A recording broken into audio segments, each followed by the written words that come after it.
ಸಂಸ್ಕೃತಿಸಿ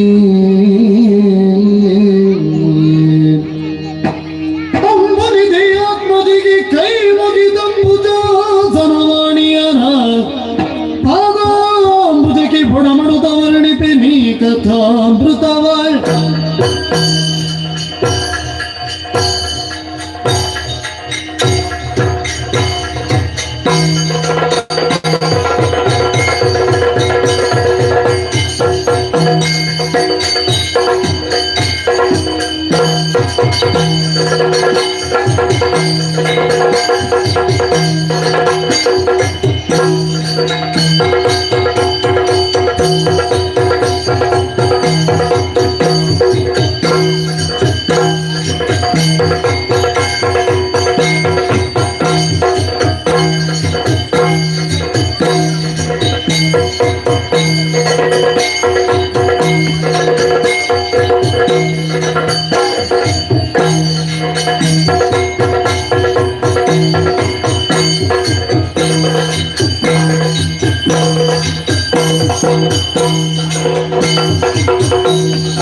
K K ದೇಶಕ್ಕೆ ಯಾರು ಅಂತ ಕೇಳಿದ್ದೀರಿ, ಅಶ್ವಪತಿಯನ್ನು ಕೇಳಿದ್ದೇವೆ. ಅವೇ ಸರಿ ಹೊರಟು ಬಂದ ಬೇರೆ ಆ ವಿಚಾರವಾಗಿ ಯಾರು ಹೇಳಬೇಕು? ಬೆಂಗದೀರ ಬಂಗಾರ ಕಿರಣಗಳ ಮೂಡಣದ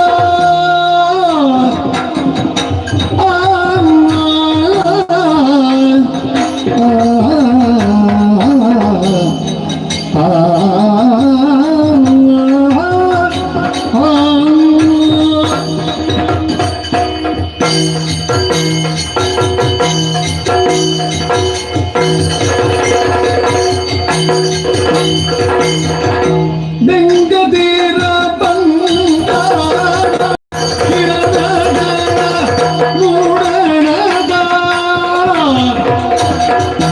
ರಂಗಮಂಚದಿ ಜ್ಯೋತಿರನು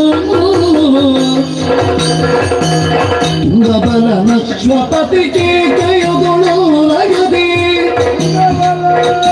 ತುಂಗಬಲನಶ್ವಪತಿಗೆ ಕೈಗೊಳ್ಳು ಲಗದಿ ಕಣ್ಣೊಳಿಸಲಂದು ಕೋಶದೊಳು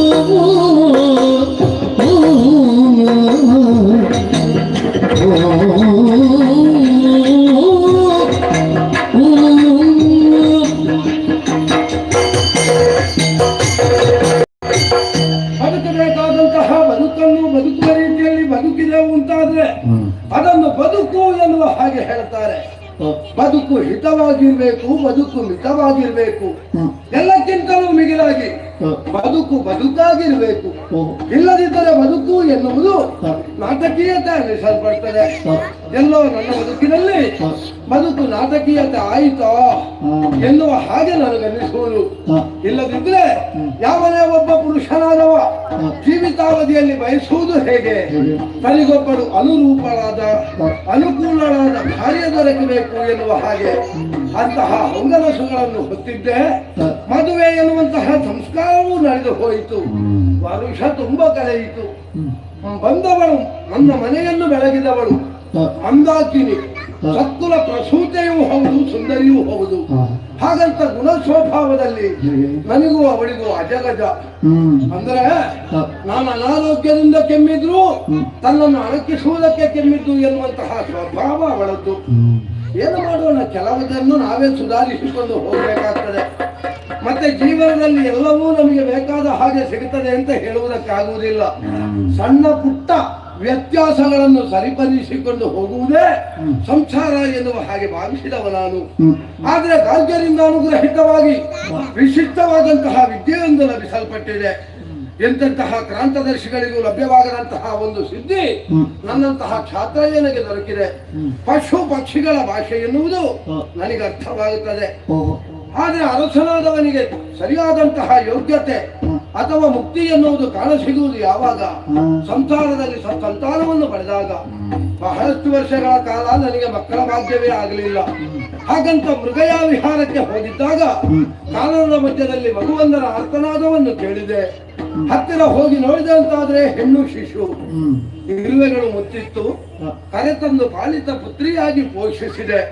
ಅವಳಿಗೊಂದು ಹೆಸರನ್ನೇರಿಸಿದೆ, ಮಂಥರ. ಆ ಮಗುವಿನ ಲಕ್ಷಣವೋ ಎಂಬಂತೆ ನನ್ನ ಹೆಂಡತಿ 2 ಮಕ್ಕಳಿಗೆ ತಾಯಿಯಾದಳು. ಮಗನಿಗೆ ಯುಧಜಿತ್ತು ಎನ್ನುವ ಹಾಗೆ, ಮಗಳಿಗೆ ಕೈಕೆ ಎನ್ನುವ ಹಾಗೆ ನಾಮಧೇಯವನ್ನು ಇರಿಸಿ ಸಕಲ ಶಾಸ್ತ್ರ ವಿದ್ಯಾ ಪಾರಂಗತರನ್ನಾಗಿ ಮಾಡಿ ನನ್ನ ಎದೆ ಎತ್ತರಕ್ಕೆ ಬೆಳೆದು ನಿಂತಿದ್ದಾರೆ. ಒಬ್ಬ ಅಪ್ಪನಾಗಿ ಇದಕ್ಕಿಂತ ಹೆಚ್ಚಿನದ್ದೇನು ಬೇಕು ನನಗೆ? ಮಗಳಾದವಳ ಕನ್ಯಾಚನೆಯನ್ನು ಬಿಡಿಸಿಕೊಟ್ಟು ಮಗನಾದವನಿಗೆ ಇಲ್ಲಿ ಅಧಿಕಾರವನ್ನು ವಹಿಸಿಕೊಟ್ಟಲ್ಲಿಗೆ ನನ್ನ ಜೀವನ್ಮುಕ್ತಿ ಅಂತ ಭಾವಿಸಿದ್ದೇನೆ. ಓಲಗವನ್ನು ಸೇರಿದಂತಹ ಹೊತ್ತು ಕುಂದುಕೊರತೆ ಇಲ್ಲ ಅಂತ ಅರ್ಥ ಆಯಿತು. ಸಭೆಯನ್ನು ವಿಸರ್ಜಿಸಿ ಅಂತಃಪುರವನ್ನು ಸೇರಿಕೊಂಡರು.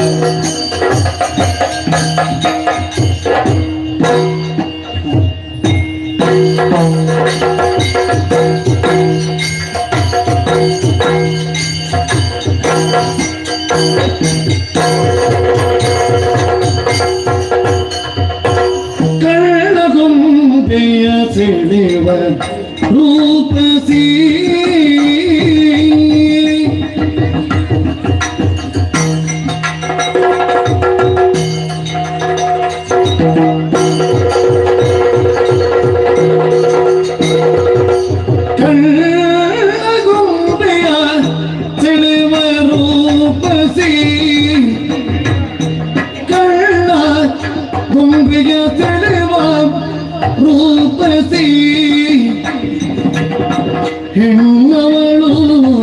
ಗಜಗಾಮಿನಿ ಹೆಣ್ಣವಳು ಗಜಗಾಮಿನಿ ಗಜಗಾಮಿನಿ ಗಜಗಾಮಿನಿ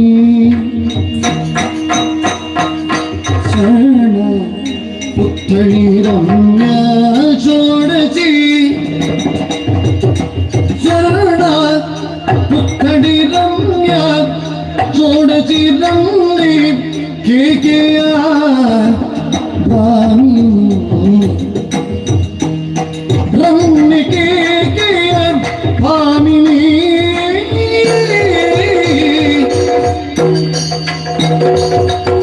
ಹುಣ್ಣಿಮೆಯ ಶಶಿನಾಚೋ ಬಂದದ ವರ್ಣ ಚೆಲುವಿನ ಮೋಹಿನಿ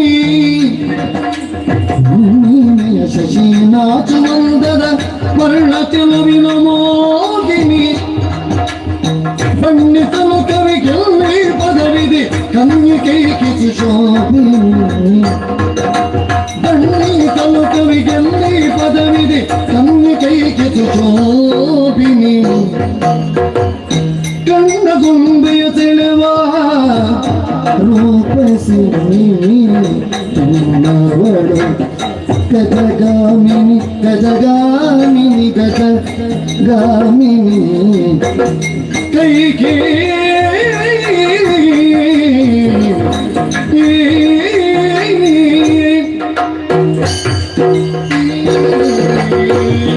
ಮಂತರಂ ಯಾರ ಬದುಕಿನಲ್ಲೇ ಆಗಿರ್ಲಿ ಹೊಂದಬೇಕಾದಂತಹ ಅರ್ಹತೆ ಇದ್ದು ಹೊಂದದೇ ಇದ್ದಾಗ ಆಗುವುದೇನು ಬಲ್ಲೆಯ ಮನಸ್ಸಿಗೆ ತುಂಬಾ ಬೇಸರ ಯಾರೊಡನೆ ಹೇಳಿಕೊಳ್ಳಿಕ್ಕೆ ಆಗದಂತ ಅಗಾಧವಾದ ನೋವು ಕಣೆ. ಖಂಡಿತ ನನ್ನ ಬದುಕಿನಲ್ಲಿ ಹಾಗಾಗಬಾರ್ದೆನ್ನುವ ಹಾಗೆ ಆಲೋಚನೆಯನ್ನು ಮಾಡಿಕೊಂಡವಳು ನಾನು. ಹೌದಮ್ಮ. ಕಾರಣ ಏನು? ಏನು? ನಾ ಸೂರ್ಯವಂಶೀಯಳು. ಈ ಕೇಕೆ ರಾಜ್ಯವನ್ನು ಆಳುವಂತಹ ಅಶ್ವಪತಿಯ ಮಗಳೇ ನಾನು. ಹೌದಮ್ಮ. ಕೈಕಾ ಎನ್ನುವ ಹಾಗೆ ಶುಭ ನಾಮಕರಣವನ್ನು ಮಾಡಿದರು. ಸರಿ ಗೆಳತಿ, ಇನ್ನು ವಿದ್ಯೆಯ ಬಗ್ಗೆ ಹೇಳುದ ಸಣ್ಣ ಪ್ರಾಯದಲ್ಲಿ 64 ವಿದ್ಯೆಗಳನ್ನು ಆದಷ್ಟು ಬೇಗ ಕರಗತ ಮಾಡಿಕೊಂಡಂತ ಏಕೈಕ ಯುವತಿ ನೀನು. ನಮಗೆಲ್ಲ ಬರೆದು ಕೊಟ್ಟರು ಬಾಯ್ಪಾಠ ಮಾಡ್ಲಿಕ್ಕೆ ಬಹಳ ಕಷ್ಟ ಅಮ್ಮ. ಆದ್ರೂ ಮಾಡ್ತೀಯಮ್ಮ. ಪ್ರಯತ್ನಿಸ್ತಾ ಇದ್ದೇನೆ.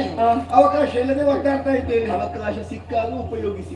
ಸಾಯುವುದಕ್ಕಿಂತ ಒಂದು ದಿವಸ ಮೊದಲಾದ್ರೆ ಅವಕಾಶ ಬಂದಿತ್ತಲ್ಲ. ಯಾಕೆ ಹಾಗೆ ಹೇಳುವುದು? ಇರಲಿ ಅಮ್ಮ. ಇನ್ನು ರೂಪದ ಬಗ್ಗೆ ಸಖಿಯರು ಕೊಂಡಾಡುವುದು ಹೇಗೆ? ಏನೇ ಪ್ರಕೃತಿಯ ಸೊಬಗನ್ನು ನೋಡಬೇಕಂತಾದರೆ ಕಣ್ಣು ಬೇಕೇ ಬೇಕು. ಆದರೆ ನಿನ್ನ ಮುಖದಲ್ಲಿ ಆ ಕಣ್ಣನ್ನ ನೋಡುವುದೇ ಚಂದ. ಕಣ್ಣ ಗೊಂಬೆಯ ಸೆಳೆವ ರೂಪಸಿ ನೀನು ಅಂತ ಹೇಳಿದ್ರೆ ತಪ್ಪಾಗಿಲ್ಲ. ಖಂಡಿತ.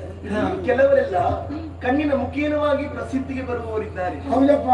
ಅಂದ್ರೆ ಅವಳು ಹೇಳಿದ್ದು ತನ್ನ ಕಣ್ಣಿನ ಕೊನೆಯ ಮನೆಯಿಂದ ಎಲ್ಲರನ್ನೂ ಸೆಳೆಯಬಲ್ಲ ವಿಶೇಷವಾದಂತಹ ಆಕರ್ಷಕ ಶಕ್ತಿ ನಿನ್ನ ಕಣ್ಣಲ್ಲಿ ಇರುವುದರಿಂದಲೇ ನಿನ್ನನ್ನು ವಿಶಾಲಾಕ್ಷಿ, ಜಲಜಾಕ್ಷಿ, ಮೀನಾಕ್ಷಿ, ಕಾಮಾಕ್ಷಿ ಅಂತ ಕೊಂಡಾಡ್ತಾ ಇದ್ದಾರೆ. ಆಮೇಲೆ ಹೇಳತ್ತೆ ನೀನು ಆನೆ ನಡೆದ ಹಾಗೆ ನಡೀತೀಯ. ಅಂದ್ರೆ ಇವಳ ಕಾಲು ಇಷ್ಟು ತೋರಿದೆಯಾ? ಮದ ಗಜಗಾಮಿ ಹಾಗಲ್ಲ, ಆನೆ ಹಾಗೆ ಹೆಜ್ಜೆಯನ್ನು ಹಾಕಿಕೊಂಡು ಹೋಗುವವಳು ಗಜಗಾಮಿನಿ, ಕೇಕೆಯ ಬಾಮಿನಿ ನಾವೆಲ್ಲರೂ ಕೊಂಡಾಡ್ತಾ ಇದ್ದೇವೆ. ಹೌದಮ್ಮ. ಇವಳು ಸಣ್ಣ ಮಗು ಇರುವಾಗ ಮುಟ್ಟ ಹೆಜ್ಜೆನ ಅಂತ ಅರ್ಥ ಬರೀತಿರುವಾಗ ನಾವು ಹಂಸಮಾದಿ ಅಂತ ಕರಿತಾ ಇದ್ದೇವೆ. ಈಗ ಉದ್ದಾಗಿ ಬೆಳೆದು ದಷ್ಟಮುಷ್ಟವಾಗಿ ನಮ್ಮ ಕಣ್ಣಿಗೆ ಕಾಣ್ತಾ ಇದ್ದಾರೆ.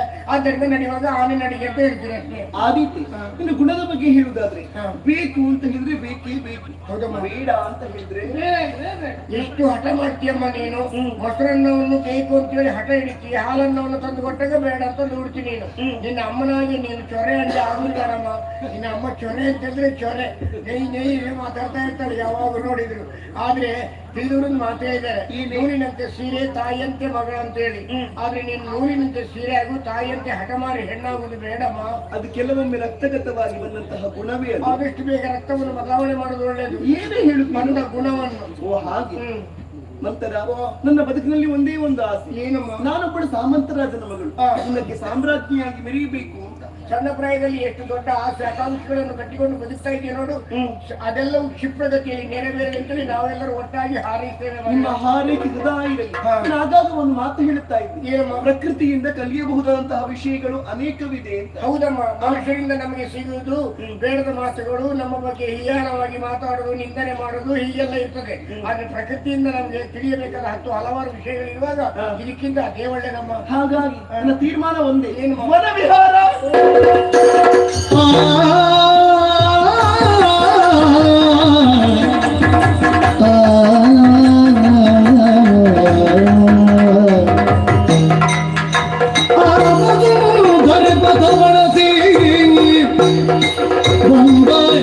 ದೇವನ ನಿಂಬೋರ್ವನ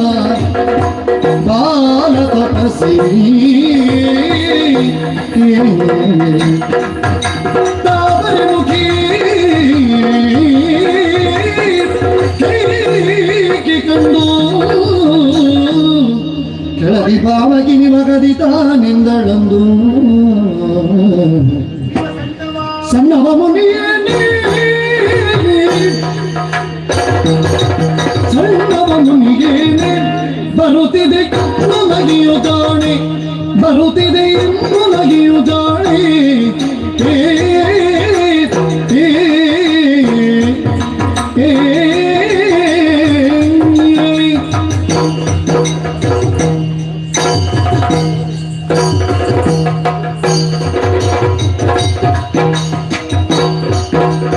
ಸಣ್ಣವ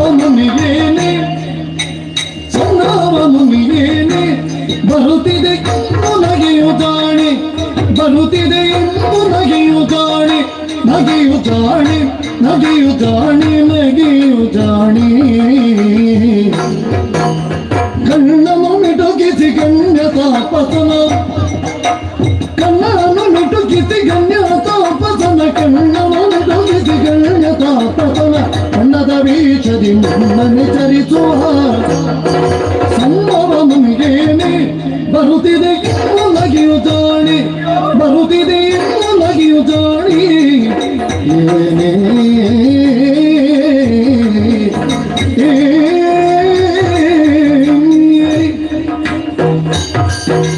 ಸಣ್ಣವ ಮುನಿಗೇನೆ ಪ್ರಕೃತಿ ಸೌಂದರ್ಯವನ್ನು ಕಾಣಬೇಕು ಎನ್ನುವಂತಹ ಉದ್ದೇಶ ನಡೆಸಿಕೊಂಡು ನಾವೆಲ್ಲ ಈ ಕಡೆಗೆ ಸಾಗಿ ಬಂದೆವು. ಹೌದಮ್ಮ. ನೋಡಿದ್ರೆ ಸ್ವಲ್ಪ ಹಿಂದೆ ಎಂತ ಪ್ರಶಾಂತವಾದ ವಾತಾವರಣ. ಆ ದೃಶ್ಯ ಹೇಗುಂಟೆ? ಹಾಸ್ಯಾಸ್ಪದ, ಒಂದು ಮನೋರಂಜನೆ ಸಿಗ್ಬೋದಾ? ಖಂಡಿತ. ನೋಡಿದ್ಯಾ? ಏನಮ್ಮ ಅದು ಬಣ್ಣದ ವೇಷ.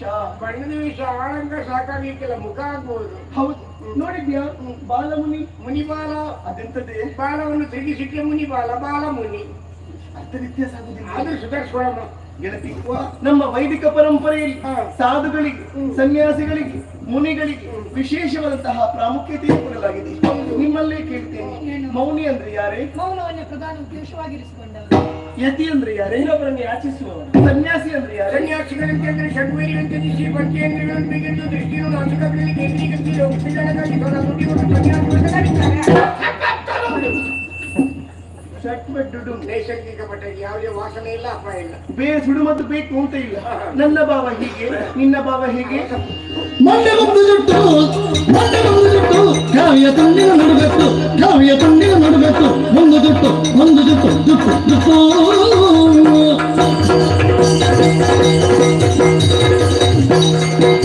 ಮಂಡೆಗೊಂದು ಜುಟ್ಟು ಕಾವ್ಯ ತುಂಡಿನ ನಡುಗಟ್ಟು ಕಾವ್ಯ ತುಂಡಿನ ನಡುಗಟ್ಟು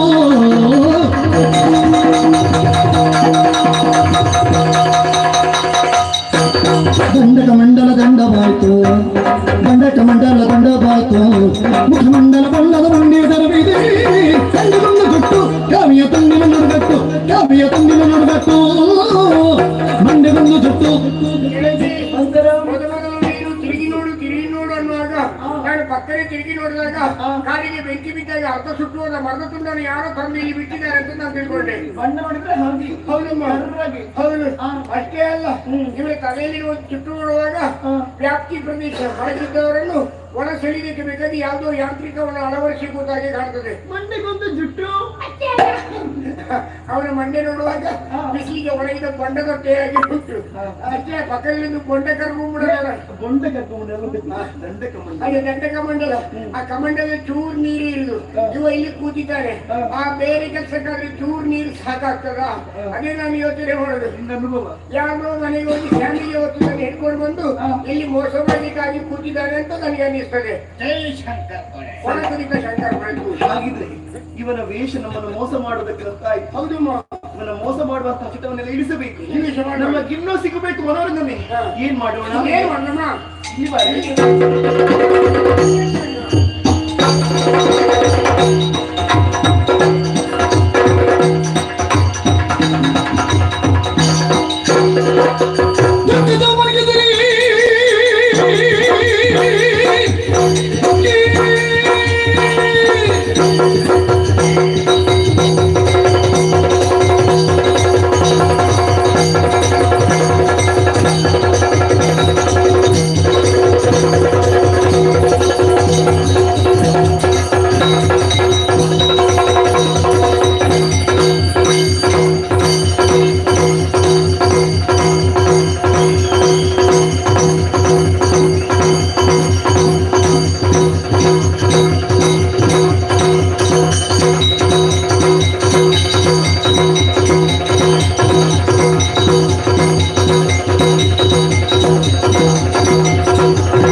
ಯಾಕೆ ಹೀಗೆ ಮಾಡಿ ಮುಚ್ಚುಸುದು ಮುಚ್ಚಾಬಾಯ್ ಮಂಗ ನಿನ್ನ ಮುಖ ಸರಿಯಾಗಿ ನೋಡಿಕೊಂಡಿದ್ಯಾ? ರೂಪ ಮದ, ಐಶ್ವರ್ಯ ಮದ, ಯೌವನ ಮದ, ಮತದಿಂದ ಕುರುಡಾಗಿ ನನ್ನ ಮುಖಕ್ಕೆ ಮಸಿಯನ್ನು ಬರೆದಿಯಾ? ಸ್ವಲ್ಪ ಕಡಿಮೆ ಆಯ್ತು. ಆಗಿರುವಂತ ತಪ್ಪಿಗೆ ತಕ್ಕ ಶಿಕ್ಷೆಯನ್ನು ಅನುಭವಿಸಬೇಕು. ಏನ್ ಮಾಡ್ತೀರಿ ನೀವು? ಲೋಕದಲ್ಲಿ ಜನಪವಾದ ಎನ್ನುವಂತಹ ಕಪ್ಪು ಮತಿ ನಿನ್ನ ಮುಖಕ್ಕೆ ತಾಗಿ ಜನಕ್ಕೆ ತೂ ಎನ್ನುವಂತಾಗಲಿ, ನಿನ್ನ ಮುಖ ನೋಡೋದಕ್ಕೆ ಹೇಸಿಗೆ ಪಡುವಂತಾಗಲಿ. ಇದು ಈ ದೇವನ ಮುನಿಯ ಶಾಪ. ಅನುಭವಿಸು. ನನ್ನನ್ನು ನೋಡಿದೇನು ಕಪ್ಪು ಮರದ ತುಂಡ, ನಿನ್ನ ಮುಖವು ವಿಕಾರವಾಗಿ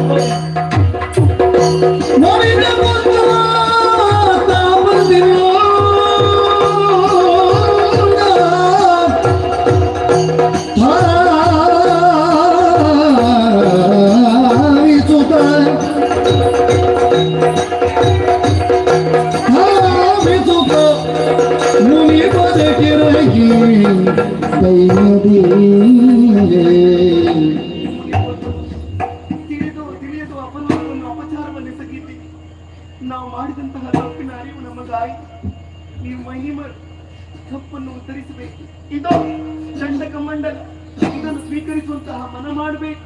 ಕ್ಷಮಿಸಬೇಕು, ಕ್ಷಮಿಸಬೇಕು. ನಾರಿ ಭಕ್ತಾಂಜಲಿಯ ಕಂಡಾಗ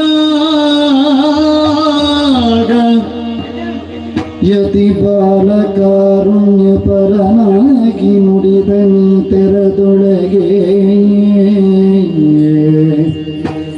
ನೀರೆ ಭದ್ರಾಂಗುಲಿಯು ನೀನಾಗೂ ನೀರೆ ಭದ್ರಾಂಗುಲಿಯು ನೀನಾಗೂ ಎಂದವಳ ಪರತಿಮು ನಡೆಯಲತ್ತ ಯತಿ ಬಾಲಕಾರುಣ್ಯ ಪರನಾಗಿ ನುಡಿದನು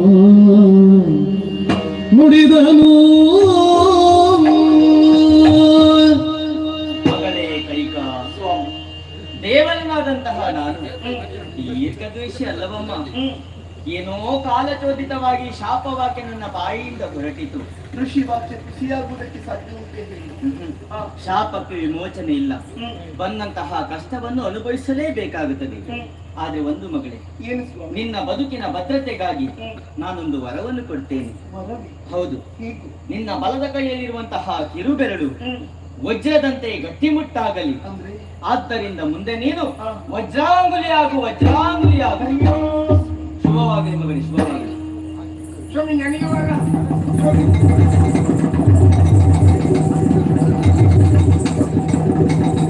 ನನಗೆ ಶಾಪ ಮಾತ್ರ ಹೊರ ಕೊಡಲಿಲ್ಲ ಅವರು. ನಂತರ ಹೀಗಾಗುತ್ತದೆ ಎನ್ನುವಂತಹ ನಿರೀಕ್ಷೆಯೇ ಇರಲಿಲ್ಲ. ಹೌದಮ್ಮ, ಏನೋ ಮಾಡುವುದಕ್ಕೆ ಹೋಗಿ ಏನೋ ಆಯ್ತಲ್ವೇನೆ. ಹೌದಮ್ಮ, ಅವ್ರು ಏನು 47 ಸುತ್ತು ಪಿಲ್ಕ್ ಅಂತ ಹಾರಿದ್ರು. ಕೊನೆಗೆ ಶಾಪ ಹೊತ್ತು ಅವರ ಕೆಲಸವನ್ನು ಪೂರೈಸಿಕೊಂಡು ಹೋಗಿಬಿಟ್ರು. ಈ ಲೆಕ್ಕ ಮಾಡಿದ್ದಾಗಬಹುದು. ಒಂದು ಮಂಡಲಕ್ಕೆ ಒಂದೇ ಹಾಕಿದ್ದದ್ದು. ಆದ್ರೆ ಇನ್ನು ಕೊನೆ ತನಕ ಇಲ್ಲಿ ಇರ್ಬೇಕಂತ ನಾವಲ್ವಾ, ಅನುಭವಿಸಬೇಕಂತ ನಾವಲ್ವಾ. ಆದ್ರೂ ಒಂದಮ್ಮ, ಈ ಮುನಿಗಳು ಶೀಘ್ರ ಗೋಪಿಗಳಾದ್ರು ದೀರ್ಘ ದ್ವೇಷಿಗಳ ಅಂತ ಹೇಳಿದ್ದಾರೆ. ಆದ್ರೆ ಸಂತನರ ಮನಸ್ಸು ಒಮ್ಮೆ ಒಡನಂತೆ ಕಠೋರವಾದ್ರು, ಮತ್ತೊಮ್ಮೆ ಹೂವಿನಂತೆ ಮೃದು ಅಂತ ಹೇಳಿದ್ದಾರೆ. ಅವರು ಬಿಟ್ಟು ಹೋದಂತ ದಂಡಕಮಂಡಲವನ್ನು ಪುನಃ ಅವರ ಪಾದಗಳಿಗೆ ನಾವು ಸಮರ್ಪಿಸಿದಾಗ ಸಂತೋಷಗೊಂಡಿದ್ದ ಅವರು ನಿನ್ನ ಬೆರಳು ವಜ್ರ ಸದೃಶ್ಯವಾಗಲಿ ಅಂತ ಆಶೀರ್ವಾದ ಮಾಡಿದ್ರು. ಅದು ಯಾಕೋ ನಮ್ಗೆ ಗೊತ್ತಿಲ್ಲಮ್ಮ. ಮುಂದೆ ನಡೀಲಿಕ್ಕಿರುವುದು ಅವರಿಗೆಲ್ಲದ್ರೆ ನಮಗೆ ಗೊತ್ತಾಗೋದಕ್ಕೆ ಸಾಧ್ಯ ಇಲ್ಲ. ಅಂತೂ ನಾವು ಶಾಪವನ್ನು ಅನುಭವಿಸಿ ಆಯ್ತಲ್ಲಮ್ಮ. ಕಾಲನ ಗರ್ಭದಲ್ಲಿ ಏನು ಅಡಗಿದೆಯೋ ಬಲ್ಲವರಾರು. ನಾವು ಬಂದಿರುವುದು ವನವಿಹಾರಕ್ಕೆ. ಆದಷ್ಟು ಬೇಗ ಪೂರೈಸಿ ಅರಮನೆ ಸೇರಿಕೊಳ್ಳುವ.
ಜಗವ ಬೆಳಗುವ ಸೂರ್ಯ ವಂಶದ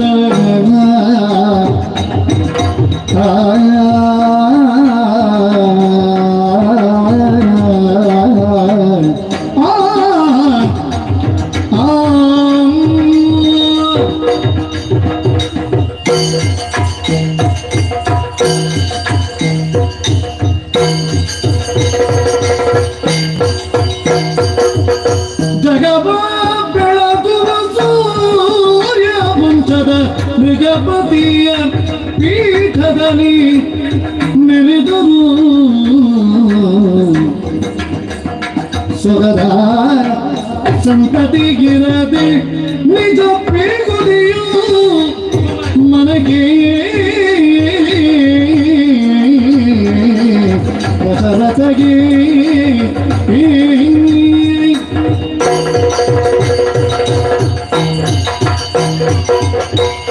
ಓಂ ನಮೋ ಭಗವತಿ ಸೂರ್ಯನಾರಾಯಣಾಯ ನಮಃ. ಮಿತ್ರ ಸಾರಂಗ, ಪ್ರಭು. ಇಕ್ಷ್ವಾಕು ವಂಶ ನಮ್ಮದ್ದು. ಹೌದು.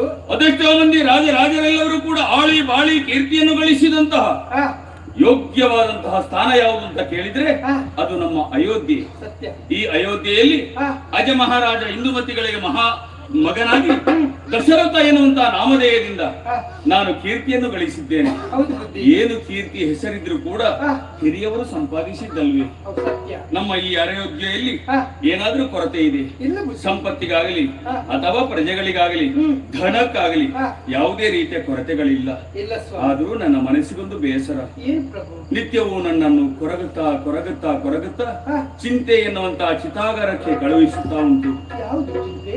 ಏನು ಚಿಂತೆ ಅಂತ ಕೇಳಿದ್ರೆ, ನನ್ನಲ್ಲಿಯವರೆಗೆ ಈ ನಮ್ಮ ವಂಶ ಬೆಳಗುತ್ತಾ ಇತ್ತು. ಹೌದು. ಇನ್ನು ಮುಂದೆ ಈ ವಂಶವನ್ನು ಬೆಳಗುವವರು ಅಂದ್ರೆ ನನಗೆ ಪುತ್ರ ಸಂತತಿ ಇಲ್ವಲ್ಲ.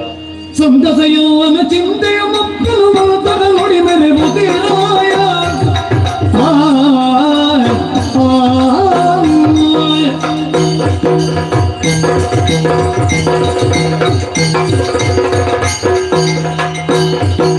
ಸಂತಸ ಯೌವನ ಚಿಂತೆಯು ಮಕ್ಕಳು ಮಾತರ ನುಡಿ ಮೆರೆಯುವುದೇರಾಯ ಮುಂತ ಭಾಗ್ಯವು ದೊರೆಬುದು ಬೇಟೆಯ ಇಂತ ಸಗಲು ಬೇದರ ಮಾಯ ಸಂತತ ಯೌವನ ಚಿಂತೆಯು ಮಕ್ಕಳು ಮಾತರ ನುಡಿ ಮೆರೆಯುವುದೇರಾಯ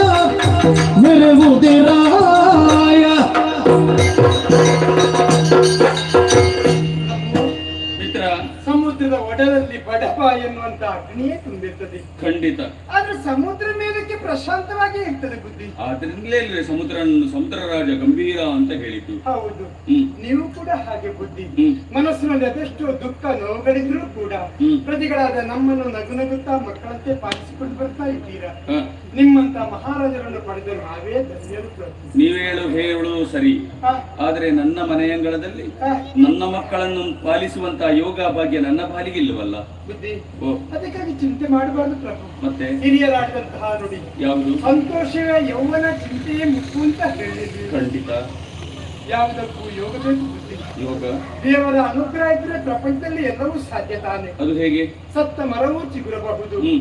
ಹೆಳವನ್ನು ಪುಣ್ಯಕ್ಷೇತ್ರ ಸಂದರ್ಶನ ಮಾಡಬಹುದು, ಓಹೋ. ಮೂಗನು ಸಂಗೀತವನ್ನು ಹಾಡಬಹುದು. ಹ್ಮ್. ಹಾಗೆ ಹ್ಮ್. ದೇವರ ಅನುಗ್ರಹ ಮಿಗಿದ್ರೆ ಹ್ಮ್. ಪುತ್ರ ಸಂತಾನ ಖಂಡಿತ ಆಗ್ತದೆ ಪ್ರಭು. ಆ ದೇವರ ಅನುಗ್ರಹ ನನಗಿದೆ ಎನ್ನುವಂತ ನಂಬಿಕೆಯಿಂದಲೇ ಆ. ಈವರೆಗೆ ನಾನು ಕಾಲವನ್ನು ಕಳೆದಿದ್ದೇನೆ. ಆದ್ರೆ ಬುದ್ಧಿ ಹ. ಅದನ್ನೇ ಯೋಚನೆ ಮಾಡುತ್ತಾ ಅರಮನೆಯಲ್ಲೇ ಕುಳಿತುಕೊಂಡ್ರೆ ಹ್ಮ್. ಮನಸ್ಸಿಗೆ ಇನ್ನಷ್ಟು ನೋವಾಗುತ್ತದೆ ಬುದ್ಧಿ. ಅದಕ್ಕೆ ಸ್ವಲ್ಪ ಸಮಯ ವನವನ್ನು ಸೇರಿಕೊಂಡು ಹ್ಮ್. ಒಂದಾ ಮೃಗ ಬೇಟೆ ಹ. ಇಲ್ಲದ್ರೆ ವನ ವಿಹಾರ ಮಾಡಿದ್ರೆ ಮನಸ್ಸಿಗೆ ನೆಮ್ಮದಿಯಾಗಿರ್ತದೆ. ಒಳ್ಳೆಯ ವಿಚಾರವನ್ನು ನೀನು ಹೇಳಿದ್ದೀಯ. ನೀನು ಹೇಳಿದಂತ ಮಾತನ್ನು ನಾನು ಒಪ್ಪುತ್ತೇನೆ. ಸರಿ. ಹೋಗುವಂತ ಒಂದು ವ್ಯವಸ್ಥೆ, ಇಲ್ಲಿ ಒಂದು ವ್ಯವಸ್ಥೆ. ನಾನು ಮಾಡ್ತೇನೆ. ಹೌದಾ?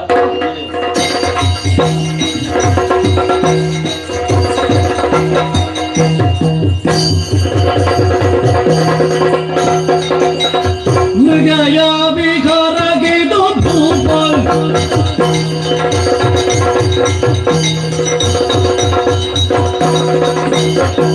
ಮೃಗಯ ವಿಕಾರಗಿದು ಭೂಪಾಲ್ ಕಾರಣವಿಯಲ್ಲಿ ಮೃಗಯ ವಿಕಾರಗಿದು ಭೂಪಾಲ್ ತೆಗೆ ತೆಗೆದಮ್ಮನು ಬಿಗುವಿನ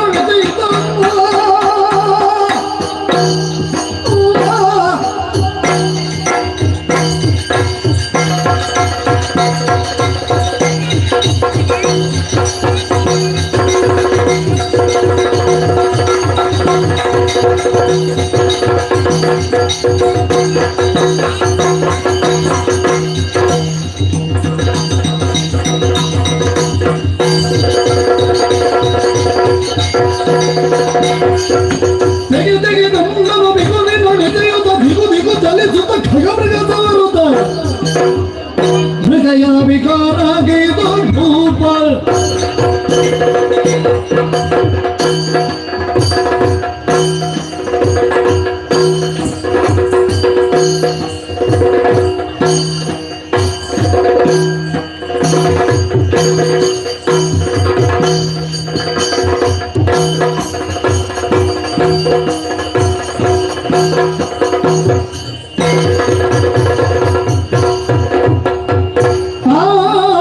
ನಿಗಮನಿ ಕೈಗೆ ಬಂದಳು ನೋಡಿ ಆನನದೊಡಲಲಿ ಹರುಷದಲ್ಲಿ ಹರುಷದಲ್ಲಿ ಹರುಷದಲ್ಲಿ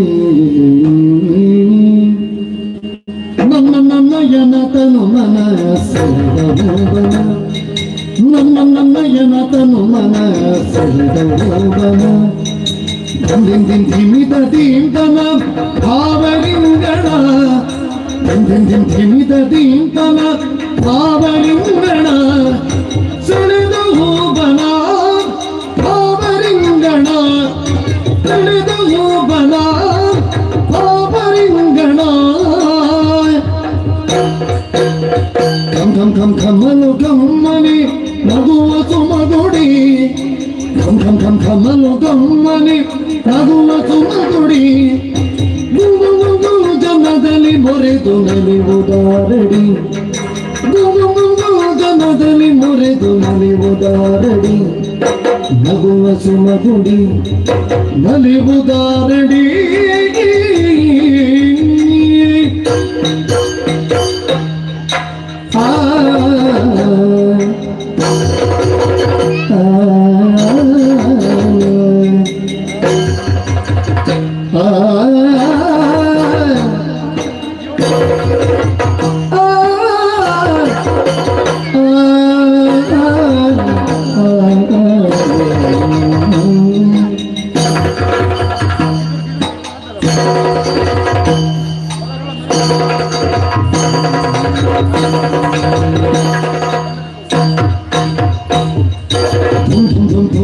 ಗಿರಿಯ ನಿಡುವ ಮಾರಿದಾರೆಯು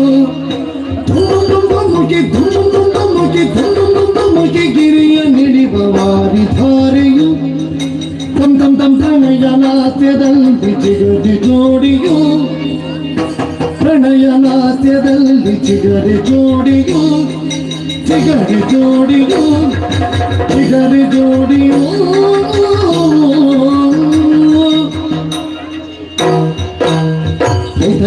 ಕೀಟ ಕುಣಿವನವಿಲ ನಾಟ್ಯ ವೈಖರಿ ಕೀಟ ಕುಣಿವನವಿಲ ನಾಟ್ಯ ವೈಖರಿ ನವಿಲ ನಾಟ್ಯ ನವಿಲ ನಾಟ್ಯ ನವಿಲ ನಾಟ್ಯ ನಾಟ್ಯ ನಾಟ್ಯ ನಾಟ್ಯ ನವಿಲ ನಾಟ್ಯ ವೈಖರಿ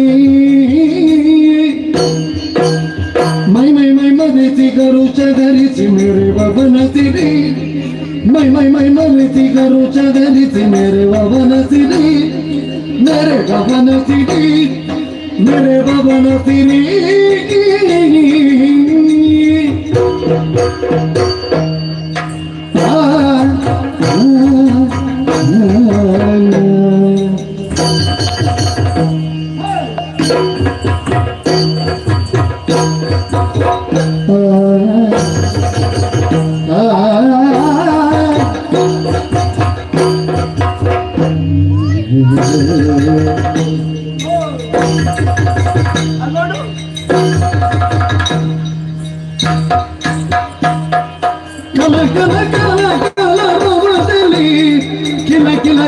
ಕುಲು ನಗಿಯಲಿ ಕಲ ಕಲ ಕಲ ಕಲರ ಬದಲಿ ಕಿಲ ಕಿಲ ಕಿಲ ಕುಲು ನಗಿಯಲಿ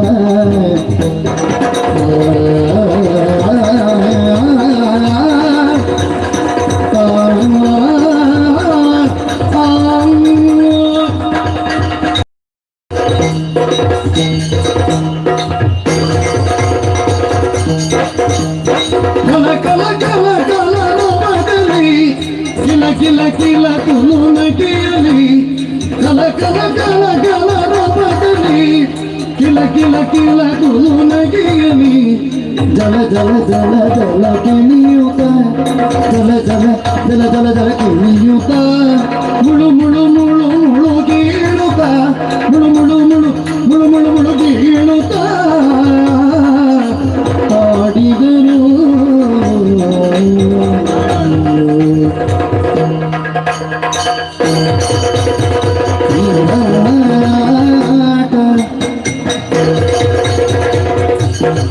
ಆಡಿದರು ನೀರಾಟ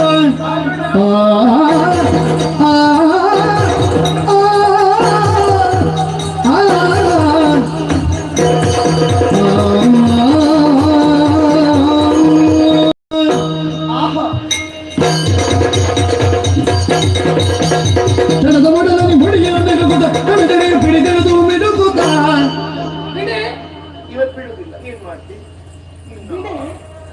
ಜನದ ಮೊಡಲಲ್ಲಿ ಮುಡಿಯ ಮಿಡುಕುತ್ತ ತಡೆದೆಳೆಯ ಬಿಡಿದೆಳೆದು ತಡೆದೊಡೆದೆಳೆಯ ಬಿಡಿದೆಳೆದು ಮಿಡುಕುತ್ತ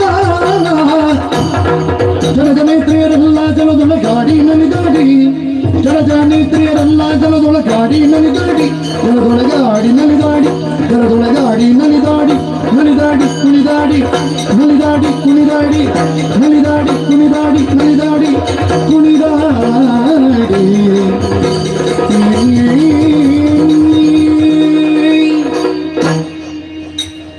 ನನ್ನ ಮನೆಯನ್ನು ತನು ಮನ ಸೆಳೆದ ಹೂಬನ ನನ್ನ ಮನೆಯನ್ನು ತನು ಮನ ಸೆಳೆದ ಹೂಬನ ದಿಂದಿಂದಿಮಿತ ತೀಂತನ ಭಾವಲಿಂಗನ ದಿಂದಿಂದಿಮಿತ ತೀಂತನ ಭಾವಲಿಂಗನ ಸೆಳೆದ ಹೂಬನ ಭಾವಲಿಂಗನ ಸೆಳೆದ ಹೂಬನ ಭಾವಲಿಂಗನ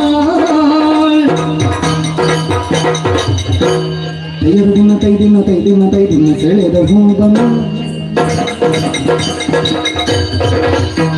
ತೊಂದನ ತಿಂದನ ತೊಂದನ ತಿಂದನ ಭಾವಲಿಂಗನ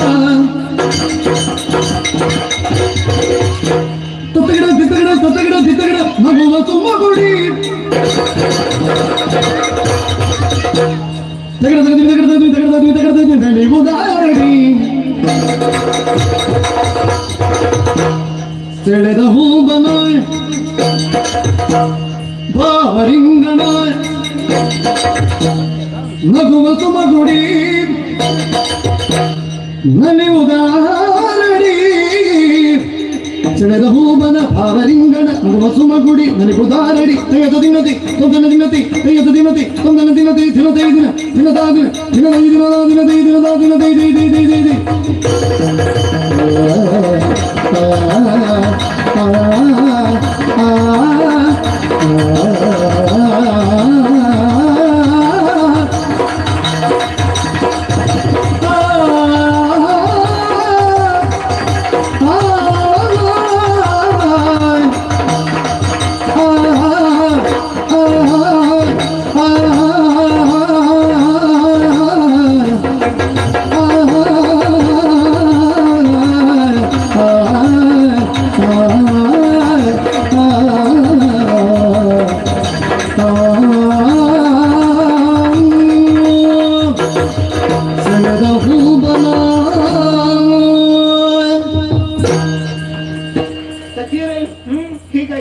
ಗೆಳತಿ, ಈ ಪ್ರಕೃತಿಗೆ ಬಂದ ಮೇಲೆ ಇಲ್ಲೇ ಸೊಬಗನೆಲ್ಲ ನೋಡ್ತಾ ಇದ್ರೆ ನನ್ನ ಮನಸ್ಸು ಹೇಳುತ್ತಾ ಉಂಟೆ ಏನು ಅಂತ? 2 ದಿವಸ ಇಲ್ಲಿ ಇರ್ಬೇಕು, ಆಮೇಲೆ ಜಲಕ್ರೀಡೆ ಮಾಡ್ಬೇಕು, ಆಡಿ ಅಲ್ಲಿರುವಂತಹ ವನದ ಸೊಬಗನ್ನೆಲ್ಲ ವೀಕ್ಷಿಸಿ ಸುಮಗಳನ್ನು ಅರಸುತ್ತಾ ಕೊಯ್ದು ಮಾಲೆಯನ್ನು ಮಾಡಿ ಮತ್ತೆ ನಾವು ಅರಮನೆಗೆ ತೆರಳೋಣ. ಸರಿ, ನೋಡಿದ್ಯಾ ನಮ್ಮ ಗರಿವಿಲ್ಲದ ಹಾಗೆ ಕೆಲವೊಂದು ಸ್ವರಗಳು ನಮ್ ನಮ್ ನಮ್ ನಮ್ ನಮ್ ನಮ್ ನಮ್ ಗುನ್ ಗುನ್ ಗುನ್ ಗುನ್ ಗುನ್ ಗುನ್ ಗುನ್. ಗೆಳತಿ ಏನೇ ಕೆಲವರದ್ದು ಹಾಗಲ್ಲ, ಮತ್ತೆ ನಮ್ ನಮ್ ನಮ್ ನಮ್ ಕೆಲವರದ್ದು ಭಾವ ಹಾಗೆ. ನಿನ್ನ ಬಾಬಾ ಗೆಳತಿ ಪ್ರಕೃತಿಯ ಸೊಬಗನ್ನ ನೋಡಿ ಮೈ ಮರೆತವಳು ನಾನು. ಮನಸ್ಸಿಗಾದ ಬೇಸರ ಎಲ್ಲ ದೂರವಾಯ್ತು. ಗೆಳತಿ ಈ ಕಡೆ ನೀನೆಂತದ್ದೇ ನೋಡುದು? ಅರಳಿದ ಸೂರ್ಯನ ಸಗಿಸು ನೋಡುತ್ತ ಮರುಳಾದಳು ಚಂದಿರವದನಿ, ಮರುಳಾದಳು ಚಂದಿರವದನಿ, ಚಂದಿರವದನಿ ಚಂದಿರವದನಿ. ಎಂತದ್ದೇ? ಅಲ್ಲಿ ನೋಡಿ ಆ ಕಾಸಾರದಲ್ಲಿ ಕಮಲ ಕಂಡಾಗ ಮುಡಿಬೇಕೆಂದು ಹೆಚ್ಚಾಗ್ತಾ ಇದೆ. ಅದಕ್ಕೆ ಆ ಹೂ ಬೇಕು ಬೇಡ ಬೇಕೆ ಬೇಡವೇ? ಕಾರಣ ಏನು ಗೊತ್ತಾ? ಸಿರಿಮುಡಿಗೇರಿ ಬಯಕೆ ಬೊತ್ತ, ಸಿರಿಮುಡಿಗೇರಿ ಬಯಕೆ ಬೊತ್ತ, ತೊರದಿಗೆ ದಾನಿಡುವ ಜಾಯಿ ಚಂದಿರವದನಿ.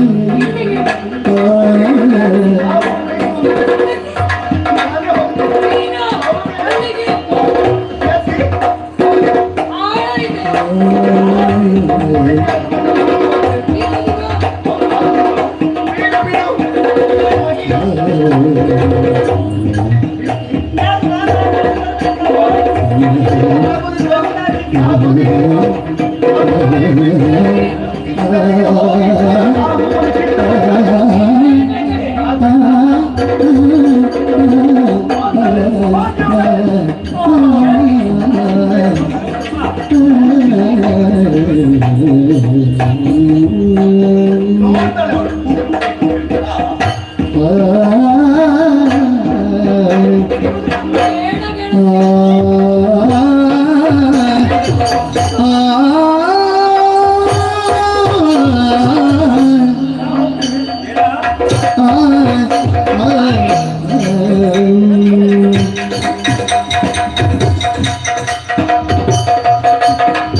ಮುಂದರೆ ಪ್ರಾಣ ಪ್ರಿಯೆ ಕಾಯ್ದೆಯ ಹಿತ ಚಿಂತಕಿ ಶುಭ ಹೃದಯ, ಕಾಯ್ದೆಯ ಹಿತ ಚಿಂತಕಿ ಶುಭ ಹೃದಯ.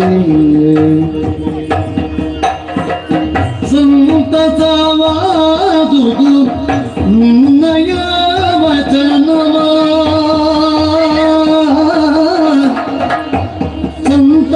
ಸಂತಸವಾದುದು ನಿನ್ನಯ ವಚನವ, ಸಂತತ ಪಾಲಿಪಿ ಚಿಂತಾಮಣಿಗೆ ಕೇಳಿ.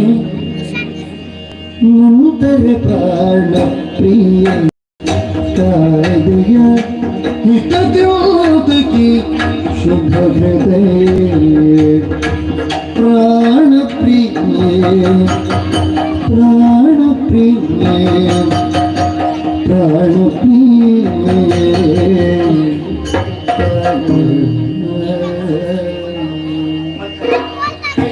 ನೀನು ಬರುವುದು ಅರೆ ಗಳಿಗೆ ತಡ ಆಗುತ್ತಾ ಇತ್ತು. ಏನಾಗುತ್ತಾ ಇತ್ತು ನಾನು ಅದಕ್ಕೆ ತಿಳಿದ ಪ್ರಾಜ್ಞರನ್ನು ಮಾತಾಡಿದಲ್ವ. ಏನು ನಾಳೆ ಅಂತ ಹೇಳಿದ್ರೆ ನಮ್ಮ ಶತ್ರುಗಳು, ಇವತ್ತು ಅಂತ ಹೇಳಿದ್ರೆ ನಮ್ಮ ಬಂಧುಗಳು, ಈಗ ಅಂತ ಹೇಳಿದ್ರೆ ನಮ್ಮ ಗೆಳೆಯರು. ಈ ಕ್ಷಣ ಅನ್ನೋದು ಜೀವನ ಅಂತ ಹೇಳಿದ್ದಾರೆ. ಬದುಕಿನಲ್ಲಿ ಒಂದು ಕ್ಷಣ ವ್ಯತ್ಯಾಸ ಆಗ್ತಿದ್ರೆ ನಿನ್ನ ಪ್ರಾಣಸ್ಥಿತಿ ಏನಾಗ್ತಿದೆ ಅಂತ ಹೇಳಲಿಕ್ಕೆ ಸಾಧ್ಯ ಇಲ್ಲ. ನನ್ನ ಜೀವನದ ಹಂಗನ್ನು ತೊರೆದು ನೀರಿಗಿಳಿದು ನಿನ್ನನ್ನು ಬರಸೆಳೆದು ಮೇಲೆ ಹಾಕಿದೆ ಮಗಳೇ. ಹಾಗಾಗಿ ನನ್ನ ಪ್ರಾಣ ಪ್ರಿಯ ಅಂತ ಕೊಂಡಾಡಿದೆ. ಸರಿ ಅಮ್ಮ. ದೇವಲೋಕದಲ್ಲಿ ಇದೆ ಅಂತ ಸುವಸ್ತು ಚಿಂತಾಮಣಿ.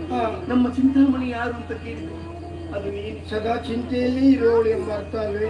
ಹಾಗಾಗಿ ಚಿಂತೆಯನ್ನು ದೂರೀಕರಿಸುವುದು ಎನ್ನುವ ಹಾಗಾಗಿ. ಸರಿ ಅಮ್ಮ. ನನ್ನ ಬದುಕಿನಲ್ಲಿ ಎರಡನೇ ತಾಯಿ ಯಾರು ಅಂತ ಕೇಳಿದ್ರು ಅದು ನೀನು ಕೈಕ ಮಂಥನ. ಎಂತ ಪವಿತ್ರವಾದ ಸ್ಥಾನಮಾನವನ್ನು ನನ್ನ ಬದುಕಿಗೆ ನೀನು ಕಲ್ಪಿಸಿಕೊಟ್ಟೆ ಮಗಳೇ. ನನಗೆ ಮದುವೆ ಇಲ್ಲ, ಗಂಡ ಇಲ್ಲ, ಮಕ್ಕಳಂತೂ ಆಗುವುದೇ ಇಲ್ಲ. ಆದ್ರೂ ನನ್ನ ಅಮ್ಮ ಅಂತ ಕರೆದು ದೇವತಾ ಸ್ಥಾನಕ್ಕೆ ನಾನು ಏರಿಸಿಬಿಟ್ಟೆ ಮಗಳೇ. ನಿಜವಾಗಿ ನನ್ನ ಬದುಕಿನಲ್ಲಿ ನಾನು ಧನ್ಯಲಾದೆ ಅಂತ ತಿಳ್ಕೊಳ್ತೇನೆ. ಆದ್ರೆ ಒಂದು ಮಗಳೇ, ನನಗೆ ಎಲ್ಲಿ ಹುಟ್ಟಿದೇನೋ ಯಾಕೆ ಹುಟ್ಟಿದೇನೋ ನನಗಂತೂ ಗೊತ್ತಿಲ್ಲ. ನನಗೆ ಮುಖಕ್ಕೆ ತಕ್ಕ ಮಾತಾಡುವಂತ ಅಭ್ಯಾಸ ಇಲ್ಲ. ಇನ್ನೊಬ್ಬರನ್ನು ಸೆಳೆಯುವಂತ ಸೌಂದರ್ಯ ನನ್ನಲ್ಲಿಲ್ಲ. ನಾನು ಮಾತಾಡುವಾಗ ಏನೋ ಹೊರಟು ಮಾತಾಡ್ತಾಳೆ ಅಂತ ತಿಳ್ಕೊಳ್ತಾಳೆ. ನನ್ನನ್ನು ಕಂಡದ್ದನ್ನು ಕಂಡಾಗಿ ಹೇಳುವಳು ಸ್ವಭಾವ. ಆದ್ದರಿಂದ ನಿನ್ನ ಅಮ್ಮ ಈಗ ಏನೇನೋ ನನ್ನನ್ನು ದೂರ ಮಾಡ್ತಾ ಇದ್ದಾಳೆ, ನನ್ನನ್ನು ಎಲ್ಲಾದ್ರೂ ಕಳಿಸಿಬಿಡು ಅಂತ ಹೇಳ್ತಾ ಇದ್ದಾಳೆ. ಆದ್ರೆ ಹೃದಯ ಶ್ರೀಮಂತಿಗಳು ಅಂತ ನಿನ್ನ ಅಪ್ಪ ನಮ್ಮ ಕೂಟಕ್ಕೆ ಅವಳು ಇರ್ಲಿ, ಅವಳು ಇದ್ರೆ ಚಂದ ಅಂತ ಹೇಳ್ತಾನೆ. ಯಾಕೆ ಈಗ ಹೇಳ್ತಾರೋ ನನಗಂತೂ ಗೊತ್ತಿಲ್ಲ. ಮೊದಲು ನನ್ನನ್ನು ಚೆನ್ನಾಗಿ ನೋಡ್ತಿದ್ರು ನಿನ್ನ ಅಮ್ಮ. ನೀನು ಬೆಳೀತಾ ದೊಡ್ಡವಳಾದಾಗ ನನ್ನ ಜೊತೆಯಲ್ಲಿ ಇರೋದನ್ನು ಕಂಡಾಗ ನಿನ್ನ ಅಮ್ಮನಿಗೆ ಯಾಕೋ ಮಾತ್ರ ನನಗಂತೂ ಅರ್ಥ ಆಗೋದಿಲ್ಲ. ಆದ್ರೆ ಒಂದು ಮಗ ನೀನೆ, ನಾನು ಬದುಕಿನಲ್ಲಿ ತುಂಬಾ ನೊಂದಿದ್ದೇನಮ್ಮ. ನೀ ಮಾನಸಿಕವಾಗಿ ಬಹಳಷ್ಟು ಕೊರಗಿದ್ದಿ ಅಂತ ಅರ್ಥ ಆಗಿಲ್ಲ. ಈ ವರ್ಷ ಅಂತೂ ತುಂಬಾ ಕೊರಗಿದ್ದೇನಮ್ಮ. ನಿನ್ನ ಮನದಾಳದಲ್ಲಿ ಬಹಳಷ್ಟು ದೊಡ್ಡ ಗಾಯ ಆಗಿದೆ ಅಂತ ಅರ್ಥ ಆಗಿದೆ. ಸಾಯುವವರೆಗೂ ಆ ಗಾಯ ಕೂಡ ಆಗ್ಲಿಕ್ಕಿಲ್ಲ. ಒಂದು ಮಾತು ಹೇಳಿದ, ಏನು? ನಮ್ಮನ್ನು ಯಾರು ಬದುಕಿನಲ್ಲಿ ಬೇಡ ಅಂತ ಹೇಳ್ತಾರೆ, ಅಂತವರ ಬದುಕಿನಲ್ಲಿ ಭಾರ ಆಗುವುದಕ್ಕಿಂತ ಯಾರು ಬೇಕು ಅಂತ ಪ್ರೀತಿಸ್ತಾರೆ ಅಂತವರ ಬದುಕಿನಲ್ಲಿ ಬೆಳಕಾಗಬೇಕು. ಆದ್ರೆ ಒಂದು ಮಗಳೇ, ಬಾಲ್ಯದಲ್ಲಿ ನಿನ್ನ ಕೈಯಿಂದ ನಡೆಸಿದ ನಾನು ನಿನ್ನ ಬಾಯಿಗೆ ತುತ್ತನ್ನವನ್ನು ಕೊಟ್ಟೆ. ಆದ್ರೆ ನನಗೊಂದು ಭರವಸೆ ಕೊಟ್ಟಿಯ, ನನ್ನ ದೇಹ ಮಣ್ಣಲ್ಲಿ ಮಣ್ಣಾಗಿ ಹೋಗುವ ತನಕ ನನ್ನ ಕೈ ಬಿಡುವುದಿಲ್ಲ ಅಂತ ಒಂದು ಭರವಸೆಯ ಮಾತು ಕೂಡ. ಮಂತರ, ನಾ ಸೊಸೆಯಾಗಿ ಯಾವುದೇ ಅರಮನೆಯನ್ನು ಪ್ರವೇಶಿಸಲಿ ಜೊತೆಯಾಗಿ ನಾನು ಕರೆದುಕೊಂಡು ಹೋಗ್ತೇನೆ. ಹೆಚ್ಚೇಕಿ ನನ್ನ ಬದುಕಿನ ಉದ್ದಕ್ಕೂ ನಿನ್ನ ಮಾತಿಗೆ ಬದ್ಧಳಾಗಿರ್ತೇನೆ. ಇದು ಧನ್ಯನಾಗಿ ಮಗಳೇ. ಅದೇ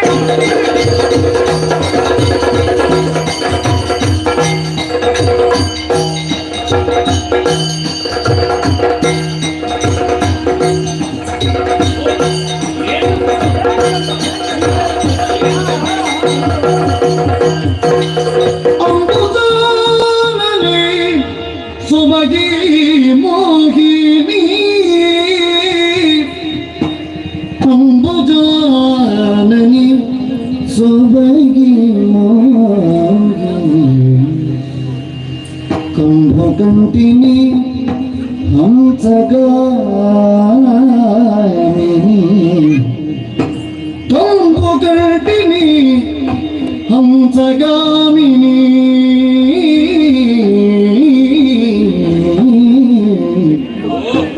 ಕುಂಭಕುಚಿ ಶುಭ್ರಾಂಗಿ ಚಂದನ ಗೊಂಬೆ ಪ್ರತಿರಂಭೆ ತುಂಬು ಜೌವನೆಗೆ ಮಳ ಒಲಿಸಲು ತುಂಬು ಜೌವನೆ ಇವಳ ಬರಿಸಲು ಹಂಬಲಿತ ಸಂತತಿಯ ಭಾಗ್ಯದ ಸಂಭ್ರಮನು ತನಗೆ ನೂತನ ಬಲಿಪ ಸಂತತಿಯ ಭಾಗ್ಯದ ಸಂಭ್ರಮ ಮೊದಲಗೆ ಮೊದ ನುಡಿಸಿದ ಕುಂಬಿನೀಶ್ವರನು ಕುಂಭಗಾನನಿ ಸೊಬಗಿ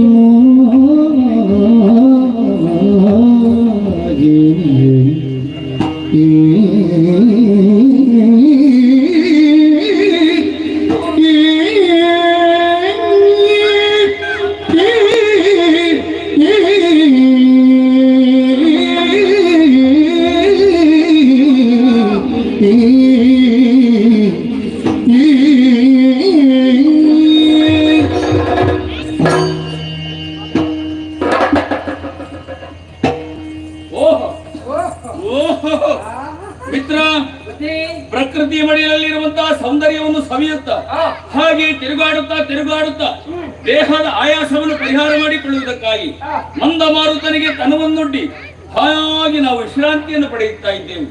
ಆ ಕಾಲದಲ್ಲಿ ಜಲ್ ಹೌದು ಕೇಳುತ್ತಾ ಇತ್ತು. ಯಾವ ಕಡೆಯಿಂದ ತಿರುಗಿ ನೋಡಿದ್ರೆ ಅಬ್ಬಬ್ಬಬ್ಬಬ್ಬಬ್ಬ ಬಾನಂಚನ ಕೋನಂಚನ ಕಣ್ಣಂಚಿಗೆ ಬೆಳೆಯುತ್ತೆ ನಮ್ಮ ಹಾಗೆ ಭಾಸವಾಯಿತು. ಒಬ್ಬ ಸೌಂದರ್ಯ ಹುಡುಗಿಯನ್ನು ನಾನು ಕಂಡೆ. ಏನು ಚಂದ. ಈ ಮಂತರ ಅದ್ಯಾ ಮಂತ್ರ? ಅದು ಮಂತ್ರ ಅಲ್ಲವೋ, ಬಹುಶಃ ಅವಳ ಗೆಳತಿರಬೇಕು. ಇವರೆಲ್ಲ ಎಲ್ಲಿ ಹೋದ್ರು? ಒಬ್ಬಳನ್ನೇ ಬಿಟ್ಟು ಹೋಗಿದ್ದಾರೆ. ನಾನು ಒಬ್ಬಳೇ ಇದ್ದೆ, ನನಗೆ ಹೆದರಿಕೆ ಆಗುವುದಿಲ್ವಾ? ನೀವೆಲ್ಲ ಬನ್ನಿ, ಅಪ್ಪನಲ್ಲಿ ಹೇಳ್ತೇನೆ ನಿಮಗೆ. ಯಾರಿಗೆ ಬೈದಿದ್ದು ಯಾರು? ಜೊತೆಗೆ ಬಂದವರೆಲ್ಲ ದೂರ ಆದ್ರೆ ಹಾಗೆ ಹೌದೇನೋ ಅವಳನ್ನು ನೋಡಿದ ಮೇಲೆ ಬಿಟ್ಟು ಹೋಗುವ ಮನಸ್ಸು ನನಗಿಲ್ಲ. ಅಂದ್ರೆ? ಅವಳು ಬೇಕು ಅಂತ ನನಗೆ ಅನಿಸ್ತಾ ಇದೆ. ಏಕೆ ಬುದ್ಧಿ? ಅವಳ ಸೌಂದರ್ಯವನ್ನು ಕಂಡು ಅವಳನ್ನು ಮದುವೆಯಾಗಬೇಕು ಎನ್ನುವಂತ ಬಯಕೆ. ಮದುವೆ ಯಾಕೆ? ಅವಳನ್ನು ಮದುವೆಯಾದ ಬಳಿಕ ಸಂತಾನವನ್ನು ಪಡೆಯಬೇಕೆನ್ನುವಂತ ಹೆಬ್ಬಯಕೆ ಹೆಚ್ಚುತ್ತಾ ಇದೆ.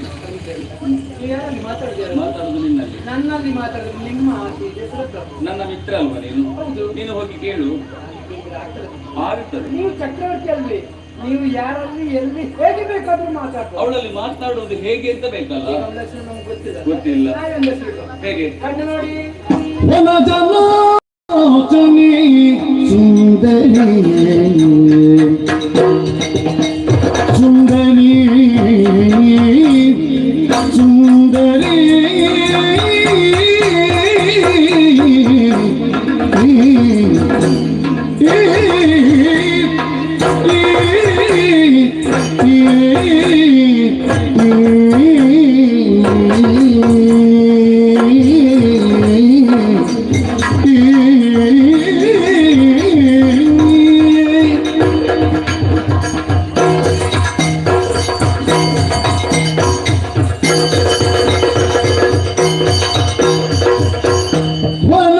ವನಜಲೋಚನಿ ಸುಂದರಿ ನನ್ನನು ಕಂಡು ಮನ ಪ್ರೇಮ ರಸ ಮಂಜರಿ ನಿನ್ನನು ಕಂಡು ಮನ ಪ್ರೇಮ ರಸ ಮಂಜರಿ ಸುಂದರಿ ಸುಂದರಿ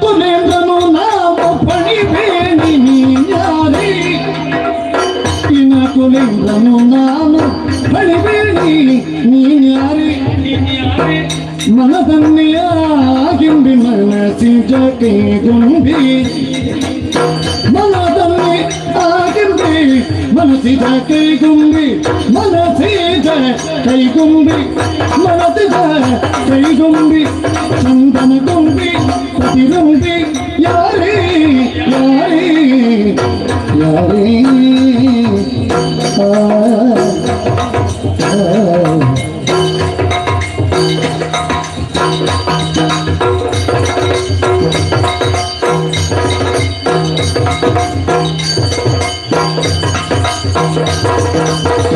ಸುಂದರಿ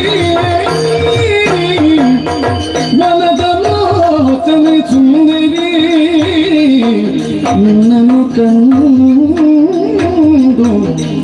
ಮನ ಪ್ರೇಮ ರಸ ಮಂಜರಿ ಸುಂದರಿ ಸುಂದರಿ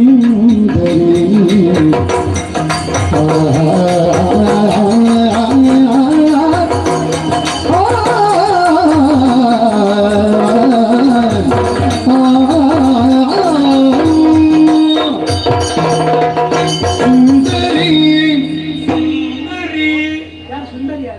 ಯಾರು ಅಲ್ಲಿ ಸುಂದರಿ? ಅಲ್ಲಿ ಮಿತ್ರ, ಬುದ್ಧಿ. ಎಂತಹ ಸೌಭಾಗ್ಯ ನಮ್ಮದಿಂದು. ಹಾ. ನೋಡಿದೇನು ಓ, ಎಷ್ಟು ಕಾಲವಾಯಿತು ನಾವು ತಿರುಗಾಟಕ್ಕೆ ಹೊರಟು. ತುಂಬಾ ಸಮಯ ಆಯ್ತು. ಅಲ್ವಾ? ಹೌದು. ಇಷ್ಟು ಕಾಲದಲ್ಲಿ ಕೂಡ ಇಂತಹ ಸೌಂದರ್ಯ ರಾಶಿಯನ್ನು ನಾವು ಎಲ್ಲಾದ್ರೂ ಕಂಡದುಂಟ? ನೋಡ್ಲೇ ಇಲ್ಲ. ಹೌದು. ಪಾಪ ಎಂತಹ ಸೊಬಗು, ಅನುಭವವಾದಂತಹ ರೂಪರಾಶಿಯನ್ನು ಕಂಡು ನನ್ನ ಮನಸ್ಸು ಭ್ರಮೆಗೊಂಡಿತು. ಅದೆಲ್ಲ ಯೋಚಿಸುವುದು ನಾನು. ಇಂತಹ ಸೌಂದರ್ಯ ರಾಶಿ ಈ ಕಾಲದಲ್ಲಿ ಎಲ್ಲಿಂದ ಬಂತು? ನಾನು ಅದನ್ನೇ ಯೋಚಿಸ್ತಾ ಇದ್ದೇನೆ. ಸೃಷ್ಟಿಕರ್ತನಾದಂತಹ ಬ್ರಹ್ಮದೇವನ ಮನೆಯಂಗಳದಲ್ಲಿ ಸೌಂದರ್ಯ ಎನ್ನುವಂತಹ ಸಾಧನಾ ಸಂಪತ್ತಿಗೆ ಯಾವತ್ತೂ ಕೂಡ ಕೊರತೆ ಇಲ್ಲ. ಖಂಡಿತ ಇಲ್ಲ. ಹಬ್ಬಬ್ಬ, ಅವಳ ದೇಹ ಕಾಂತಿಯನ್ನು ನೋಡಿದೀಯ? ಮಿಂಚುತ್ತಾ ಇದೆ. ಮಿಂಚುವ ಸೊಬಗು, ಕಂಚುಕದೊಳಗಿನ ಮಿಂಚುವ ಸೊಬಗನ್ನು ಕಂಡು ನಾನು ಭ್ರಮೆಗೊಂಡೆ. ಅದಲ್ಲ, ಹೂವಿನಲ್ಲಿರುವಂತಹ ಸೌಂದರ್ಯವನ್ನು ಸವಿಯಂತಹ ಆಸ್ವಾದಿಸುವಂತಹ ಪ್ರಾಯ ನನ್ನದಲ್ಲದಾದ್ರೂ ಕೂಡ ರಸಿಕತೆ ಇನ್ನೂ ಮಾಯ ಆಗಲಿಲ್ಲ. ಸತ್ಯ ಬುದ್ಧಿ ಬೇಕು ಬೇಕು ಅಂತ ಆಗುತ್ತದೆ. ಆದ್ರೆ ಅವರಲ್ಲಿ ಮಾತಾಡ್ಬೇಕಲ್ಲ, ನಾವು ನಮ್ಮಷ್ಟಕ್ಕೆ ಮಾತಾಡಿದ್ರೆ ಅವಳಿಗೆ ಗೊತ್ತಾಗ್ಬೇಕಲ್ಲ. ಹೌದಲ್ಲ, ಹೌದು. ಒಂದು ಕರಿಬೇಕಲ್ಲ, ಕಲಿಬೇಕಾದ್ರೆ ಒಂದು ಹೆಸರು ಬೇಕಲ್ಲ, ಹೆಸರು ನಮ್ಗೆ ಗೊತ್ತಿಲ್ಲವಲ್ಲ. ಗೊತ್ತಿಲ್ಲಲ್ಲ. ಅವನ ಕಣ್ಣು ಅದು ನೋಡಿ ಹೇಗೆ ಗೊತ್ತಿಲ್ಲ. ಅದು ಕಣ್ಣಲ್ಲ, ಹೌದು ಕಣ್ಣಲ್ಲ, ಹೌದು ಕಣ್ಣೇ. ಮುಖಕಮಲವೆಂಬ ಕಮಲದಲ್ಲಿ ಅರಳಿರುವಂತಹ ಸುಮಗಳು ಅಂದ್ರೆ ದಳಗಳ ಹಾಗೆ ಅವಳ ಕಣ್ಣು. ಓ ಕಮಲ ನೇತ್ರೆ, ಕಮಲ ನೇತ್ರೆ, ಕಮಲ ನೇತ್ರೆ ಗೊತ್ತಾದ್ರೆ ಆಗ್ತದೆ. ಬೇಡ, ವನಜಲೋಚನೆ, ವನಜಲೋಚನೆ ಹ. ಇಲ್ಲ ಗೊತ್ತೇ ಸುಂದರಿ ಸುಂದರಿ ಅದು ಗೊತ್ತಾಗಿಲ್ಲ. ಏ, ಮತ್ತೆ ಬೇಡ.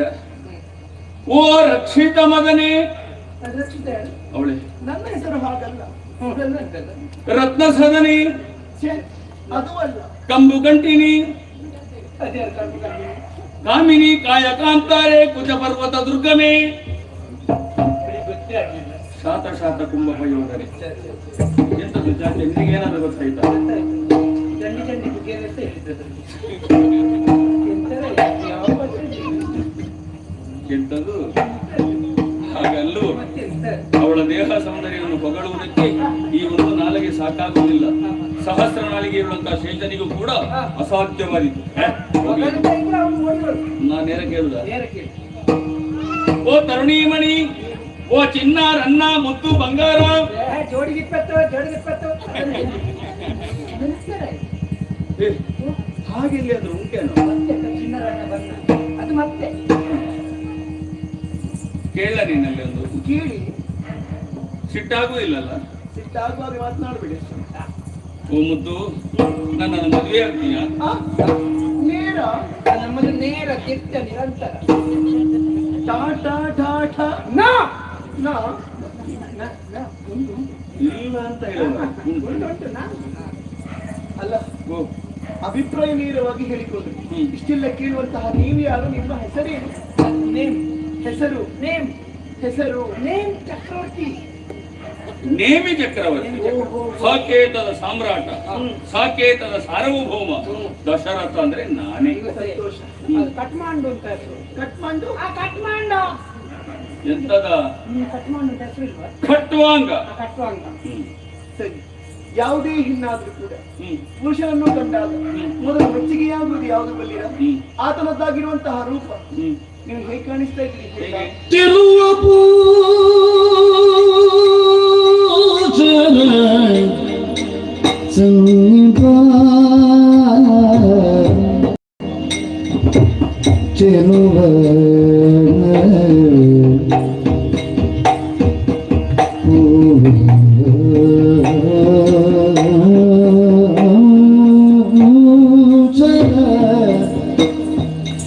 ಸನ್ನಿಭಾ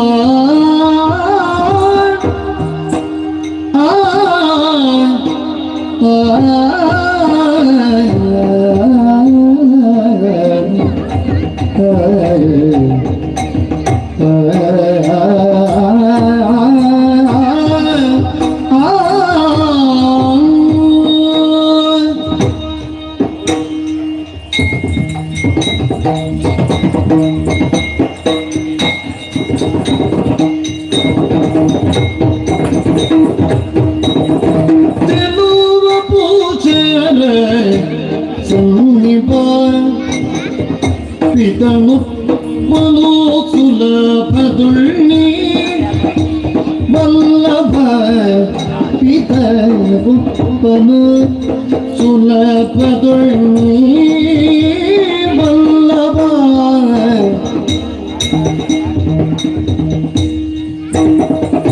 Ah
ಯಾರು ಲೀಳೈಪತಿ ಅಶ್ವಪತಿಯ ಸುಟಿ ಕೈಗೆ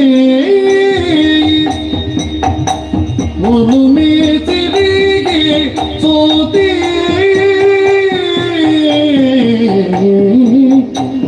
ಒಂದು ಮೇತಿರಿಗೆ ಸೋತಿ ಲಲನೇನ ಸುಪ್ರೀತಿ ಒಲುಮೆ ಸಿರಿಗೆ ಸೋತಿ ಲಲನೇನ ಸುಪ್ರೀತಿ ಲಲನೇನ ಸುಪ್ರೀತಿ ಸುಪ್ರೀತಿ ಸುಪ್ರೀತಿ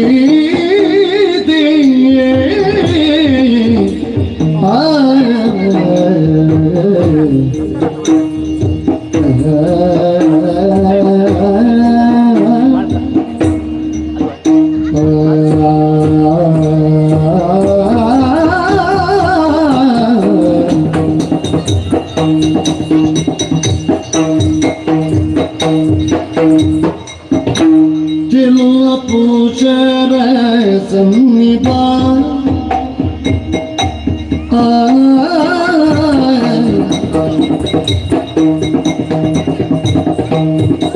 ಪಿತರು ಸುಲಭದುಳ್ ನೀವಲ್ಲಭ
ಚೆಲುವ ಪೂಜರ ಸನ್ನಿಭ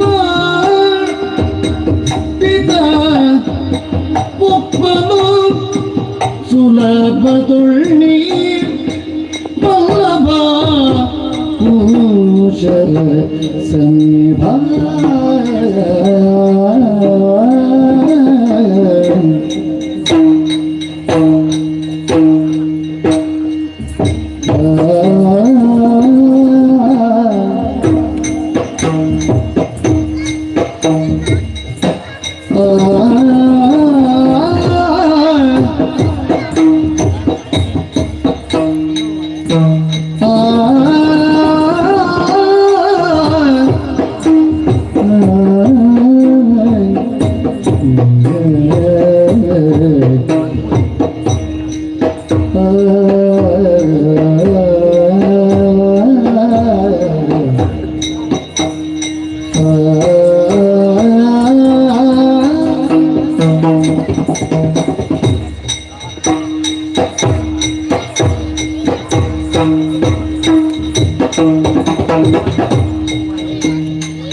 ಚೆಲುವ ಪೂಜರ ಸನ್ನಿಪಾಪಿದ ಒಪ್ಪಲು ಸುಲಭದುಳ್ ನೀ ವಲ್ಲಭ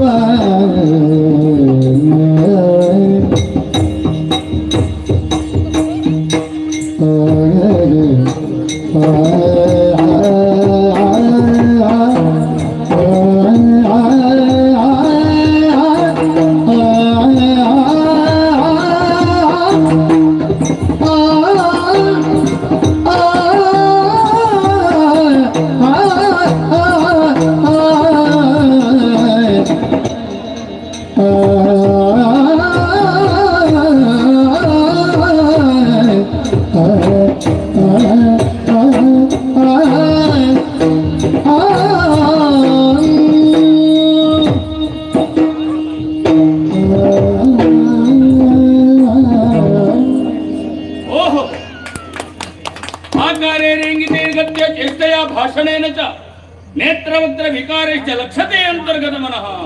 ಈಗ ಅದಕ್ಕೂ ಒಂದು ಮಂತ್ರ ಉಂಟಾ? ಹಾ, ನೀನು ಹಾಗೆ ತಿಳ್ಕೊಳ್ಬಹುದು. ಇದೊಂದು ಸೂಕ್ತಿ. ಹೌದೇ? ಹೌದು. ನೋಡಿದ್ದೀಯಾ, ಕೇಳಿದ್ದೀಯಾ? ನಾನೊಂದು ಕೇಳಿದಂತಹ ಪ್ರಶ್ನೆಗೆ ಅವಳು ಉತ್ತರವನ್ನು ಕೊಡುವುದರ ಬದಲು ತಾನು ನೃತ್ಯ, ಅಭಿನಯ, ಮುಖಭಾವ ಎಲ್ಲದರಲ್ಲೂ ಕೂಡ ಒಂದೇ ಉತ್ತರವನ್ನು ಕೊಟ್ಟು ಭಯಂಕರ ನಾಟ್ಯ ಅಲ್ವರೇ? ಏನ್ ನೋಡುವ ಹಾಗೆ ಇಲ್ವಾ? ಮತ್ತೆ ಭಯಂಕರ ಅಂತ ಹೇಳ್ತೀರಿ. ಚೆನ್ನಾಗಿತ್ತು. ಚೆಲುವ ಪೂಷರ ಸನ್ನಿಭಂ ನಿಮ್ಮನ್ನೇ ನನ್ನನ್ನು. ಆ, ಹೌದಾ? ನಾ ಕೇಳಿದ್ದೇನೆ. ವಸಂತ ಜಯಂತ ಮನ್ಮಥ ಬಹಳ ರೂಪವಂತರಂತೆ. ಅವರನ್ನೆಲ್ಲ ತಂದು ನಿಮ್ಮ ಕಾಲಿಗೆ ಕಟ್ಟಬೇಕು. ಅಲ್ಲ, ಅವರನ್ನು ಖಾಲಿ ಕಟ್ಟಿದ್ರೆ ಇವರು ನಡ್ಕೊಂಡು ಹೋಗ್ಬೇಕಂತ ಆಗ್ಬೇಕಲ್ಲ. ಹಾಗಲ್ಲ, ಮತ್ತೆ ರೂಪದಲ್ಲಿ ಏನೇ ಉಂಟಾ ಅಂತ ಭಾವಿಸಿಕೊಳ್ಳುವುದು ನಾನು. ಇವರಿಗೆ ಸರಿ ಉಂಟಾ? ಆ ಮನೆಯಿಂದ ಬರುವಾಗ ಸರಿ ಇದ್ರು, ನಿಮ್ಮನ್ನು ನೋಡಿದ ಮೇಲೆ ಮನ ಪರಿವರ್ತನೆ, ನಾನು ಯಾರು ಎನ್ನುವಂತಹ ಆಲೋಚನೆ, ಕುತೂಹಲ ನಾ ಹತ್ತಿರದವಳಿ ನನಗೆ. ಅಂದ್ರೆ ಇದು ಕೇಕೆ ರಾಜ್ಯ. ಓಹೋ. ಇದನ್ನು ಆಳುತ್ತಾ ಇರುವವರು ಅಶ್ವಪತಿಗಳು. ಅಶ್ವಪತಿಗಳು. ಅವರ ಮುದ್ದಿನ ಮಗಳೇ ನಾನು. ಹಾ. ನನ್ನ ಹೆಸರು ಕೈಕಾ. ಕೈಕಾ ಅದೇನು ಅಭಿನಯ ಹಾಗೆ? ಕೈಕಾ ಕೈಕೇಯಿ. ಕೈಕೇಯಿ. ನಿಮ್ಮ ಅಭಿಪ್ರಾಯ ನೇರವಾಗಿ ಹೇಳಿಕೊಂಡ್ರೆ ನಾ ನೇರವಾಗಿ ಹೇಳುವುದಿಲ್ಲ. ನಾ ಸೂಚ್ಯವಾಗಿ ಹೇಳ್ತೇನೆ, ನೀವು ಅರ್ಥೈಸಿಕೊಡ್ಬೇಕಷ್ಟೇ. ಅದೇ ಹೇಳಲೆ ಹೇಳಲೆ ಹೇಳು. ಹೇಳಲೆ ಹೇಳು. ನಾ ಹೇಳಲೆ ಇಲ್ಲಿ ನೋಡಿ ಹೇಳ್ತೇನೆ. ಅಷ್ಟೇನಾ? ಇದು ಮಾಡಿ ಅಂತ ಅವಳು ಬನ್ನಿ, ಒಪ್ಪಿದ್ದೇನೆ, ಅಪ್ಪಿಕೊಳ್ಳಿ. ಹಾಗೆ ಹೇಳಿದ್ದಲ್ಲ, ಮತ್ತೆ ಅವರಿಗೆ ನರದೋಷ ಉಂಟು. ನಿಮ್ಮ ಕುಟುಂಬದವರಿಗೆ ನರದೋಷ ಅಂತ ಬೇಡದೆಲ್ಲ ಬೇಗ ಆಹ್ವಾನಿಸ್ತೀರಿ. ಹೀಗೆ ಹೇಗೆ ಮಾಡ್ತೀರಿ? ನಾ ಒಪ್ಪಿಗೆ ಅಂತ ಹೇಳಿದ್ದಪ್ಪ. ಅವರಿಂದಷ್ಟು ಗಟ್ಟಿ ದೃಢ ನಿರ್ಧಾರ. ಒಂದು ಹೆಣ್ಣು ಮಕ್ಕಳ ಜೀವನ ಹೇಗೆ? ಬಾಲ್ಯದಲ್ಲಿ ತಂದೆ ತಾಯಿಗಳ ಅಧೀನ, ಮದುವೆ ಆದ್ಮೇಲೆ ಗಂಡನ ಅಧೀನ, ಮುಪ್ಪಿನಲ್ಲಿ ಮಕ್ಕಳ ಅಧೀನ. ಅಪ್ಪ ಇದ್ದಾರಲ್ಲ, ಅಪ್ಪ ಇನ್ನೂ ಇದ್ದಾರೆ, ಇನ್ನು ಹೋಗಬೇಕು ಅಂತ ಆಲೋಚನೆಯ? ಹಾಗಲ್ಲ, ಅಪ್ಪನ ಒಪ್ಪಿಗೆ ಅನ್ನೋದು ಬೇಕು. ಆ ಒಪ್ಪಿಗೆ ಸಿಕ್ಕಿತ್ತು ಅಂತ ಅದು ಸುಲಭದೊಳು ನಾ ನಿಮ್ಮ ವಲ್ಲಭೆಯ ತರುಣಿ ನಿನ್ನಯ ಮನದ ವಾಂಚಿತ ಸರಿತರುವುದು ನಾ ಸರಿತದಿಂದಲಿ ವರಪಿತನ ಒಪ್ಪಿಸುವಿ ನಿಂದಿರಿ ಹರುಷದಿಂದ. ತರುಣಿ ನಿನ್ನಯ ಮನದ ವಾಂಚಿತ ಸರಿಬಹುದು ನಾ ತ್ವರಿತದಿಂದಲಿ ಸಯದ ತಿನ್ನತಿ ಸೊಂದನ ತಿನ್ನತಿ ಚಿಂತನ ತಿನ್ನತಿ ಸೊಂದನ ತಿನ್ನತಿ ಸೊಂದನ ತಿನ್ನತಿ ಚಿಂತನ ತಿನ್ನತಿ ತಿನ್ನತಿ ದಿನದೋ ದಿನತೈ ದಿನದೋ ದಿನತೈ ತೈ ತೈ ತೈ ತೈ ತತ್ತ.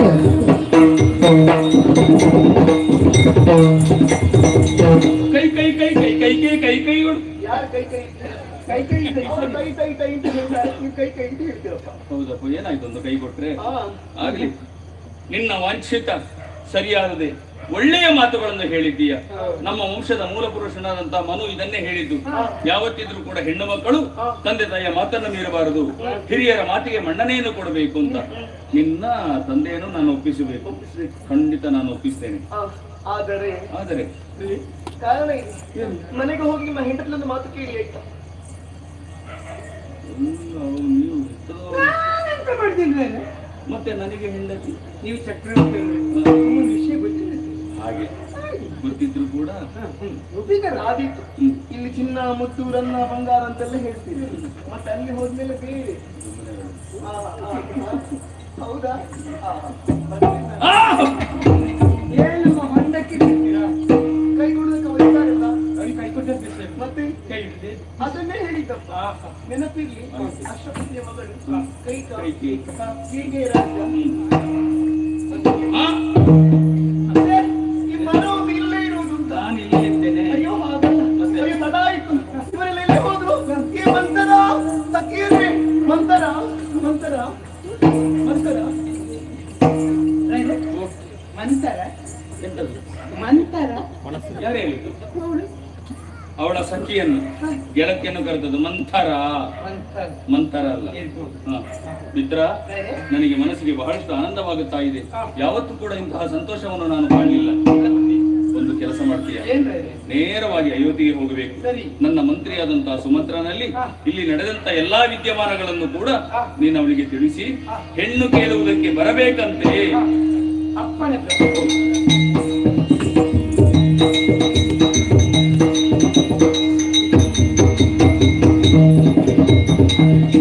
ಅಂತೂ ನಮ್ಮ ಬದುಕು ಒಂದು ಹಂತಕ್ಕೆ ಮುಟ್ಟಿತು. ಮಗಳಿಗೊಂದು ಕನ್ಯಾಸಂಧಾನ ಬಂದಿದೆ ಅಯೋಧ್ಯೆಯಿಂದಲೇ. ಹಾಗಂತ ಮುಂದುವರಿಬಹುದಿತ್ತ. ಮೊದಲಾದ್ರೆ ಯಾರನ್ನು ಕೇಳಬೇಕಾದ ಅನಿವಾರ್ಯತೆ ಇರಲಿಲ್ಲ. ಈಗ ನಾವು ಸ್ವತಂತ್ರ. ಈ ಮದುವೆ ಒಂದು ಆದ ಮೇಲೆ ಹೆಂಡತಿಯಲ್ಲಿ ಒಂದು ಮಾತು ಕೇಳದೆ ಯಾವ ಕೆಲಸವೂ ಮಾಡುವ ಹಾಗಿಲ್ಲ. ಅಲ್ಲ, ಮಾಡ್ಲೇಬಾರ್ದು ಅಂತ ಏನಿಲ್ಲ, ಮತ್ತೆ ಮನೆಗೆ ಹೋಗ್ಬೇಕಲ್ವಾ. ಹಾಗಾಗಿ ಯಾವುದಕ್ಕೂ ಅವರಲ್ಲಿ ಒಂದು ಮಾತು ಹೇಳುವ. ಒಂದು ಮಂದು ಅಂತ ಹೇಳಿದ್ರೆ ಅವಳ ಪೂರ್ತಿ ಹೆಸರು ಮಂದಾಕಿನಿ ಅಂತ. ಈ ಪ್ರೀತಿ ಹೆಚ್ಚಾದಲ್ಲಿ ಹೆಸರೆಲ್ಲ ತುಂಡಾಗುದಲ್ವ? ಹಾಗೆಲ್ಲ ಆಗ್ತದೆ. ಹೌದೌದೌದು. ನಿಮ್ಮನ್ನು ಚಿನ್ನು ಅಂತ ಕರೆಯುವುದು ಅದಕ್ಕೆ ಚಿನ್ನ ಅಂತ ಕರೆಯುವುದಿಲ್ವ? ಹಾಗೆ ಮಂದ ಮಂದ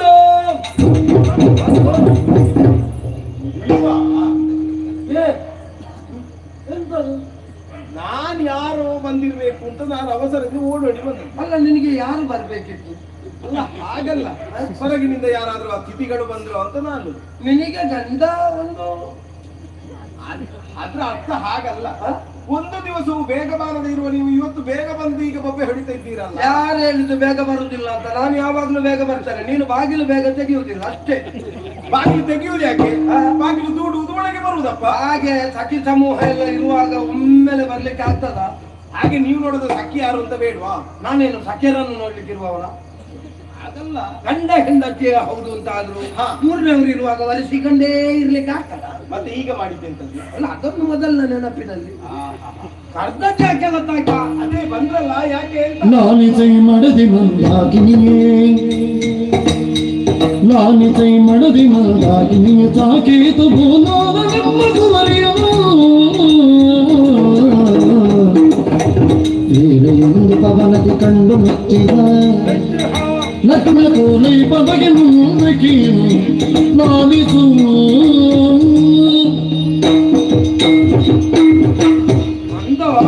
ಬಂದ ನಿಮಗೆ ಪ್ರೀತಿ ಇಲ್ಲೇ. ಏನಂತದ್ದು ಪ್ರೀತಿ? ಅದು ಪ್ರೀತಿ ಹೆಚ್ಚಾದ್ರೆ ಮತ್ತೆ ಹೆಸರೆಲ್ಲ ಪೂರ್ತಿ ಕರೀಲಿಕ್ಕಿಲ್ಲ, ಅರ್ಥ ಆಗ್ತದೆ. ಹೌದಾ? ಒಂದು ಮಮತೆ ಬೇಕು. ಹೌದಾ? ಅದುಂಟು. ಮಂದು, ನನಗೆ ನಿನ್ನನ್ನು ನೋಡುವಾಗ ಬಹಳ ಸಂತೋಷ ಆಗುದು. ಹೌದಾ? ಸಂತೋಷ. ನಾನು ಅರಮನೆಯಲ್ಲಿ ದೂರದಲ್ಲಿ ಕೂತ್ಕೊಂಡು ನಿನ್ನನ್ನು ನೋಡುದು ಅಂತ. ನನ್ನನ್ನು? ಹೌದು. ಹೌದಾ? ನೀನೊಂದು ಅತ್ಲಾಗಿತ್ಲಾಗೆ ನಡೆಯುವುದೇ ಬಹಳ ಚಂದ ಅಂತ. ಹೌದಾ? ಮತ್ತೆ ಅಷ್ಟು ಚಂದವಾ? ಯಾರಾದ್ರೂ ನೋಡಿದವರು ಒಂದು 2 ಮಕ್ಕಳ ತಾಯಿ ಅಂತ ಹೇಳಿಯಾರ ನಿನ್ನನ್ನು? ಇನ್ನೊಂದೊಂದು ಪ್ರಚಾರ ಮಾಡಿಕೊಂಡು ಬನ್ನಿ. ಅವಳಿಗೆ ವಯಸ್ಸಾಯ್ತು, 1-2 ಮಕ್ಕಳ ತಾಯಿ ಅಂತ ಹೇಳಿಕೊಂಡು ಬನ್ನಿ. ಹಾಗಲ್ವೇ? ಒಂದು ಮಕ್ಕಳನ್ನು ಹೆತ್ತವರು ಮತ್ತೆ ಎದ್ದೇಳುವುದೇ ಬಹಳ ಕಷ್ಟದಲ್ಲಿ. ಹಾಗೆಲ್ಲ ನನಗೆ ದೊಡ್ಡ ವಯಸ್ಸಾಗ್ಲಿಲ್ಲ ಆಯ್ತಾ. ಮಂದಾಕಿನಿಯ ನನ್ನ ಬದುಕಿನ ಎಂತದು ಸ್ವಾಮಿ ಹೊಸ ರಾಗ ಇಲ್ಲ? ಅದು ಸಂಸಾರ ಅಂತ ಹೇಳಿದ್ರೆ ಹಾಗೆ ಸರಸ ವಿರಸ ಸಮರಸ ಎಲ್ಲ ಇರ್ತದೆ. ಹೌದಾ? ಮತ್ತೆ ಇದು ರಾಗ ಅಲ್ವಾ? ನಾನು ಈಗ ಕಡಿಮೆ. ನಮ್ಮ ಮದುವೆ ಆಗುವುದಕ್ಕಿಂತ ಮುಂಚೆ ನೋಡ್ಬೇಕಿತ್ತು. ಹೊತ್ತಿಗೆ ರಾಗ ತಗೊಳ್ತಿದ್ದೆ. ರಾಗ ಹೌದು. ಅಲ್ವಾ? ಹೌದಪ್ಪ, ರಾಗ ತುಂಬಾ ಚಂದ ಉಂಟು. ತಮ್ಮಯ್ಯ ಇನ್ನೊಮ್ಮೆ ಆಡಬೇಡಿ ಆಯ್ತಾ? ಅದೇನು ಅಬ್ಬ, ಅದರಲ್ಲಿ ಸ್ವಲ್ಪ ಶ್ರುತಿ ಎಲ್ಲ ಬೇಕು. ಶ್ರುತಿ ಉಂಟಲ್ಲ ಅವರಿಗೆಲ್ಲ ಮತ್ತೆ ಒಂದು ತಂಡದಲ್ಲಿ ಒಂದೇ ಕೊಡುವುದು, 43 ಕೊಡ್ಲಿಕ್ಕೆ ಆಗುದಿಲ್ಲ. ಆಯ್ತಪ್ಪ, ಈ ರಾಗ ಎಲ್ಲ ಯಾಕೆ? ನಾನು ರಾಜಸ್ಥಾನದಲ್ಲಿದ್ದ ವಿಷಯ ಗೊತ್ತುಂಟಲ್ಲ. ಇದ್ರ ಮೊದಲು ಒಂದು ಬಿಡ್ತೇನೆ ಈಗ. ಹಾ, ವೈದ್ಯ ರಾಶಿಯಲ್ಲಿದ್ದ ಅಂತ ಹೇಳಿದ್ದ. ಮತ್ತೆ ರಾಜನಾದ ನಾನು ಆಸ್ಥಾನದಲ್ಲಿದ್ದ ವಿಷಯ ಗೊತ್ತುಂಟಲ್ಲ. ಓಲಗದಲ್ಲಿದ್ದಾಗ ಒಬ್ಬ ವಯೋವೃದ್ಧ ಬಂದ, ನೀ ಗಮನಿಸಿದೆಯೋ? ಹಾಗೆಲ್ಲ ಮುದುಕರನ್ನೆಲ್ಲ ನೋಡುವುದಿಲ್ಲ ಬಿಡಿ. ಅದಷ್ಟೇ ನೋಡುವುದು. ಹೌದು ಅಂತಾದ್ರೆ ನನ್ನ ಪರಿಸ್ಥಿತಿ ಹೀಗ. ಮುದುಕರ ಕುರಿತು ಆಸಕ್ತಿ ಇಲ್ಲ ಹೇಳಿದ್ದು ಸ್ವಾಮಿ. ನಾನು ಅದನ್ನೇ ಹೇಳಿದ್ದು. ಆಸಕ್ತಿ ಉಂಟು ಅಂತಾದ್ರೆ ನನ್ನ ಪರಿಸ್ಥಿತಿ ಹೀಗಾಗ್ತಿದ್ದ. ನೋಡ್ಲಿಲ್ಲ. ಆಯ್ತಾ? ಹಾಗೆ ಬಂದವ ಅಯೋಧ್ಯೆಯ ಮಂತ್ರಿಯಾದಂತಹ ಸುಮಂತ್ರ. ಹೌದಾ? ಹಾ. ಏನಂತೆ? ಕಾರಣ ಕನ್ಯಾ ಸಂಧಾನಕ್ಕೆ ಬಂದವ. ಸ್ವಾಮಿ, ಹಾ? ಇಲ್ಲಿ ಯಾರು? ನೀನು ಸೀರೆ ಸೆರಗು ಸರಿ ಮಾಡಿಕೊಳ್ಬೇಡ. ನಿನಗೆ ಇನ್ನು ದೇವರಾಣಿ ಮದುವೆ ಮಾಡಿಸುವುದಿಲ್ಲ. ಎಂತದ್ದು ಹೇಳುವುದು ನೀವು? ಮತ್ತೆ ಹಾಗಲ್ಲ, ಇಲ್ಲಿ ಯಾರು ಅಂತ ನಾನು ಆಲೋಚನೆ ಮಾಡು. ಯಾರು ಅಂತ ನೋಡ್ಲಿಕ್ಕುಂಟೇನೆ. ನಮ್ಮ ಮಗಳಾದಂತಹ ಕೈಕೆ ಪ್ರಾಯ ಪ್ರಬುದ್ಧೆ ವನವಿಹಾರಕ್ಕೆ ಹೋಗಿದ್ಲಂತೆ. ಚಕ್ರವರ್ತಿ ಆದ ದಶರಥನನ್ನು ನೋಡಿದಳಂತೆ. ಪರಸ್ಪರ ಕಣ್ಣು ಕಣ್ಣು ಒಂದಾಗಿದೆ, ಮನಸ್ಸು ಒಂದಾಗಿದೆ. ಅವರವರಿಗೆ ಆಗಬಹುದು ಅಂತ ಅನ್ನಿಸಿದೆ. ಆದರೂ ಚಕ್ರವರ್ತಿ ಆದರೂ ಸಂಸ್ಕಾರ ವಿಹೀನನಾಗಿ ವ್ಯವಹರಿಸಲಿಲ್ಲ. ಕನ್ಯಾ ಸಂಧಾನಕ್ಕೆ ಒಬ್ಬ ವೃದ್ಧನನ್ನು ಆಯ್ತಾ? ಒಪ್ಪಿಗೆ ಕೊಟ್ಟಾಯ್ತು. ಈಗ ಬಂದವರ ಹತ್ರ ಎಲ್ಲ ಹೇಳಿ ಆಯ್ತಾ? ಮದುವೆ ಮಾಡಿಸುವುದು ಅಂತ ಆಯ್ತು, ತೀರ್ಮಾನ ಮಾಡಿ ಆಯ್ತಾ? ನೀವು ಯಾರು? ನೀವು ಮದುವೆ ಆದ ಮಾರನೇ ದಿವಸ ನೀನು ಹಾಕಿದ ಗೆರೆಯೇ ದಾಟ್ಲಿಲ್ಲ ನಾನು. ನಿನ್ನ ಮಾತು ಮೀರಿ ಮುಂದೆ ಹೋಗ್ಲಿಕ್ಕುಂಟ? ಮತ್ತೆ ಇಲ್ಲಿಗೆ ಯಾಕೆ ಬಂದದ್ದು? ನಿನ್ನಲ್ಲಿ ಕೇಳುವುದಕ್ಕೆ. ಹೇಳಲಿಕ್ಕ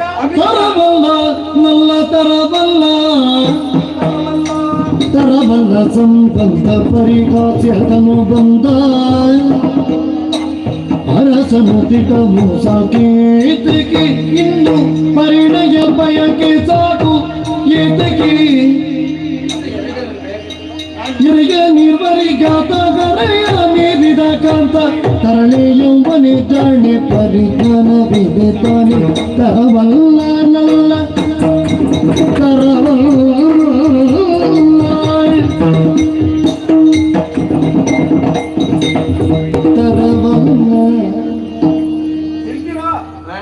ನಿಲ್ತೀರಾ ಅಂತ ಕೇಳಿದ್ದೆ ನಾನು. ನಾನೇನು ಹಾರಿದಾಗೆ ಕಾಣ್ತಾ ಉಂಟು ನಿನಗೆ? ಹಾಗಲ್ಲ, ಮತ್ತೆ ನೀವು ಬಂದು ಹೇಳುವಾಗ ನಾನು ಏನೋ ಅಂತ ಭ್ರಮಿಸಿದ್ದೆ, ಗೊತ್ತುಂಟ? ಈಗ ಮಗಳ ಮದುವೆ ವಿಷಯ ನಿನಗೆ ದೊಡ್ಡದಲ್ವಾ? ಮಗಳ ಮದುವೆ ವಿಷಯ ದೊಡ್ಡದೆ, ಆದ್ರೆ ನೀವು ಹೇಳಿದ ವಿಷಯ ಅಷ್ಟು ದೊಡ್ಡದಲ್ಲ ಅಂತ. ಯಾಕೆ? ಅಲ್ಲ, ನಿಮ್ಮ ತಲೆ ಅನ್ನೋದು ನಿಮ್ಮ ಕಂಕುಳಲ್ಲಿ ಉಂಟೆ ನಿಮ್ಮದು. ಹೌದು, ಇವರು ಸಿಕ್ಕಿಸಿಕೊಂಡು ಬಂದದ್ದು ಈಗ. ಹಾಗಲ್ಲ, ನಿಮ್ಮ ತಲೆಯಲ್ಲಿ ಬುದ್ಧಿ ಉಂಟಾ ಕೇಳಿದ್ದು ನಾನು. ಬುದ್ಧಿ ಇರುವ ಕಾರಣ ತಲೆ ಇರುವುದು, ತಲೆ ಇರುವ ಕಾರಣ ಕಿರೀಟ ಕಟ್ಟುವುದು. ನಾ ಕಿರೀಟ ಕಟ್ಟಿದ್ದೇನೆ ಅಂತ ಆದ್ರೆ ತಲೆ ಉಂಟು, ತಲೆ ಉಂಟು ಅಂತ ಆದ್ರೆ ಬುದ್ಧಿ ಉಂಟೆ. ಹಾಗೆ ತಲೆ ಇದ್ದವರಿಗೆಲ್ಲ ಬುದ್ಧಿ ಉಂಟು ಅಂತ ಏನು ಇಲ್ಲ. ನಾನು ನಿನ್ನ ವಿಷಯ ಹೇಳಿದ್ದು ಅಲ್ಲ. ಹಾಗಲ್ಲ ಸ್ವಾಮಿ, ಆ ದಶರಥನಿಗೆ ಕೊಡೋದು ಅಂತ ಮಾತಾಡ್ತಾ ಇದ್ದೀರಲ್ಲ ನೀವು. ಹೌದು. ಅವನಿಗೆ ವಯಸ್ಸು ಸಣ್ಣದ? ಏನು ನನ್ನ ಅಷ್ಟೆಲ್ಲ ಆಗ್ಲಿಲ್ಲ, ಅಷ್ಟೆಲ್ಲ ಪ್ರಾಯ ಆಗ್ಲಿಲ್ಲ. ಇಲ್ಲ, ನಿಮ್ಮಷ್ಟಾಗ್ಲಿಲ್ಲ, ನಿಮ್ಮ ಅಪ್ಪನಷ್ಟಾಯ್ತು. ಮತ್ತೆ ಈ ಹೊತ್ತಿಗೆ ಅವನಿಗೆ ಮಕ್ಕಳಾಗ್ತಾ ಇದ್ರೆ ನಿಮ್ಮಷ್ಟು ದೊಡ್ಡ ಮಗ ಇರ್ತಿದ್ದ, ಗೊತ್ತುಂಟ? ಹೌದು. ಒಂದು ಹಾಗಾದ್ರೆ ಇನ್ನೊಂದು ರೀತಿಯಲ್ಲಿ ನೋಡಿದ್ರೆ ಕೌಸಲ್ಯ ಸುಮಿತ್ರೆ ಎನ್ನುವ ಇಬ್ಬರು ಹೆಂಡತಿಯರು ಬೇರೆ ಇದ್ದಾರೆ. ಅದು ಬಿಡೆ, ಏನು ರೂಢಿಯಲ್ಲೇ ಇಲ್ವೋ? ರಾಜಾಣ ಬಹುವಲ್ಲವ. ಹೇಗೆ ಹೇಗೆ ಮಗನಿಗೆ ಮದುವೆ ಅಂತ ಹೇಳಿ ಹೊಸ ಮದುವೆ ಆಗುವ ಲಕ್ಷಣ ಕಾಣ್ತಾ ಉಂಟು. ಯಾರು? ನೀವು. ಹೇಗೆ ಕಲ್ಪಿಸಿಕೊಂಡ? ರಾಜಾನಹ ಬಹುವಲ್ಲಭ ಅಂತ ನಾನು ಅವನಿಗೆ ಹೇಳಿದ್ದು. ಏನು ಅವನಿಗೆ ಹೇಳಿದ್ದು? ಮತ್ತೆ ನಾನು ಇನ್ನೊಂದು ಮದುವೆ ಒಂದರಲ್ಲಿ ಜನ್ಮಕಾಲಕ್ಕೆ ಸಾಕು ಅಂತ ಆಗಿದೆ, ಇನ್ನೊಂದು ಎಲ್ಲಿಗೆ ನೋಡಿ. ಏನು ನಿಮಗೆ ಅಷ್ಟು ನನ್ನಿಂದ ನಿಮಗೆ ಅಷ್ಟು ತೊಂದರೆ ಆಗಿದೆ? ನಿಮಗೆ ಅಲ್ವೇ ತೊಂದರೆ ಆಗಿದೆ ಅಂತ ಯಾರು ಹೇಳಿದ್ದು? ಮತ್ತೆ ಒಂದರಲ್ಲಿ ಸಾಕಾಗ್ತದೆ ಉಂಟು ಅಂತ ನಾನು ನಿನ್ನನ್ನು ಮೇಲೆ ಇಟ್ಟದ್ದು. ಈ ಸಂಸಾರದ ಸಾರ ಸತ್ವ ಸವಿ ಒಬ್ಬರ ಜೊತೆಯಲ್ಲಿ ಅನುಭವಿಸುವುದಕ್ಕಾಗುದು, ಹೌದಾ? ಅದು ನಿನ್ನ ಜೊತೆಯಲ್ಲಿ ಅನುಭವ ಆಗಿದಲ್ಲ. ಹಾಗೆ ಮತ್ತೆ ನಿನ್ನಷ್ಟು ಗೊಡವಲ್ಲವರು ಯಾರಿದ್ದಾರೆ? ಹಾಗೆ ನೀವು ಬೆಣ್ಣೆ ಹಚ್ಚುವುದೆಲ್ಲ ಬೇಡ, ನನಗೂ ಗೊತ್ತುಂಟು. ಏನು? ಹಾಗೆ ನೋಡಿದ್ರೆ ಮದುವೆಗೆ ಮೊದಲು ನಿಮ್ಮ ಕುರಿತು ನಮ್ಮ ಅಪ್ಪ ಸರಿಯಾಗಿ ನನ್ನಲ್ಲಿ ಹೇಳಿದ್ದಾರೆ. ಏನಂತೆ? ಹುಡುಗನ ಜಾತಕದಲ್ಲಿ ಏನೂ ಪ್ರಯೋಜನ ಇಲ್ಲ ಮಗಳೇ, ಏನಾದ್ರೂ ಸರಿಯಾಗುವುದಾದ್ರೆ ನಿನ್ನನ್ನು ಮದುವೆಯಾದ ಮೇಲೆ ಅಂತ ಹೇಳಿದ್ದಾರೆ. ಅದು ನನ್ನ ತಪ್ಪಲ್ಲ, ಜಾತಕ ನೋಡಿದ ಪುರೋಹಿತರ ತಪ್ಪು. ಅವರಿಗೆ ತಲೆಯ ಹೊರಗಡೆ ಕೂದಲೂ ಇರ್ಲಿಲ್ಲ, ತಲೆಯ ಒಳಗಡೆ ಬುದ್ಧಿಯೂ ಇರ್ಲಿಲ್ಲ, ಅದಕ್ಕೆ ಅಂತ ಸಾಗಿದ್ರು. ಹಾಗೆ ನನಗೇನು ಹೇಳಿದ್ದಾರೆ ಗೊತ್ತುಂಟ? ನಿನಗೆ ಲಗ್ನದಲ್ಲಿ ಶನಿ ಮಗ ಅಂತ ಹೇಳಿದ್ದಾರೆ. ನಾನು ಶನಿಯೇ ನಿಮಗೆ? ಇನ್ನೊಂದಲ್ಲ, ಮತ್ತೆ ಲಗ್ನದ ಮುಹೂರ್ತ ಶನಿಗೆ ಬಹಳ ಹತ್ತಿರ ಅಂತ. ಹಾಗೆ ಹಾಗೆ ಹಾಗೆ ಹಾ. ಮದುವೆಗೆ ಮೊದಲು ನೀವು ಹೀಗಿದ್ರಾ? ಅದೊಂದು ಹೌದು. ಹೌದಾ? ಮದುವೆಗೆ ಮೊದಲು ಹೀಗಿರ್ಲಿಲ್ಲ. ಹಾ. ಮದುವೆಗೆ ಮೊದಲು ನಿಮ್ಮ ಅವಸ್ಥೆ ನೋಡ್ಬೇಕಿತ್ತು. ಹಾ. ನಿಮ್ಮನ್ನು ಮನುಷ್ಯರೇ ಮಾತಾಡಿಸ್ತಿರ್ಲಿಲ್ಲ. ಮತ್ತೆ ಯಾರು ಕಾಡು ಪ್ರಾಣಿಗಳು ಮಾತಾಡಿಸ್ತಾ ಇದ್ದದ್ದು? ಮನುಷ್ಯರೆಲ್ಲ ಮಾತಾಡಿಸ್ತಾ ಇದ್ರು, ಹಾಗೆಲ್ಲ ಏನಾಗಿರ್ಲಿಲ್ಲ. ಮತ್ತೆ ಸ್ವಲ್ಪ ದುರ್ವ್ಯಸನ ಹೆಚ್ಚಿತ್ತು. ಹಾ. ಒಪ್ಪಿಕೊಂಡ ಕಾರ್ಯಕ್ರಮಕ್ಕೆಲ್ಲ ಸರಿಯಾಗಿ ಹೋಗ್ತಾ ಇರ್ಲಿಲ್ಲ. ಈಗ ಈಗ ಹೋಗದೆ ನೀನು ಬಿಡುವುದಿಲ್ಲ. ನೋಡಿ, ಅದಕ್ಕೆ ಹೇಳುವುದು, ಹಾ. ಮದುವೆ ಅಂತ ಆಗುವುದಾದ್ರೆ ಹಾ. ಆ ಮದುವೆಗೆ ಒಂದು ಸರಿಯಾದ ರೀತಿಯ ಸಂಬಂಧ ಬೇಕಾಗ್ತದೆ, ಖಂಡಿತ. ಸಮಾನತೆ ಬೇಕು. ಹೌದೌದು. ಈಗ ನೋಡಿದ್ರೆ ಹಾ. ನಮ್ಮ ಮಗಳನ್ನು ಆ ಮನೆಗೆ ಮೂರನೇವಳಾಗಿ ಕೊಡುವುದು, ಹಾ. ಮಾಲೆಯ ಪದಕವಾಗಬೇಕಾದವಳನ್ನು ಮಾಲೆಯ ದಾನ ಮಾಡ್ಲಿಕ್ಕೆ ಹೊರಟ ಹಾಗಾಗಿ ಇಲ್ವ ಇದು ಪ್ರಕರಣ? ಒಂದಾಕಿನಿ ಒಬ್ಬಳು ತಾಯಿಯಾಗಿ ನೀನು ಈ ರೀತಿಯಾಗಿ ಹೇಳ್ತಿಂತಾದ್ರೆ ಅದನ್ನು ತಪ್ಪು ಅಂತ ಹೇಳುವುದಕ್ಕಾಗುವುದಿಲ್ಲ. ನಾನು ಆಲೋಚಿಸುವುದು ಯಾವುದು ಗೊತ್ತಾ? ಏನು? ರಾಜಕೀಯವನ್ನು ಆಲೋಚನೆ ಮಾಡ್ತಾ ಇದ್ದೇನೆ. ಏನು ಅದಕ್ಕೆ? ನಾನು ಸಾಮಂತನಿದ್ದೇನೆ, ಅವ ಚಕ್ರೇಶ್ವರನಿದ್ದಾನೆ. ನಾನು ಅದಟ್ಟಿನಿಂದ ನನ್ನ ಮಗಳನ್ನು ಕೊಡುವುದಿಲ್ಲ ಅಂತ ಹೇಳಿದ್ರೆ ಅವ ಅಯೋಧ್ಯೆಯಿಂದ ದಂಡೆತ್ತಿ ಬಂದ ಅಂತಾದ್ರೆ ಲೆಕ್ಕ ಹಾಕು, ನಮ್ಮಲ್ಲಿರುವಂತಹ ಪ್ರಜೆಗಳು ಅವನಲ್ಲಿರುವಂತಹ ಸೈನಿಕರು ಸರಿಯಾಗಿ ತುಲನೆ ಮಾಡಿದ್ರೆ 30 ಮಂದಿ ಅಲ್ಲೇ ಹೆಚ್ಚಿರುವುದು. ಅದು ಹೇಗೆ ಅಲ್ಲಿ ಹೆಚ್ಚಾದ್ದು? ಅದು ಮೊನ್ನೆ ಕುಂಭಮೇಳ ಆದ್ಮೇಲೆ ಎಲ್ಲ ಅಯೋಧ್ಯೆಗೆ ಹೋಗಿದ್ದಾರೆ. ಹಾಗೆ. ಹೌದೌದು. ಈಗ ಅವ ಏನು? ಅವ ಚಕ್ರೇಶ್ವರ. ಹೀಗೆ ಬನ್ನಿ.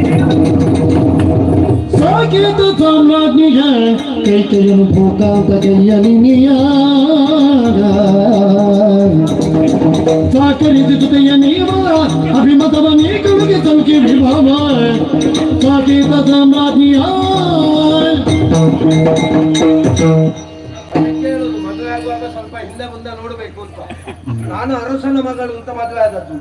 ಇವಳು ತೊಟ್ಟಿಲು ತಿರುಗಿಸುವವಳ ಮಗಳು. ಅವಳು ನನ್ನನ್ನು ತಿರುಗಿಸಿ ಬಿಟ್ಟದ್ದು. ಸ್ವಾಮಿ ಸ್ವಾಮಿ ಸ್ವಾಮಿ ಸ್ವಾಮಿ ಸ್ವಾಮಿ ಎಂತದು? ಆಲೋಚನೆ ಮಾಡ್ಲಿಕ್ಕೆ ಎಷ್ಟು ದಿವಸ ಇಲ್ಲ. ಹಾ. ಮುಹೂರ್ತ ಎನ್ನುವುದು ನವಮಿಗಾದಿತ್ತು, ದಶಮಿಗಾದಿತ್ತು. ಅಲ್ಲದೆ ಇದ್ರೆ ಮದುವೆಯನ್ನು ಮಾಡಿ ಚಿಂತಕ್ಕೆ ಪುರೋಹಿತರು ವೇದ ತಿಳಿದವರಾಗಬೇಕಾ, ಪುರಾಣ ತಿಳಿದವರಾಗಬೇಕಾ? ಯಾರು ಹೋಗ್ಬೇಕು? ಎಲ್ಲಿ ಸಾಯ್ತಿ? ನನ್ನ ತಲೆ ಕಂಕುಳಾದಿಯಲ್ಲಿ ಉಂಟು, ನಿನ್ನ ತಲೆ ಪಾದದಾರಿಯಲ್ಲಿ ಉಂಟು. ಅದಕ್ಕೆ ಈಗ ಆಗ ಅವನಿಗೆ ಪ್ರಾಯ ಆಗಿದೆ ಅಂತ ಹೇಳಿದ್ಯಾರು? ನಾನು ಅವನಿಗೆ 2 ಹೆಂಡತಿಯರಿದ್ದಾರೆ ಅಂತ ಹೇಳಿದ್ಯಾರು? ನಾನು ಮತ್ತೆ ಈಗ ಬಂದು ಹೇಳ್ತಾ ಇದ್ದಿ ನವಮಿಗೆ ಆದಿತ, ಸುಗಮಕ್ಕೆ ಆದಿತ, ದುರ್ಗಂಬಕ್ಕೆ ಆದಿತ ಎಂತದು ನೀನು? ಏನು ಹಾಗೆಲ್ಲ ಹೇಳಿದ್ರು ನಾನು? ಮತ್ತೆ ಅಂತದ್ದು ಈಗ ಮದುವೆ ಮಾಡಿಸುವುದು ಬೇಡ ಹೇಳಿದ್ಯಾರು? ನೀನು. ಮದುವೆ ಮಾಡಿಸಿ ಅಂತ ಹೇಳ್ತಿರುವುದು ಯಾರು? ನೀನು. ನಾನು ಮದುವೆ ಮಾಡಿಸಿ ಅಂತ ಹೇಳಿದ್ರೆ ಮಾಡಿಸುವುದಿಲ್ಲ ನೀವು? ಗೆರೆಯನ್ನು ಒರೆಸದವ ಮಾತನ್ನ ಮರೆಸಿಯೇನೆ ಬಾಯಿ. ನಿಮ್ಮ ಸಾಹಿತ್ಯವೇ ಹಾಗಲ್ಲ. ಹಾ. ಒಟ್ಟು ಮದುವೆ ಮಾಡಿ ಕೊಡುವುದಲ್ಲ, ಮತ್ತೆ ಷರತ್ತೊಂದನ್ನು ವಿಧಿಸಬೇಕು. ಯಾವ ಷರತ್ತು? ಅಂದ್ರೆ ನಮ್ಮ ಮಗಳು ಕೈಕೆಯನ್ನು ಮದುವೆ ಮಾಡಿ ಕೊಡ್ಬೇಕಾದ್ರೆ ಹಾ. ಅವಳ ಉದರದಲ್ಲಿ ಹುಟ್ಟಿಸುವ ಮಗನಿಗೆ ಹಾ. ಸಾಕೇತದ ಆಧಿಪತ್ಯ ಕೊಡಬೇಕು. ಹೇ, ಇದು ಒಳ್ಳೆದಾಗಿದೆ. ಒಂದು. ಹಾ. ಇನ್ನೊಂದು, ಹಾ. ನಮ್ಮ ಮಗಳು ಕೈಕೆಯನ್ನು ಹಾ. ಸಾಕೇತ ಸಾಮ್ರಾಜ್ಞಿ ಅಂತ ಮಾಡಬೇಕು. ಶಬಾಷ್! ಇದಕ್ಕೆ ಹೇಳುವುದು ನಿಮ್ಮಲ್ಲಿ ಎಷ್ಟು ವರ್ಷದಿಂದ ನಾನು ಮಾಡ್ಕೊಳ್ತಾ ಇದ್ದೇನೆ, ಮದುವೆ ಆಗಿ ಅಂತ. ನೋಡಿ ನನಗೆ ಉಪಾಯ ಸಿಕ್ಕಿದೆ, ನಿಮಗೆ ರಾಗ ಸಿಗ್ತದೆ. ನೀವೆಂತದ್ದು ಹೇಳುದು? ಮದುವೆ ಆಗಿ ಹೌದು. ಏನು ಮೊನ್ನೆ ಸೀಮಂತ ಆದದ್ದು ಸ್ವಾಮಿ. ನಿನಗೆ ದೌಡ್ಯ ಮೇಲೆ ಬಿಟ್ಟರೆ ನಾನು ಅವರ ಮದುವೆ ವಿಷಯ ಮಾತಾಡ್ತಾ ಇದ್ದೇನೆ, ಇವಳು ಶ್ರೀಮಂತದ್ದು ಹೇಳ್ತಾ ಇದ್ದೇನೆ. ಸೀಮಂತ ಹೌದು. ಯಾರಿಗೆ ಶ್ರೀಮಂತ? ಮಧ್ಯ ಮನೆ ಹುಡುಗಿಗೆ. ನಿನ್ನನ್ನು ಕಾಲಲ್ಲಿ ಹಿಡಿದು ನೆಲಕ್ಕೆ ಬಡಿತೇನೆ. ಈಗ ಏನಾದ್ರೂ ಅಪಾರ್ಥ ಮಾತಾಡ್ಬೇಡ. ಅಲ್ಲ, ಅಪಾರ್ಥ ಏನು ಬಂತು? ಹಾ. ವಿಷಯ ಉಂಟು. ಏನು ವಿಷಯ? ಇವರಿಗಿಂತ ಸಣ್ಣ ವಯಸ್ಸಿನ ಹುಡುಗಿ, ಹಾ. ಮಧ್ಯ ಮನೆಯವಳು, ಹಾ. ಮೊನ್ನೆ ಮದುವೆಯಾಗಿ ಹಾ. ಈಗ ಸೀಮಂತವೇ ಆಗಿ ಆಯ್ತು. ಹಾ. ನಿಮ್ಮ ಮದುವೆ ಯಾವಾಗ ಅಂತ ಕೇಳುವಾಗ ಹಾ. ಇವರು ಹೇಳ್ತಾರೆ ಇನ್ನೂ 3-4 ವರ್ಷ ಇಲ್ಲ ಅಂತ. ಈಗ ಹಾಗೆ ಸ್ವಾಮಿ, ಈಗ ಒಳ್ಳೆ ಹೆಸರುಂಟು. ಹಿರಿಯರೆಲ್ಲ ಇರುವ ಅವರಿಗೆ ಪದವಿ ಸ್ವೀಕಾರ ಆಗಿದೆ, ಏನಂತ? ಶಾಶ್ವತ ಬ್ರಹ್ಮಚಾರಿ. ಅವರಿಗೆ ಹಾಗೆ ಹೆಣ್ಣು ಮಕ್ಕಳನ್ನು ನೋಡುವಾಗ ನಾಚಿಕೆ ಆಗುದು, ಅದಕ್ಕೆ ಬಟ್ಟೆಯ ಮನೆಯಲ್ಲಿ ಸೇರಿಕೊಳ್ಳುವುದು. ಹೌದಾ? ಹೌದೌದು. ಈಗ ಅವರಿಗೆ ಮದುವೆಯೇ ಇಲ್ವಾ? ಮದುವೆ ಅಂತ ಹೇಳಿದ್ರೆ ಅವರು ನೋಡಿದ ಹುಡುಗಿಯರಿಗೆ ಇವರು ಮಾತಾಡುವುದು ಕಾಣುವುದಿಲ್ಲ. ಅವರು ಅವರಿಗೆ ಬೇಕಾದ ಹುಡುಗನನ್ನು ಆಯ್ಕೆ ಮಾಡಿಕೊಂಡು ಮದುವೆ ಆದ್ರು. ಅದು ಮೊನ್ನೆ ಎಂತದ್ದು? ಹೌದು, ಇವರಿಗೆ ಓಲೆ ಕೊಟ್ಟದ್ದು ಮದುವೆದು ಆಮಂತ್ರಣ ಹೋಗಿ ಅಕ್ಷತೆ ಹಾಕಿ ಬಂದಿದ್ದಾರೆ. ಅದು ನಿಮಗೆ ನಿಗದಿ ಅಲ್ಲ? ಹೌದು, ಮೊದಲು ಇವರಿಗೆ ನಿಗದಿ ಆಗಿತ್ತು, ಇವರು ಮುಂದುವರಿಯುವುದು ಕಾಣುವುದಿಲ್ಲ.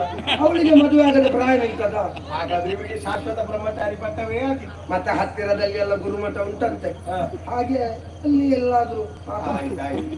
ಅವರ ಕಥೆ ಆಗಿರ್ಲಿ. ಹಾ. ಈಗ ನಮ್ಮ ಕಥೆ ಹೀಗಾದ್ರೆ ಸರಿ ಆಗ್ತದೆ? ಸರಿ ಆಗ್ತದ? ಹಾ. ಆಲೋಚಿಸಿ ಗಮನಿಸಬೇಕಾದ ವಿಚಾರ ಇನ್ನಿರುವುದು. ಏನು? ಮಗಳ ಸ್ವಭಾವ ನಿನ್ನ ಹಾಗಲ್ಲ. ಮತ್ತೆ ನನ್ನ ಸ್ವಭಾವವನ್ನು ಹೊತ್ತವಳು ನಾಳೆ ಆ ಮನೆಯನ್ನು ಸೇರಿದಳು ಅಂತಾದ್ರೆ ಅವಳಿಗಿಂತ ಮೊದಲು ಬಂದ ಸೊಸೆಯಂದಿರ ಗುಣ ಸ್ವಭಾವವನ್ನು ಕಂಡು ಅಕ್ಕಂದಿರೆ ಸಾಕೇತ ಸಾಮ್ರಾಜ್ಞಿ ನಾನಾಗುವುದಿಲ್ಲ ನೀವಾಗಿಂತ ಹೇಳಿದ್ರೆ ಎಲ್ಲಾಗ್ಲಿಕ್ಕಿಲ್ಲ ಸ್ವಾಮಿ. ಮತ್ತೆ ನನ್ನ ಮಕ್ಕಳಿಗೆ ಮಟ್ಟ ಬೇಡ, ನಿಮ್ಮ ಮಕ್ಕಳಿಗೆ ಆಗಿತ್ತು ಅಂತ ಹೇಳಿ. ಗೊತ್ತದೆ.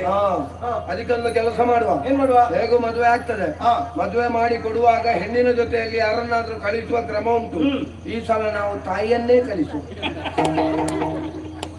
ನನ್ನನ್ನು? ಹೌದು, ನಾನು ಹೋಗುದು. ನಾನೊಂದು 4 ದಿವಸ ಕಿವಿ ಬಿಡ್ತೇನೆ. ನಾನು ಹೋದ್ರೆ ನಿಮಗೆ ಅಂತ ಬೇಡುವ?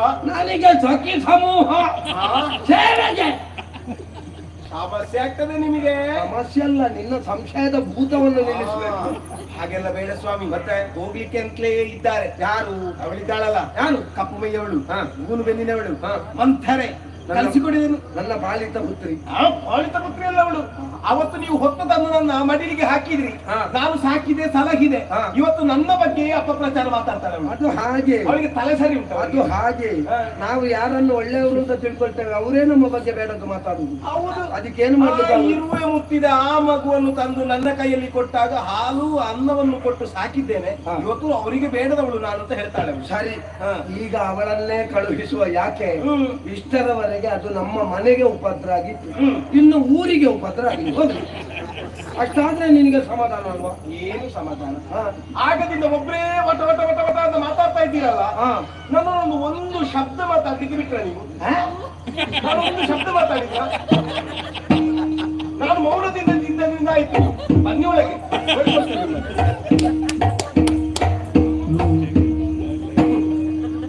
ಇವತ್ತಿಗೆ ಒಂದು ಸತ್ಯ ನನಗೆ ಅರ್ಥ ಆಯ್ತು. ಯಾವುದು? ಮದುವೆ ಆದ ಮೇಲೆ ಗಂಡಸರು ಹೂಂಗುಟ್ಟಿದ್ರೂ ಇಷ್ಟು ಹೊತ್ತಾಗುತ್ತದೆ.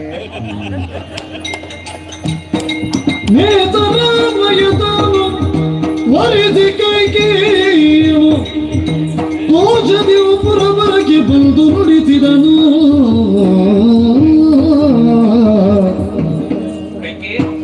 ಹೇಗನಿಸ್ತದೆ ನಿನಗೆ? ಬದುಕಿನಲ್ಲಿ ನಾವು ಬಯಸಿದ್ದೆಲ್ಲ ಕೈಗೂಡಿದಾಗ ಆಗುವಂತಹ ಆನಂದ ಅಧಿಕ ನಾನಿದ್ರೆ ಹಾಗೆ ಈಗ ಎಣಿಸಿದ್ದು ಸಿಗ್ತದೆ.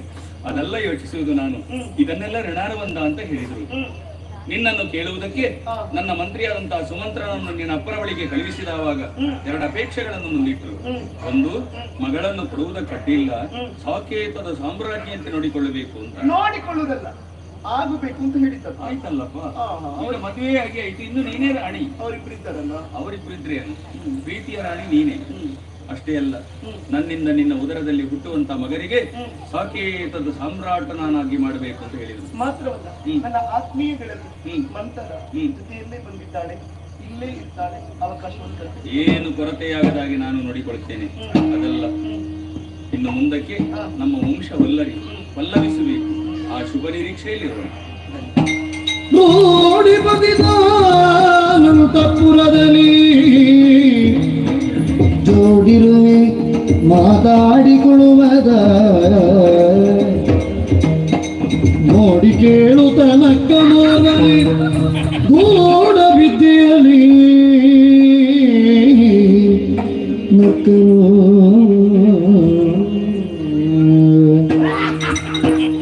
ಅರಸನಿ ಜೊತೆಗಿರುವೆ ನಕ್ಕಿರಿ ನಿರುಕಿಸಿ ಜೊತೆಗಿರುವೆ ಅರುಗಿರಿಗೇನೆನು ದೊರೆತವು ಮಾತಿನ ಪರಿಬೇಡಿರಿ ಕಾತರದಲ್ಲಿ ಕೇಳುವೆ. ಅರಸನಿ ಜೊತೆಗಿರುವೆ ನಕ್ಕಿರಿ ನಿರುಕಿಸಿ ಜೊತೆಗಿರುವೆ.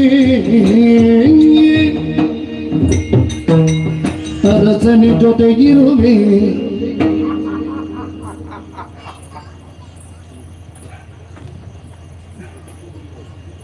ಅಭ್ಯಾಸ ಉಂಟಾ? ಇಲ್ಲ, ಕಚ್ಚುವ ಅಭ್ಯಾಸ ಉಂಟು. ನನಗೆ ಕಚ್ಚಿದ್ದೀರಾ?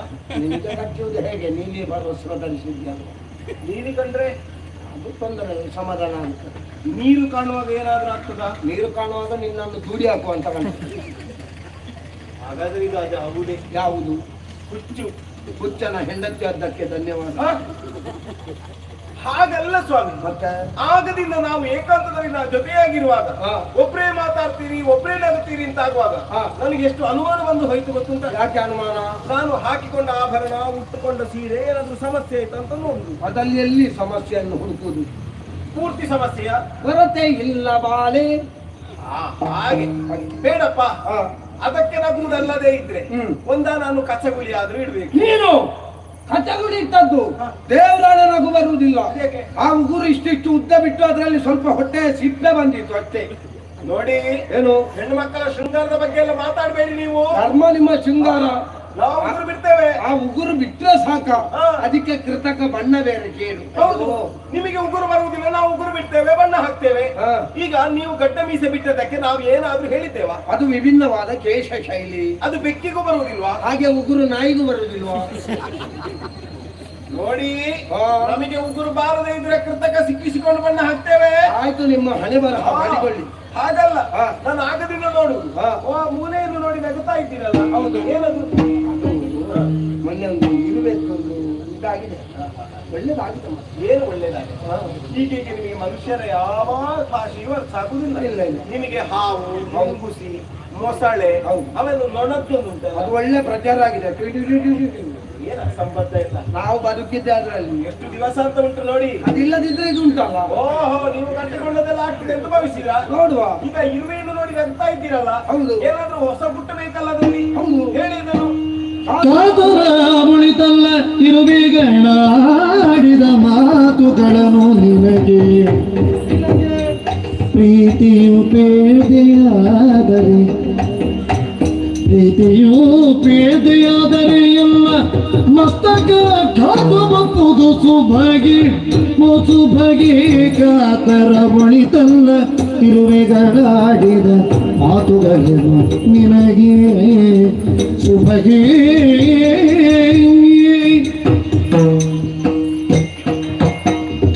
ಮಂದಾಕಿನಿ, ಏನು? ಆತುರ, ಆ. ಕಾತುರತೆ, ಕುತೂಹಲ ಶ್ರೀ ಸಹಜವಾದಂತಹ ವಾಂಛೆಯೇ ಹೌದಾಗಿದ್ರು ಯಾವುದೇ ಒಂದು ವಿಚಾರದ ಬಗ್ಗೆ ಅತಿಯಾಗಿ ಕುತೂಹಲ ತೋರುವುದು ತರವಲ್ಲ. ಗಂಡ ಹೆಂಡತಿ ಅಂತ ಹೇಳಿದ ಬಳಿಕ ಯಾವುದೇ ಗುಟ್ಟುಗಳು ಇರಕೂಡದು. ದಾಂಪತ್ಯದಲ್ಲಿ ಒಂದು ಗುಟ್ಟು ಇರ್ತದೆ ಅಂತಾದ್ರೆ ಅದನ್ನು ದಾಂಪತ್ಯ ಅಂತ ಹೇಳುವುದಕ್ಕೆ ಬರುವುದಿಲ್ಲ. ಈಗ ನಾವಿರುವರು ಇರುವಾಗ ನೀವು ಗುಟ್ಟು ಮಾಡಬೇಕಾದ ಅನಿವಾರ್ಯತೆ ಏನು? ಇಷ್ಟರವರೆಗೆ ಯಾವುದಾದ್ರೂ ಗುಟ್ಟು ಮಾಡಿದ್ದೇನಾ? ಇಷ್ಟವರೆಗೆ ಮಾಡಿದ್ದೀರೋ ಇಲ್ವೋ ಅಂತ ನನಗಂತೂ ಗೊತ್ತಿಲ್ಲ, ಇವತ್ತು ಗೊತ್ತಾಯ್ತು. ಈಗ ನಿನಗೆ ಅನುಮಾನ ಇದಕ್ಕಿಂತ ಹಿಂದೆ ಬಂದಿದ? ನನಗೆ ಅನುಮಾನ ಬಂದಿದೆ ಇಲ್ವೋ ಅನ್ನೋದಕ್ಕಿಂತಲೂ ನನಗೆ ಪ್ರಶ್ನಿಸಲಿಕ್ಕೆ ಒಂದು ಅವಕಾಶ ಸಿಕ್ಕಿದೆ ಇವತ್ತು. ಇವತ್ತು ಪ್ರಶ್ನಿಸುವುದಕ್ಕೆ ಅವಕಾಶ ಸಿಕ್ಕಿತು ಹಾ. ಎನ್ನುವುದರ ಅರ್ಥ ಏನು? ಏನು? ಇಷ್ಟರವರೆಗೆ ನಾನು ಗುಟ್ಟು ಮಾಡಲಿಲ್ಲ ಎನ್ನುವುದರ ಅರ್ಥ. ಇಷ್ಟರವರೆಗೆ ಗುಟ್ಟು ಮಾಡಲಿಲ್ಲ, ಯಾವ ವಿಚಾರದ ಬಗ್ಗೆಯೂ ನಾನು ಗುಟ್ಟು ಮಾಡಲಿಲ್ಲ. ಸರಿ. ಹಾಗಾದ್ರೆ ಇಷ್ಟರವರೆಗೆ ಏನು ಗುಟ್ಟು ಮಾಡಿಲ್ಲ ಅಂತಾದ್ರೆ ಇವತ್ತು ಗುಟ್ಟು ಮಾಡಬೇಕು ಅಂತ ಏನು ನಿಮಗೆ? ಇದು ಕಾರಣ ಉಂಟು. ಏನು ಕಾರಣ? ಅಂದ್ರೆ ವಿಷಯ ದೊಡ್ಡದೆಂತದೂ ಇಲ್ಲ. ದೊಡ್ಡ ಹಾಗಾದ್ರೆ ಸಣ್ಣ ವಿಷಯ. ಸಣ್ಣ ವಿಷಯ. ಮತ್ತೆ ಅದನ್ನು ಅಷ್ಟು ನೀವು ಸುತ್ತು ಬಳಸುವುದಕ್ಕೆ ಹೇಳಿ. ನಾನು ನಗೆ ಆಡಿದ್ದು ಹಾ. 2 ಇರುವೆಗಳಾಡಿದ ಮಾತು ಕೇಳಿ. ಇರುವೆಗಳು ಮಾತಾಡಿ. ಹಾ. ಇರುವೆಗಳು ಹೌದೌದು ಮಾತಾಡಿದ್ದು. ಹೌದು. ಸ್ವಾಮಿ, ನನ್ನ ವಿಷಯ ಮಾತಾಡಿದ್ದ ಅಲ್ವಾ ನಿಮ್ಮ ವಿಷಯವೇ ಮಾತಾಡಿದ್ದದು? ಅದು ಹೇಳುವುದಕ್ಕಾಗುದು. ಅದ್ಯಾಕೆ ಹೇಳಲಿಕ್ಕೆ ಆಗುದಿಲ್ಲ? ಅಂದ್ರೆ ಹಾ. ಅದು ಗಾರ್ಗ್ಯರಿಂದ ಅನುಗ್ರಹಿತವಾದ ವಿಶಿಷ್ಟವಾದ ವಿದ್ಯೆ. ಸರಿ, ಅದನ್ನು ಬೋಧಿಸುವಾಗಲೇ ಅವರು ಒಂದು ಮಾತು ಹೇಳಿದ್ದಾರೆ. ಏನು ಅಂತ? ಬೋಧಿಸಿದ ನನಗೆ, ಬೋಧಿಸಲ್ಪಟ್ಟ ನಿನಗೆ, ಇಬ್ಬರಿಗೆ ಬಿಟ್ಟು ಮೂರನೆಯವರಿಗೆ ಗೊತ್ತಾಗಬಾರ್ದು. ಈಗ ಮೂರನೇವರಿಗೆ ಗೊತ್ತಾದ್ರೆ ಏನಾಗ್ತದೆ? ನನ್ನ ತಲೆ 1000 ಹೋಳಾಗ್ತದೆ. ಯಾರಿಗೆ ಗೊತ್ತಾದ್ರೆ? ಮೂರನೆಯವರಿಗೆ. ನಿಮ್ಮ ಮಾಮಾಂಗಿ ನಾನೀಗ ಮುಟ್ಟು ಬೇಡದೆ ಬಿಟ್ಟು ಬಿಡೆನು ಸೃಷ್ಟಿಪತಿ ನೀನಳಿವ ದೃಷ್ಟಿಯಂತಿರಲಿ ನುಡಿ ಸಿಟ್ಟು ಪಡೆದ ಶಂಕು ವಚನ. ಸಿಟ್ಟು ಬರಿಸಬೇಡಿ ನನಗೆ ನೀವು. ಸಿಟ್ಟು ಮಾಡಲು ಬೇಡ. ಆಯ್ತಾ? ಆಯ್ತಾ? ಸಾಹಿತ್ಯ ಅಷ್ಟೇ ಬರುದು. ಭಾರತದಿಂದ ಹಾಡ್ಲಿಕ್ಕೆ ಹೋಗಿದ್ದೆ ಯಾಕೆ ನೀವು? ಅಲ್ಲ, ನಿನ್ನ ಮೋರೆಯಲ್ಲಿ ಸ್ವಲ್ಪ ನಗು ತರಿಸುವ ಅಂತ. ಏನು ನೀವು ಹಾಡಿದಕ್ಕೆ ನನಗೆ ತರಲಿಕ್ಕೆ ಏನು ಇಲ್ಲ? ಕುಣಿತಾ ಇದ್ದೀರಿ ನೀವು? ಗೊಂಬೆ ಕುಣಿದವರು ಅಂತ ಇಲ್ಲಿ? ನಾನು ಗೊಂಬೆ ಕುಣಿಯೋ? ಕುಣಿಸುವವರ ಅಂತ ಕೇಳಿದ್ರೆ ನಾನು ಗೊಂಬೆ ಕುಣಿಸುವ ಅಂತ ಆದ್ರೆ ನನ್ನ ನನಗೆ ಇದಿರಿಗೆ ಸಿಟ್ಟು ಬರಿಸಬೇಡಿ ನೀವು. ಸ್ವರ ಎತ್ತಿದ್ರೆ ಜಾಗ್ರತೆ. ಎಲ್ಲದಕ್ಕೆ ಕೇಳಿಕೊಂಡಿರ್ತೇವೆ ಅಂತ ಭಾವಿಸಬೇಡಿ. ಆಯ್ತು. ಈಗ ನಿನಗೆ ಹುಟ್ಟಿದ್ರೆ ಜಾಗ್ರತೆ. ಚಿನ್ನ ಎಂತದು ಚಿನ್ನ ಅಲ್ಲ, ಗೊತ್ತಾಯ್ತು ನನಗೆ. ನನ್ನ ಮೇಲೆ ಸಿಟ್ಟಿ ಹಾಕಿ ನಿಮ್ಮ ಸಿಟ್ಟು. ನೀನು ಹತ್ತಿರ ಬಾ. ಹತ್ತಿರ ದೂರ ನಿಲ್ಲಿ ನೀವು. ನಾನು ದೂರ ಗಂಡ, ನಿಲ್ಲಿ. ನಾನು ನಿನ್ನ ಗಂಡ ಇಲ್ಲ. ಗಂಡ ಹೆಂಡತಿ ಅಂತ ನಿಮಗೆ ಗೊತ್ತಿರಬೇಕಿತ್ತು. ಗೊತ್ತಂತೆ. ಏನು ಗೊತ್ತಿರುವುದು? ಹಾ. ಏನು ಗೊತ್ತಿಲ್ಲ ಅಂತ ನನಗೂ ಗೊತ್ತಾಗಿದೆ. ಹಾ. ಇವತ್ತು ನೀವು ನೆಗೆಡುವಾಗ ಈಗ ನೀವು ಯೋಚನೆ ಮಾಡಿ, ಈಗ ಮೂರನೇವರಿಗೆ ಗೊತ್ತಾದ್ರೆ ಹಾಗಾಗ್ತದೆ ಹೀಗಾಗ್ತದೆ ಅಂತ ಹೇಳ್ತಾ ಇದ್ದೀರಲ್ಲ. ಹೌದು. ನಾನು ಮೂರನೇವಳ ಹೇಳಿದವರು ಯಾರು? ಗಾರ್ಗ್ಯರು. ಗಾರ್ಗ್ಯರು ಮಹಾತ್ಮರು ಎನ್ನುವುದನ್ನು ಒಪ್ಪಿಕೊಳ್ತೀಯಾ? ಒಪ್ಪಿದೆ. ಮಹಾತ್ಮರ ಮಾತಿನ ಮರ್ಮ ಅರ್ಥ ಆಗುವುದು ಯಾವಾಗ? ಯಾವಾಗ? ಕಥೆಯ ಅಂತ್ಯದಲ್ಲಿ. ಆಹಾ. ಕಥೆ ಮುಗಿಯುವಲ್ಲಿವರೆಗೆ ಅಲ್ಲಿ 2 ಆಸನ ಉಂಟು, ಹೋಗಿ ಕೂತ್ಕೊ. ಬೇಡ, ಏನು ನೀವು ಕೂತ್ಕೊಳ್ತೀರಾ? ನಾನು ಕೂತ್ಕೊಳ್ಳಿ. ನೀವು ಕೂತ್ಕೊಳ್ಳೋದಲ್ಲಿ ನಾವು ಕೂತ್ಕೊಳ್ಬೇಕಾ? ಕೂತ್ಕೊಂಡು ನಿಮಗೆ ಆಗದ್ದು ನನಗೆ ಆಗ್ತದಾ? ಅಲ್ಲ, ನನಗೆ ಆಗುವಂತದ್ದು ಎಲ್ಲ ನಿನಗೆ ಆಗುದಿಲ್ಲ. ಆಗುವಂತದ್ದು ಆಗ್ತದ ಇಲ್ವ ಅಂತಲ್ಲ. ನೋಡಿ, ನಿಮಗೆ ಶಾಸ್ತ್ರವಾಕ್ಯದ ಮೂಲಕ ಉದಾಹರಣೆ ಕೊಡ್ತೇನೆ. ನಾನು ಮೂರನೇವಳಲ್ಲ ಅಂತ. ಶಾಸ್ತ್ರ ಹೇಳು. ಹೆಂಡತಿಗೆ ಒಂದು ನ್ಯಾಯ ಉಂಟು, ಗೊತ್ತುಂಟ? ಹೇಗೆ? ಈ ಪುರುಷನಾದವನು ಪೂರ್ಣನಾಗುವುದು ಯಾವಾಗ? ಯಾವಾಗ? ವಿವಾಹ ಸಂಸ್ಕಾರವಾದ ಬಳಿಕ. ಹೌದಾ? ವಿವಾಹವಾಗದ ಹೊರತಾಗಿ ವೈದಿಕ ಪ್ರಕ್ರಿಯೆಯಲ್ಲಿ ಅವನಿಗೆ ಅವಕಾಶ ಇಲ್ಲ. ಸರಿ. ಹೌದಾ? ಈಗ ಯೋಚನೆ ಮಾಡಿ, ನಾನು ಈಗ ಲೋಕದಲ್ಲಿ ಒಂದು ಅರ್ಧನಾರೀಶ್ವರ ತತ್ವ ಅಂತ ಉಂಟು. ಈಗ ನನ್ನನ್ನೊಂದು ಪಾರ್ವತಿ ಅಂತ ತಿಳಿದ್ರೆ ಪಾರ್ವತಿ ಅವಸ್ಥೆ ನಿಮ್ಮ ಈಶ್ವರನಿಗಿಂತ ಆದೀತು. ಕಣ್ಣು ಎಂತದ್ದು ನಿಮ್ಮನ್ನು ಈಶ್ವರ ಅಂತ ಮೇಲೆ ಇಟ್ಟದ್ದು? ನನ್ನನ್ನು ಮೇಲೆ ಇಡಬೇಡ, ನಾನು ಉದ್ದ ಇದ್ದೇನೆ. ನೋಡಿ, ಎತ್ತರಕ್ಕೆ ಬೇಗ ಸಿಡಿಲು ಬಡಿಯುವುದು. ಸಿಡಿಲು ಬಡಿದ್ರೆ ನಷ್ಟ ಆಗುದು ನಿನಗೆ. ನನ್ನ ನಷ್ಟ ಜಾತಕ ನೀವು ನೋಡ್ಬೇಕಾತಿಲ್ಲ. ಮತ್ತೆ ಹಾಗಲ್ಲ, ನಿಮ್ಮ ಪಟ್ಟದರಸಿ ನಾನು, ನಿಮ್ಮ ಭಾವಾಂಗಿನಿ ನಾನು, ನಿಮ್ಮ ದೇಹಾರ್ಧ ಶರೀರಿನಿ ನಾನು, ನಿಮ್ಮ ಪೂರ್ಣತೆಗೆ ಕಾರಣನು ನಾನು. ಹೀಗೆಲ್ಲ ಇರುತ್ತಾ ನನ್ನ ಮೂರನೇವಳು ಅಂತ ಹೇಳಿದ್ರೆ ಅದೆಲ್ಲ ಒಪ್ಲಿಕ್ಕೆ ಆಗುದಿಲ್ಲ. ನಾನು ಮೂರನೇವಳು ಅಂತ ಹೇಳಿದ್ದಲ್ಲ, ಮತ್ತೆ ಈ ಗುಟ್ಟನ್ನು ರದ್ದು ಮಾಡುವುದಕ್ಕ ನನಗೆ ಗುಟ್ಟು ಗೊತ್ತಾಗ್ಬೇಕು ಅಂತ ಹೇಳ್ತಾ ಇದ್ದೀನಿ. ಚಿನ್ನ ನೋಡಿ, ಇಲ್ಲದನ್ನೆಲ್ಲ ಹೇಳ್ಬೇಡಿ. ಯಾವ ಗಂಡಸು ಕೂಡ ಹೆಂಡತಿ ಹತ್ರ ಸತ್ಯ ಹೇಳೋದಿಲ್ಲ ಇಲ್ವಾ? ನಾನು ಇಷ್ಟರವರೆಗೆ ಹೇಳಿದ್ದಾರ? ನನಗೆ ಅದು ಗೊತ್ತಿಲ್ಲ. ನನಗೆ ನೀವು ಇವತ್ತು ಹೇಳಿ, ಈಗ ನಾನು ಸಾಯ್ತೇನೆ ಅಂತ ಗೊತ್ತಾದ್ಮೇಲೆ ನಿಮಗೆ ಆ ಗುಟ್ಟನ್ನು ಕೇಳಬೇಕು ಅಂತ. ನನಗೆ ನೀವು ಸತ್ರು ಅಡ್ಡಿಲ್ಲ.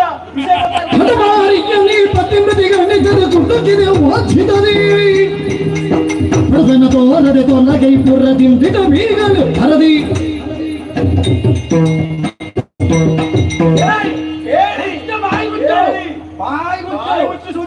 ನೋಡ್ತೇನೆ. ಹೇಳಿ, ನೀವು ಉಚ್ಚಿರು ಹೊರಗೆ ಬಂತು ಅಂತ ಆದ್ರೆ ಬಾಯಿಯೊಳಗಿರುವ ಹಲ್ಲೆಲ್ಲ ನೆಲದ ಮೇಲೆ ಇದ್ದಿತ್ತು. ಎಷ್ಟು ಸಲ ಉದುರಿಸಿದ್ದೀರಿ? ಇಷ್ಟರವರೆಗೆ ಉದುರಿಸಲಿಲ್ಲ. ಯಾಕೆ ಗೊತ್ತುಂಟ? ಬೆಳೆದ ಮಕ್ಕಳು ಮನೆಯಲ್ಲಿರುವಾಗ ಗಂಡ ಹೆಂಡತಿ ಜಗಳವಾಡಿದ್ರೆ ಮಕ್ಕಳ ಮನಸ್ಸಿಗೆ ಪರಿಣಾಮ ಬೀರ್ತದೆ. ಏನು ಅಲ್ಲ, ಮತ್ತೆ ನಾನೇನೋ ಒಂದು ಪಾಪದ ಹೆಂಗಸು, ಇಷ್ಟರವರೆಗೆ ಮೌನದಲ್ಲಿ ಇದ್ದೆ, ಹಾಗಾಗಿ ಮನೆ ನಡೀತಾ ಉಂಟು, ಮನೆಯಲ್ಲಿ ಎಲ್ಲ ಸುಖ ಉಂಟು ಅಂತ ನಾನು ಭಾವಿಸಿದ್ದು. ನೀನೊಂದು ಕೆಲಸ ಮಾಡ್ಬೇಕು. ಏನು? ಇಲ್ಲಿ ಎಷ್ಟು ಜನ ಇದ್ದಾರೆ ಅಂತ ಬೇಡ, ಇದ್ದವರಲ್ಲಿ ಎಲ್ಲ ಗುಟ್ಟಿನಲ್ಲಿ ಕೇಳಿ ಬರ್ಬೇಕು. ಏನಂತ? ನನ್ನನ್ನು ನೋಡುವಾಗ ಪಾಪದ ಹೆಂಗಸಿನ ಹಾಗೆ ಕಾಣುತ್ತೇನೆ, ಅವರೆಲ್ಲ ಅಭಿಪ್ರಾಯ ಕೊಟ್ಟರೆ ನಾನು ಒಪ್ಪಿಕೊಳ್ತೇನೆ. ನೋಡುವಾಗ ನೋಡಿದ್ದೆಲ್ಲ ಸತ್ಯ ಅಲ್ಲ, ಆಯ್ತಾ? ಮತ್ತೆ ಒಳಗಿನ ಅಂತರ್ಯ ಸತ್ಯ ಇರುವುದು. ಎಂತದ ಅಂತರ್ಯ? ನಾನೊಂದು ಪಾಪದವಳು. ನಾನು ನಿನ್ನನ್ನು ತಿಳ್ಕೊಂಡದ್ದು ಹೇಗೆ? ಪತಿಯ ಏಳಿಗೆಗೆ ಶ್ರಮಿಸುವವಳು, ಪತಿಯ ಪ್ರಾಣದ ಬಗ್ಗೆ ಜಾಗೃತೆಯನ್ನು ವಹಿಸುವವಳು, ಪತಿವ್ರತೆ ಅಂತ ಭಾವಿಸಿದ್ದು. ನೀನು ನಿನ್ನನ್ನು ನೋಡುವಾಗಲೇ ಗೊತ್ತಾಯ್ತು ನೀನು ಪತಿ ಕೊರತೆ. ನಾನು ಪತಿ ಕೊರತೆ. ನಿಮಗೆ ಕೊರತೆ ಕೊರತೆ ಪತಿ ಕೊರತೆ ಕೊರತೆ ನಾನು ಪತಿ ಕೊರತೆ ಒಪ್ಪಿದೆ. ನನಗೆ ಏನು ಬೇಸರ ಇಲ್ಲ. ಒಪ್ಪದ ಉಪಾಯ ಇಲ್ಲ ಅಂತಲ್ಲ, ನಿಮ್ಮದು ಅಂತಲ್ಲ. ಗಂಡು ಸತ್ತರದ ಬುದ್ಧಿ ನನಗೆ ಗೊತ್ತುಂಟು. ಏನು ಬೇಡದೆ ಅಂದಾಕಿನಿ ಗಂಡು ಜಾತಿಯ ಬುದ್ಧಿ ನೋಡಿ ಹೇಳಿ. ನನಗೆ ಕೇಳಬೇಕಾದ ಅನಿವಾರ್ಯತೆ ಉಂಟು. ನಾನು ನಿನ್ನ ಗಂಡ. ನೀವು ಏನ್ ಬೇಕಾದ್ರೆ ಹೇಳಿ ನೋಡುವ. ಉಳಿದ ಗಂಡಸರಿಗೆ ಕೇಳಬೇಕಾದ ಅನಿವಾರ್ಯತೆ ಇಲ್ಲ. ಉಳಿದವರನ್ನು ಸೇರಿಸಿ ಹೇಳಿದ್ದು. ಅನಾಹುತಕ್ಕೆ ಹೊಣೆ ನಾನಲ್ಲ, ಗಂಡಸರ ಬಗ್ಗೆ ನೋಡುವ. ಮೈಮೇಲೆ ಏನಾಗ್ತದೆ ನೋಡ್ತೇನೆ. ಯಾರು ಗಂಡಸರು ಯಾರು ಗಡಿಬಿಡಿ ಆಗಬೇಡಿ, ಯಾರು ಗಡಿಬಿಡಿ ಆಗಬೇಡಿ. ಅನಾಹುತಕ್ಕೆ ಆಸ್ಪದವನ್ನು ಕೊಡಬೇಡಿ. ನಿಮ್ಮ ಪ್ರತಿನಿಧಿಯಾಗಿ ನಾನು ಉತ್ತರ ಕೊಡ್ತೇನೆ. ಗಡಿಬಿಡಿ ಮಾಡ್ತೇನೆ. ಏನಾದ್ರೂ ಮಾತಾಡ್ಬೇಕು ಅಂತ ಅವರಿಗೆ ಮನಸ್ಸಿತ್ತು. ಯಾವಾಗ ನಿಮ್ಮನ್ನು ಪ್ರತಿನಿಧಿ ಅಂತ ನೀವು ಗುರುತಿಸಿ ಇನ್ನು ದೇವರನ್ನೇ ಮಾತಾಡ್ತಾರೆ. ನಾನು ಆಡುವಂತಹ ಮಾತು ಸತ್ಯ ಹೌದು ಅಂತ ಆದ್ರೆ ಅವರು ಕರತಾಡನ ಮಾಡ್ತಾರೆ. ಅಭಿಮಾನಿ ವರ್ಗರು. ಅಯ್ಯೋ ದೇವ್ರೆ, ಎಷ್ಟೆಲ್ಲ ಹಣೆಬರಹ. ಈಗೂ ಬೇಡಬೇಕಲ್ಲ. ಯಾರು ಬೇಡಿದ್ಯಾರು? ನೀವೇ ಈಗ ಬೇಡಿದ್ದು ಯಾವ್ದನ್ನು? ಗಂಡು ಸಂತಾನದ ಬಗ್ಗೆ ಹೇಳುವಾಗೆಲ್ಲ ಕಟ್ಟುತ್ತೀರಿ, ಒಟ್ಟುಗೂಡಿಸ್ತೀರಿ. ಏನು ಬೊಗಳು ಹೇಳ್ತೇನೆ. ಬೊಗಳು ಬೊಗಳುವಾಗ ನೀವಿರುವಾಗ ನಾನು ಆ ತೊಂದರೆ ಇಲ್ಲ. ನಾವು ಒಂದೇ ಜಾತಿ ಅಲ್ಲ. ಬೊಗಳು ನೀವು ಬೇಕಾದ್ರೆ ಮಾಡಿ, ನಾನು ಹಾಗಲ್ಲ. ಹೇಳು. ಹೇಳ್ತೇನೆ. ಹೇಳು. ಉಳಿದವರದ್ದು ಬೇಡ, ನಿಮ್ಮದ್ದು ಹೇಳ್ತೇನೆ. ಹೇಳು. ನೀವು ಇವತ್ತು ಓಲಗದಲ್ಲಿ ಕುಳಿತಾಗ ಯಾರೋ ಒಬ್ಬಳು ಚಂದದವಳು ಬಂದಿದ್ದಾಳೆ, ಅವಳನ್ನು ನೋಡಿ ಬಂದಿದ್ದೀರಿ. ಈಗ ಅವಳನ್ನು ನೆನಪು ಮಾಡಿಕೊಂಡು ಇಲ್ಲಿ ನಗುತ್ತಾ ಇರುವುದು ಹೌದಾ ಅಲ್ವಾ? ಯೋಚನೆ ಮಾಡಿ ನೀವು. ನೀನು ನಾಳೆಯಿಂದ ಒಂದು ಕೆಲಸ ಮಾಡಿ. ಏನು? ನನಗೆ ಚಾಮರ ಬೀಸುವುದಕ್ಕೆ ಇನ್ನು ಮುಂದೆ ಹೆಮ್ಮಕ್ಕಳು ಬೇಡ, ಮತ್ತೆ ಗಂಡಸರನ್ನು ನೇಮಿಸು. ನಿನ್ನ ಆತ್ಮಕ್ಕೆ ಒಂದು ಶಾಂತಿ ಸಿಗಲಿ. ಓ ಏನು ನನಗೆ ಗೊತ್ತಾಗುದಿಲ್ಲ ಅಂತ ಭಾವಿಸಿರಾ? ಯಾವುದು ಗೊತ್ತಾಗ್ತದೆ? ನೀವು ಪೀಠದಲ್ಲಿ ಕುಳಿತುಕೊಂಡು ಹಾ. ಆ ಚಾಮರ ಬೀಸುವಳ ಕಡೆಗೆ ಒಂದು ಓರೆಗಣ್ಣಿನಲ್ಲಿ ನೋಡುವುದನ್ನು ನಾನು ನೋಡಿದ್ದೇನೆ. ಅಯ್ಯೋ. ಹೇಗೂ ಅವಳನ್ನು ಕೆಲಸದಿಂದ ತೆಗೆದ್ರೆ ಹಾ.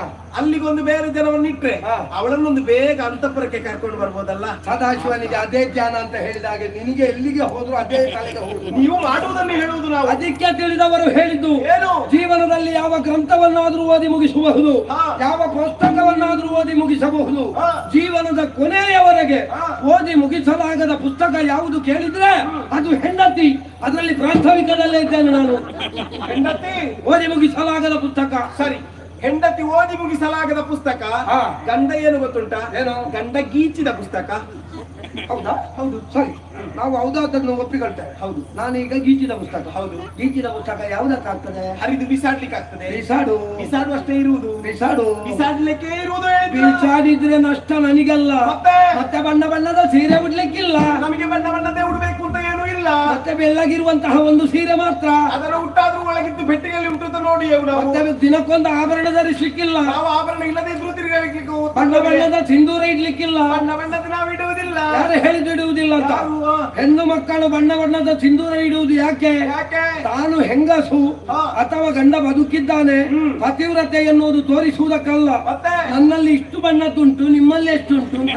ಅದಕ್ಕೆ ಓ, ಈಗ ಗೊತ್ತಾಯ್ತು. ಯಾವುದು? ಲೋಕದಲ್ಲೆಲ್ಲ ಹೇಳುವುದು ಹಾ. ಹೆಣ್ಣು ಮಕ್ಕಳಲ್ಲಿ ನಂಜು, ಹಾ. ಹೆಣ್ಣು ಮಕ್ಕಳಲ್ಲಿ ಮಾತ್ಸರ್ಯ ಅಂತ. ಹಾ. ನಿಜವಾದ ಮಾತ್ಸರ್ಯವು ಇರುವುದು ಹೆಣ್ಣು ಮಕ್ಕಳಲ್ಲಿ ಅಲ್ಲ, ಮತ್ತೆ? ಇಂತಹ ಗಂಡು ಮಕ್ಕಳಲ್ಲಿ. ನಮ್ಮಲ್ಲಿ ಮಾತ್ಸರ್ಯ ಇರುವುದು ಹೌದು ಅಂತಾದ್ರೆ ಹಾ. ಮದುವೆ ಆದ ಪ್ರಥಮ ರಾತ್ರಿ ನೀವು ತವರು ಮನೆಗೆ, ನೀವೆಲ್ಲಿ ಹೋಗ್ತಿದ್ರಿ? ನಾವು ಆ ಮದುವೆಗೆ ಮೊದಲು ಬದುಕಲಿಲ್ವಾ? ಮದುವೆಗೆ ಮೊದಲು ಹೆಣ್ಣು ಮಕ್ಕಳು ಬದುಕಲಿಲ್ವಾ? ಮತ್ತೆ ನಿಮಗೆ ನಮ್ಮನ್ನು ಆಗ್ಬೇಕು ಅಂತ ಇರುತ್ತು. ನೀವು ಬಂದು ಕೇಳಿದ್ಯಾಕೆ ಅಪ್ಪನಲ್ಲಿ? ನಾನು ನಿನ್ನ ಅಪ್ಪನಲ್ಲಿ ಕೇಳುವಾಗ ನಿನ್ನ ತಂಗಿ ಇದ್ಲು, ನಿನ್ನ ಬದಲಿಗೆ ಅವಳನ್ನು ಕೊಡ್ಬೋದು. ಓ, ನಿಮ್ಮದು ಈಗೆಲ್ಲ ಆಯ್ಕೆ ಉಂಟಲ್ವಾ? ಮತ್ತೆ? ಬಂದು ನೋಡಿದ್ದು ತಂಗಿಯನ್ನು ಮದುವೆ ಅಕ್ಕನನ್ನ. ಅಲ್ಲ, ಯಾರನ್ನು ಬೇಕಾದ್ರೂ ಆಗಬಹುದಿತ್ತು ಅಂತ ಹೇಳಿದ್ದು. ಆಹಾ, ನೀನು ಪ್ರಸಂಗ ಗೊತ್ತಿಲ್ಲದೆ ಏನಾದ್ರೂ ಮಾತಾಡ್ಲಿಕ್ಕೆ ಹೋಗ್ಬೇಡ.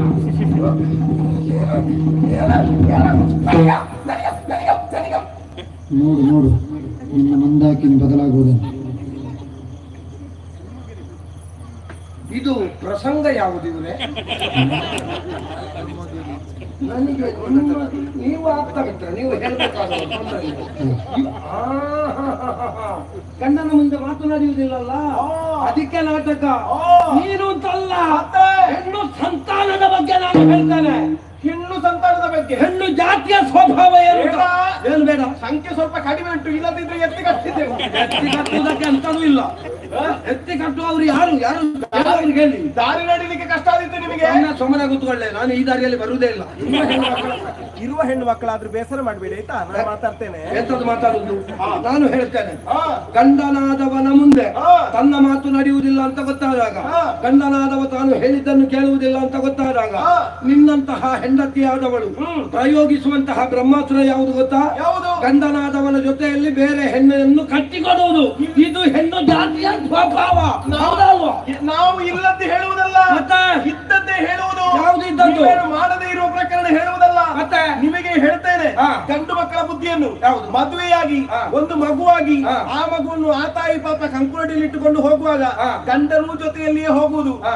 ಬದಿಯಲ್ಲಿ ಒಂದು ಚಂದದ ಹುಡುಗಿ ಬರ್ಲಿಕ್ಕೆ ಗೊತ್ತಿಲ್ಲ. ಹಾ. ಪಕ್ಕ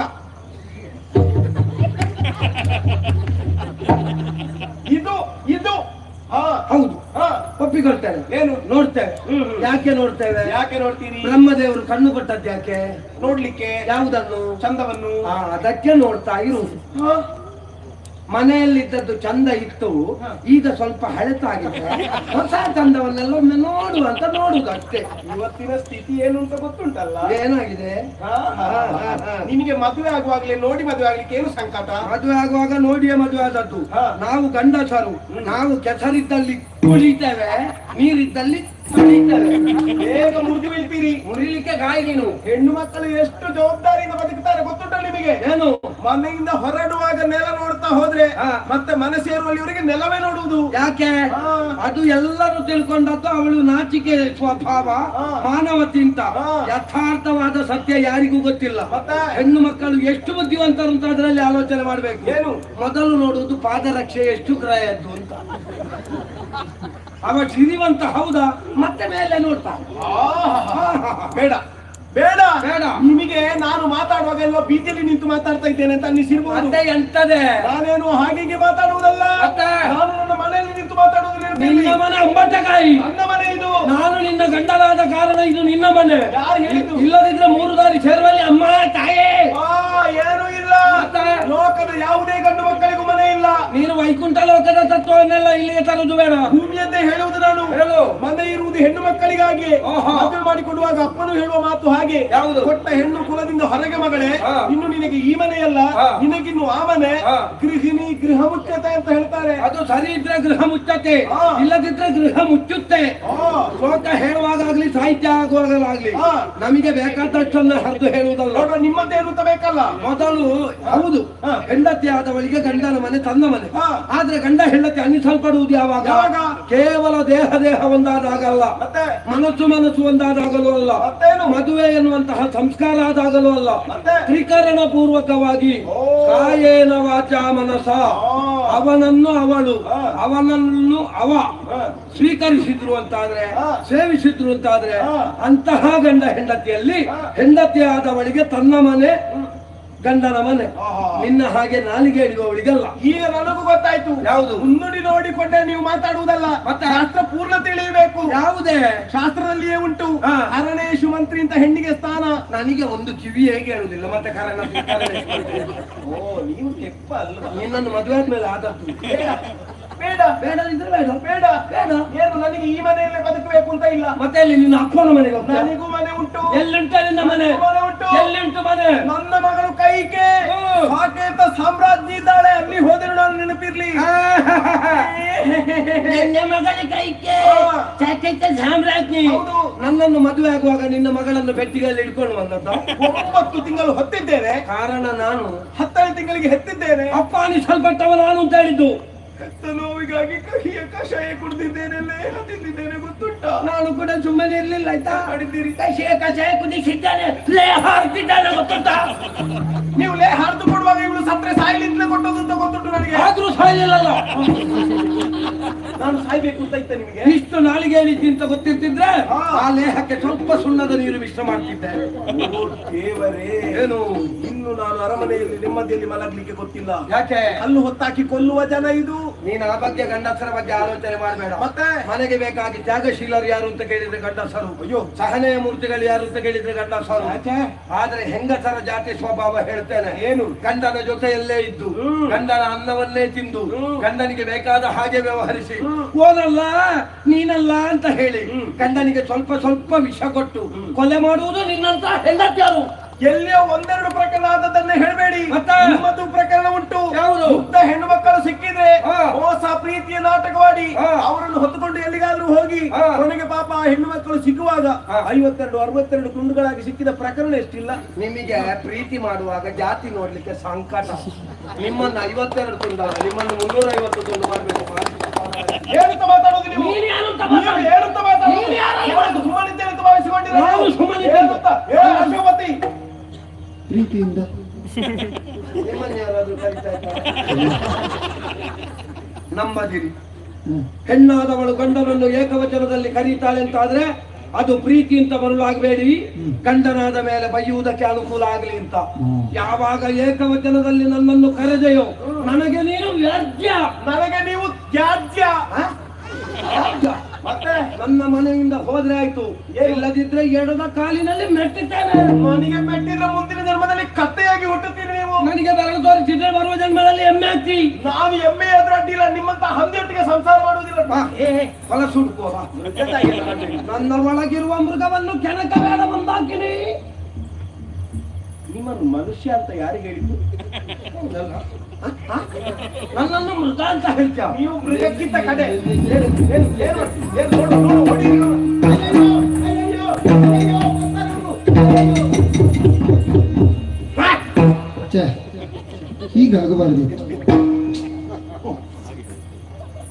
ಸತತ ಪರಿಶ್ರಮದಿಂದ ಬಹಳಷ್ಟು ವರ್ಷಗಳ ನಂತರ ನಾನೊಬ್ಬ ಪರಿಪೂರ್ಣ ಗಂಡ ಸಾಧೆ ಅಂತ ಭಾವಿಸಿದ್ರೆ ನಿಮ್ಮ ಅನುಕಂಪದ ಅಲೆ ಇರ್ಲಿ. ನನ್ನ ಬಗ್ಗೆ ಅನುಕಂಪವನ್ನು ತೋರಿದ್ದಕ್ಕೆ ಅನಂತ ಧನ್ಯವಾದಗಳು. ಇದನ್ನು ನಿಮ್ಮ ಸಾಲ ಅಂತ ಇಟ್ಟುಕೊಳ್ತೇನೆ. ಈಗ ಅಲ್ಲದಿದ್ರೆ ಇನ್ನೊಂದು 10 ವರ್ಷ ಕಳೆದಾದ್ರೂ ನಿಮಗೂ ಒಂದು ಮದುವೆ ಆಗ್ತದೆ. ಮದುವೆ ಆದ ಮೇಲೆ ನಿಮ್ಮ ಮನೆಯಲ್ಲಿ ಇಷ್ಟೇ ಅಲ್ಲ, ಇದಕ್ಕಿಂತ 5 ಪಟ್ಟು ಹೆಚ್ಚು ಜಗಳ ಆಗ್ತದೆ. ಅಂತ ಹೇಳಲಿಕ್ಕಿಲ್ಲ. ನನ್ನದು ನೋಡಿ ನಗೆ ಆಡ್ಲಿಲ್ವಾ? ನನ್ನ ಶಾಪ ಶಾಪ ತಾಗುವುದಿಲ್ವಾ? ನಾನೇ ಬಂದು ನಿಮ್ಮ ಹೆಂಡತಿಯಲ್ಲಿ ಬೇಡದ್ದು ಹೇಳಿಕೊಡ್ತೇನೆ ನಿಮ್ಮ ಬಗ್ಗೆ. ಆಗ ಆಗದಲ್ಲಿ ಹೋಗ್ತದೆ. ಆಗ ನನ್ನಲ್ಲಿ ಒಂದು ವಿಚಾರವನ್ನು ಹೇಳಿಕೊಂಡಾಗ ಇದನ್ನು ಬಡ್ಡಿ ಸಮೇತ ತೀರಿಸ್ತೇನೆ. ಯಾವುದಕ್ಕೂ ಒಂದು ಕೊರತೆ ಹಾಲು ಕುಡಿದು ಕಾಲು ಮೇಲೆ ಮಾಡಿ ಬರಬೇಕು.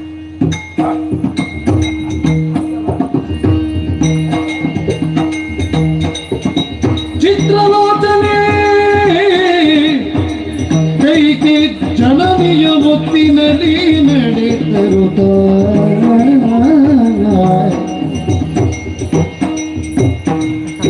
ಬಿತ್ತರಿಸುವೆನು ಬೆದಲಿಗೆ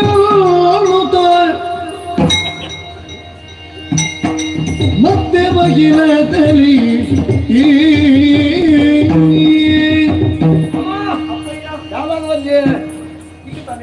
ಅವರು ಮನೆಗೆ ಬರುವಾಗ ಗಂಡನ ಜೊತೆಯಲ್ಲಿ ಬರ್ಬೇಕಮ್ಮ. ಎಲ್ಲಿದ್ದಾನೆ ಅಳಿಯ ದೇವ? ಮತ್ತೆ ನಾನು ಹೇಳಿಕೆ ಕಳಿಸ್ಲೇ ಇಲ್ಲ. ಏನಮ್ಮ ನೀವು ಬಸವಳಿದಿದ್ದೀರಿ. ಯಾರು ಹೇಳಿದ್ದು? ಎಲ್ಲ ಹೇಳ್ತಾರೆ ಈ ಸಲ ಹೊಟ್ಟೆ ಬಂದಿದೆ ಅಂತ. ಮತ್ತೆ ಚೈತನ್ಯವೇ ಇಲ್ಲ. ಆ ಚೈತನ್ಯ ಎಲ್ಲ ಮತ್ತೆ ಮುಖದಲ್ಲಿ ಲವಲವಿಕೆ, ಚೈತನ್ಯ, ಉಲ್ಲಾಸ, ಉತ್ಸಾಹ. ರಾಜಕೀಯ ಅಲ್ವೇ ಮಗ? ಅದಕ್ಕೆ ಹೇಳುದಪ್ಪ, ಮನೆಯಲ್ಲಿ ಹೇಳುವುದಕ್ಕೆ ಕೇಳುವುದಕ್ಕೆ ಒಬ್ಬಳು ಬೇಕು. ಅವಳನ್ನೇ ಹೆಂಡತಿ ಅಂತ ಹೇಳುದು. ಅದು ಸರಿ ಇದ್ರೆ ಹೆಂಡತಿ, ಇಲ್ಲದ್ರೆ ಪ್ರಾಣ ಹಿಂಡುತಿ. ಅಪ್ಪಯ್ಯ ಏನಮ್ಮ? ಹೊತ್ತಿಗೆ ಸರಿಯಾಗಿ ನೀವು ಊಟ ಮಾಡಿದ್ರ, ಮಲಗಿದ್ರ, ತಗೊಂಡ್ರ? ಯಾವುದು? ಹಾಲು, ತಂಪು ಪಾನೀಯ ಇತ್ಯಾದಿ ಇತ್ಯಾದಿ. ಹಾಗೆ ಬಿಡಿಸಿ ಹೇಳು, ಇಲ್ಲದ್ರೆ ಜನ ಅಪಾರ್ಥ ತಿಳ್ಕೊಳ್ತಾರೆ ನಮ್ಮ ಬಗ್ಗೆ. ಅಪ್ಪಯ್ಯ ಏನಮ್ಮ? ನಿಮ್ಮ ಭಾಗ್ಯ ದೇವತೆ ಬಂದಿದ್ದಾಳೆ. ನನ್ನ ಭಾಗ್ಯ ದೇವತೆ ನೀನಲ್ವೇ ಮಗಳೇ? ಅನುಮಾನವೇ ಇಲ್ಲ. ಮತ್ತೆ ಆ ಕಡೆ ನೋಡಿ.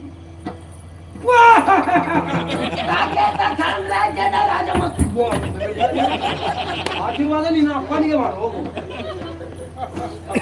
ಏನು? ಗಂಡ ಹೆಂಡಿನ ಜಗಳ ಅದು ಉಂಡು ಮಲಗುವ ತನಕ. ಅಯ್ಯೋ ಇವೆಲ್ಲವೂ ಏಕಾಂತವಾಗಿರ್ಬೇಕು, ಲೋಕಾಂತವಾಗಿರ್ಬಾರ್ದು ತಾನೆ. ಎಲ್ಲವನ್ನು ತಿಳಿದವರು ತಾವಿದ್ದು ಯಾಕಪ್ಪ ನೀವು ಕೆಲಸ ಮಾಡಿದ್ರಿ? ಅಮ್ಮ, ಪ್ರಾಜ್ಞೆಯಾದಂತಹ ನಿನಗೆ ವಿಚಾರವನ್ನು ವಿಸ್ತರಿಸಬೇಕಾದ ಅನಿವಾರ್ಯತೆ ಇಲ್ಲ. ಗಾರ್ಗ್ಯರಿಂದ ಅನುಗ್ರಹಿತವಾದ ವಿದ್ಯೆ. ಇರುವೆಗಳಾದ ಆಡಿದಂತಹ ಮಾತನ್ನು ಕೇಳಿ ನಗೆಯಾಡಿದೆ. ವಿಚಾರವನ್ನು ಕೆದಕಿದಳು. ಹೇಳಿದೆ ಹೇಳುವ ಹಾಗಿಲ್ಲ, ಇದನ್ನು ಕೇಳಬಾರ್ದು ಅಂತ. ಒಬ್ಬಳು ಹೆಂಡತಿ ಆದ್ರೆ ಏನ್ ಮಾಡ್ಬೇಕು? ಗಂಡನ ಮಾತನ್ನು ಮೀರ ಕೂಡಲು ಮೀರಬಾರದು ಅಲ್ವೇ? ನಿನ್ನ ಅಮ್ಮ ಎನ್ನುವ ಪ್ರಾಣಿ ಉಂಟಲ್ಲ, ಯಾಕಪ್ಪ ತುಚ್ಛವಾಗಿ ಮಾತನಾಡ್ತೀನಿ? ಅದಕ್ಕಿಂತ ಕಡೆ ಅವಳು. ಅವಳು ಬೊಗಳಿದ್ದೇನು ಬಲ್ಲೆಯ? ಏನಪ್ಪ? ಗಂಡನಾದ ನೀನು ಸತ್ತರೂ ತೊಂದರೆ ಇಲ್ಲ, ನನಗೆ ಗುಟ್ಟು ಗೊತ್ತಾಗಬೇಕು. ಇಂಥದ್ದು ಬೇಕಾ ನನಗೆ? ಹಾಗೆ ಹೇಳಿದ ಮತ್ತೆ ಅಮ್ಮ ಮಾಡಿದ ತಪ್ಪು, ತಪ್ಪನ್ನು ತಪ್ಪು ಅಂತ ಒಪ್ಪಿಕೊಳ್ಳೋದಕ್ಕೊಂದು ಅವಕಾಶವನ್ನು ಕಲ್ಪಿಸಿಕೊಡ್ತೀರಾ? ಅವಕಾಶ ಧಾರಾಳ ಉಂಟಮ್ಮ. ಅನಾಹುತಕ್ಕೆ ಹೊಣೆ ನಾನಲ್ಲ, ನಾನು ನೋಡಿಕೊಳ್ತೇನೆ. ನಾನು ಸುಮ್ಮನೆ ಇರ್ತೇನೆ. ಅಮ್ಮ, ಮಾತೆಯುಳ್ಳೀತೆ ಪತಿಯ ವಿದ್ಯೆಯ ನೀತಿ ಅರಿಯದ ದುಷ್ಟ ಹಠವನ್ನು ಕಾತುರಗಿಸುವುದೂರಗಳಿಬುದು ಛಾತಿ ತರವೇ ಮಾತೆ.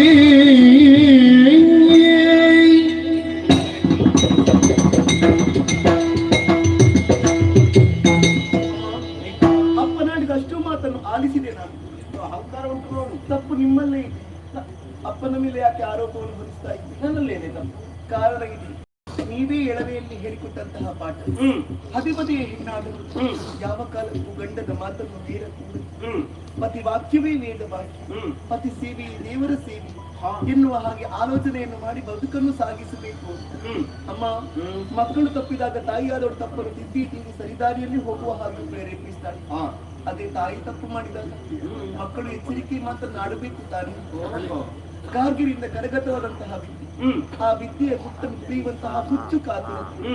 ಇದಕ್ಕೆ ನೀವು ಮನ ಮಾಡಿದ್ದು ಹೌದು ಅಂತಾದ್ರೆ ನಿಮ್ಮ ಸಿಂಧೂರ ತಿಲಕ ಎನ್ನುವುದು ಅಳಿಸಿ ಹೋಗುತ್ತದೆ, ವೈದವ್ಯ ದೀಕ್ಷೆ ಎನ್ನುವುದು ಪ್ರಾಪ್ತಿಯಾಗ್ತದೆ.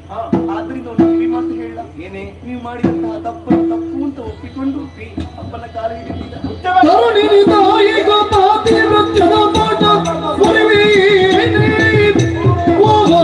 ಧರಣಿ ವಂಶದ ಸೊಸೆ ತಪ್ಪಾಯ್ತು ಎಲ್ಲಿಂದ ಹಿರುರಿ ಜಾಣಿ.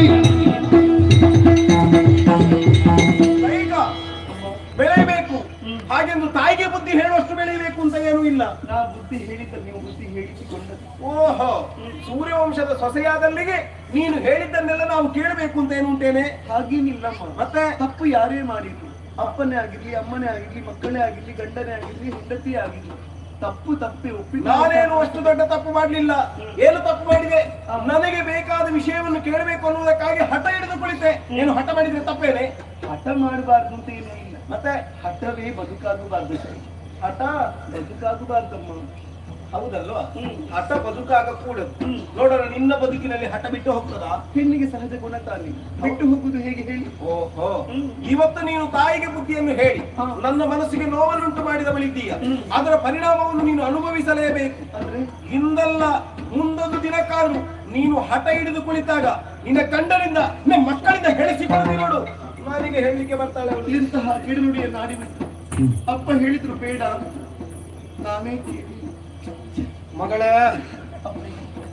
ತಂದೆಯ ಸಂಸಾರ ಸರಿ ಹೋಗಬೇಕು ಎನ್ನುವ ಹಾಗೆ ಪ್ರಯತ್ನ ಪಟ್ಟೆ.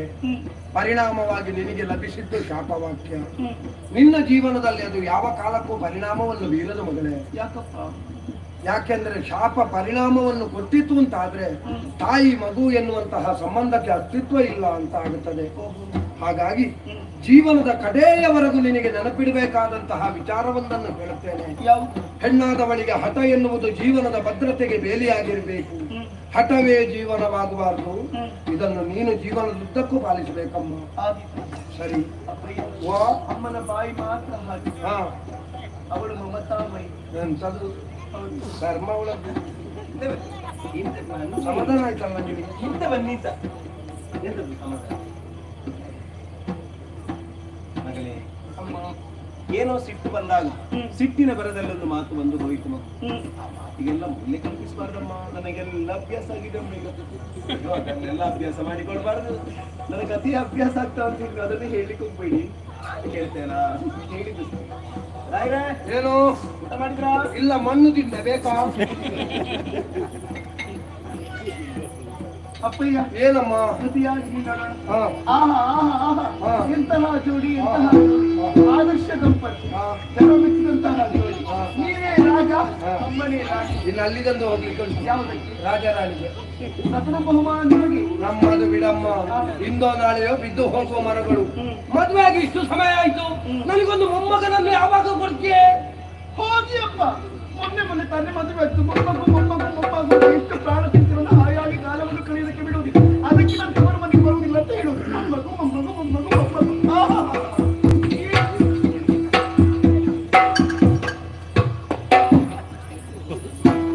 ಎಂತದ್ದು ನಿಮ್ಮ ಏನು ಅವಳ ಮೊಮ್ಮಗು. ಅದಕ್ಕೆ ಮೊಮ್ಮಗು ಆಟಾಡ್ಲಿಕ್ಕೆ. ಮೊಮ್ಮಗು. ನಿಮಗೆ ಇಷ್ಟು ಬೇಗ ಅಜ್ಜಾಗಲಿಕ್ಕೆ ಮನಸ್ಸಿರ್ಬೋದು, ನನಗೆ ಇಷ್ಟು ಬೇಗ ಅಜ್ಜಾಗಲಿಕ್ಕೆ ಮನಸ್ಸಿಲ್ಲ. ಆಯ್ತಾ?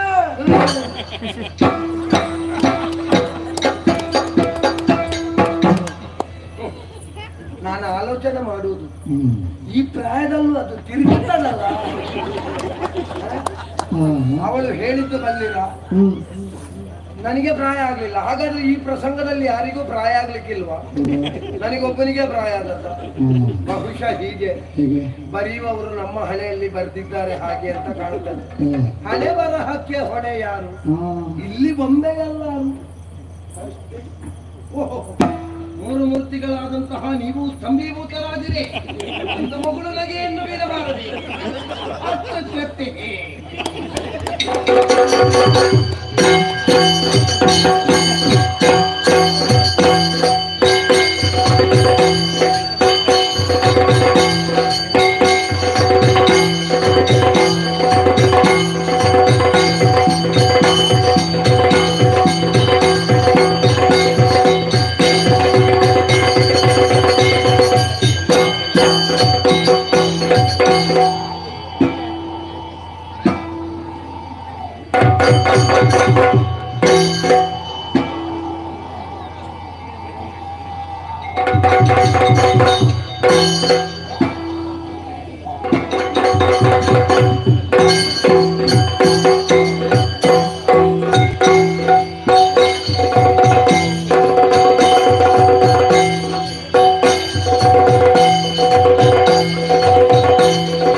ರಾಕ್ಷಸಕುಲೋದ್ಧಾರಕ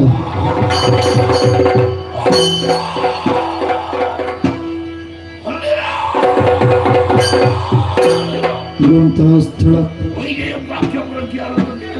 ಶಂಬರಾಸುರನೆಂದು ಕೇಳಿದ್ದೇವೆ. ಹೊರಟ ಬಂದ ಕಾರ್ಯ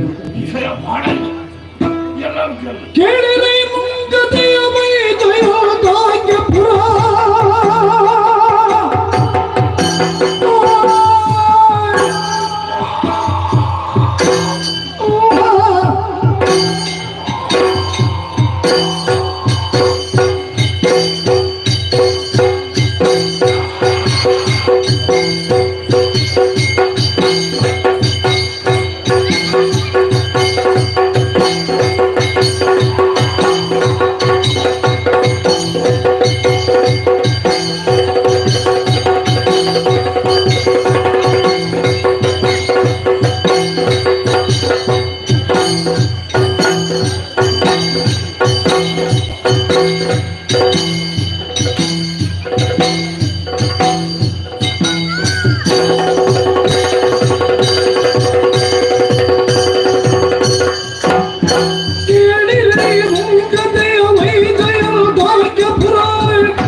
ಆಳುತಿಗನಸುರ ಶಂಬರನು ಓಲಗವತಾನಿ ಸಚಿವ ಸೇನಾನಿಯಳು ಹೇಳಿದನು ನನ್ನ ದಂಡವದನು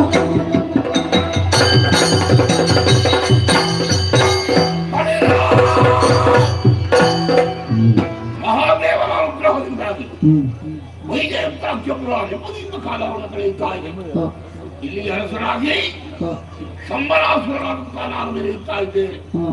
ಅಯ್ಯ, ಬಹಳ ಕಷ್ಟವನ್ನು ಅನುಭವಿಸುವವರು ನನ್ನ ಕಸಗಳು ಅವರನ್ನೆಲ್ಲ ಯೋಗ್ಯ ಸ್ಥಾನಮಾನವನ್ನು ಕೊಟ್ಟು ಗೌರವಿಸಬೇಕು ಎಂಬ ಉದ್ದೇಶ ನನಗಿತ್ತು. ಹಾಗಾಗಿ ಒಂದು ಗೋಳಿಸಿ ಈ ಪುರವನ್ನು ಮಾಡಿ ಇಲ್ಲಿ ಒಬ್ಬೊಬ್ಬರಿಗೆ ಒಂದೊಂದು ರೀತಿಯ ಅಧಿಕಾರವನ್ನು ಕೊಟ್ಟಿದ್ದೇನೆ. ನಮ್ಮ ಆಳ್ವಿಕೆಯಲ್ಲಿ ನಮ್ಮವರೆಲ್ಲ ಕ್ಷೇಮವಾಗಿದ್ದಾರೆ. ಸಂತೋಷದ ವಿಷಯ ಇದು.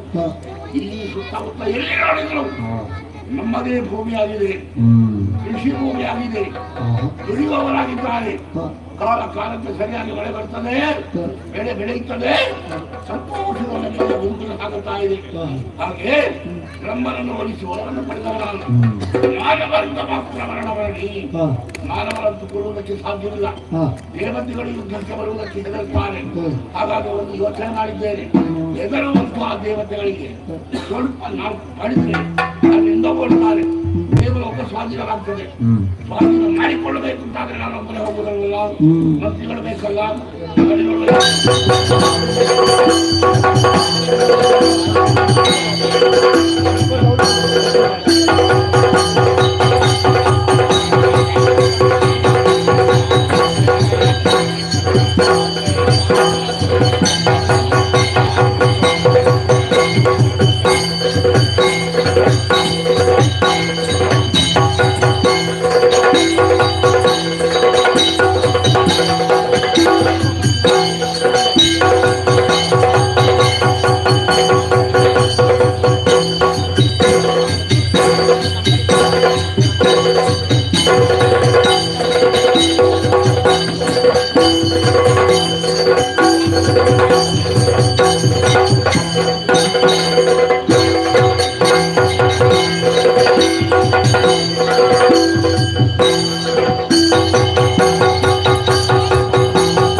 ವೈರಿಗಳು ನಮ್ಮ ದೇವತೆಗಳು ನಮಗೆ ಅವರ ಸೊಕ್ಕ ನಡೆಸುವುದಕ್ಕೆ ಸಾಧ್ಯ.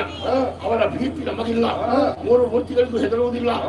ಆದರೂ ದೇವಲೋಕದಲ್ಲಿ ನನ್ನ ಅಧಿಕಾರ ಮುದ್ರೆ ಒತ್ತು ಬೇಕಂತ ಮನಸ್ಸಾಗಿದೆ.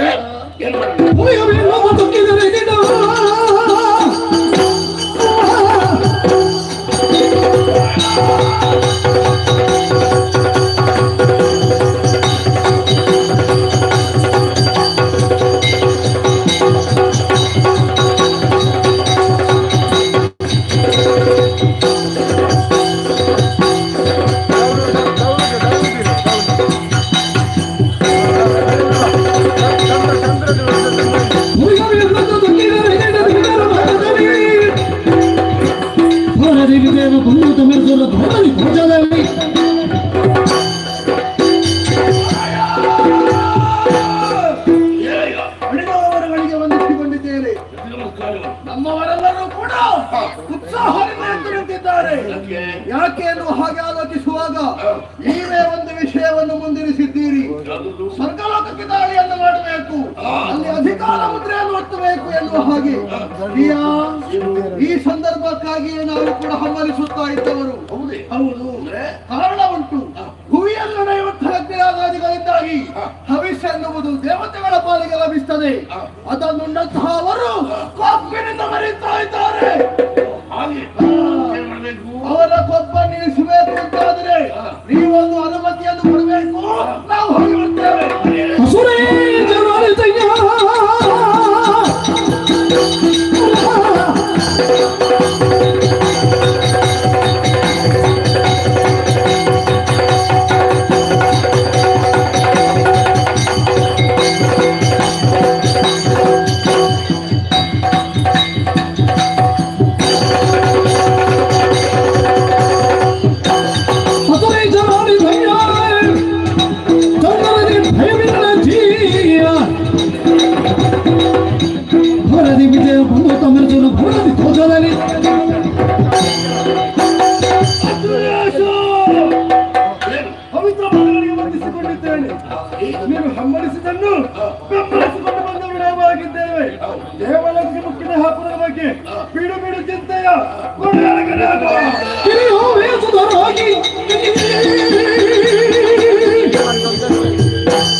ಒಳ್ಳೆಯ ಸಂಘಟಕ ಸಿಕ್ಕಿದೆ ಎಂದಾದ್ರೆ ನಾವಾಡುವ ಮಾತುಗಳು ಕೂಡ ಮಂತ್ರವಾಗುತ್ತದೆ, ಹಿತ್ತಲ ಗಿಡವು ಕೂಡ ಮದ್ದಾಗುತ್ತದೆ.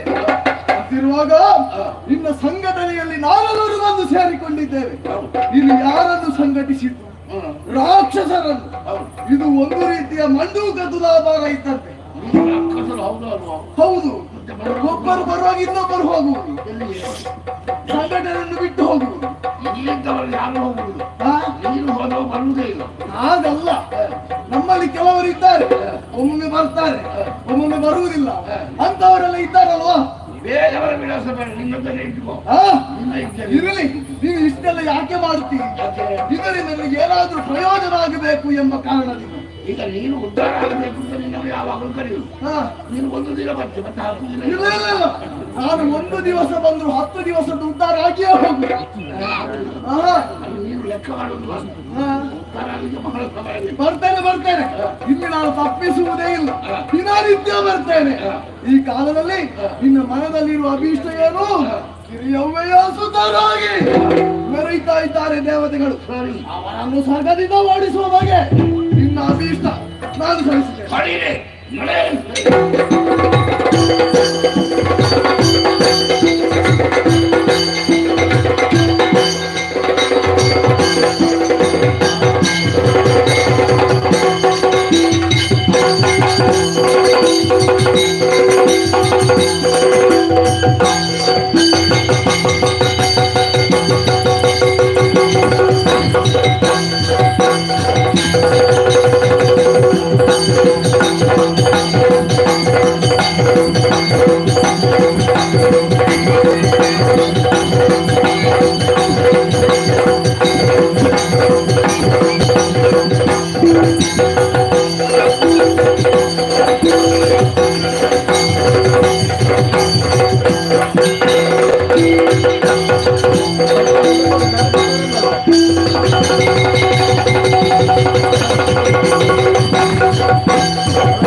ನನ್ನನ್ನು ದೇವರು ಒಳ್ಳೆಯದು ಮಾಡಿ ಮಗ್ಗಿಂದ ಮುಂದಾಗಿ ಮಗ್ಗಿಂದಲೇ 3 ಮೂಟೆಯನ್ನು ಬಂದಿರಿ ಈ ಸರ್ಕಾರ ನೋಡಿದ್ದೇವೆ. ಹೌದೌದು. ಆದರೆ ಈ ಕಾಲಕ್ಕೆ ಸ್ವಲ್ಪ ನಮ್ಮ ದಾನವ ಶಕ್ತಿನ ಮೂಲಕ ಬಂದಿದ್ದಾನೆ. ಖಂಡಿತಾನೆ. ನಿಮ್ಮ ಚಿಂತೆಯನ್ನು ಬಿಡಿ, ಸಹನವನ್ನು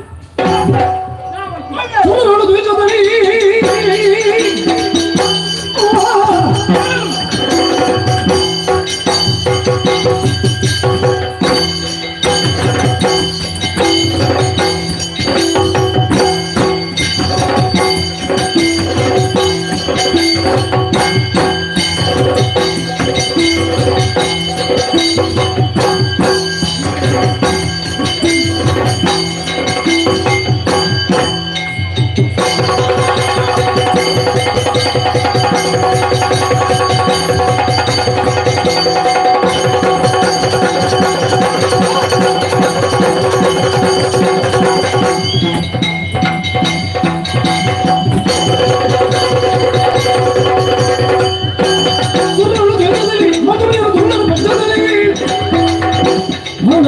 ನಾಟಕಂದರೆ ಹಲವ ಹೆಣ್ಣು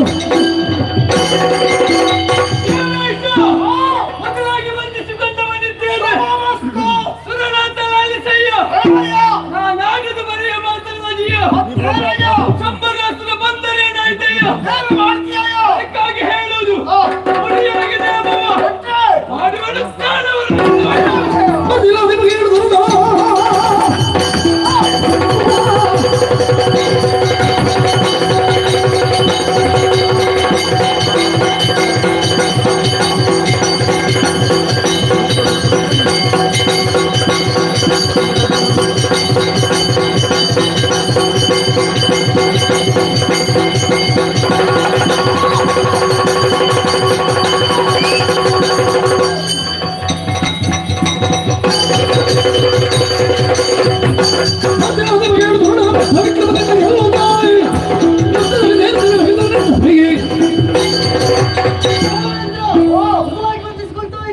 ದೇವರು ಒಳ್ಳೆಯದು ಮಾಡಲಿ. 3 ಲೋಕದಲ್ಲಿ ಶ್ರೇಷ್ಠವಾದ ಲೋಕ ಯಾವುದು ಅಂತ ಕೇಳಿದ್ರೆ ಈ ಸ್ವರ್ಗಲೋಕಕ್ಕೆ ದಾನವರು ದಾಳಿ ಮಾಡುವುದು ಸಹಜ. ಈ ಹಿಂದೆ ಬಂದವರನ್ನು ತ್ರಿಮೂರ್ತಿಗಳ ದಯೆಯಿಂದ ಕೊಂದು ಮುಗಿಸಿದವರಿದ್ದೇವೆ. ಮಗನೊಮ್ಮೆ ಒಬ್ಬಳೆ ಕೊಟ್ಟಿದ್ದಾದ್ರೆ ನಾನು ಹೋಗ್ತೇನೆ.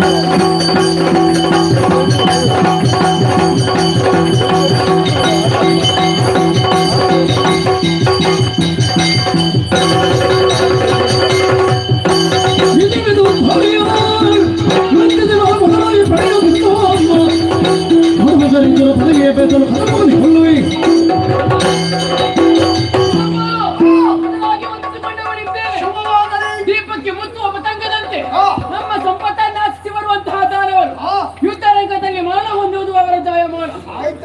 ನೀವು ನನ್ನನ್ನು ಕಳುಹಿಸಿಕೊಟ್ಟದ್ದು ಹೌದು ಎಂದಾದರೆ ಶ್ರೀ ಹರಿಯ ಕರುಣೆಯಿಂದ ಅಧಿಕಾರ ಹರಣವನ್ನು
ಮನ್ಮದನು ಜಗನ್ಯನಾದೆಯಂತೆ ನನಗೆ ಬಂದೆನು.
ಸಂಬರಾಸುರ ಸರ್ಕಲಾಟಕ್ಕೆ ಬರುವುದಕ್ಕೆ ನಿನಗೆ ಧೈರ್ಯ ಬಂದು ಹೋಯ್ತಾ ಇದ್ದಾರೋ?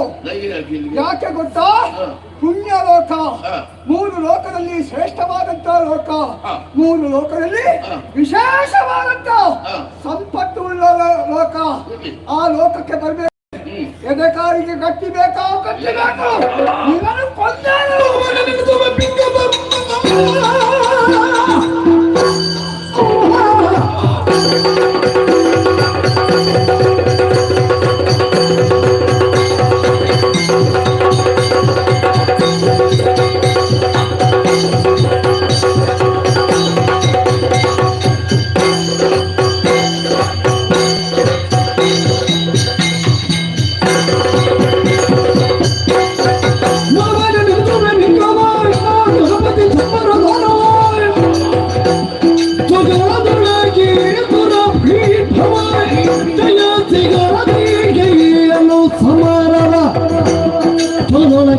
ಪೀಠವ ಜಯ ತಿರೈ ಗೈಯನ್ನು ಸಮರವ.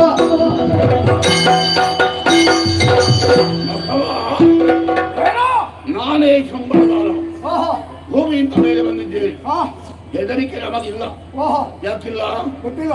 ನೀವು ಕಿರಿಯಬ್ಬೆಯ ಮಕ್ಕಳು, ಹೌದು, ನಮಗಿಂತ ಸಣ್ಣವರು. ಹಾಗಾಗಿ ಹೇಳಿದ್ದೇನೆ, ದೇವಲೋಕ ಬೇಕು ನನಗೆ. ದೇವತೆಗಳು ಓಡಿ ಹೋಗಿದ್ದಾರೆ, ಉಳಿದವ ನೀನೊಬ್ಬ. ಬಿಟ್ಟು ಕೊಟ್ಟರೆ ನಿನ್ನ ಪ್ರಾಣ ಉಳಿಯುತ್ತದೆ, ಇಲ್ಲದಿದ್ದರೆ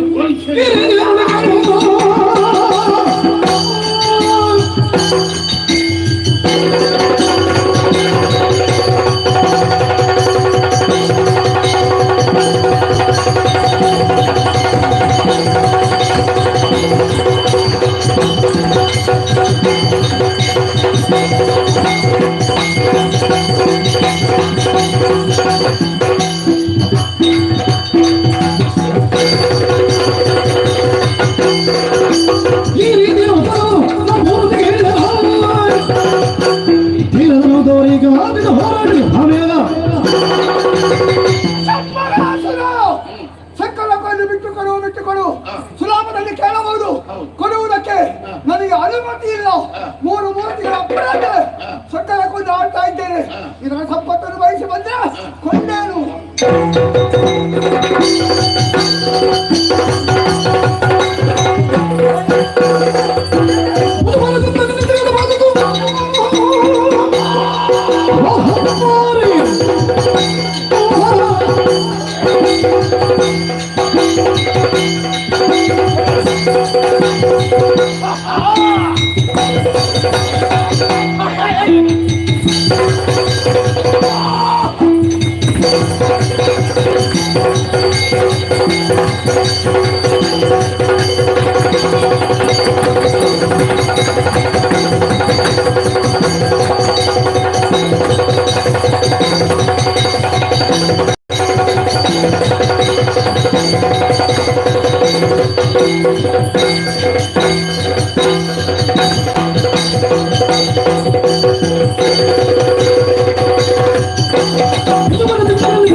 ಬಹಳ ಸಂತೋಷವಾಯಿತು. ನಮಗೂ ಕೂಡ ದೇವತೆಗಳು ಓಡಿ ಹೋಗಿದ್ದಾರೆ. ನಿಜ?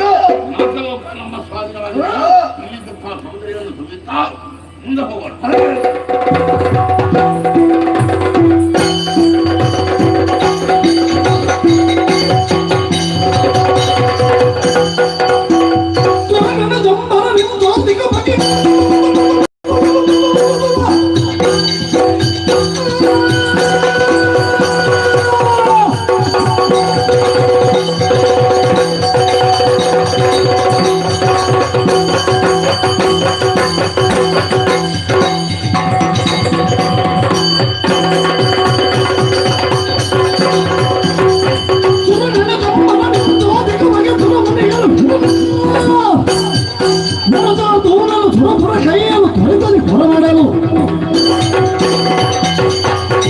ಅಯೋಧ್ಯೆಯ ಸಿಂಹಾಸನದಲ್ಲಿ ವಿರಾಜಮಾನನಾಗಿದ್ದೆ. ಆ ಕಾಲಕ್ಕೆ ನಾರದ ಮಹರ್ಷಿಗಳ ಆಗಮನವಾಯಿತು. ದುರುಳನಾದಂತಹ ಶಂಬರಾಸುರ ಸ್ವರ್ಗವನ್ನು ಏರಿ ದೇವತೆಗಳನ್ನು ಬಡಿದೊಡಿಸಿ ಸುರ ಪೀಠವನ್ನು ಏರಿಕೊಂಡಿದ್ದಾನಂತೆ. ಆತನ ವಧೆ ನನ್ನಿಂದಾಗಬೇಕು ಅಂತ ಹೇಳಿದ್ದಾರೆ. ತಡವನ್ನು ಮಾಡುವುದಿಲ್ಲ, ರಸ ಸಿದ್ಧವಾಗಿದೆ, ಏರಿಕೊಳ್ತೇನೆ.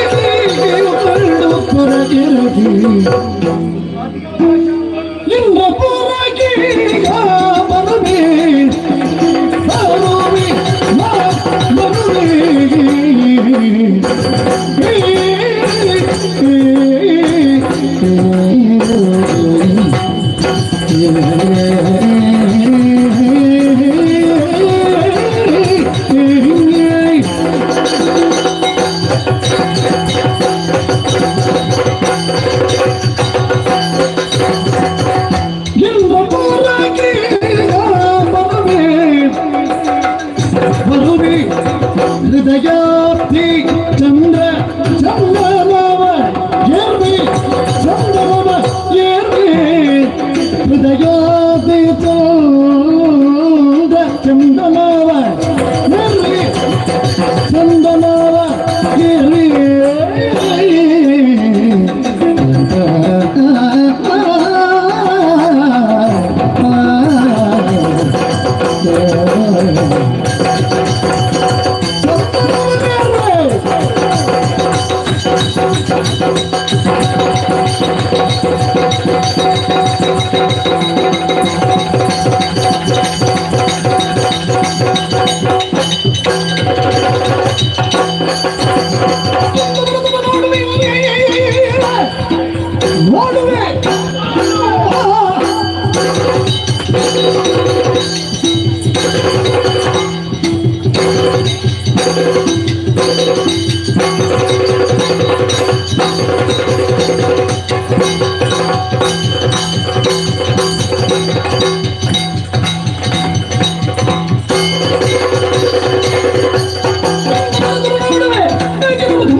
ನಾರದ ಮಹರ್ಷಿ ಆಡಿದಂತಹ ಮಾತನಾಲಿಸಿ ಶಂಬರವರೆಗೆ ತಾವೇ ಹೊರಟವರಿಗೆ ಹೌದು, ಅರಕ್ಷಣ ಸೇರಿಸಬೇಕು. ಯಾಕೋ ನೋಡಿದ್ರ ನೋಡ್ತಾ ಇದ್ದೇನೆ, ಯಾವುದನ್ನು? ಆಶ್ಚರ್ಯವಾಗುತ್ತಾ ಇದೆ. ಯಾಕೋ? ನಿನ್ನ ಉಡುಗೆ ತೊಡುಗೆ ಆ ವೀರವಾಗಿದೆ. ಕಾರಣ ಏನು? ಏನಿದೆ? ನಿಮ್ಮ ಯುದ್ಧ ಬೇಕಾದ್ರೆ ಕಣ್ಣಾರೆ ಕಾಣಬೇಕು ಎನ್ನುವಂತಹ ಆಸೆ. ಹ್ಮ್. ಒಂದು ಅವಕಾಶ ಸಿಕ್ಕಿತ್ತು ಅಂತಾದ್ರೆ ಆದ್ರೆ ಕಾಡಿಯಾಗಿ ಭೌರವನ್ನು ಕೊಡಬೇಕು ಎನ್ನುವುದು ಮನದ ಆಸೆ. ನಾನು ಬರ್ತೇನೆ. ಬೇಡವೇ? ಯಾಕೆ? ಯಾಕೆ ಅಂತ ಹೇಳಿದ್ರೆ ಯುದ್ಧ ನನಗೆ ಅನಿವಾರ್ಯ. ಅಲ್ಲಿ ರಕ್ಕಸರಣ ಯುದ್ಧ ನಿನಗೆ ನೋಡಿ ಗೊತ್ತಿರ್ಲಿಕ್ಕಿಲ್ಲ. ಬೇಡ ಬಿಡು. ನಾನು ಬರ್ತೇನೆ. ಬೇಡ ಬರ್ತೇನೆ. ಬೇಡ ಅಂತ ಹೇಳಿದ್ರೆ ಕೇಳಬೇಕು. ಬೇಕು ಯಾಕಾಗುದಿಲ್ಲ? ಎಷ್ಟು ಹೊತ್ತಾಯ್ತು? ಸ್ವಲ್ಪ ಹೊತ್ತಾಯ್ತು ಇದನ್ನು ಮಾಡಿಕೊಡೋದಕ್ಕೆ. ನೀನು ಬೇಡ. ಹಠ ಹಿಡಿದ್ರೆ ನೀನು ಸಾಧಿಸದೆ ಬಿಡುವವಳಲ್ಲ ಅಂತ ನನಗೆ ಗೊತ್ತಿತ್ತು. ನೀನು ಬರ್ತಿ ಅಂತ ಬರಬೇಕು ಅಂತ ನನಗೂ ಇತ್ತು. ನಟನೆ ಹೌದು. ಏರಿಕೊಳ್ಳಿ ಚಂದನವನ್ನು.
ಸುರಪೀಠವನ್ನು ಗೆದ್ದುಕೊಂಡೆ. ಶಂಬರಾಸುರ, ನಿನ್ನ ವಧೆಗಾಗಿ ನಾರದ ಮಹರ್ಷಿಗಳು ಹೇಳಿ ಸಾಕೇತದ ಸಾಮ್ರಾಟ ನಾನೇ ಬಂದಿದ್ದೇನೆ. ಬಿಟ್ಟುಕೊಡು.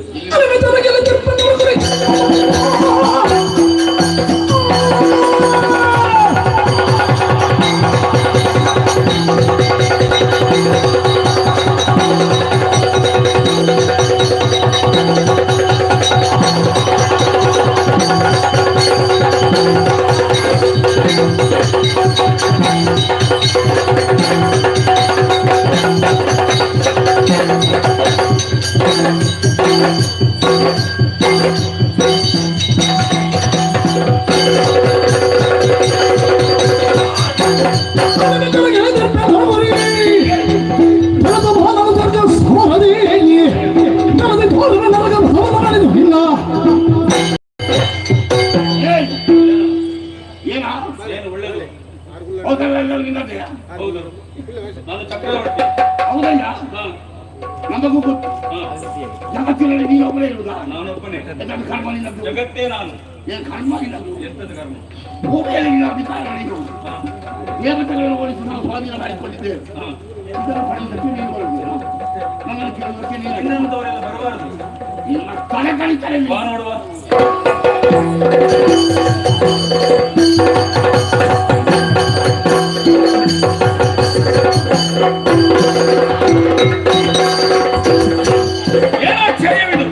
ಶಂಬರನಲ್ಲಿ ಕಾಳಗವನ್ನು ಮಾಡುತ್ತಿದ್ದಂತೆ ನನ್ನ ರಥದ ಸಾರಥಿಯ ವಧೆಯಾಗಿದೆ.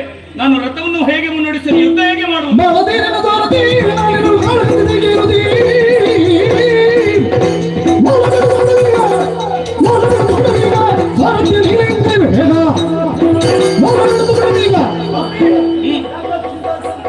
ನಮ್ಮ ಸಾರಥಿ ಅವಸಾನವಾಗಿದೆ. ನಿಮ್ಮ ಬದುಕಿನ ಸಾರಥಿ ನಾನು. ಈ ಕಾಲಕ್ಕೆ ಸಾರಥ್ಯ ಮಾಡ್ತೇನೆ, ಯುದ್ಧವನ್ನು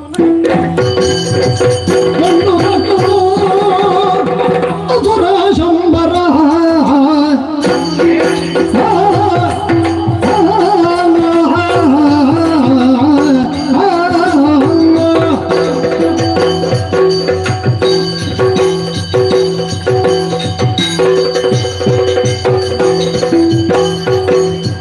ಕಂಡು ಮಕ್ಕಳು ಅಸುರ ಚಂಬರ ಗಂಡ ದೊರೆಯುವ ಸತಿಯಾಡಂಬರ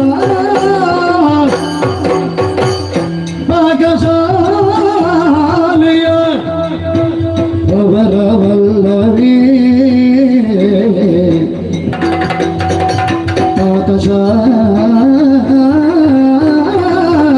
ಪಾಕಶಾಲೆಯ ಅವರ ವಲ್ಲವೇ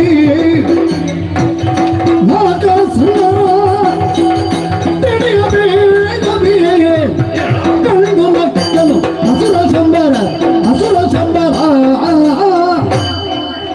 ಗಂಡು ಮಕ್ಕಳು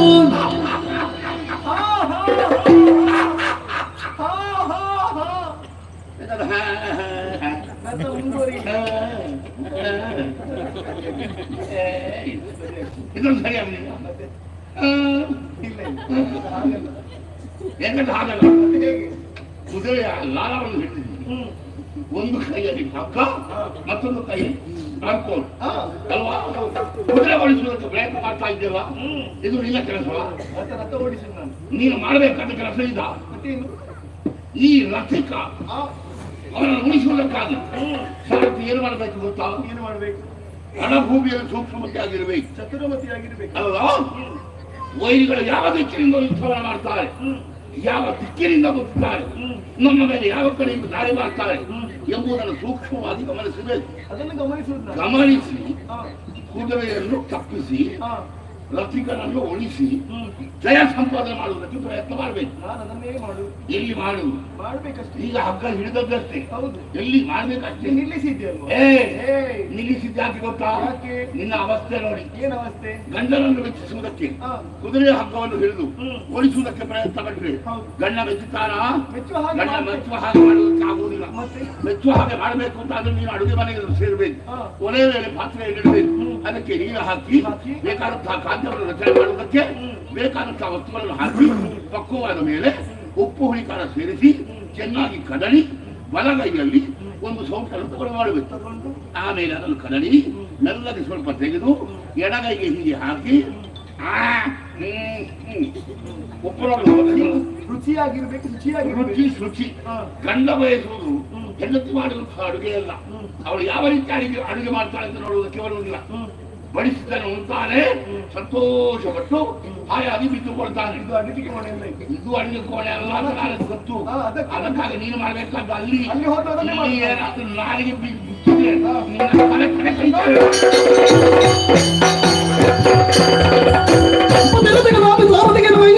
ವಿಕ್ರಮ ಭವನ ನಡೆಯುವುದಿಲ್ಲ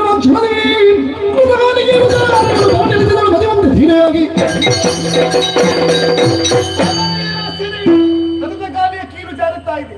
ಈ ಹಿಂದೆ ವಿಪ್ರತ್ಮ ಕೊಟ್ಟಂತಹ ಒಂದು ವರ ಇದೆ, ಅದನ್ನು ವಿನಿಯೋಗ ಮಾಡಿಕೊಳ್ಳಲೇಬೇಕು. ಅದಕ್ಕೆ ಬೇಕಾಗಿ ನನ್ನ ಕಿರುವೆರಳನ್ನೇ ಆಧಾರವಾಗಿರಿಸ್ತೇನೆ. ಆಶ್ಚರ್ಯವಿದು. ರಥದ ಬಲದ ಗಾಳಿ ಕಳಚಿ ಕೆಳಗೆ ಬೀಳ್ತದೆ. ಇವರೆಲ್ಲ ಸಾಯ್ತಾರೆ ಅಂತ ನಾನು ಯೋಚನೆ ಮಾಡಿದ್ರೆ ಸಾರಥ್ಯವನ್ನು ವಹಿಸಿಕೊಂಡಂತಹ ಹೆಣ್ಣು ಮಾಡಿದ್ದೇನು. ಬಲದ ಕೈಯ ಕಿರುಬೆರಳನ್ನು ಗಾಳಿಗೆ ಆಧಾರವನ್ನಾಗಿರಿಸಿದ್ದಾರೆ. ರಥ ಎದ್ದು ನಿಂತಿದೆ. ಯುದ್ಧ ಸನ್ನದ್ಧರಾಗಿದ್ದಾರೆ. ಹಾಗಾದ್ರೆ ಇವರು ಸಾಮಾನ್ಯರೇ? ಖಂಡಿತವಾಗಿ ಸಾಮಾನ್ಯರಲ್ಲ. ಇವರನ್ನು ಗೆಲ್ಲುವುದಕ್ಕೆ ನನ್ನಿಂದ ಆದೀತೆ ಆದೀತು. ಮಾಯಾಯುದ್ಧವನ್ನು ಮಾಯಗಾರನಾಗುತ್ತಾ ನಾನು ದಶ ದಿಕ್ಕುಗಳಿಗೂ ರಥವನ್ನು ಹಾರಿಸಿ ಮಾಡ್ತೇನೆ. ಕೈಕೆ ದುರುಳನಾದಂತಹ ಶಂಬರಾಸುರ ನಮ್ಮನ್ನು ಗೆಲ್ಲುವುದಕ್ಕಾಗಿ ಮಾಯಕದಿಂದ 10 ದಿಕ್ಕುಗಳಿಗೆ ರಥವನ್ನು ಹಾರಿಸಿ ಯುದ್ಧವನ್ನು ಮಾಡುವುದಕ್ಕೆ ಆರಂಭಿಸಿದ್ದಾನೆ. ಅವನ ವಧೆಯಾಗಬೇಕು ಅಂತಾದ್ರೆ ನಾವು ಕೂಡ 10 ದಿಕ್ಕುಗಳ ರಥವನ್ನು ಹಾರಿಸೋಣ.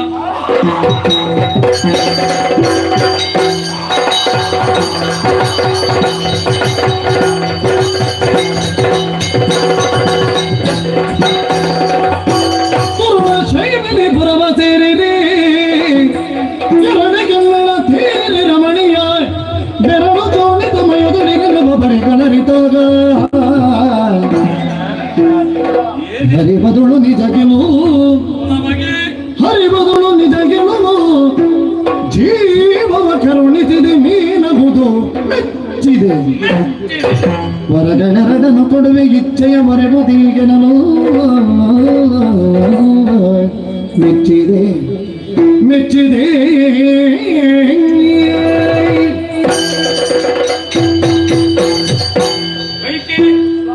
ಎಂತ ಸಾಹಸವನ್ನು ಮಾಡಿದೆ ನೀನು. ನಿನ್ನ ಪ್ರಾಣವನ್ನು ಲೆಕ್ಕಿಸದೆ ನನ್ನ ಪ್ರಾಣವನ್ನು ಉಳಿಸುವುದಕ್ಕಾಗಿ ನೀನು ಮಾಡಿದಂತಹ ಸಾಹಸವನ್ನು ನೆನೆಸಿದ್ರೆ ಅಬ್ಬಬ್ಬಬ್ಬಬ್ಬ ನನ್ನ ಜೀವವನ್ನು ನೀನು ಉಳಿಸಿದೆ. ಮೆಚ್ಚಿದೆ. ಮೆಚ್ಚಿ ಎರವಡು ವರಗಳನ್ನು ನಿನಗೆ ಅನುಗ್ರಹಿಸ್ತೇನೆ. ಏನು ಬೇಕು ಕೇಳು. ಮೆಚ್ಚಿದಂತಹ ತಾವು ವರಗಳನ್ನೇನೋ ದಯಪಾಲಿಸ್ತೇನೆ. ಪಡೆದುಕೊಳ್ಳುವಂತಹ ನಾನು ಆಲೋಚನೆಯನ್ನು ಮಾಡಬೇಕು. ಏನು? ಯಾಕೆ ಬಂದಿದ? ನನ್ನ ಬದುಕಿಗೆ ನೀವೇ ಬರದಿರಲು ಮತ್ತೊಂದು ವರದ ಅಗತ್ಯ ಉಂಟೆ? ಹಾಗೆ ಬೇಡ ಒಲ್ಲೆ ಎನ್ನುವ ಹಾಗೆ ತಿರಸ್ಕಾರದ ಮಾತುಗಳನ್ನು ಆಡುವುದಿಲ್ಲ. ಕಾಲ ಬಂದಾಗ ಬೇಕೆನಿಸಿದಾಗ ನಾನು ಕೇಳಿದ್ದೇನೆ. ನಿಮ್ಮಲ್ಲಿ ವ್ಯಾಸವಾಗಿದೆ. ಯಾವ ಕಾಲದಲ್ಲಿ ನೀನು ಅಪೇಕ್ಷಿಸ್ತೀಯೋ ಆವಾಗ ನಾನು ಕೊಡ್ತೇನೆ. ನಮಗೆ ಬಹಳ ದೂರ ಹೋಗುವುದಕ್ಕಿದೆ. ನಾನೇ ಸಾಧ್ಯ ಮಾಡ್ತೇನೆ.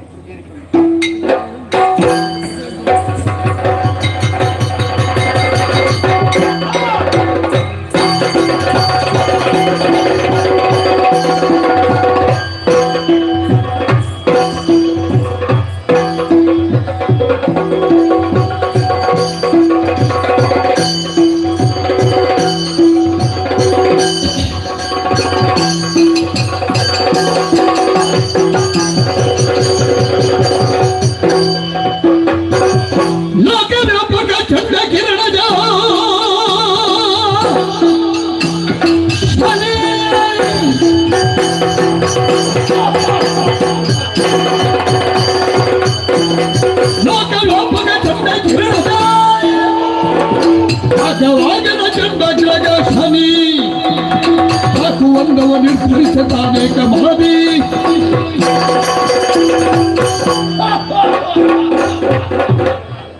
ಲೋಕವ್ಯಾಪಕ ಚಂಡ ಕಿರಣದ ಭೂಲೋಕದ ಸಕಲ ಜೀವರಾಶಿಗಳ ಸಸ್ಯ ಸಂಕುಲದ ಬೆಳವಣಿಗೆಗೆ ಕಾರಣೀಕರ್ತನಾದ ಮನುಷ್ಯರ ಧೀಶಕ್ತಿಯನ್ನು ವರ್ಧಿಸುವ ಜಗಚ್ಚಕ್ಷುರನ್ನ ಖ್ಯಾತನಾದ ಭಗವಾನ್ ಸೂರ್ಯನಾರಾಯಣನ ಪ್ರೀತಿಯ ಮಗನೇ ನಾನು ಶಾನಿ ನವಗ್ರಹಗಳಲ್ಲಿ ಒಬ್ಬನೆಂದೆನಿಸಿಕೊಂಡಿದ್ದೇನೆ. ಮನುಷ್ಯರು ಹುಟ್ಟಿದ ರಾಶಿ ಚಕ್ರದಲ್ಲಿ ನೆಲೆ ನಿಂತು ಅವರಿಗೆ ನಾನಾ ರೀತಿಯ ಕಷ್ಟವನ್ನು ಕೊಟ್ಟು ಯಾಕೆ ಜನ್ಮ ಪಡೆದು ಬಂದಿದ್ದೇವೆ, ಯಾವ ಕರ್ಮವನ್ನು ಮಾಡಬೇಕು, ಕಡೆಗೆ ಸೇರುವ ಸ್ಥಳ ಯಾವುದು ಎನ್ನುವ ನೆನಪನ್ನು ಉಂಟು ಮಾಡುವಂತಹ ಗುರುತರವಾದ ಹೊಣೆ ಉಳ್ಳವ. ಆದ ಕಾರಣವೇ ನನ್ನನ್ನು ನ್ಯಾಯದ ದೇವರು ಹೀಗೆಂದು ಲೋಕ ಕೊಂಡಾಡ್ತಾ ಇದೆ. ವಾಹನನಾಗಿ ಆಕಾಶ ಮಾರ್ಗದಲ್ಲಿ ಸಂಚರಿಸುತ್ತಿದ್ದಂತೆ ಭೂಲೋಕದ ಕಡೆ ದೃಷ್ಟಿ ಹಾಯಿಸಿದ್ರೆ ಸರಗಿರಲಿ ರೋಗಿಣಿ ನಕ್ಷತ್ರ ಪುಣ್ಯ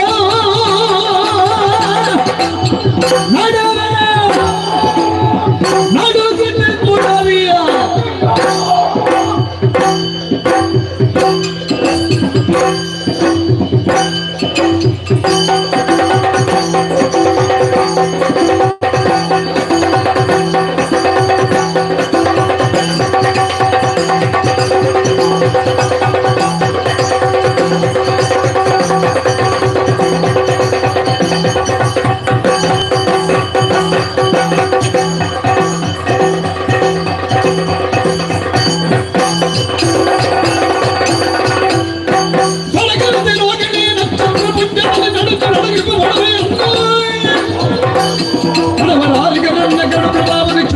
ದ್ವಾದಶ ವರ್ಷವೆಂದು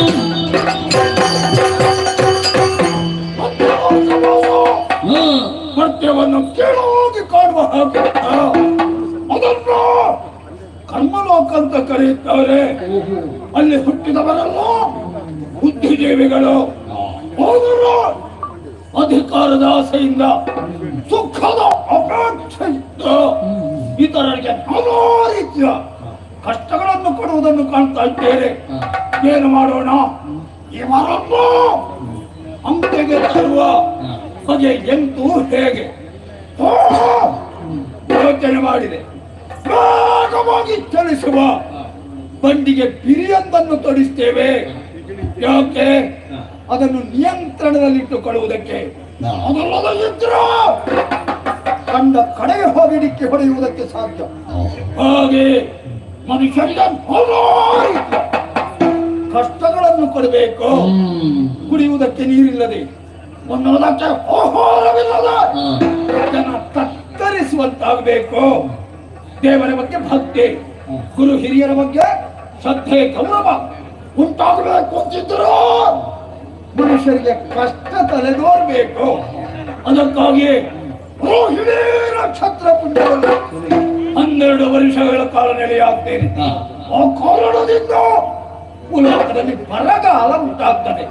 ಹೋಗ ಮನುಷ್ಯರಿಗೆ ಸ್ವಸ್ವರೂಪ ಜ್ಞಾನ ಉಂಟಾಗ್ತದೆ. ಯಾಕೆ ಹೀಗಾಯಿತು, ನಾವು ಮಾಡಿದ ತಪ್ಪೇನೋ, ಇದರ ಪರಿಹಾರ ಮಾಡಿಕೊಳ್ಳುವುದು ಹೇಗೆ ಯೋಚನೆಗಳು ಅಂತಾರೆ. ವೇಳೆ ಕಳೆಯುವುದಿಲ್ಲ. ರೋಹಿಣಿ ನಕ್ಷತ್ರದಿಂದ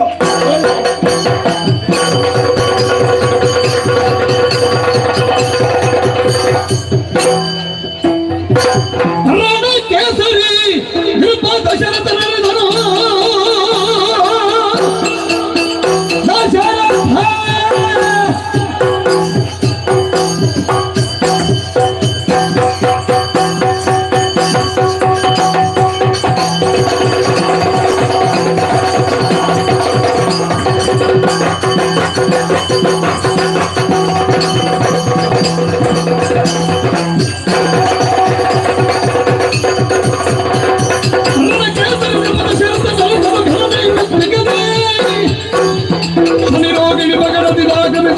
ಬಗೆಯ ಭವನಿ ಸ್ವಾಮಿ ಬಹಳ ಅವಸರದಲ್ಲಿದ್ದೀರಿ. ಕೈಕೋ ಏನಾಗಿದೆ? ಶಂಭರಾಸುರೋಧ ಪ್ರಕರಣವನ್ನು ಸಾಧಿಸಿ ಮೂರು ಸೇರಿದ್ದಷ್ಟೇ. ಸತ್ಯ. ಎಲ್ಲಿ ನೋಡಿದ್ರು ಆಹಾಕಾರ, ಎಲ್ಲಿ ನೋಡಿದ್ರು ಬರಗಾಲದ ಛಾಯೆ. ಏನಂತೆ? ರಾಹಿಣಿ ಶಕಟದಲ್ಲಿ ಶನಿ ವಿಷಾಂತರಾದ ಪರಿಣಾಮ ಇಂತಹ ಬರಗಾಲಕ್ಕೆ ಕಾರಣವಾಯಿತು ಅಂತ ಜ್ಯೋತಿಷ್ಯರು ರಾಶಿ ಚಕ್ರದಲ್ಲಿ ತಿರುಗುವವನಲ್ವ ಅವನು? ಹೌದು. ಅಲ್ಲಿಗೆ ಹೋಗಬಾರ್ದ? 30 ವರ್ಷಗಳಿಗೊಮ್ಮೆ ಪ್ರತಿರಾಶಿ ಪ್ರವೇಶ ಮಾಡುವಂತಹ ಶನಿ ಎಲ್ಲ ರಾಶಿಯಲ್ಲಿಯೂ ತಿರುಗುವ. ತಿರುಗಿದ ಕಾಲಕ್ಕೆಲ್ಲ ಇಂತಹ ಅನಾಹುತ ಆಗುತ್ತಾನೆ ಅಂತಲೂ ಇಲ್ಲ. ಈಗ ಯಾಕಾಗಿದೆ ಕೇಳು. ಯಾಕೆ? ವೃಷಭ ರಾಶಿಯ ಕೋಡುಗಳ ಮಧ್ಯದಿಂದ ಶನಿ ಅಕ್ರಮವಾದಂತಹ ಪ್ರವೇಶ ದುರ್ಬುದ್ಧಿಯಿಂದ ಆದಾಗ ಇಂತಹ ಒಂದು ವೈಲಕ್ಷಣೀಯ ಬರ್ತದೆ ಅಂತ ಕಾರಣ. ಏನೆಲ್ಲ ಆಗ್ತದೆ? ಅಣ್ಣ ತಮ್ಮಂದಿರಿಗೆ ಸರಿ ಇಲ್ಲ, ಅಯ್ಯೋ ಅಪ್ಪ ಮಕ್ಕಳಲ್ಲಿ ಜಗಳ, ಸ್ವಾಮಿ ಊರಲ್ಲಿ ಉಣ್ಣುವುದಕ್ಕೆ ಅನ್ನ ಇಲ್ಲ, ಅಯ್ಯೋ ಕೆಂಡದ ಮಳೆ. ಅಯ್ಯೋ ಬೇಡ, ಹಾಗೆಲ್ಲ ಆಗ್ಬಾರ್ದು. ಮೊದಲು ಇದನ್ನು ನಿಲ್ಲಿಸ್ಬೇಕು ನೀವು. ಅದಕ್ಕಾಗಿ ಹೊರಟಿದ್ದೆ ನಾನು. ಸರಿ, ಆದಷ್ಟು ಬೇಗ ಹೋಗಿ ಬನ್ನಿ. ನೀ ಬರುವುದಿಲ್ವಾ? ಬರ್ಬೇಕಾ? ಬರ್ಬೇಕಾ? ರಜತ ಸಂಭ್ರಮದಲ್ಲಿಗೆ ನಿಲ್ಲಿಸುವುದ? ಇನ್ನು ಹಾಗಲ್ಲ, ನೀವು ಬಂಗಾರದ್ದಾಗುದು ಬೇಡವಾ? ಬರ್ಬೇಕು ಹೇಳಿ. ಬರ್ಬೇಕು. ನಾನು ಇನ್ನೂ ಒಂದು ತೀರ್ಮಾನ ಮಾಡಿದ್ದೇನೆ. ನನ್ನ ರಥಕ್ಕೆ ಸಂಬಳ ಕೊಟ್ಟು ಬೇರೆ ಜನ ಮಾಡ್ಲಿಕ್ಕಿಲ್ಲ ಸಾರಥ್ಯಕ್ಕೆ. ಸಂಬಳ ಇಲ್ಲದೆ ಯಾರು ಬರ್ತಾರೆ ಅಂತ ಬೇಕಲ್ಲ? ಅಯ್ಯೋ, ಸಂಬಳ ಇಲ್ಲದೆ ದುಡಿಯುವವನಿಗೆ ಅಲ್ವ ಹೆಂಡತಿ ಅಂತ ಹೆಸರು. ಓ, ಅದಕ್ಕೆ ಮನೆಯ ಹೆಂಡತಿ ಅಂತ ಹೇಳಿದ್ರೆ ಸಂಬಳ ಇಲ್ಲದೆ ಆಳು ಅಂತ ಲೆಕ್ಕ. ಸರಿ, ನಾನೇ ಆಗ್ತೇನೆ ಸಾರಥಿ. ಆದ್ರೆ ಬೇಡ ಇತ್ತಂತ ಕಾಣ್ತದೆ ನಿಮ್ಗೆ. ಯಾಕೆ? ತಿಂಗಳ ಕೊನೆಗೆ ಆಗುವಾಗ ಸಂಬಳದಿಂದ ಹೆಚ್ಚಾಗ್ತದ ಅಂತ. ಕೆರೆಯ ನೀರು ಕೆರೆಗೆ ಚೆಲ್ಲಿ ಎಲ್ಲಿಗೆ ಹೋಗ್ತದೆ?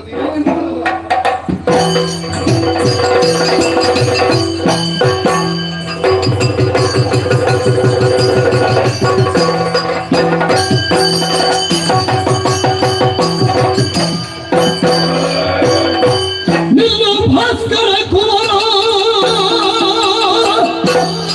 ಯಮ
ದೃಷ್ಟಿಯನ್ನು ಕೆಡವೆ ಕಮ್ಮನೆ ದೃಷ್ಟಿಯನ್ನು ಕೆಡವೆ ಕಮ್ಮನೆ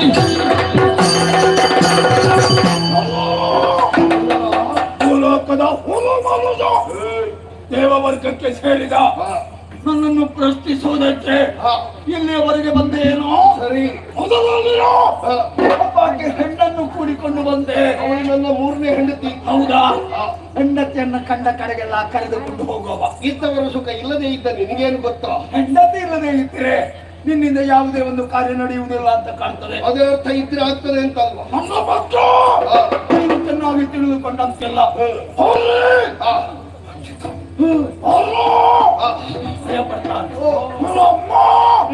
ಇದ್ದ ಸ್ಥಳವನ್ನು ಬಿಡ್ತಾರೆ. ಇಂದ್ರಾದಿತ್ಯವಂತಗಳು ತರ ಗುತ್ತಿ ನಡೆಯುತ್ತಾರೆ. ಕೆಸರಿಗೆ ಸ್ವಲ್ಪ ಹಿಂದೆ ನಿಲ್ಬೇಕಾಗ್ತದೆ. ಅಲ್ಲಿ ಗಮ್ಮನೆ ಸುಮ್ಮನೆ ಇಲ್ಲಿಯವರೆಗೆ ಬಂದೆ. ವಕ್ರ ದೃಷ್ಟಿಯನ್ನು ಬೀರಿದೆ ಅಂತಾದರೂ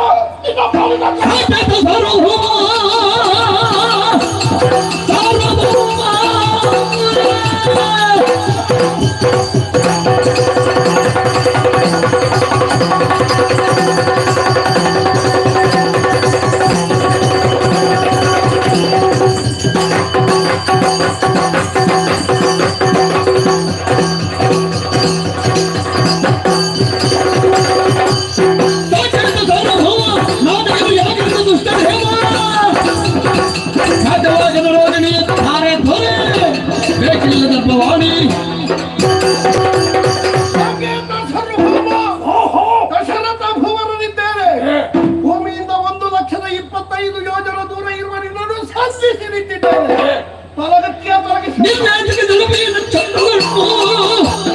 ಭ್ರಮಣ ರೇಖೆ ರೇಖೆ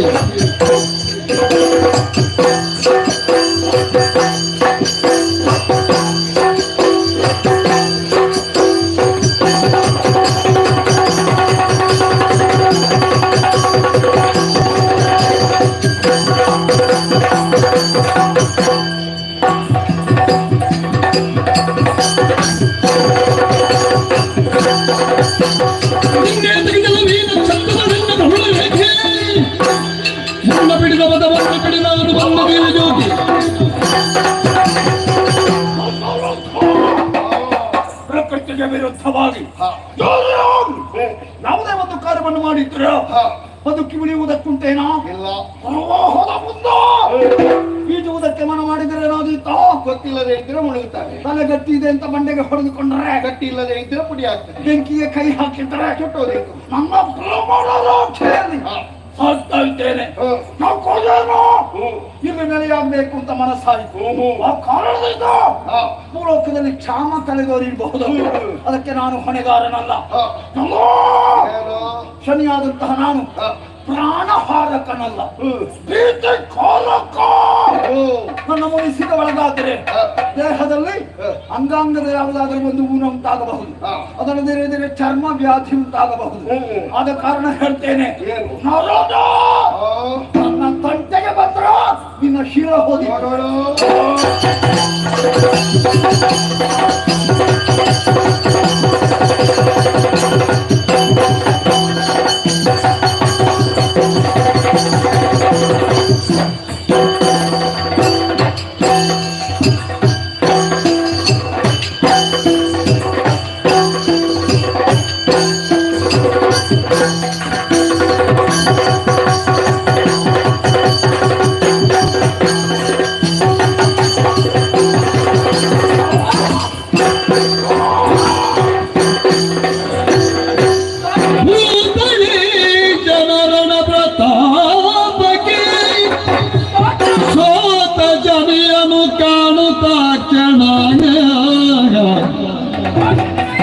ತಳೋದರಿ ನಗುತ ನುಡಿದಳು ಸಲಿಪಚಾರಿಸುತ್ತ ಸುರ ಸುರ ದುರಂದರ ಸೂರ ಸುರ ದುರಂದರ ಸುರ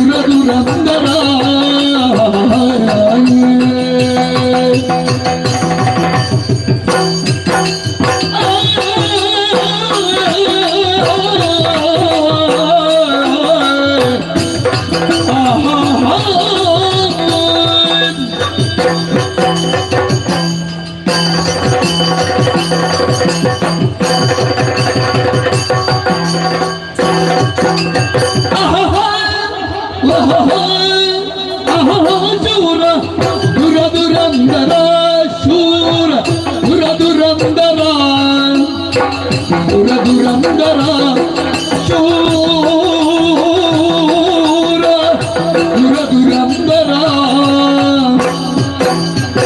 ಮಂದಗಮನ ಮಂದಗಮನ ಮಂದಗಮನ ಮಂದಗಮನ ಮಿಗಿರಕುವರ ಜಗಭಯಂಕರ ಮಿಹಿರಕುವರ ಮಿಗಿರಕುವರ ಗ್ರಹ ಭಯಂಕರ ಶನಿ ಭಯಂಕರ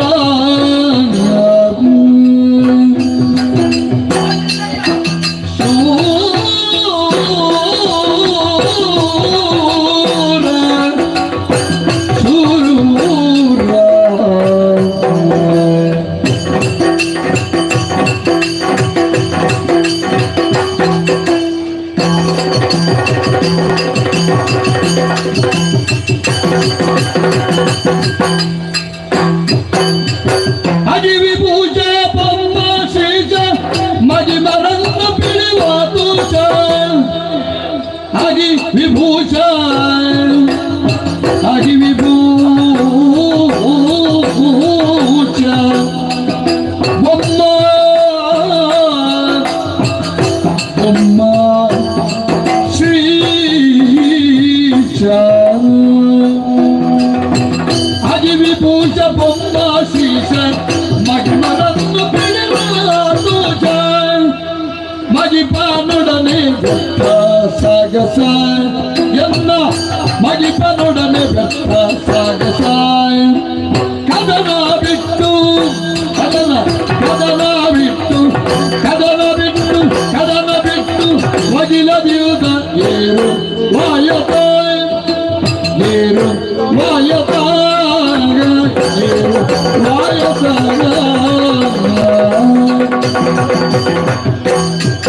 ಮಹಾಚೂರ ದುರ ದುರಂದರ ಗಮನ ಮಂದ ಗಮನ ಮಿಗಿಲ ಕುಮರ ಗ್ರಹ ಭಯಂಕರ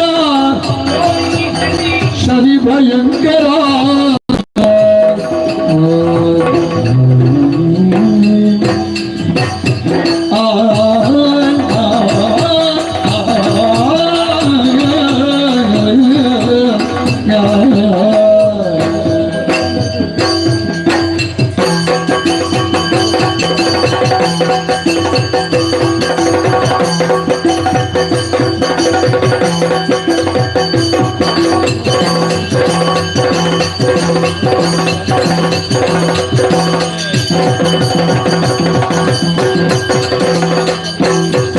ಮಗಿಪನೊಡನೆ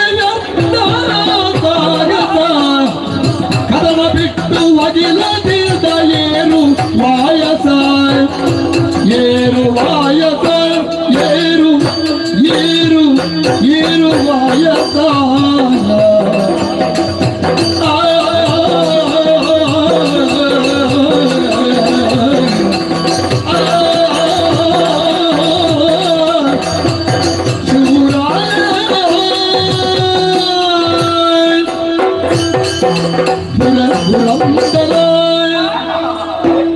ನನಗಂತೂ ಬಹಳ ಸಂತೋಷ ಆಯ್ತು. ಓಹೋ ಅವ ಸೋತದ್ದನ್ನು ನೋಡಿ ಅಲ್ಲ, ಮತ್ತೆ ಅವ ಸೋತದ್ದನ್ನು ಕಂಡು ನೀ ರಮಿಸಿದ ನೋಡು.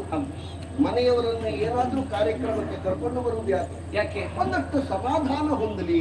ಹ್ಮ್ ನೀನು ಸಂತೋಷ ಪಟ್ಟದ್ದೇ ನನಗೆ ಒಂಥರದ ಲಾಭ ಅಂತ. ನಾನ್ ಬಂದದ್ದು ಒಳ್ಳೇದೇ ಆಯ್ತು. ಹೌದಲ್ಲ?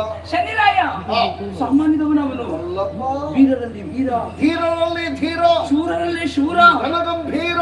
ಪರಿಸ್ಥಿತಿ ನೋಡಿ ಎಳತಾದ ಬಾಳೆ ಎಲೆಯನ್ನು ಒಳಗೆ ಹಾಕಿದ ಹಾಗುಂಟವನ ಮುಖ.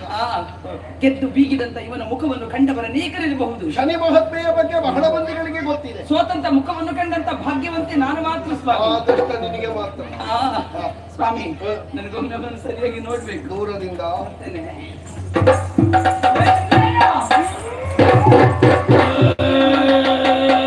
ಅವನ ವಾಹನ ಅವನಿಗೆ ಗುರು, ಗೋಡ ಶಿಷ್ಯ ಇವ. ಆಗ ಅವನು ಕಾಲು ನೋಡಿದ್ರ?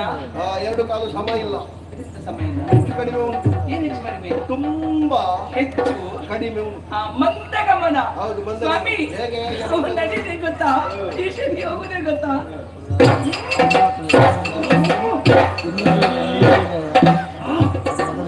ಅವ ಹೇಗೆ ಬೇಕಾದ್ರೂ ನಡೀಲಿ, ನನ್ನ ಹೆಂಡತಿ ನೀನು ಇನ್ನೊಮ್ಮೆ ತೋರಿಸಿ ಬೇಡ. ನನಗೆ ಪಕ್ಕ ನನ್ನ ಹೆಂಡತಿಯೇ ಹಾಗೆ ನಡಿ. ಆಗಲ್ಲ ಹೇಳ್ಬೇಡಿ. ಬೇಡ ಬೇಡ ಬೇಡ, ಅಭಿನಯ ಬೇಡ ಆಯ್ತಾ? ಅವನ ಅಭಿನಯ ಬೇಡ. ಬೇಡ ಬೇಡ ಮಂದ ಗಮನದಿಂದ ನಡಿ. ಲೋಕ ಲೋಕಾಂತರವನ್ನು ಸಂಚರಿಸುವಂತ ಇವ ಮೂರು ಮೂರ್ತಿಗಳನ್ನು ಬಿಟ್ಟಿದ್ದಾನೆ ಹೇಳಿ. ಬೇಡ ಭೂಷಣರಾದಂತಹ ರುದ್ರನ ಉಗ್ರತೆ ಎನ್ನುವುದು ಇವನ ಮುಂದೆ ನಡೆಯಲಿರುವಂತೆ. ಅದಕ್ಕಾಗಿ ಇವನಿಗೆ ಅರ್ಥ ಉಮೇಶ ಅಂತ ಹೆಸರಿರು. ಬ್ರಹ್ಮನ ಹಿರಿತನವೂ ಸಾಗಲಿರುವಂತೆ, ಅವರ ನಾಲ್ಕು ತಲೆಯೂ ಸುಮ ಇಲ್ಲದಾಗಿ, ಲೋಕಪಾಲಕನಾದಂತಹ ಶ್ರೀಶನ ಶ್ರೀಮಂತಿಕೆ ಎನ್ನುವುದು ಇವನ ಶ್ರೀಮಂತಿಕೆ ಮುಂದೆ ಏನು ಅಲ್ವಂತೆ. ಇದರಲ್ಲಿ ಸಣ್ಣ ತಿದ್ದುಪಡಿ. ಏನು? ನಾರಾಯಣ ದೇವರ ಹಿಂದಿನ ಬಾಗಿಲಲ್ಲಿ ಹೋಗಿ ನಮಸ್ಕಾರ ಮಾಡಿ ಏನಾದ್ರೂ ಒಂದು ಅನುಗ್ರಹ ಆಗಬೇಕು ಅಂತ ಕೇಳಿಕೊಂಡಾಗ ಆಯ್ತು ಅಂತ ಹೇಳಿದ್ದನ್ನೇ ಕೇಳಿದ ಈತ ಹೊರಗೆ ಬಂದು ಪ್ರಚಾರ ಮಾಡಿದ. ನಾನು ನಾರಾಯಣ ದೇವರಿಗೆ ತಾಗಿದೆ. ಅಲ್ಲ ಸ್ವಾಮಿ, ಈ ದೊಡ್ಡವರಿಗೆಲ್ಲ ತಾಗಿದ್ದೀನಿ ಅಂತ ಹೇಳುವವರು ಮೊದಲ ದಿವಸ ಹಿಂದಿನ ಬಾಗಿಲಿನಲ್ಲಿ ಹೋದವರು. ಖರ್ಚಿಗಾಗಿದ್ದು ನೆನ್ಪಿಟ್ಕೋ. ಇಬ್ಬರಿಗೂ ಇರಲಿ. ಹೋಗಿ ಬಿಡ ಸ್ವಾಮಿ. ಪಾಯಸ ಉಂಟಲ್ಲ? ಪಾಯಸ ಹೋಗ್ಲಿ, ಪಾಯಸ ಉಂಟು. ಪಾಯಸ ಕಳಿಸೋದು ಬೇಡ. ಓ ಶನಿರಾಯ, ವ್ಯರ್ಥ ಸಾಹಸವನ್ನು ತೋರಿಸಬೇಡ. ಪಾಯಸವನ್ನು ಏರಿ ಹೊರಟಾಗಿರಲಿಲ್ಲ.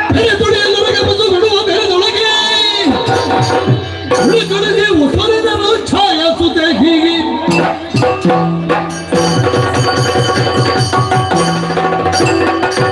ನಡೆದು ಹಂಗೆ ಪದವೇ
ಚಳಿ ಚಳಿ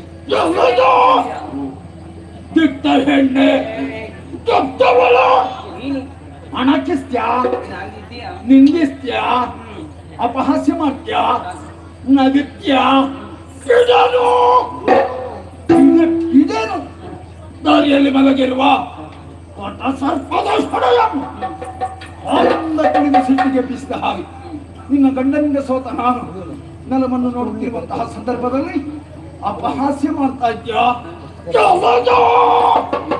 ನಿನ್ನನ್ನು ದುಃಖದ ಕಾದಲ್ಲಿ ಮುಳುಗುವಂತೆ ಮಾಡ್ತೇನೆ. ಜನರ ಮುಂದೆ ತಲೆ ಎತ್ತಿ ನಡೆಯದ ಹಾಗೆ ಮಾಡ್ತೇನೆ. ನಿನ್ನ ರಕ್ತ ಸಂಬಂಧಿಗಳಿದ್ದಾವೆ ಹೀಗೆಂದು ಹೇಳಿಸ್ತೇನೆ.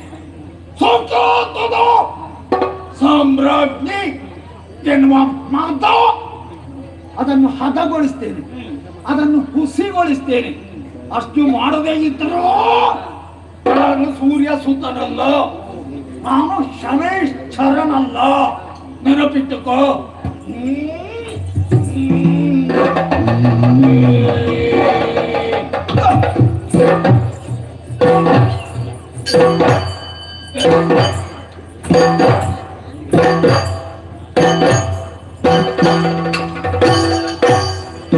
ನಡ್ಕೊಂಡು ಹೋಗುವಾಗ ನನಗೆ ಕೆಸರುಗದ್ದೆ ನೆನಪಾಗ್ತದೆ.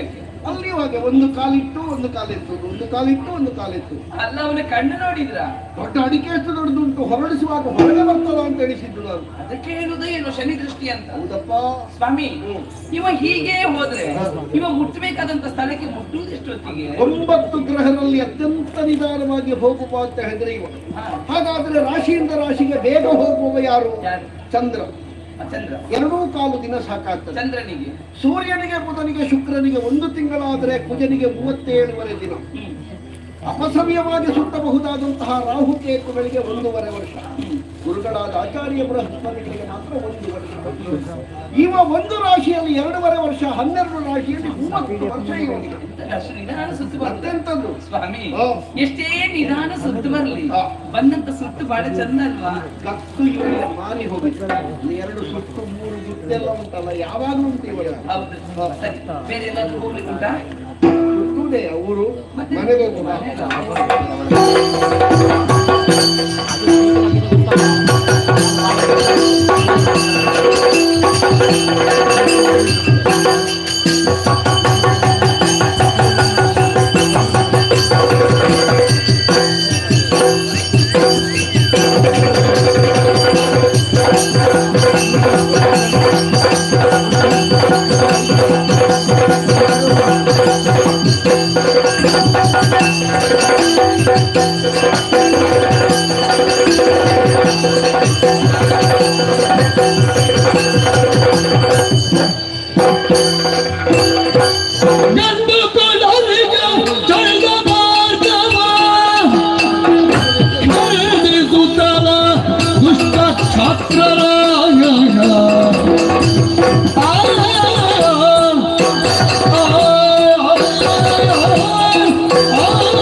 ದರ್ಪೆಯನ್ನು ಹಿಡಿದು ಎಂತ ಯಾಗಾದಿಗಳನ್ನು ಹೋಮಿಸುವರು ಕೂಡ ಆಯುಧವನ್ನು ಹಿಡಿತಾರೆ ಎನ್ನುವುದಕ್ಕೆ ಈ ಪರಶುರಾಮನೇ ಸಾಕ್ಷಿ. ಮೃಗವೇಟೆಗಾಗಿ ಬಂದಿರುವಂತಹ ತಾತನೇ ವೀರ್ಯ ಹೋಮದೇವರನ್ನು ಬಲಾತ್ಕಾರವಾಗಿ ಅಪಹರಿಸಿಕೊಂಡು ಹೋದ. ಅಂತವರನ್ನು ಏನು ಆಶ್ರಮಕ್ಕೆ ಕರೆತಂದೆ. ವಿಚಾರವನ್ನು ತಿಳಿದ ಅವನ ಮಕ್ಕಳು ಬಂಧುಗಳ ಬಂದು ತಂದೆಯಾಗಿರುವಂತಹ ಜಮದಗ್ನಿ ಮಹರ್ಷಿಗಳನ್ನು ಚಿತ್ರಹಿಂಸೆ ಮಾಡಿ ವಧಿಸಿದರಲ್ಲ. ಬಂದು ನೋಡಿದ್ರೆ ಮಡಿದು ಬಿದ್ದಿರುವಂತಹ ತಂದೆಯ ಕಳೆಯವರ ದುಃಖ ತಪ್ತಳಾಗಿರುವುದಿಸುತ್ತಿರುವಂತಹ ನಮ್ಮ ಆ ಕೆಲವೇ ಅವನ ವಂಶ ನಿರ್ವಂಶ ಮಾಡಿದೆ. ಯಾವ ಕ್ಷತ್ರಿಯರನ್ನು ಬಿಡಲಾರೆನ್ನುವಂತಹ ಪ್ರತಿಜ್ಞಾಬದ್ಧನಾದೆ. ಅಳಿದರು ಅಷ್ಟೇ ಸಾಕೆ ಇದ್ದಾರಲ್ಲ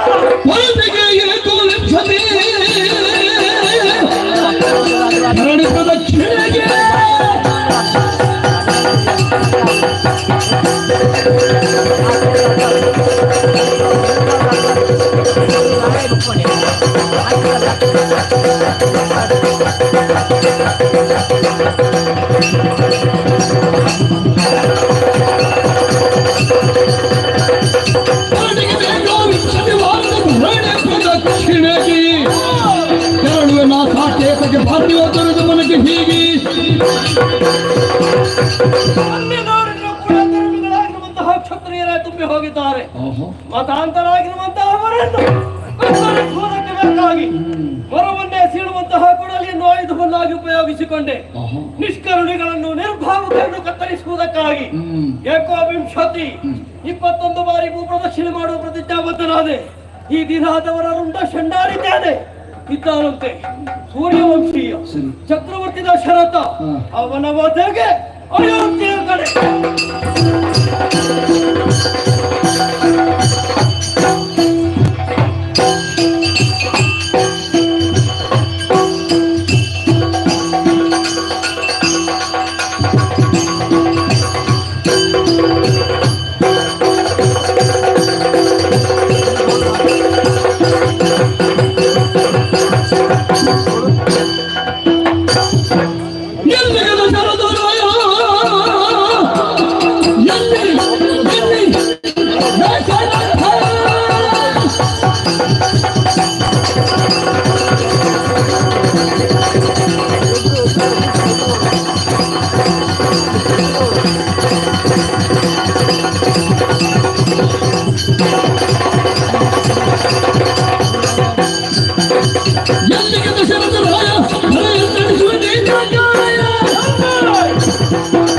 ಸಂಕಲ್ಪದಲ್ಲಿ ಮುಣಿದಿಲ್ಲದ ಕ್ಷಿಪ್ರದಲ್ಲಿ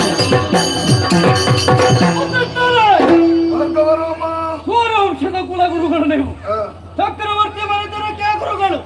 ಚಕ್ರವರ್ತಿ ದಶರಥನನ್ನು ಹುಡುಕಿಕೊಂಡು ಬಂದವ ನಾನು. ಸಾಹಿತ್ಯದ ಪ್ರತೀಕವಾಗಿರುವಂತಹ ಕ್ಷೇತ್ರ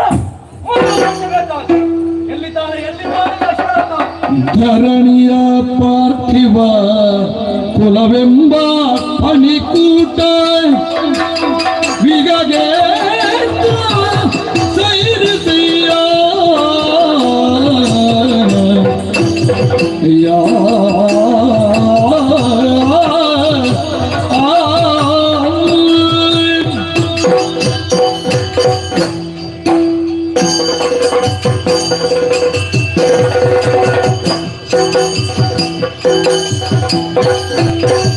ಧರಣಿಯ ಪಾರ್ಥಿವ ಕುಲವೆಂಬ ಫಣಿಕೂಟ ವಿಗಗೆ ಸೈರಿಸಿಯ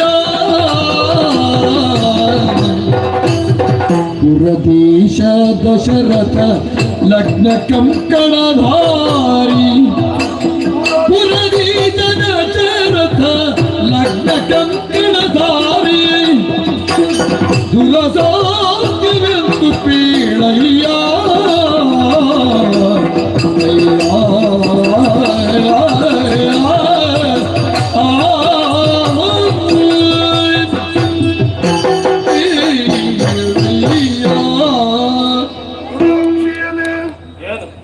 ಒಮ್ಮಿಂದೊಮ್ಮೆಲೆ ಸಾಕೇತದ ಅರಮನೆಯ ಅಂಗಳದಲ್ಲಿ ಉಲ್ಕಾಪಾತವಾಯಿತು. ಪ್ರಳಯ ಕಾಲದ ರುದ್ರನಾಗಮನವಾಯಿತು ಅನ್ನುವ ಹಾಗೆ ನಮ್ಮವರಾದಂತಹ ಅಯೋಧ್ಯಾಪುರವಾಸಿಗಳೆಲ್ಲ ಭಯಗೊಂಡು ನಿಬ್ಬೆರಗಾಗಿ ನೋಡ್ತಾ ಇದ್ದಾರೆ. ಏನು ನಡೆಯಿತು ಅನ್ನುವುದನ್ನು ಕಾಣಲೋಸುಗವಾಗಿ ನಾನು ಬಂದೆ ಅಂತಾದ್ರೆ ಕೆಂಡದ ಉಂಡೆಗಳಂತಿರುವ ಕಣ್ಣುಗಳು, ಜಳಪಿಸುವಂತಹ ಆಯುಧ. ಎಲ್ಲಿ ದಶರಥ ಚಕ್ರವರ್ತಿ ಎಲ್ಲಿದ್ದಾರೆ? ನಾನು ಗೈದಂತಹ ಪ್ರತಿಜ್ಞೆಯನ್ನು ಪೂರೈಸಲೋಸುಗವಾಗಿ 21 ಬಾರಿ ಭೂಪ್ರದಕ್ಷಿಣೆಯನ್ನು ಮಾಡಿ ಕ್ಷಾತ್ರಮೇಧವನ್ನು ಮಾಡ್ತೇನೆ ಅನ್ನುವಂತಹ ಸಂಕಲ್ಪವನ್ನು ತೊಟ್ಟು ಬರುತ್ತಾರೆ. ನಾನೇ ಏನು ಕುದಿಯುವಂತಹ ನೀರಿನಲ್ಲಿ ಮುಖವನ್ನು ನೋಡಿದ್ರೆ ಸ್ಪಷ್ಟವಾಗಿ ನಮ್ಮ ಮುಖ ನಮಗೆ ಗೋಚರವಾಗುವುದಿಲ್ಲ. ತುಡಿಯುವಂತಹ ಮನಸ್ಸಿಗೆ ಯಾವತ್ತೂ ನೆಮ್ಮದಿ ಸಿಗುವುದಿಲ್ಲ.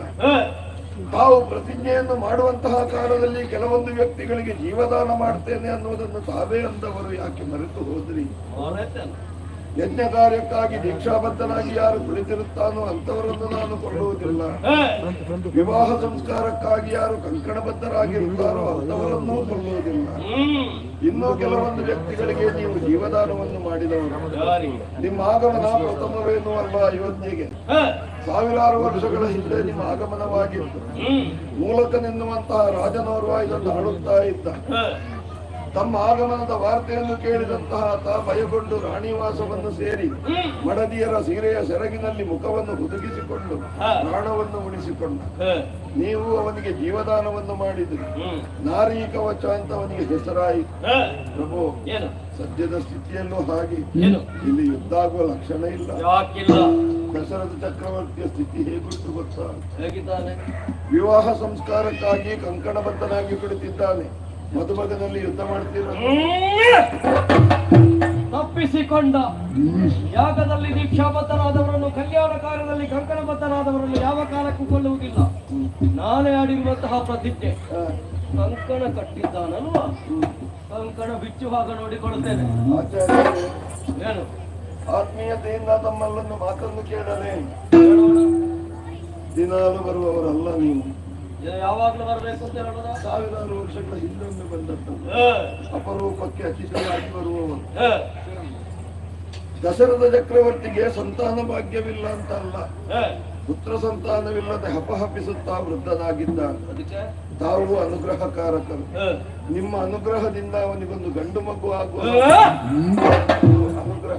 ಅನುಗ್ರಹ ಅದು ಕ್ಷತ್ರಿಯನಿಗೆ. ನಾನು ಅನುಗ್ರಹ ಮಾಡುವುದಾದ್ರೆ ಕುಲಗುರುಗಳು ನೀವೇ ಹಾಕಿರುವುದಿಲ್ಲ. ಅರ್ಥ ಆಯ್ತು ನಿಮಗೆ? ಏನು ಹೇಳಿದ್ರು? ನೀವು ಯಾಕೆ ಇರುವುದು ಇಲ್ಲಿ ಅಂತ ಇದ್ದೀರಲ್ವಾ? ಅವರಿಗೂ ಗೊತ್ತಾಗಿದೆ ಇಲ್ಲಿ ಇಂಥದ್ದು ಮಾಡ್ಲಿಕ್ಕೆ ನೀವೇ ಇರುವುದು ಅಂತ. ಬೇಸರ ಇಲ್ಲ. ಅಯೋಧ್ಯೆಗಳ ಅಭಿವೃದ್ಧಿಗಾಗಿ ಔನ್ನತಕ್ಕಾಗಿ ಅಹರ್ನಿಶಿ ದುಡಿಯಬೇಕಾದ್ದು ಕುಲಗುರುವಾಗಿ ನಮಗೆ ಕರ್ತವ್ಯವೇ ಹೌದು. ಹಾಗೆಂದು ಪುತ್ರ ಸಂತಾನವಿಲ್ಲ ಅಂತ ಅವನ ದುಃಖವನ್ನು ದೂರೀಕರಿಸಬೇಕಿದ್ರೆ ಪುತ್ರಕಾಮೇಷ್ಟಿಯನ್ನು ವಿರಚಿಸಬೇಕು.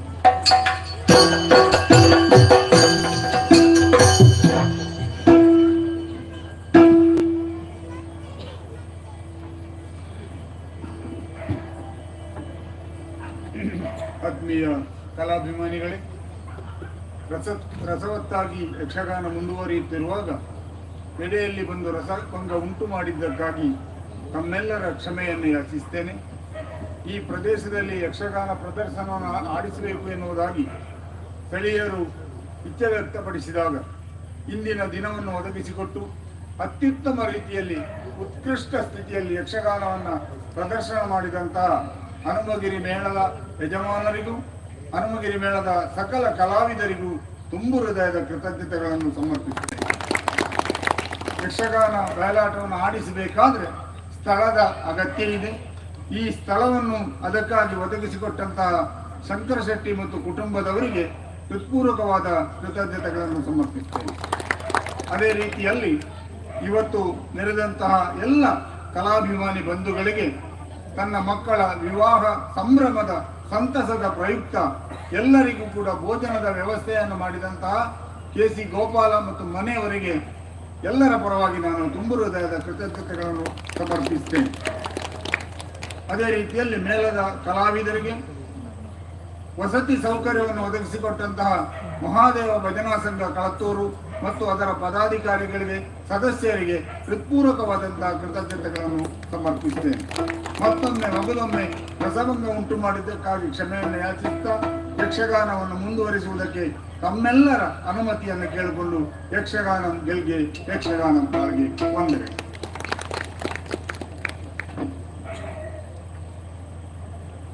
ಎಲ್ಲ ಕಲಾಬಂಧುಗಳಿಗೂ ವಂದಿಸ್ತಾ, ಯಕ್ಷಾಭಿಮಾನಿಗಳು ಕಿದೂರು ಅಂತ ಹೆಸರಿರುವುದು ಕೆಳಗೆ, ಆದರೆ ನಮಗೆ ಫೋನಿನಲ್ಲಿ ಮಾತನಾಡುವಾಗ ಸಹಕರಿಸಿದವರು ಶ್ರೀಯುತ ಸುಖೇಶ್ ಅಣ್ಣ ಅವರು, ಗೋಪಾಲಣ್ಣನೂ ಇದ್ದಾರೆ. ಅವರು ಮುಂದೆ ನಿಂತು ಅವರ ಜೊತೆಯಾಗಿ ಅನೇಕ ಮಂದಿ ಕಲಾಸಕ್ತ ಬಂಧುಗಳು ಸೇರಿಕೊಂಡು ಕೆಲವು ವರ್ಷಗಳಿಂದ ಇಲ್ಲಿ ಯಕ್ಷಗಾನ ಬಯಲಾಟವನ್ನು ಆಯೋಜಿಸ್ತಾ ಇದ್ದೀರಿ. ಕಳೆದ ವರ್ಷ ಮಾನಿಷಾದ ಆಗಿತ್ತು. ಈ ವರ್ಷ ನಮ್ಮ ಹೊಸ ಪ್ರಸಂಗ ಸಾಕೇತ ಸಾಮ್ರಾಜ್ಯ ಆಗ್ತಾ ಇದೆ. ಇದನ್ನು ಈ ರೀತಿಯಾಗಿ ಇಲ್ಲಿ ಆಯೋಜಿಸಿದಂತಹ ಎಲ್ಲರಿಗೂ ಕೂಡ ನಾನು ಮೇಳದ ಪರವಾಗಿ ತುಂಬ ಹೃದಯದ ಧನ್ಯವಾದಗಳು ಸಮರ್ಪಿಸ್ತಾ ಇದ್ದೇನೆ. ನಿಮ್ಮ ಇಂತಹ ಕಲಾ ಪ್ರೀತಿ ಪ್ರೋತ್ಸಾಹ ಸದಾಕಾಲ ಇರಲಿ ಅಂತ ಕೇಳಿಕೊಳ್ತಾ ಇದ್ದೇನೆ. ಅದೇ ರೀತಿಯಾಗಿ ಯಕ್ಷಗಾನ ಬಯಲಾಟವನ್ನು ವೀಕ್ಷಿಸುವುದಕ್ಕೆ ಬಂದಂತಹ ಕಲಾ ಪ್ರೇಕ್ಷಕರಾದಂತಹ ನೀವು, ನಿಮ್ಮ ಪ್ರೀತಿಗೂ ಕೂಡ ಮೇಳದ ಪರವಾಗಿ ಅನಂತಾನಂತ ಕೃತಜ್ಞತೆಗಳನ್ನು ಸಮರ್ಪಿಸ್ತಾ ಇದ್ದೇನೆ. ನಿಮ್ಮ ಪ್ರೋತ್ಸಾಹ ಇದೇ ರೀತಿಯಾಗಿ ಇರಲಿ ಅಂತ ಕೇಳಿಕೊಳ್ತಾ, ನಾಳೆಯ ದಿನ ನಮ್ಮ ಮೇಳದ ಪ್ರದರ್ಶನ ಪುತ್ತೂರು ಮಹಾಲಿಂಗೇಶ್ವರ ದೇವರ ಅವಭೃತ ಸ್ನಾನದ ಪ್ರಯುಕ್ತ ಕೆರೆಮನೆ ಕಟ್ಟೆ ಕೊಡೆ ನೀರಲ್ಲಿ ರಾತ್ರಿ ಗಂಟೆ 10ರಿಂದ ಸುಧನ್ವಾರ್ಜುನ ಬಬ್ರುವಾಹನ ಕಾಳಗ ಹಾಗೆ ವೀರವರ್ಮ ಕಾಳಗ ಜರುಗುವುದಕ್ಕಿದೆ. ಜೊತೆಯಾಗಿ ಒಂದು ಪ್ರಕಟಣೆ, ನಾಡಿದ್ದು 19 ತಾರೀಕಿನಂದು ಯಕ್ಷ ಪ್ರತಾಪ ಅಂತ ಮಂಗಲ್ಪಾಡಿ ಸೋಂಕಲ ಸಮೀಪದ ಪ್ರತಾಪ ನಗರದಲ್ಲಿ ನಮ್ಮ ಮೇಳದ ಯಕ್ಷಗಾನ ಬಯಲಾಟ ಸಂಜೆ ಗಂಟೆ 6:30ಯಿಂದ ಸಹಸ್ರ ಕವಚ ಮೋಕ್ಷ, ಕೃಷ್ಣಾರ್ಜುನ ಹಾಗೆ ಬಬ್ರುವಾಹನ ಕಾಳಗ ಜರುಗುವುದಕ್ಕಿದೆ. ಅದಕ್ಕೂ ನೀವೆಲ್ಲರೂ ಆಗಮಿಸಬೇಕು ಅಂತ ಕೇಳಿಕೊಳ್ತಾ, ಮತ್ತೊಮ್ಮೆ ಆಯೋಜಿಸಿದವರಿಗೂ ಬಂದವರಿಗೂ ಎಲ್ಲರಿಗೂ ಕೂಡ ಧನ್ಯವಾದಗಳು ಸಮರ್ಪಿಸ್ತಾ, ಯಕ್ಷಗಾನ ಬಯಲಾಟ ಮುಂದುವರಿಯುತ್ತದೆ. ಯಕ್ಷಗಾನ ಜಿಮಣಿ ಕುಲ ಸಂಜಾತ ದಶರಥನು ಬಹುಕಾಲ ರಮಣೀಯರ್ಮೂವರಲ್ಲಿ ಸಂತಾನ ಕಾಣದಿರಿ. ವಿಮಲ ಗುರುವರ ವಸಿಷ್ಠಾದಿಗಳು ಸೂಚಿಸಿದ ಕ್ರಮದಿ ಹಯಮೀದ ಮುಗಿಸಿ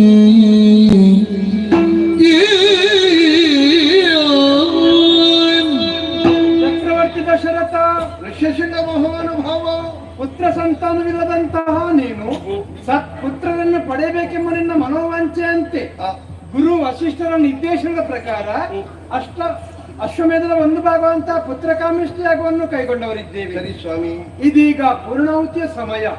ಆ ಯಜ್ಞೇಶ್ವರನು ನಿನ್ನ ಮನವಿಚ್ಛೆಯನ್ನು ಈಡೇರಿಸಿರುವುದು ನಮ್ಮೆಲ್ಲರ ನಂಬಿಕೆ. ನಾವೆಲ್ಲರೂ ತ್ರಿಕರಣ ಪುರವಾಗಿ ಯಜ್ಞನಾರಾಯಣನ್ನೇ ಸ್ಮರಿಸೋಣ.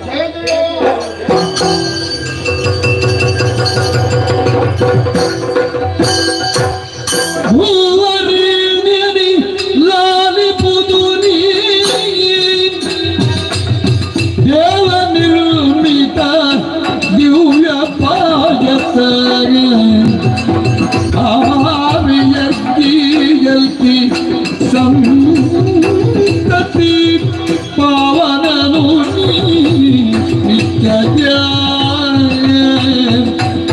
ನೋ ನೀಗೋ ಓ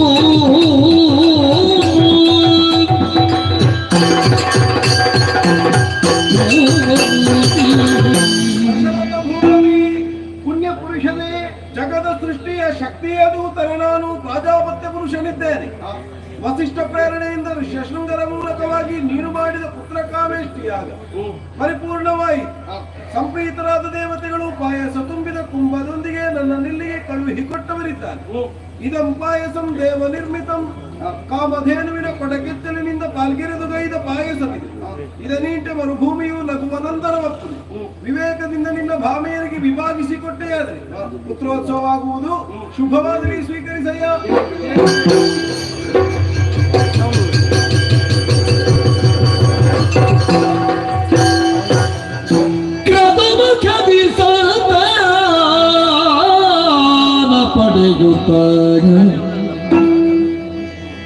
ಕ್ರತುಮುಖದಿ ಸಂತಾನ ಪಡೆಯುತ್ತ ಕ್ಷಿತಿ ಪಕ್ಷಿಗಿರ ತನ್ನ ಭಾಗ್ಯಕ್ಕೆ ಯತಿ ಪಸಗಿತ ರಾಮ ಲಕ್ಷ್ಮಣ ಮಿಥಿಲಿಗೆ ಮಥನಗೈದಿರಿ ರಾಮ ಹರದನು ಕಿತದಿ ತನ್ನಯ ಸುತಿಯರ ಎಲ್ಲಯ ಸುತರಿಗೀಯುವ ಭೂಪ ಜನಕನ ಅಭಿಮತ ಕಿತೋಷಿಸುತ್ತ ಸಂತಾನ ಪಡೆಯುತ್ತ ಕ್ಷಿತಿಪ ಘಿಗ್ಗಿದ ತನ್ನ ಭಾಗ್ಯಕ್ಕೆ ದಶರಥ ಕಿಗ್ಗಿದ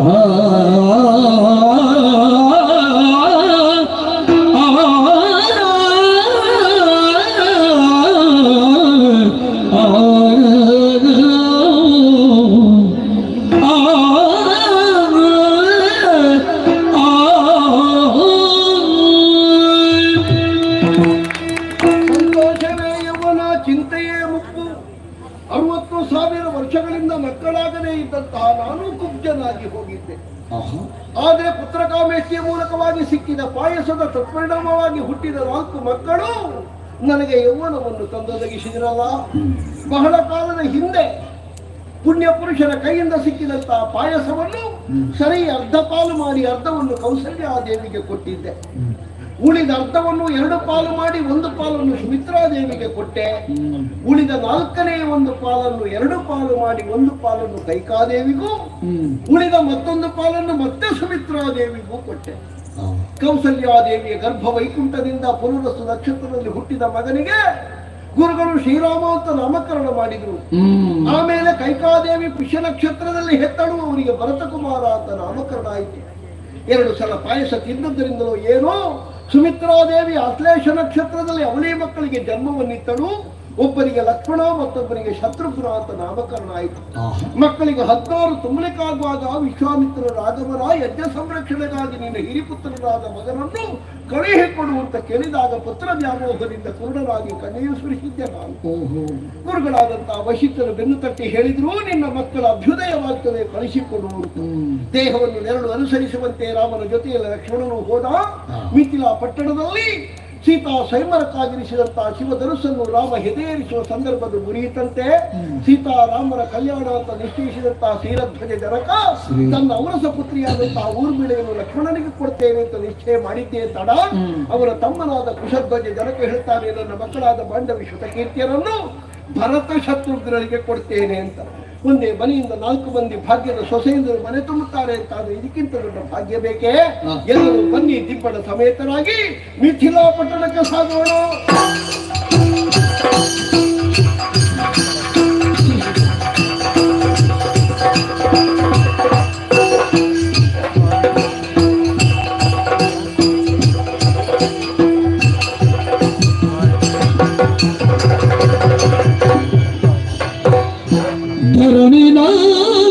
ರಮಣ ಚೆಲುವ ರಘುನಾಥ ಭರತ ಸತ್ಗುಣ ಕರುಣ ಮಾಂಡವಿಯ ಪ್ರೀತ ಕರುಣಿಯೂರ್ ಬಿಳಿಗರಸ ವೀರ ಸೌಮಿತ್ರಿ ಕಿರಿಯ ಶತ್ರುಗಜಾಯ ನಾರಿ ಸುತ ಕೀರ್ತಿ ಸೀತಾ ಕಲ್ಯಾಣ ವೈಭೋಗಮೇ ರಾಮ ಕಲ್ಯಾಣ ವೈಭೋಗಮೇ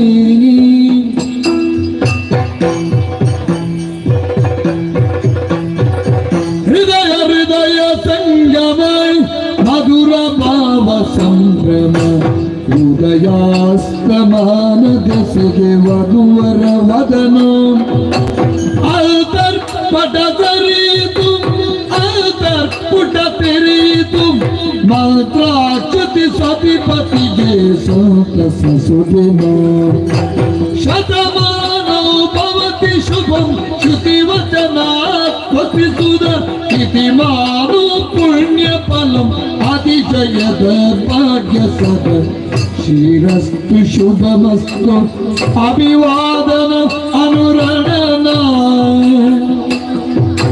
ಕಲ್ಯಾಣ ಗಮನೀಯ ಪಾದನು ಮಾಂಗಲ್ಯ ಪ್ರಿಯಬಾಳನಾದನು ಕಲ್ಯಾಣ ಗಮನೀಯ ಪಾದನು ಮಾಂಗಲ್ಯ ಪ್ರಿಯಬಾಳನಾದನು ಸೀತಾ ಕಲ್ಯಾಣ ವೈಭೋಗಮೇ ರಾಮ ಕಲ್ಯಾಣ ವೈಭೋಗಮೇ ಸೀತಾ ಕಲ್ಯಾಣ ವೈಭೋಗಮೇ ರಾಮ ಕಲ್ಯಾಣ ವೈಭೋಗಮೇ ವೈಭೋಗಮೇ ವೈಭೋಗಮೇ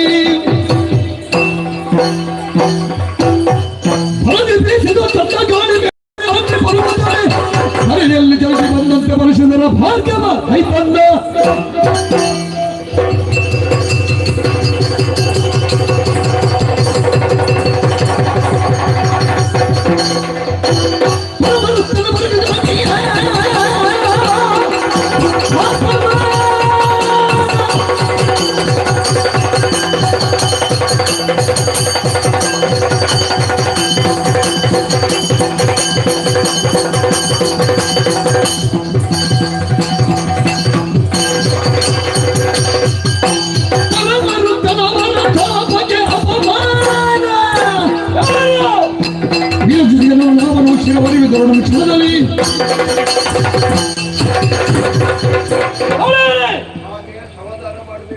ಎಂತ ಒಬ್ಬ ನಿಮ್ಮ ಧೈರ್ಯವೇ ಒಂದು ಹೆಜ್ಜೆ ಮುಂದಿಟ್ರೆ ಜಾಗ್ರತೆ. ಯಾರಪ್ಪ ಇವ್ರು? ಪರಶುರಾಮರು ಬಂದವರು. ಅಧ್ಯಕ್ಷರಾಗಿರುವಂತಹ ಮಹಾದೇವನಿಗೆ ಪ್ರದತ್ತವಾಗಿರುವಂತಹ ಶಿವಧನಸ್ಸು ಅದನ್ನು ಮುರಿದಿರುವಂತಹ ನರಕುಮಾರ ರಾಮನಂತೆ ಯಾರವ ರಾಮ? ಸ್ವಾಮಿ ಅಯೋಧ್ಯೆಯಲ್ಲಿ ಯಾರಪ್ಪ ಅಂತ ಹೇಳಿದ್ರೆ ನೋಡಿ. ರಾಮ ಯಾರು?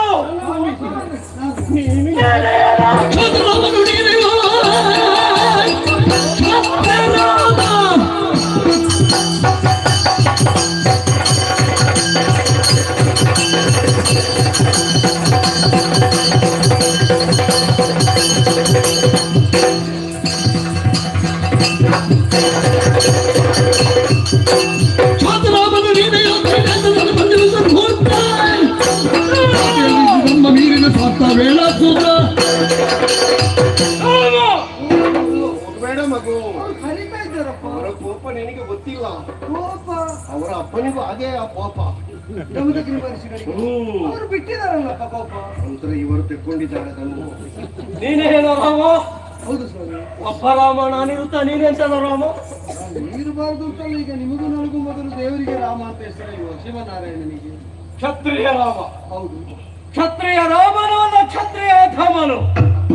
ಬಿಟ್ಟಾಕು ಮಗ ದೊಡ್ಡವರು. ಇಲ್ಲದೆ ಹೋದ್ರೆ ಯಾವುದನ್ನು ಪೂಜಿಸಬೇಕು ಯಾವುದನ್ನು ಗೌರವಿಸಬೇಕು ಎನ್ನುವಂತಹ ಪರಿಜ್ಞಾನವಿಲ್ಲದವರ ಹಾಗೆ ಏನಾಯ್ತು? ಮಹಾದೇವನ ಸುಲಭ ನಾಮಕದನುಸನ್ನು ಮರಿದ ಶಿವಧನಸ್ಸು ಮುರಿದದ್ದಕ್ಕೆ ಆಕ್ಷೇಪ. ಸ್ವಾಮಿ ಅದಕ್ಕಾಗಿ ನೀವು ಕೋಪಗೊಳ್ಳಬಾರ್ದು. ಯಾಕೆ? ನಾಳೆ ಬೆಳಿಗ್ಗೆ ಅದನ್ನು ಹೊತ್ತು ಮಾಡಿಸಿಕೊಡ್ತೇವೆ. ಎಂತದದು? ಯಾವುದನ್ನು ವಸ್ತು ಮಾಡಿಸುದು? ಅದು ಶಿವನದ್ದು, ನಿಮ್ಮದಲ್ಲ. ಪುನಃ ಮಾಡಿಸುವುದು ಹೇಗೆ? ನೀವು ಎಂತದ್ದು ಹೇಳುದಪ್ಪ? ಆಗುದಿಲ್ಲ. ಹೇಗಪ್ಪ? ರಾಮ ಹೆದರಿಕೆಯನ್ನು ನಿನಗೆ ಕೊಟ್ಟದ್ದು ಹೆದರಿ ಹರಿಸುವುದಕ್ಕೆ ಬೇಕಾಗಿ ಹೌದು ಸರ್. ಅದನ್ನು ಮುರಿಯುವ ಅಧಿಕಾರ ಯಾರು ಕೊಟ್ಟರು ನಿನಗೆ? ಅಧಿಕಾರ ಅಂತಲ್ಲ. ಇದರಲ್ಲೇ ಗೊತ್ತಾಗುತ್ತದೆ ನನಗೆ ನಿನಗೆ ಧರ್ಮದ ಬಗ್ಗೆ ದೇವರ ಬಗ್ಗೆ ಎಷ್ಟು ಗೌರವ ಇದೆ ಎಷ್ಟು ವಿಶ್ವಾಸ ಇದೆ ಎನ್ನುವಂತಹ ವಿಚಾರ. ಅದನ್ನು ಮುರಿದ ಮಾತ್ರಕ್ಕೆ ನೀನೋರ್ವ ಸಾಮಾನ್ಯವೀರ ಅಂತ ಭಾವಿಸಬೇಡ. ನಿನ್ನ ಸಾಮರ್ಥ್ಯ ಏನಿದೆ ತೋರಿಸಂದೇನೆ. ಮನಸಿ ಜಾರಿಪೂಧನು ಜನಕ ಭೂವರನು ಜಿಯ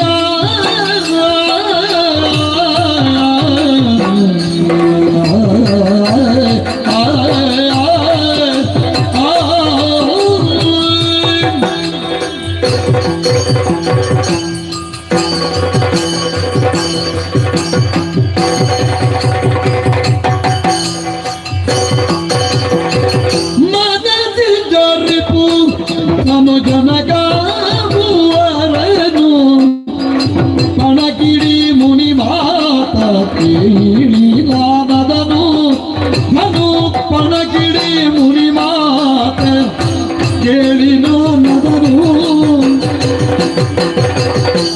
ಅನುನಗೆದು ಕೆದೆಯೇರಿಸಿ ಪತನ ಅನುನಯನು ಕೆದೆಗೇರಿಸಿ ಪತನ ಘನಧರ್ಮ ಹಾನಿ ಯಾಕಿಂದು ವಚನ ಮನಸಿ ಜರಿಪೂ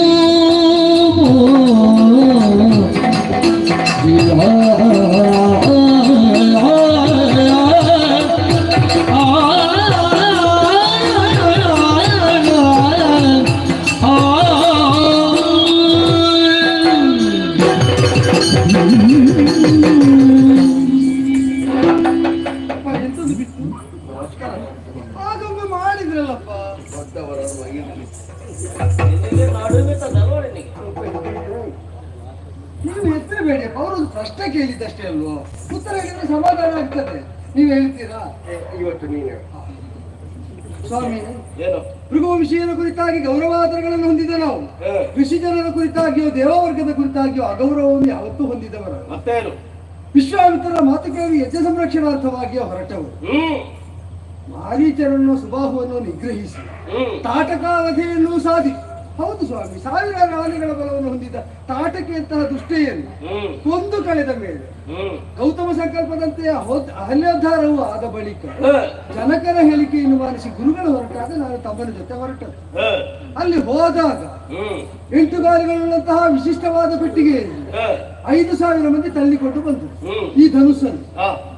ಅದನ್ನು ತೋರುವಾಗ ಜನಕರೇ ಹೇಳಿದ ಏನು? ಇದು ವಿಶ್ವಕರ್ಮ ನಿರ್ಮಿತವಾದದ್ದು, ಹ್ಮ್. ಶಿವ ಧರಿಸಿದ ಧನುಸ್ಸು, ಸುಲಾಭನಾಮಕವಾದದ್ದು. ಹ್ಮ್. ತಕ್ಷಮಕದ ಕಾಲದಲ್ಲಿ ದೇವ ವಿರೋಧವನ್ನು ದಮನಿಸುವುದಕ್ಕೆ ದೇವತೆಗಳಿಗೆ ವಿರುದ್ಧವಾಗಿ ಪರಶಿವನೇ ಹೆದೆಯೇರಿಸಿದ ಧನುಸ್ಸು. ಆ ಕಾಲದಲ್ಲಿ ಹೆದೆಯೇರಿಸಿದಾಗ ದೇವತೆಗಳೆಲ್ಲ ಶರಣಾಗಿದ್ರಂತೆ. ಪ್ರಯೋಗಿಸುವಂತಹ ಔಚಿತ್ಯ ಕಂಡು ಬರಲಿಲ್ಲ. ಮತ್ತೊಮ್ಮೆ ಅವ ಧರಿಸಿದ್ದು ತ್ರಿಪುರವಧಾನಂತರದಲ್ಲಿ. ಹರಿಹರನ ಶಕ್ತಿಯಲ್ಲಿ ಯಾರದ್ದು ಹೆಚ್ಚು ಅಂತ ದೇವತೆಗಳಿಗೆ ಕುತೂಹಲ ಬಂದಾಗ ಬ್ರಹ್ಮದೇವನೇ 2 ಧನುಸ್ಸನ್ನು, 2 ವಿಶ್ವಕರ್ಮ ನಿರ್ಮಿತವಾದ, ಒಂದನ್ನು ಹರಿಗೂ ಒಂದನ್ನು ಹರನಿಗೆ ಕೊಟ್ಟದ್ದು. ಹರನಿಗೆ ಕೊಟ್ಟದ್ದು ಇದೇ ಧನುಸ್ಸನ್ನು. ಹರಿಯೇನೋ ತನಗೆ ಕೊಟ್ಟದ್ದನ್ನು ಧರಿಸಿ ನಿಲ್ಲ. ಪರಸ್ಪರ ಕಾದಾಡುವುದಕ್ಕಾಗಿ ಹರ ಧರಿಸುವುದಕ್ಕೆ ಹೊರಟ್ರೆ ಅದು ಬಾಗುವುದಕ್ಕೆ ಒಡಂಬಡಿದು ತಾನಾಗಿ ಸೆಟೆದುಕೊಂಡಿದ್ದಂತೆ. ಶಿವನೇ ಸ್ತಬ್ಧನಾದಾಗ ದೇವತೆಗಳೆಲ್ಲ ನಿರ್ಣಯಿಸಿದ್ರು ಹರಿಯೇ ಗೆದ್ದ ಅಂತ. ನಿರ್ಣಯಿಸಿ ನಮಿಸಿ ತೆರಳಿದ್ರು. ಆ ಬಳಿಕ ಶಿವ ಈ ಧನುಸನ್ನು ತಾನಿರಿಸಿಕೊಳ್ಳಿಲ್ಲ. ಜನಕ ವಂಶದ ಮೂಲ ಪುರುಷನಾದ ನಿಮಿಯಿಂದ 6ನೇ ತಲೆಮಾರಿನ ದೇವರಾತನಿಗೆ ಪ್ರಸಾದ ರೂಪವಾಗಿ ಕೊಡಲ್ಪಟ್ಟದ್ದು. ಆ ವಂಶದವರೇ ಇದನ್ನು ಪೂಜಿಸ್ತಾ ಬರ್ತಾ ಇದ್ರು. ಯಾವಾಗ ಅಯೋನಿಜೆಯಾದಂತಹ ಸೀತಾದೇವಿ ಷೋಡಶಿಯಾಗಿ ವಿವಾಹಸನ್ನದ್ಧಳಾದರು, ಜನಕನೆಂಬ ರಾಜಋಷಿ ಸ್ವಯಂವರವನ್ನು ನಿರ್ಣಯಿಸಿ ವಿಕ್ರಮದ ಶುಲ್ಕವಾಗಿ ಈ ಧನುಸ್ಸನ್ನು ಹೆದೆಯೇರಿಸಿದವರಿಗೆ ಕನ್ಯೆ ಅಂತ ನಿರ್ಣಯಿಸಿದ. ಅನೇಕ ರಾಜರುಗಳು ಬಂದು ಪ್ರಯತ್ನಿಸಿದರು. ಅದು ಮಿಸುಕಾಡಿಸುವುದಕ್ಕೂ ಒಡ್ಡೆಗೆ ಬರಲಿಲ್ಲ. ಅವರೆಲ್ಲ ಸೋತ ಪರಿಭವವನ್ನು ಪ್ರತೀಕಾರವಾಗಿ ಪರಿವರ್ತಿಸಿಕೊಂಡು ಸೋತವರೆಲ್ಲ ಒಟ್ಟಾಗಿ ಜನಕನ ಮೇಲೆ ಮುಗಿಬಿದ್ದು ಜನಕನೇ ಹೋರಾಟ ಕೊಟ್ಟು ಬಲಕ್ಷಯವಾದ ಕಾಲದಲ್ಲಿ ದೇವತೆಗಳೇ ತಮ್ಮ ಸೈನ್ಯ ಕೊಡಿಸಿ ಜನಕರನ್ನು ಗೆಲ್ಲಿಸಿ ನಿಲ್ಲಿಸಿ ಇಂತಹ ಹಿನ್ನೆಲೆ ಹೊಂದಿದಂತಹ ವಿಶಿಷ್ಟ ಧನುಸನ್ನು ನೋಡುವಾಗ ವಿಶ್ವಾಮಿತ್ರರು ಹಿಂದಿನಿಂದ ಹೇಳಿದ್ರು, ಸರಿ ನೋಡಿ ಒಮ್ಮೆ ಎತ್ತಿ ಬಿಡು ರಾಮ. ಎತ್ತುವುದಕ್ಕಾಗಿ ಪ್ರಯತ್ನಿಸಿದ್ರೆ ಲೀಲಾಜಾಲವಾಗಿ ಕೈಗೆ ಬಂತು. ಕೈಗೆ ಬಂದದ್ದನ್ನು ಹೆದೆಯೇರಿಸಿ ಬಿಡು ಅಂದು ಗುರುಗಳು ಹೇಳಿದ ಮೇಲೆ ಹಿಂದೆ ಮುಂದೆ ನೋಡ್ಲಿಕ್ಕೆ ಉಂಟು. ಹೆದೆಯೇರಿಸುವುದಕ್ಕೆ 2 ತುದಿಯನ್ನು ಬಾಗಿಸಬೇಕು. ದಾರಿ ಬಂಧ ಮಾಡುವುದಕ್ಕೆ ಹಗ್ಗ ಹಿಡಿದು ಎಳೆಯುವಾಗ ಮಧ್ಯದಲ್ಲಿ ತುಂಡ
ನೀನು ಧನುಸ್ಸನ್ನು ಮುರಿದದ್ದಲ್ಲ, ಮಹಾದೇವನಿಗೆ ಅಪಮಾನ ಮಾಡುವ ಕೃತ್ಯವಾಗಿದೆ.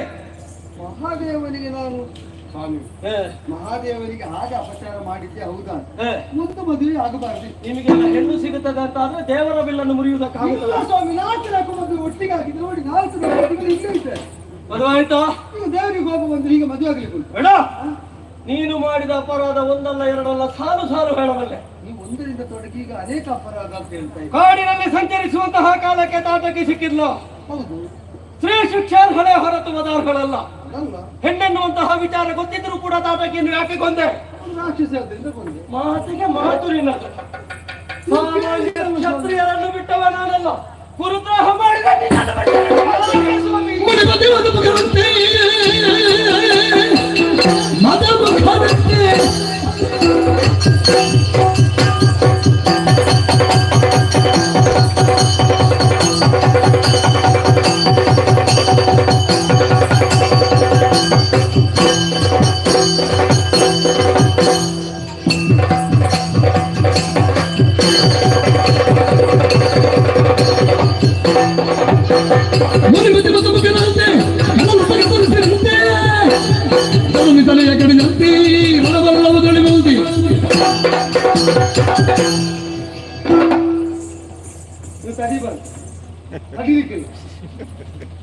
ಮುನಿಪಕ್ಕಿಂತ ಗೌರವ ಕೊಟ್ಟರೆ ಮಗಮುಖರಾಗ ಮಾತಾಡ್ತೀರ. ಮೊದಲೇ ಬೇರೆ ಕ್ಷತ್ರಿಯ ಆದವ ಅಂದಾಗಲೇ ನಾನು ಉತ್ತರ ಕೊಡುವವ ಮಾತಾಡುದು. ದೊಡ್ಡವರಲ್ವ, ಬೇಡ ಮಗ ಬೇಡ ಮಗ. ಸ್ವಾಮಿ, ನನ್ನ ಕ್ಷಾತ್ರವನ್ನು ಪ್ರಶ್ನಿಸುವುದಾದ್ರೆ ನೀವು ಒಂದು ಒಳ್ಳೆ ಬ್ರಾಹ್ಮಣರಾದ್ರೂ ಆಗಬೇಕು. ಏನಾಗಿದೆ ಈಗ? ನಿಮ್ಮ 2 ಕೈಯಲ್ಲಿ ಕಾಣ್ತದೆ ನಿಮ್ಮ ಬ್ರಾಹ್ಮಣ್ಯ. ಯಾಕೆ ಹೇಳಿದ್ದೇನೆ ಅನ್ನೋದನ್ನು ಯೋಚನೆ ಮಾಡಿ ಮಾತಾಡು. ಹುಡುಗಕ್ಕೆ ಹಾಕಿತ್ತು ನಿಮ್ಗೆ ಯೋಚನೆ ಮಾಡ್ಲಿಕ್ಕೆ ಆಗುದಿಲ್ಲ. ತಾಟಕವಾದ ತಪ್ಪು ಅಂತ ಹೇಳ್ತೀನಿ. ಹ. ನಿಮಗೆ ಅಜ್ಜನು ವಿಶ್ವಾಮಿತ್ರ. ಹೌದು. ವಿಶ್ವಾಮಿತ್ರರು ಹೇಳಿದ್ದನ್ನು ಮಾನಿಸಿ ಹ. ರಾಜಸೂನುವಾದ ನನಗೆ ಅದು ಕರ್ತವ್ಯ. ಹ. ಪ್ರಜಾರಕ್ಷಣೆಗಾಗಿ ಪಾತಕ ಇದ್ದರೂ ಕೂಡ ಮಾಡಬೇಕು. ಆ ಬಳಿಕ ಪ್ರಾಯಶ್ಚಿತ್ತ ಮಾಡಿಕೊಂಡ್ರೆ ನನಗೆ ಸಾಕಾಗ್ತದೆ. ನಾವು ಅದನ್ನು ಕೊಂದು ಕಳೆಯದಿದ್ರೆ ತಾಟಕ ಇದ್ದವರು ಲೋಕಕ್ಕೆ ನಿಗ್ರಹಾರ್ಹರಾಗ್ತಾಳೆ, ಲೋಕಕ್ಕೆ ಸಂತ್ರಸ್ತತೆಯನ್ನು ತಂದುಕೊಡ್ತಾಳೆ. ಆದ್ದರಿಂದ ಕೊಲ್ಲು ರಾಮ ಅಂತದಕ್ಕೆ ಕೊಂದಿದ್ದೇನೆ. ಸಮರ್ಪಕ ಉತ್ತರ ಅಂತ ಅನಿಸುವುದಿಲ್ಲ ನನಗೆ. ಇನ್ನೊಂದೇ ಸಮರ್ಪಕ ಉತ್ತರ ಇಲ್ಲ. ಯಾವುದು? ತಾಟಕಿ ನನಗೆ ಅಮ್ಮ ಅಲ್ಲ. ರಾಮ ಅರ್ಥ ಆಗುದಿಲ್ಲ ಅಂತ ಭಾವಿಸಬೇಡ. ನನಗೆ ಅವರಿಗೆ ಅರ್ಥ ಆಗಿದೆ. ತಾಯಿಯ ತಲೆಯನ್ನು ಕಳೆದವ ನಾನು. ಆದ್ರೆ ಆ ಕಾಲಕ್ಕೆ ಆ ಕರ್ತವ್ಯವನ್ನು ಮಾಡದಿದ್ರೆ ಪರಿಣಾಮ ಏನಾಗುತ್ತದೆ? ಧರ್ಮ ಸೂಕ್ಷ್ಮವನ್ನರಿತು ಮಾಡಿದ್ದೇನೆ ತಿಳಿದುಕೋ. ಧರ್ಮದ ಮರ್ಮತಿರ್ತ ವಿಶ್ವಾಮಿತ್ರರು ಹೇಳಿದ್ದನ್ನು ಮಾಡಿದ್ದೇನೆ, ಅದನ್ನು ನೀವು ತಿಳಿಯಬೇಕು. ಅದು ತಿಳಿದ ಮೇಲೂ ಪ್ರಶ್ನೆ ಮಾಡ್ತೀರಿ ಅಂತ ಆದ್ರೆ ಕ್ಷತ್ರಿಯರ ಗರ್ವಾಪಹಾರ ಮಾಡಿದಂತಹ ಅದಟ್ಟುಂಟು.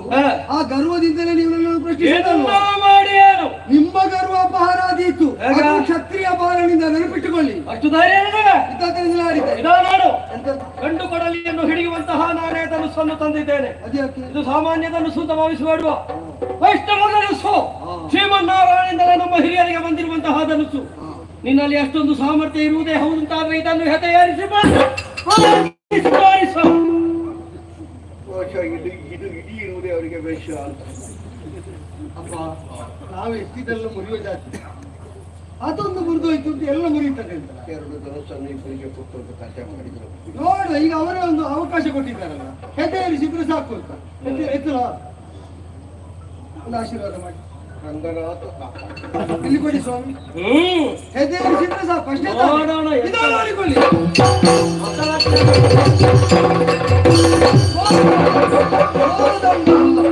ಲೀಲಾಜಾಲವಾಗಿ ಎತ್ತಿ ಬಿಟ್ಟೆ ಅಲ್ಲ. ಹೌದು. ರಾಮ ಸೋತ ರಾಮನ ಹೆಜ್ಜೆ ಏರಿಸಿದ್ರೆ ನಾನು ಸಾಕು.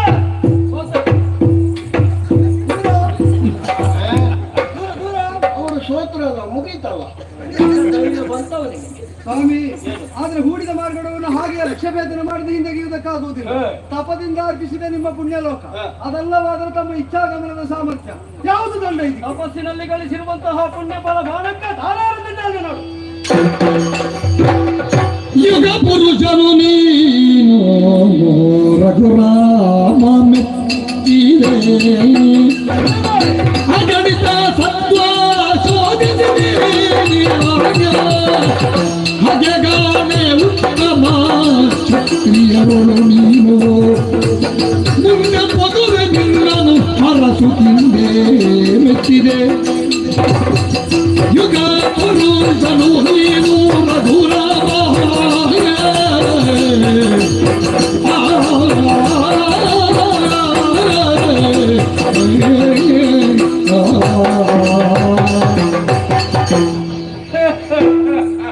ಯಾಕೆ ಸ್ವಾಮಿ ನಗು? ರಾಮ ಸಂತೋಷ ಆಯ್ತು. ರಾಮ ನನಗೆ ಸಂತೋಷ ಆಯ್ತಂತೆ ಸನ್ನಿಧಾನಕ್ಕೆ. ಅದು ಕುಡಿಯೋದು ಗೊತ್ತಾಗುದಿಲ್ಲ. ಕುಡಿಯುವಾಗ ಅವ್ರು ಮುಂದೆಯಿಂದ ಹೋದ್ರೆ ಅದು ಕುಡ್ದದ್ದ. ಒಳ್ಳೆ ಮಣ್ಣು ಹದ ಮಾಡುವ ಹಾಗೆ ಮಾಡಿ. ಈ ಮಣ್ಣು ಹದ ಮಾಡ್ಲಿಕ್ಕೆ ಅವ್ರು ಇಳಿದು ಬಂದ್ರು. ಇಲ್ಲಿಗೊಂದೊಂದು ಕಾಣ್ತದೆ ನನಗೆ. ರಾಮ ಅವರಿಗೆ ನಿಮ್ಮನ್ನು ಮದಕ್ಕೆ ಹಾಗೆ ಕಾಣಿಸಿದ್ರೆ ಸಾಕು. ಹೌದು, ಸೋತೆ ರಾಮ ನಾನು. ಸ್ವಾಮಿ, ಮಾತಾಡ್ತಾ ಇದ್ದೀರಿ, ನೀವು ಅಲ್ಲ ಹಿರಿಯರು. ಅಲ್ಲ, ನೀನಾರೆಂಬುದನ್ನು ಚೆನ್ನಾಗಿ ಅರಿತೆ ನಾನು. ಇಲ್ಲದೆ ಹೋದ್ರೆ ಆಗ್ಲೇ ನೀನು ಹೇಳಿದ್ಯಲ್ಲ, ಏನು ಸ್ವಾಮಿ? ಬ್ರಾಹ್ಮಣ್ಯ ನಿಮ್ಮ ಕೈಯಲ್ಲಿ ಕಾಣುತ್ತಾ ಉಂಟು ಎನ್ನುವ ಹಾಗೆ. ಈಗ ನನ್ನ ಕ್ಷಾತ್ರವನ್ನು ನಿಂದಿಸಿದಾಗ ಸ್ವಲ್ಪ ವ್ಯಂಗ್ಯದಿಂದ ತಿವಿದದ್ದು ಹೆಚ್ಚಾಯ್ತಾ? ಖಂಡಿತ ಇಲ್ಲ, ಅಗತ್ಯ ಇತ್ತ ಹೇಳ ನನಗೆ. ಹಾಗಿದ್ರೆ ಯಾಕೆ ಆಯುಧವನ್ನು ಹೇಳಿದೆ? ಯಾಕೆ? ರಕ್ಷಕನಾಗಿರುವಂತಹ ಕ್ಷತ್ರಿಯನೇ ಭಕ್ಷಕನಾದ ಸಂದರ್ಭದಲ್ಲಿ ಬ್ರಾಹ್ಮಣನು ಕೂಡ ಆಯುಧವನ್ನು ಹಿಡಿಯುತ್ತಾನೆ ಎನ್ನುವುದನ್ನು ಲೋಕಕ್ಕೆ ತೋರಿಸಿಕೊಡುವುದಕ್ಕೆ ಬೇಕಾಗಿ ಒಂದಲ್ಲ ಎರಡಲ್ಲ 21 ಬಾರಿ ಭೂಪ್ರದಕ್ಷಿಣೆ ಮಾಡಿದವ ನಾನು. ಸಮಗ್ರ ಭೂಪ್ರದಕ್ಷಿಣೆ ಕ್ಷತ್ರಿಯ ಸಂಹಾರಕ್ಕಾಗಿ. ಅಪ್ಪ, ಅಯೋಧ್ಯೆಗೆ ಬರ್ಲಿಲ್ಲ ಅವರು? ಸುಮಾರು ಜನ ಬಂದಿದ್ದಾರೆ ಮಗ. ಹಾಗಾದ್ರೆ ಕರೆದು ಉಪಚಾರ ಎಲ್ಲ ಮಾಡಿದ್ದೀರಿ? ಎಲ್ಲಿಂದ? ಯಾಕಿಲ್ಲ? ನನ್ನನ್ನು ಕೊಟ್ಟಿದ್ರು ಅವರು. ಅವ್ರು ಸಿಗ್ಲೇ ಇಲ್ಲ ಸ್ವಾಮಿ ನಿಮ್ಗೆ? ನನ್ನ ಉದ್ದೇಶ ಒಂದೇ ಇತ್ತು, ನನ್ನ ಮನಸ್ಸಿಲ್ಲದಂತಹ ಭಾವನೆಯೇ ಒಂದು. ಏನು? ಕ್ಷತ್ರಿಯರೆಲ್ಲರೂ ಕೂಡ ದುಷ್ಟರು ಎನ್ನುವ ಹಾಗೆ ಉತ್ತಮ ಕ್ಷತ್ರಿಯರನ್ನು ಅರಸುತ್ತಾ ಹೊರಟವ ನಾನು. ನೀವು ಸಿಕ್ಕಬೇಕಿತ್ತಪ್ಪ. ನಿಮ್ಮಷ್ಟು ಒಳ್ಳೆ ಕ್ಷತ್ರಿಯರನ್ನು ನೋಡಿದ್ರೆ ಅವರ ಕೋಪ ಆಗಲಿ ನಡೀತಿತ್ತು. ಯಾವಾಗ ಉತ್ತಮ ಕ್ಷತ್ರಿಯ ಸಿಗುತ್ತಾನೋ ಆ ಕಾಲಕ್ಕೆ ನಾನು ಮಾಡುವಂತಹ ಕರ್ತವ್ಯ ನಿಲ್ಲಿಸ್ತೇನೆ ಎನ್ನುವಂತಹ ಭಾವನೆ ನನ್ನಲ್ಲಿತ್ತು ರಾಮ. ಅಪ್ಪ ಸಿಕ್ಕದಿದ್ರು ಆಗ, ನೀನು ಸಿಕ್ಕಿದ್ಯಾ? ಒಟ್ಟಿಗೆ ಸಿಕ್ಕಿದ್ರು. ನೀನು ಯಾವಾಗ ಸಿಕ್ಕಿದೆಯೋ ಆ ಕೂಡಲೇ ನಾನು ಮಾಡುವಂತಹ ಕರ್ತವ್ಯವನ್ನು ನಿಲ್ಲಿಸ್ತೇನೆ. ಬೇಕಾದಷ್ಟು ತಿರುಗಾಟ ಮಾಡಿದೆ ರಾಮನ. ಸಾಕಾಯ್ತು ನನಗೆ. ಇನ್ನು ತಿರುಗಾಟ ಇಲ್ಲ. ಇನ್ನು ತಿರುಗಾಟ ನಿಲ್ಲಿಸ್ತೇನೆ. ನಿಮ್ಗೆ ಬರ್ಬೇಕಿತ್ತಲ್ಲ, ನೀವು ಆಗ ಬಂದಾಗ ಆಘಾತ ತಗೊಂಡ್ರಿ, ಈಗ ತಿರುಗಾಟ ನಿಲ್ಲಿಸ್ತೇನೆ ಹೇಳಿದ್ರೆ ಅದಕ್ಕೂ ಆಘಾತ. ಇವರೆಲ್ಲ ಇಷ್ಟು ಬೇಗ ನಿಲ್ಲಿಸಿದ್ರೆ ಮತ್ತೆ ಯಾರು ಆಗತ್ತೆ ಯಾರು? ಅವರಿಗೆ ಯಾವಾಗ್ಲೂ ಬರ್ಲಿಕ್ಕೆ ಸಮಯ ಸಿಕ್ಕದೇ ಇದ್ರೆ ಅವರಿಗೆ ಹೊತ್ತಿರುವಾಗ ಬರ್ಲಿ, ಅವರನ್ನು ಅತಿಥಿ ಅಂತ ಮಾಡುವ. ನಾನು ಲೋಕ ಸಂಚಾರ ಮಾಡುವುದಿಲ್ಲ ಅಂತ ಹೇಳಿದ್ದು, ಇಲ್ಲಿಗೆ ಬರುವುದಿಲ್ಲ ಅಂತ ಹೇಳಿಲ್ಲ. ನಮ್ಮಲ್ಲಿಗೆ ಬರುವುದಿಲ್ಲ ಹಾಗಿದ್ರೆ ಯಾವಾಗ್ಲೂ ಬನ್ನಿ, ಅತಿಥಿ ಅತಿಥಿ. ಯಾವಾಗ್ಲೂ ಬಂದ್ರೆ ಅತಿಥಿ ಅಂತ ಆಗುತ್ತದೆ ಅದು. ಕರೆದು ಬರುವುದಲ್ವ? ಅಭ್ಯಾಗತ ಅಭ್ಯಾಗತ ಸ್ವಾಮಿ. ಓ ಬೇರೆ ಏನಲ್ಲ, ಇಬ್ಬರು ಹೋಗುವ ವೇಳೆ ನಾಳೆ ಒಂದು ಬನ್ನಿ, ಮತ್ತೆ ನಿಮ್ಗೆ ಆದಾಗೆಲ್ಲ ಹಾಗದಾ? ಖಂಡಿತ ಬರೋಣ ರಾಮ. ಮನೆಗೆ ದಿಬ್ಬಣಿ ಎಲ್ಲ ಹೋಗುವಾಗ ಅವರನ್ನು ನಾಳೆ ಇರಲಿ. ಅದು ಅವರು ಆಗ ಆಳುವಾಗಲೇ ನನಗೆ ಲೆಕ್ಕ ಸಿಕ್ಕಿದೆ. ಏನು ಬರ್ತಾರೆ ಎಲ್ಲ ನಿನ್ನ ನೀವು ರಾಮ. ಲೋಕ ಸಂಚಾರ ಮಾಡುವಂತಹ ಕಾಲಕ್ಕೆ ನಾನು ಗಳಿಸಿರುವಂತಹ ಭೂಮಿ ಏನಿದೆಯೋ ಅದೆಲ್ಲವನ್ನು ಕೂಡ ಕಶ್ಯಪರಿಗೆ ದಾನ ಮಾಡಿದೆ. ಇಚ್ಛಾಗಮನದ ಶಕ್ತಿಯೊಂದನ್ನು ನನ್ನಲ್ಲೇ ಉಳಿಸಿಕೊಂಡು ತಪಸ್ಸಿನಲ್ಲಿ ಗಳಿಸಿರುವಂತಹ ಪುಣ್ಯ ಫಲ ಎಲ್ಲ ನಿನ್ನ ಬಾಣಕ್ಕೆ ದಾರಿ ಎರೆದನು. ದೊಡ್ಡ ಔದಾರ್ಯ. ಧನುಸ್ಸನ್ನು ಹೆದೆಯೇರಿಸಿದವ ನೀನು. ಆ ಕಾಲಕ್ಕೆ ಕೋದಂಡ ಅಂತ ಕೇಳಿದೆ. ಹೌದು. ಇನ್ನು ಮುಂದಕ್ಕೆ ಹೀಗಲ್ಲ, ಕೋದಂಡ ರಾಮ ಎನ್ನುವಂತಹ ಹೆಸರಿನಿಂದ ನೀನು ಪ್ರಸಿದ್ಧಿಯಾಗಬೇಕು. ದುಷ್ಟ ಶಿಕ್ಷಣ, ಶಿಷ್ಟ ರಕ್ಷಣ. ಇನ್ನು ಮುಂದಕ್ಕೆ ಭಾರ್ಗವರಾಮನ ಹೆಗಲಿಂದ ಕೋದಂಡರಾಮನ ಹೆಗಲಿಗೆ ವಹಿಸಿಕೊಡ್ತಾ ಇದ್ದೇನೆ. ವಸಿಷ್ಠ ವಿಶ್ವಾಮಿತ್ರರ ಕರಕಮಲ ಸಂಜಾತ ಓ ಕೋದಂಡ ರಾಮ, ನಿನ್ನಿಂದ ಲೋಕ ಬೆಳಗಲಿ, ಲೋಕ ಬೆಳಗಲಿ, ಲೋಕ ಬೆಳಗಲಿ.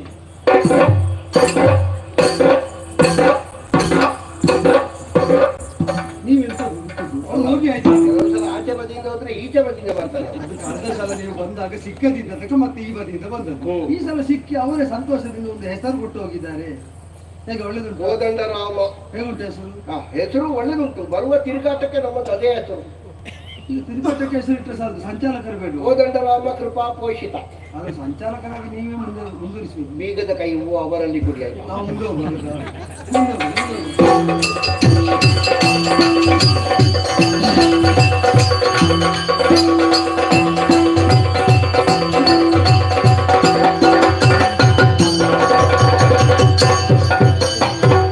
ಬಿತ್ತಿಗೆ ಕಿವಿಗಿರೋದು ದೊಂದ ಕೊಟ್ಟು,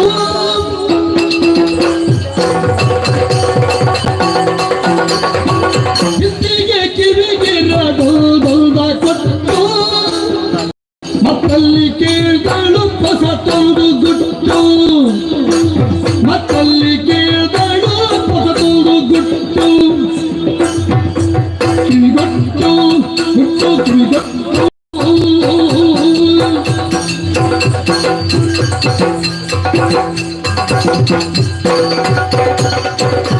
ಕಿಂಡಿಗೆ ಕಣ್ಣಿಟ್ಟು ಕಂಡಲ್ ಕಣ್ಕಟ್ಟು,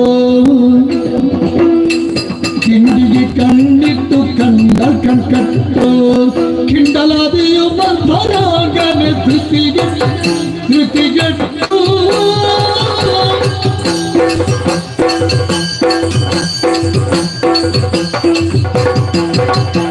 ಬಿತ್ತಿಗೆ ಕಿವಿಗಿರದೊಂದ ಗುಟ್ಟು, ಮತ್ತಲ್ಲಿ ಕೇಳಿದ್ರೆ ಹೊಸ ಒಂದು ಗುಟ್ಟು, ಗುಟ್ಟು ಕಿವಿಗೊಟ್ಟು, ಗುಟ್ಟು ಕಿವಿಗೊಟ್ಟು.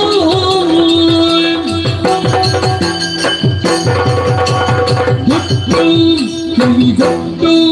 ಕೈಕೆಯ ಜೊತೆಯಲ್ಲಿ ಅಯೋಧ್ಯೆಗೆ ಬಂದು ಎಷ್ಟೋ ವರ್ಷ ಕಳೆದೋಯ್ತು. ಎಷ್ಟೋ ಬೀದಿಯಲ್ಲಿ ನಾನು ಸುತ್ತಾಡಿದ್ದೆ. ಆದ್ರೆ ಇಷ್ಟು ತನಕ ನಮ್ಮ ಅರಮನೆಗೆ ಸಂಬಂಧಪಟ್ಟ ಅಂತರಂಗದ ಬಾಗಿಲು ಹಾಕಿದ್ದು ನನಗೆ ಗೊತ್ತೇ ಇಲ್ಲ. ಇವತ್ತು ಹಾಕಿದ್ದಾರೆ ಅಂತ ಹೇಳಿದ್ರೆ ಏನೋ ವಿಶೇಷ ಇರಬೇಕು ಅಂತೇಳಿ ಬಾಗಿಲ ಹತ್ರ ಬಂದಾಗ ಯಾರೋ ಮಾತಾಡುವ ಧ್ವನಿ ಕೇಳಿತು. ನನಗೆ ಸ್ಪಷ್ಟ ಅರ್ಥ ಆಗಲಿಲ್ಲ. ಹಾಗೆ ಚೂರು ಕಿಟಕಿ ಹತ್ರ ಬಂದು ಮಂಡೆ ಒಳಗೆ ಹಾಕಿ ನೋಡುವಾಗ 3 ಹಳೆಯ ಮಂಡೆಗಳು ಮಾತಾಡ್ತಾ ಇದ್ರು. ಅವ್ರು ಮಾತಾಡಿದಿಷ್ಟೇ, ನಾಳೆ ಬಿಟ್ರೆ ನಾಡ್ದಿಲ್ಲ, ನಾಳೆ ಬಿಟ್ರೆ ನಾಡ್ದಿಲ್ಲ ಅಂತೇಳಿ. ನನಗೆ ಮತ್ತೆ ಕುತೂಹಲ ಆಯ್ತು. ಹಾಗಾದ್ರೆ ನಾಳೆ ಬೆಳಿಗ್ಗೆ ಇರುವುದಾದ್ರೆ ನಾಡ್ದಿಲ್ಲ ಬೆಳಿಗ್ಗೆ ಎಲ್ಲಿ ಹೋಗ್ತದೆ ಅಂತ ನೋಡುವಾಗ ಇವ್ರು ಮಾತಾಡ್ತಿದ್ದ ವಿಷಯ ಎಲ್ಲ ರಾಜಕೀಯ. 3 ಹಳೆ ಮಂಡೆಗಳು ಸೇರಿದ್ರೆ ರಾಜಕೀಯ ಆಗುವುದು ಹೌದಾಗಿದ್ರೆ 4ನೇ ಹಳೆ ಮಂಡೆ ಸೇರಿದ್ರೆ ರಾಜಕೀಯ ಹೇಗೆ ಮುಂದುವರಿತದೆ ಅಂತೇಳಿ ನಾನು ತೋರಿಸ್ತೇನೆ.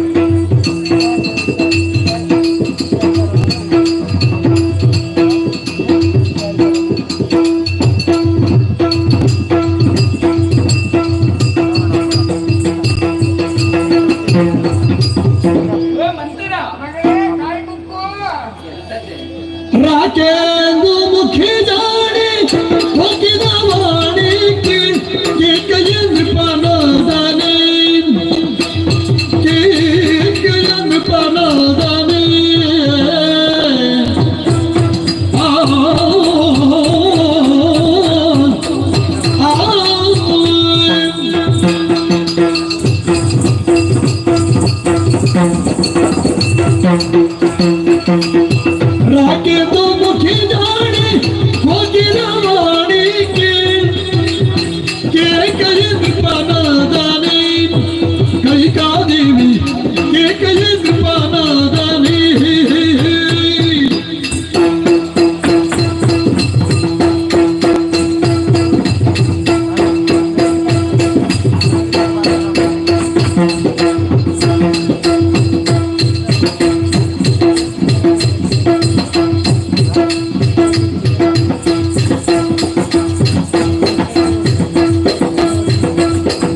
ಕೇಳದ ಬೀಗಿನಿ ಸಾಕಿತಾರ ಮಾಡಿಗೆ ಮೂಗವನು ನೀ ಕೇಳದ ಬೀಗಿನಿ ಕೈಕಾಲಿ ನೀ ಕೇಳದ ಬೀಗಿನಿ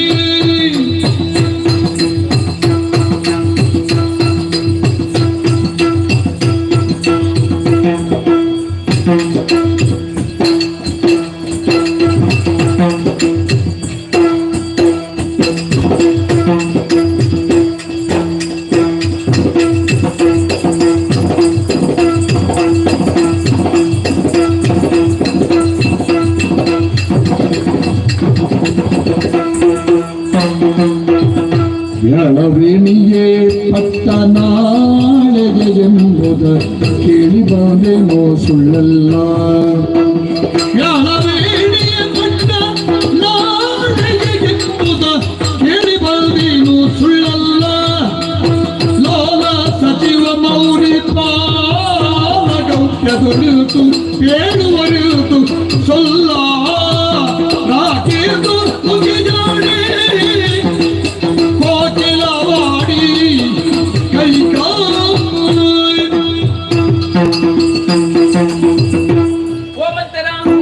ನೀನ್ ಅಲ್ಲಿ ಬರುವಾಗ್ಲೇ ಗೊತ್ತಾಯ್ತು ನನಗೆ ನೀನೇ ಬರ್ತಾ ಇರುವುದು ಅಂತ. ಅಂದ್ರೆ ನಾನು ಬರುವುದು ಅಂತಂದ್ರೆ ಎತ್ತಿನ ಗಾಡಿ ಗಲ್ಲಿ ಗಲ್ಲಿ ಮೇಲೆ ಬಂದಾಗ ಚೇಚೆ ಇವತ್ತು ಹಾಗಾಗ್ಲಿಲ್ಲ, ಕೊಯ್ಯ ರಾಶಿ ಮೇಲೆ ಬಂದಾಗ ಹಾಗಲ್ಲ ಮಂತರ. ನನ್ನ ಬಳಿಗೆ ನೀನಲ್ಲದೆ ಮತ್ಯಾರು ಬರುವುದಕ್ಕೆ ಸಾಧ್ಯ ಹೇಳು? ಅದು ಹೌದು. ನನ್ನ ಅಂತರಂಗವನ್ನು ಅರ್ಥವಿಸಿಕೊಂಡವಳು ನನ್ನ ಆತ್ಮೀಯಳು ನೀನು. ಹೌದು ಮಗ. ಹೇಳೆ ಏನೇ ಮಗ ಹೇಗಿದ್ದಿ ಮಗ?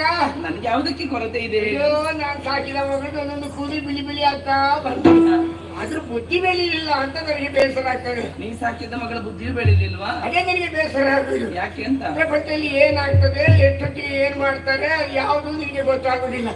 ಅಯೋಧ್ಯೆ ಪ್ರಕರಣ ನೀನು ಅರ್ಥ ಆಗ್ಲೇ ಇಲ್ಲ. ನಿನಗೆ ಎಷ್ಟು ಅರ್ಥ ಆಗಿದೆ ಅಂದ್ರೆ ಬಿಸಿ ಬಿಸಿ ಊಟ ಬರ್ತದೆ, ಸರಿ ಊಟ ಮಾಡುತ್ತಿ ತಕೊಂಡು ಮಲಗ್ತಿ, ಸೇವಕಿಗೆ ಎಲ್ಲ ತುಂಬಾ ಬಂದಿರ್ತಾರೆ, ಅವ್ರು ಸೇವೆಯನ್ನು ಮಾಡ್ತಾರೆ, ನೀನು ಹಾಯಾಗಿ ಮಲಗಿಕೊಂಡಿರ್ತೀವಿ. ಅದಕ್ಕೊಂದು ಯೋಗ ಬೇಕೆ ಮಂತರ. ಆದ್ರೂ ಮಗ ಎಷ್ಟು ಬಾರಿ ನಾನು ಹೇಳಿದ್ದೆ, ಹೆಣ್ಣು ಮಕ್ಕಳು ಮನೆಯಲ್ಲೇ ಊಟ ಮಾಡ್ಕೊಂಡು ಮಲಗುವುದಲ್ಲ, ಹೊರಗಿನ ಪ್ರಪಂಚದ ವಿಚಾರ ಸ್ವಲ್ಪ ತಿಳಿಬೇಕು, ರಾಜಕೀಯ ಗೊತ್ತಿರ್ಬೇಕಂತ ಎಷ್ಟು ಬಾರಿ ಹೇಳಿದ್ದೆ. ಹೌದಪ್ಪ, ಯಾಕೀಗ ಸುಮ್ನೆ ನೀನಿರುವಾಗ ಬೇಡ ಅಂತ ಸುಮ್ನಿರುವುದು ನಾನು. ರಾಜಕೀಯ ನಾವು ಮಾಡಬಾರ್ದು ಮಗಳೇ, ರಾಜಕೀಯ ನಮ್ಗೆ ಏನು ತಿಳಿಯದೆ ಬಂದದ್ದೇನೆ ನಾನು. ಅಯ್ಯೋ ದೇವ್ರ ಹೆಂಡಿ, ಅಯೋಧ್ಯೆಯಲ್ಲಿ ಇಷ್ಟು ದೊಡ್ಡ ಹೊಂಡ ತೋಡ್ತಾ ಇದ್ದಾರೆ, ಚಪ್ಪಡಿ ಕಲ್ತದ್ದು ರಾಶಿ ಹಾಕಿದ್ದಾರೆ, ಇನ್ನು ಸ್ವಲ್ಪ ದಿವಸದಲ್ಲಿ ಆ ಹೊಂಡಕ್ಕೆ ನೀರನ್ನು ಹಾಕಿ ಮುಚ್ಚಿ ಬಿಡ್ತಾರೆ. ಪಕ್ಕದಲ್ಲಿ ಇನ್ನೊಂದು ಹೊಂಡ ಇರ್ಬೇಕಲ್ಲ, ಸಣ್ಣ ಹೊಂಡ, ತುಳಸಿ ಗಿಡ ನಟ್ಟಿಗೆ. ನಿನ್ನನ್ನು ಮುಚ್ಚಿದ ಮೇಲೆ ಮಗ ಎಂತದ್ದೇ ಅದು ಒಗಟೊಗಟಾಗಿ ಆಡು. ವಿಷಯ ಹೇಳ್ತೇನೆ ಮಗ, ನಾನು ಯಾವಾಗಲೂ ಬೀದಿಯಲ್ಲಿ ಸಂಚಾರ ಮಾಡುವಾಗ ಎಷ್ಟೋ ಜನ ನನಗೆ ತಮಾಷೆ ಮಾಡ್ತಾರೆ. ಏನು ಓರೆ ಮುಸುದ್ದವಳು ಬಂದ್ಲು, ಆಮೇಲೆ ಇವಳು ಹೋಗುವಾಗ ಒಳ್ಳೆ ಎತ್ತಿನ ಗಾಡಿ ಹೋಗೋದಾಗ ಆಗ್ತದೆ, ಇವಳ ಮುಸುಡ್ ನೋಡಿದ್ರೆ ನಮ್ಗೆ ಇವತ್ತು ತಿಳಿ ಸಿಗುದಿಲ್ಲ ಅಂತ ಹೇಳಿ ಓರಿದ್ದಾರೆ. ಕೆಲವರಿಗೆ ಅರ್ಥ ಆಗುದಿಲ್ವೇ? ಹೌದಾದ್ರೂ ಅದನ್ನು ಹೇಳ್ಬಾರ್ದು ಅಂತ ಗೊತ್ತಾಗುದಿಲ್ಲ. ಅದಕ್ಕೆ ಪಾಪಿ ಮಕ್ಕಳು ನನ್ನ ಮುಖ ನೋಡಬಾರ್ದು ಅಂತ ನನ್ನ ಬೆನ್ನ ಹಾಕೊಂಡೆ ಹೋಗುದು, ಇದನ್ನೇ ನೋಡಿ ಸಂತೋಷ ಪಡೆಯುವುದು. ಅವರ ಸ್ಥಿತಿ ಇವತ್ತು ಹೇಗೋ ಹಾಗೆ ಮಗ. ಹಾಗೆ ಸುತ್ತಾಡ್ತಾ ನಮ್ಮ ಅರಮನೆಗೆ ಸಂಬಂಧಪಟ್ಟಂತ ಮಂತ್ರಾಗಾರ ಇಲ್ವಾ? ಮಂತ್ರಗಾರ? ಹೌದು. ಅದ್ರ ಬಳಿ ಬರುವಾಗ ಬಾಗಿಲ ಹತ್ರ 3 ಜೊತೆ ಹಳೆ ಪಾದರಕ್ಷೆ ಇತ್ತು. ಮಂತ್ರಗಾರದ ಬಳಿ ಎಲ್ಲ ಅದು ಒಂದು ನನಗೆ ಅನುಮಾನ ಬಂದು ಒಂದನ್ನು ಎತ್ತಿ ನೋಡಿದೆ. ಎಷ್ಟೋ ವರ್ಷದಿಂದ ಪಾಪ ನಡೆದು ಅಡಿಯೆಲ್ಲ ಸೌದಿ ಹೊಟ್ಟೆ ಬಿದ್ದಿದೆ. ನೋಡಿದ್ದೇನೆ ಹಳೆ ಯಾರ್ದು ಇನ್ನ ಹಳೆ ಚಾಡಿ ಅವರು ಬಿಟ್ಟಿದ್ರು ನೀನು. ಆದ್ರೂ ಪಾದರಕ್ಷೆ ಕಂಡಾಗ ಕುತೂಹಲ ಕೆರಳುದು ಸಹಜ. ಪಾದರಕ್ಷೆ ಕಂಡ್ರೆ ಆಗುದಿಲ್ವಾ? ಆಗುದಿಲ್ಲ, ಯಾರ್ದೊಂದು ಅನುಮಾನ ಹೆಚ್ಚಾಗುದಿಲ್ಲ. ಯಾವತ್ತಿಲ್ಲ ಇಲ್ಲಿಗೆ ಹೇಗೆ ಬಂತು ಅಂತ ಹೇಳಿ. ಹಾಗೆ ಯಾರಿಗಿರ್ಬೋದು ಬದಿಗೆ ಬರುವಾಗ ಯಾರೋ ಒಳಗಿಂದ ಮಾತಾಡುವ ಧ್ವನಿ ಕೇಳಿತು. ಮಂತ್ರಗಾರದ ಒಳಗೆ ಯಾರೋ ಇದ್ದಾರೆ ಅಂತ ಆಯ್ತಾಗ ಆಮೇಲೆ ಏನು ಅಂತ ನೋಡುವ ಅಂತ ಹೇಳಿ ಬಾಗಿಲು ತುಳುವಾಗ ಒಳಗೆ ಯಾರೋ ಚೀಕ್ ಹಾಕಿದ್ರು. ಸರಿ ಇದ್ದಾರೆ. ಇನ್ನೂ ಅನುಮಾನ ಕೆರಳಿತು ಮಗಲಿಕ್ಕೆ. ಹಾಗೆ ಗೋಡೆ ಹತ್ರ ಬರುವಾಗ ಯಾರೋ ಗುಸ್ಕುಸು ಅಂತ ಮಾತಾಡೋ ಧ್ವನಿ ಕೇಳಿತು. ಅದು ನನಗೆ ಸ್ಪಷ್ಟವಾಗಿ ಅರ್ಥ ಇಲ್ಲ. ಹಾಗೆ ಕಿಟಕಿ ಹತ್ರ ಬಂದು ಒಂಚೂರು ಮಂಡೆ ಒಳಗೆ ಹಾಕುವಂತ ಯೋಚನೆ ಮಾಡಿದೆ ಮಗ. ದುರ್ಬುದ್ಧಿ ನಿನ್ನದು, ಎಂತ ದುರ್ಬುದ್ಧಿ ನಿನ್ನದು. ಎಲ್ಲಿಯ ಇನ್ನೊಬ್ರು ಮಾತನಾಡುವುದನ್ನು ಕದ್ದಾಲಿಸಿದ್ಯಾ? ನಾನು ಕದ್ದಾಲಿಸಿದಲ್ಲ ಮಗ, ಇದ್ದೇ ಆಲಿಸಿದ್ದು. ಇದನ್ನಾದ್ರೂ ಕದ್ದಿದ್ದಲ್ವೇನದು? ಅಯ್ಯೋ ದೇವರೇ, ಎಂತೆಂತ ಕದ್ದಾಲಿಕೆ ಪ್ರಕರಣ ಎಲ್ಲ ಮೇಲ್ ಬೀಳದೆ ಅಡಿಯಲ್ಲಿ ಬಿದ್ದು ಒದ್ದಾಡ್ತಾ ಉಂಟು. ಇದು ಯಾವ ಮಹಾಲೆಕ್ಕ? ನಿನ್ನದಿಲ್ಲಿ ಅದ್ರ ಮೇಲೆ ಬಿದ್ರೆ ಅದು ಪುನಃ ಅಡಿಗೆ ಹೋಗ್ತದೆ, ಮತ್ತೆ ಯಾರು ತೆಗಿಯೋರು ಇಲ್ಲ. ಹಾಗೆ ಯಾರೊಂದು ನೋಡೋಗ ಮಗ, ಮಂಡೆ ಒಳಗೆ ಹಾಕಿ ನೋಡೋಗ 3 ಹಳೆ ಮಂಡೆಗಳಿತ್ತು. ಯಾರೇ? ಒಂದು ನಿನ್ನ ಗಂಡ ಕಣೆ. ಓ ನನ್ನವರ? ಹೌದು. ಮತ್ತೊಂದು ನಮ್ಮ ರಾಜ್ಯದ ಸುಮ್ಮನೆ ಮುಖ್ಯಮಂತ್ರಿ ಇಲ್ವಾ? ಸುಮಂತ್ರ ಮಂತ್ರಿಗಳು. ಸುಮಂತ್ರ ಸುಮಂತ್ರ ಸುಮಂತ ಮಂತ್ರಿಗಳು. ಆಮೇಲೆ ನಮ್ಮ ಕುಲ ಪುರೋಹಿತರು ಹರಿಷ್ಠ ಇಲ್ವಾ? ಅಲ್ಲೇ ಹೇಳ್ಬಾರ್ದೆ, ವಸಿಷ್ಠರು ಅವರು ಕೂತ್ಕೊಂಡು ಮಾತಾಡ್ತಿಷ್ಟೇ, ಏನಂತ? ನಾಳೆ ಬಿಟ್ರೆ ನಾಡ್ದಿಲ್ಲ, ನಾಳೆ ಬಿಟ್ರೆ ನಾಡ್ದಿಲ್ಲ ಅಂತ. ನನಗೆ ಏನಾದ್ರೂ ಅರ್ಥ ಆಗಿದೆ? ದೊಡ್ಡವರು ಮಾತಾಡಿದ್ದೀನಿ. ಅದೇ ದೊಡ್ಡವರ ಮಾತು ಯಾವುದು ಅಂತ ಹೇಳಿ ಮೆಲ್ಲ ಮಂಡೆ ಹೋಗಿ ಸರಿ ಗೋಡೆಗೆ ಕಿವಿ ಕಟ್ಟುಕೊಳ್ಳುವಾಗ ಅವರು ಮಾತಾಡಿ ಇಷ್ಟೇ, ನಾಳೆ ಬೆಳಿಗ್ಗೆ ಬಿಟ್ರೆ ನಾಡ್ದು ಬೇರೆ ಮುಹೂರ್ತ ಇಲ್ಲ, ನಾಳೆ ಬೆಳಿಗ್ಗೆ ಆದ್ರೆ ರಾಮಚಂದ್ರನಿಗೆ ಪಟ್ಟಾಭಿಷೇಕ. ಏನು ಮಂತರ? ನಾಳೆ ಬೆಳಿಗ್ಗೆ ಆದ್ರೆ ರಾಮಚಂದ್ರನಿಗೆ ಪಟ್ಟಾಭಿಷೇಕ. ರಾಮನಿಗೆ ಪಟ್ಟಾಭಿಷೇಕ. ಅಹುದೇ ಸಖಿಯೇ ಮಂತರ ಒಳಿತು ಅಹುದೇ ಸಖಿ ನಿಲ್ಲ ಮಧುರ ವಚನ ಸುಂದರ ಇಲ್ಲ ಮಧುರ ವಚನ ಸುಂದರ ಅಹುದೇ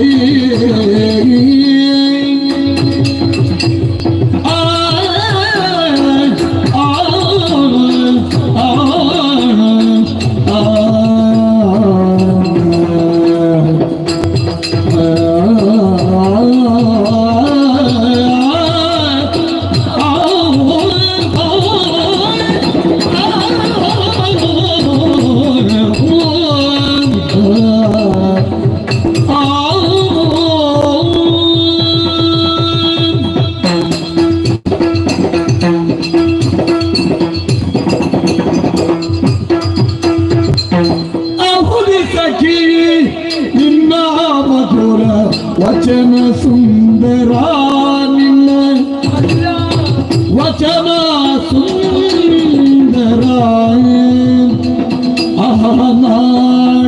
ಅಹನಾಡಿಗರಸನೇನಿ ರಾಮಚಂದಿರ ಅಹನಾಡಿಗರಸನೇನಿ ರಾಮಚಂದಿರ ಮಧುರ ವಚನ ಸುಂದರ ರಾಮ ಚಂದಿರ ಅಹುದೇ ಅಹುದೇ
ಕುಲದ ಸಿಂಹ ಪೀಠ ಕವಲೆ ನಾಯಕ ಮಿಗಿರ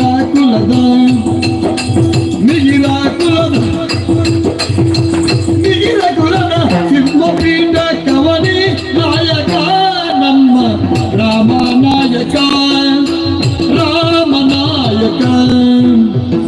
ಮಗಿಯ ಪುಣ್ಯ ಪುರುಷ ಕುವರ ಭಾಗ್ಯದಾಯಕ ಮಗಿಯ ಪುಣ್ಯ ಪುರುಷ ಕುವರ ಭಾಗ್ಯದಾಯಕ ರಾಮ ನಾಯಕ ಭಾಗ್ಯದಾಯಕ ಅಹುದೇ ಅಹುದೇ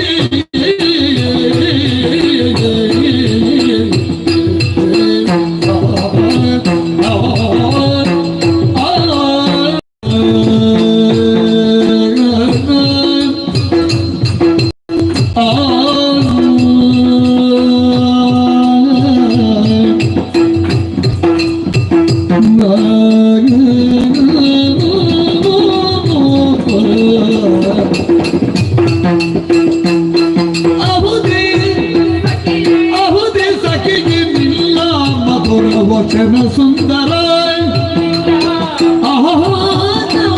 ಅಹೋಡಿಗರದನೇನಿ ರಾಮಚಂದಿರ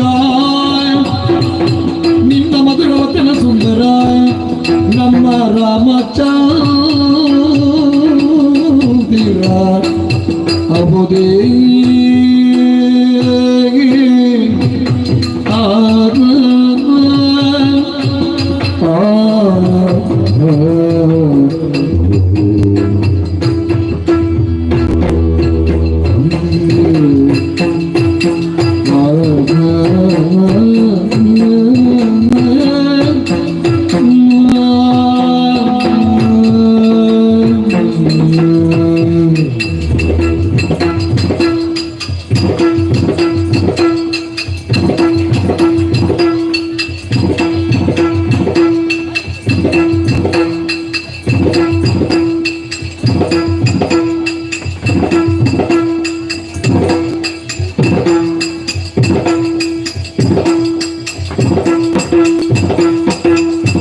ಮಿಗಿರ ಕುಲದ ಸಿಂಹಪೀಠಕವನಿ ನಾಯಕ ಮಗಿಗೆ ಪುಣ್ಯ ಪುರುಷ ಕುವರ ಭಾಗ್ಯದಾಯಕ ರಾಮನಾಯಕ ಭಾಗ್ಯದಾಯಕ